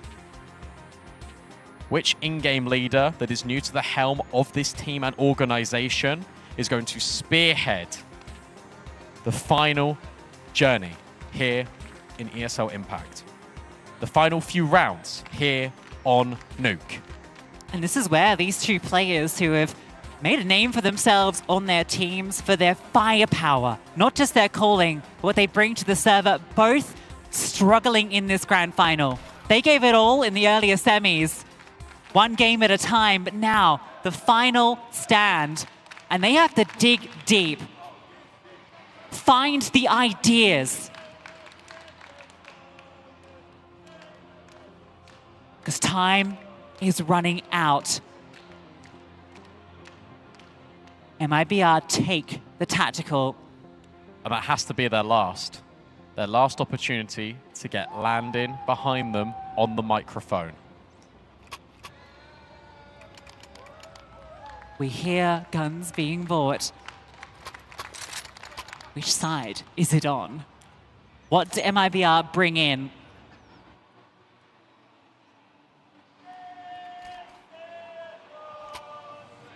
Everything. They have enough, just about. But not an AWP. That is uncontested in VQ's hands. Yeah, lost bonus built up. I guess they kept just enough in the back pocket. So no OT being played for. They want it all. Can you blame them? All these teams have ever wanted is just a trophy, an opportunity. Big Equipa have got one hand on it. I feel like eliminating Imperial was the step you needed. But you need to get past Big, you need to get past Kiosa.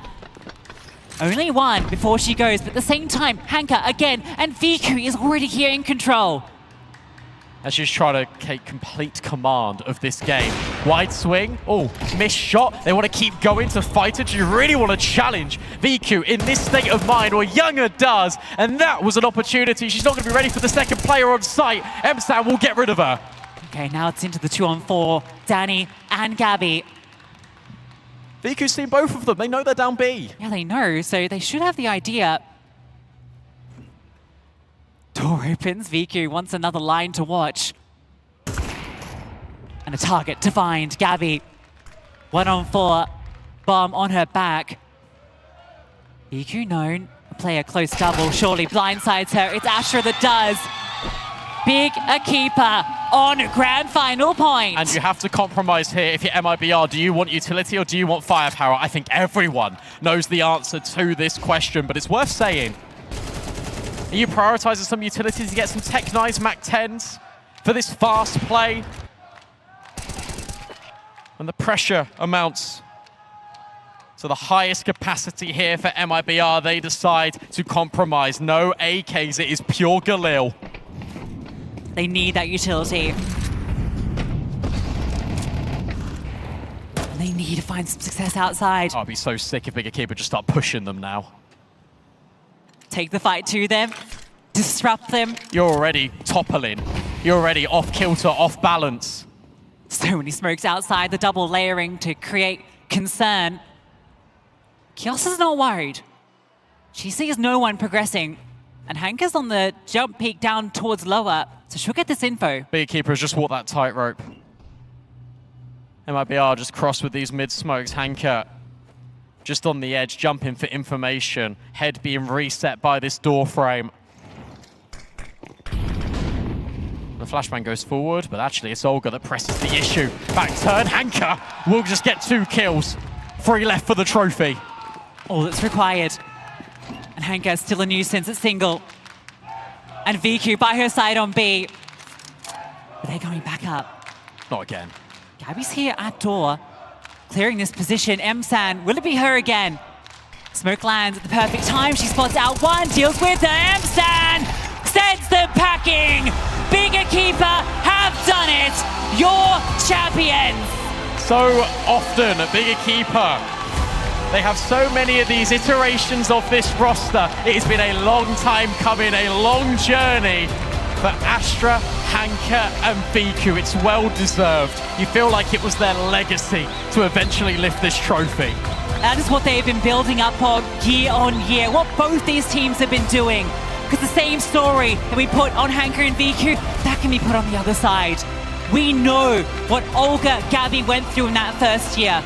We know Younger, Poppins, so many semi-finals, so close, so damn close, but not to be today. This circuit has created so many opportunities, not only for Europe, but also for South America. We've seen these players grow up and mature, both in the server and off the server. What a moment for Big Equipa.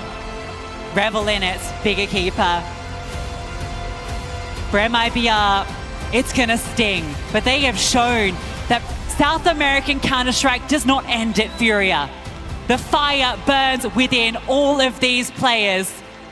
But few have waited longer for their moment than the core of this team. No matter how many setbacks or second places, these players have never given up.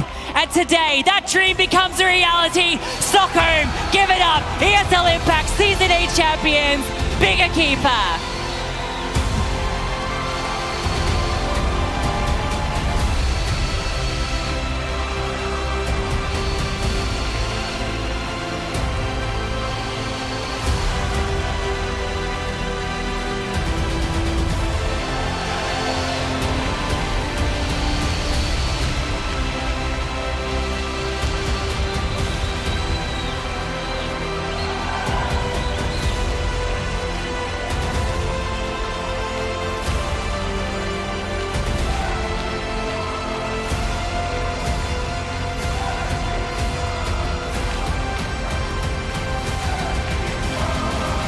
This has been an amazing run for Big Equipa. Hanka, you've been on the stage before in the grand final. You had already so many times situations when you would see the confetti, but it would not be for you. But this time, this audience, this moment is for you and your team. How is it? Oh my God, I don't know what to say, guys. I really want to say thank you to you all. I want to say thank you to my beautiful team who stayed composed. We were all the time fighting together. We never gave up, never in any second. We were going down 8-4, 8-3, doesn't matter. We're all the time fighting for everything because this is our time!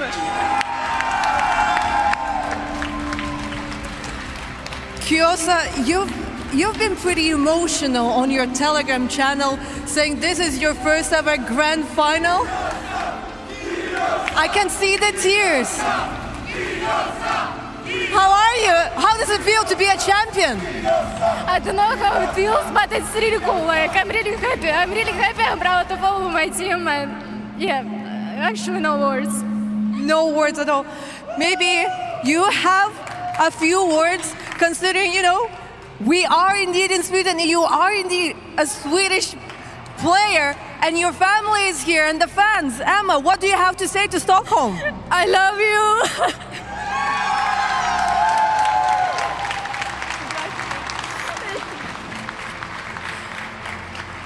Astra? You've also been in the grand final before, and it was a tough one. This one was also not easy. All 3 maps, a close one. But this time, with this amazing lineup, you managed to lift the trophy. Emotions, what are they? Crazy. That's fucking crazy, guys. Like, I'm so proud of everyone in here, and I wouldn't dream of any better team. Thank you.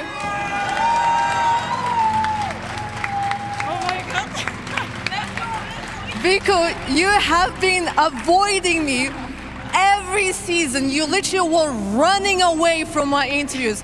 I believe right now there's just too many people, and this is not the moment for you to be scared. This is the moment for you to finally show your emotions, because you're always so serious, you're always so stoic, but you're always so good. Finally with a trophy. Well deserved. How does it feel? Really good, guys. GG.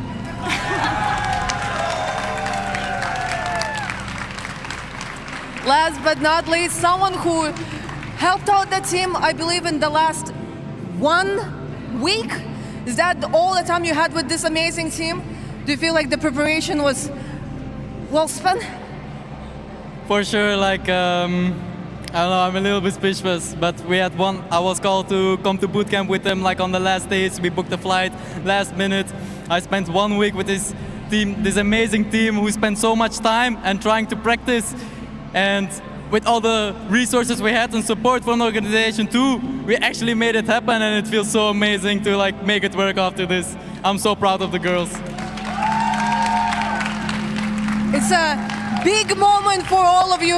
It's a big moment for all the big fans. You have been absolutely amazing. I feel like this is all well deserved. Everybody, let's hear it one more time for our champions of Season 8, Big Equipa!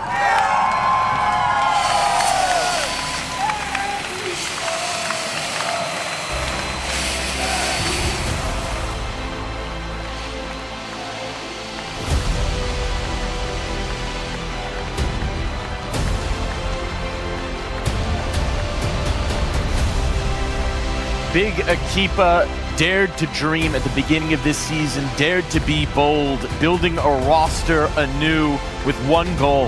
And it's a goal they've just achieved. They've lifted this trophy on the stage here in the final ESL Impact. They've taken it over the line. So many players who have battled, who have fought for season after season with that dream, now achieved, now accomplished. That trophy lifted on stage. Those new to competition and those who have seen so many losses before, now united by this win. Big, they started this tournament in disarray, but they built themselves up map by map, game by game into this championship roster we see before us. This is a trophy well earned here. Letty, what's on your mind? I got also a little bit emotional, not gonna lie, seeing my ex-teammates holding the trophy that we were like fighting for many seasons. Yeah, like congratulations, that was such an insane run, and like, yeah, like I have no words actually. Yeah, it's kind of like some of the players there as well. You can see that they're just speechless. It feels like they weren't expecting this to happen, but they're so glad that it did. Everyone's just like getting so emotional. Man. I started crying. Like, I'm just here. I'm just an analyst, bro.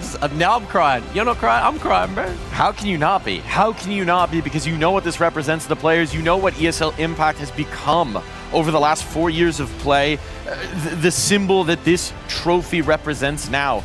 We had it in some of the interviews. This is what everyone plays for. Is this moment, this trophy lift, this battle here in Stockholm. The fans roaring in front of them, the confetti in the air. I mean, you just couldn't have a more picture-perfect finish to the season of Impact that we have had.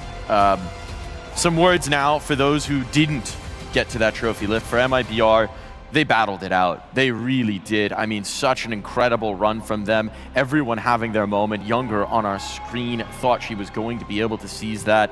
Olga, heroic carry performances to even give them this opportunity to propel them to this point. Yeah.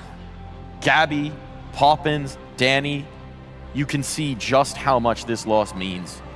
But they came so very close, and they represented themselves so well here, Mac. Oh, they did so well, especially, you know, on that second map, managing to bring it back, get it across the line, and then it looked like they were almost a shoo-in, especially during that first half of Nuke. Just so much good counter-strike coming out of the camp. Younger as well, kudos to her, absolutely stunning performance. Like, you wouldn't expect, you know, some of these close-range battles she was taking with the AWP to go her way, but she just time after time hitting nuts headshots, hitting bloody crazy wallbangs, just full battle AWPing. Oh, and you could see how much it meant to her as well, head in hands at the end. It was just absolutely devastating that they couldn't get it done. Yeah, at the end of the day, it's not like who's better, who's worse. It's like who made less mistakes, and in this case, Big Equipa just like made less mistakes. But MIBR did insane job. The individual and team performance is like such. They literally did like just a good job. You can see what it means to these players. It's a culmination, right? The trophy lift, a representation of all of the work that went into this moment. Yes, in this team, but in their lives, in their careers, the hours that they've sunk into a game that they love to build towards this moment, the hours that they spent in prac, in theory, talking to each other, finding that chemistry, finding that form, learning how they wanted to play, how each other played, building that chemistry to culminate in this trophy lift on stage. It's hard to see when you're watching from home, but there are so many thousands of hours in each of those moments, in each of those rounds, in each of those wins. And to see that culmination here, it's a beautiful thing. Yeah, it's a beautiful story. Both teams should be like very proud of themselves.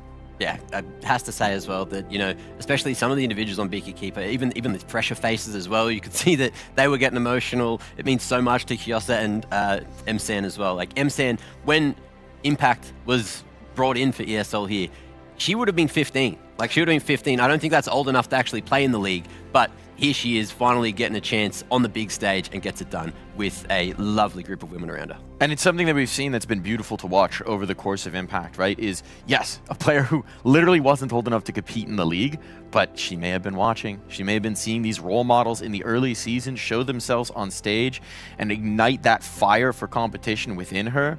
Then bringing that energy in, joining some of those veterans, players like Astra, players like Viku, players like Hanka, who have been there, who have been battling through the seasons, now into this moment. It's about that next generation. It's about building those next generations. That's what it's always been on this product, inspiring the next player to pick up the mouse and join a server and try and compete to achieve their dreams.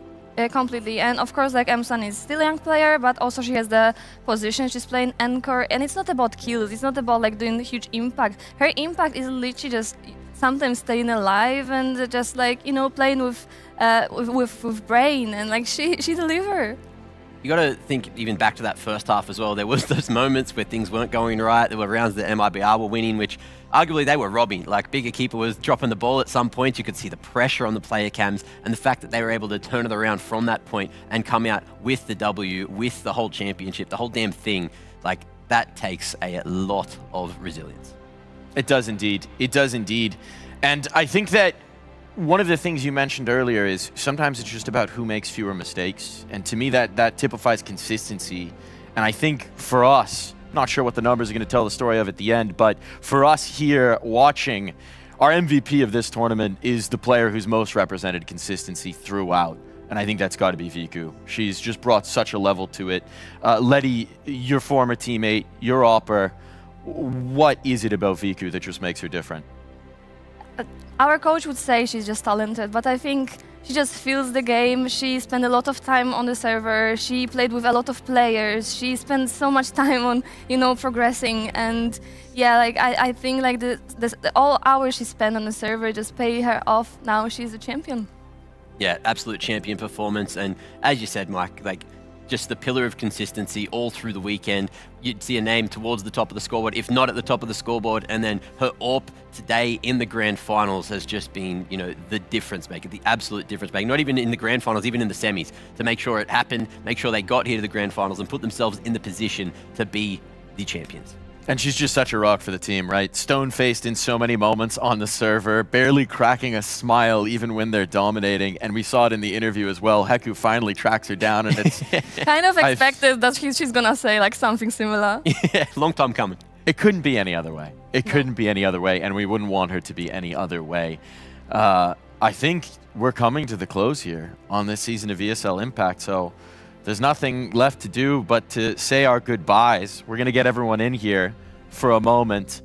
This product has grown so much over the last 4 years. It's grown to encompass so many people, players, coaches, casters, analysts, everyone behind the scenes making the show look as good as it can, everyone holding a camera, cutting video, editing audio, making this product what it can be, fighting behind closed doors to keep it growing, to keep it what it has become. And it's become a community. It's not just a tournament at this point, and that community lives on. ESL Impact may be coming to an end, but Women's Counter-Strike is stronger than it ever was before this tournament came into our lives, and that's not going away. So on behalf of all of us here at ESL Impact, this isn't goodbye, but I see you next time. Good night.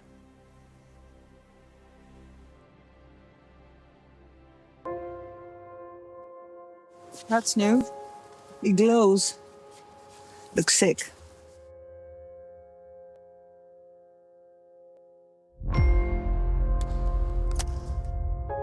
This is the Impact League. We are here to have fun and to enjoy these amazing Counter-Strike games that we have coming up.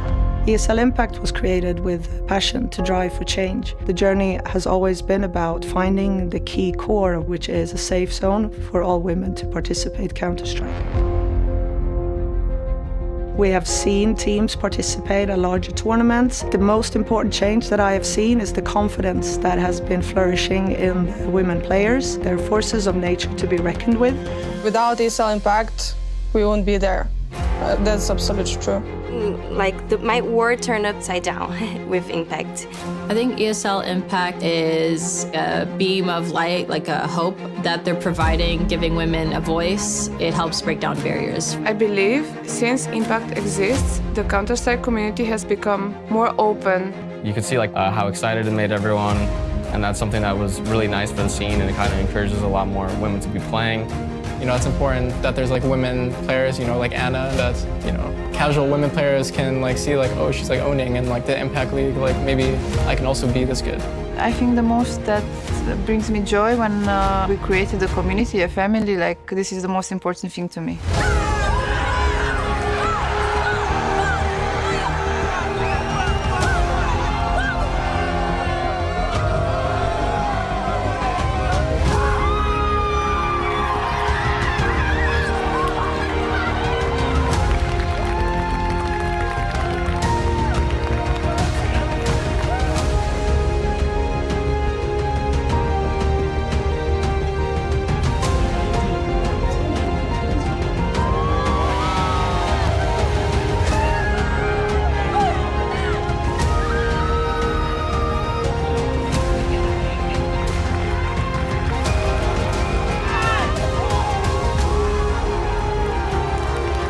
Raise a trophy before, and for me it was one of my biggest goals in the life. My dreams became true with Impact. Impact has lit a fire in a lot of women. Hopefully that fire is still ignited, and hopefully more women rally excited about competing.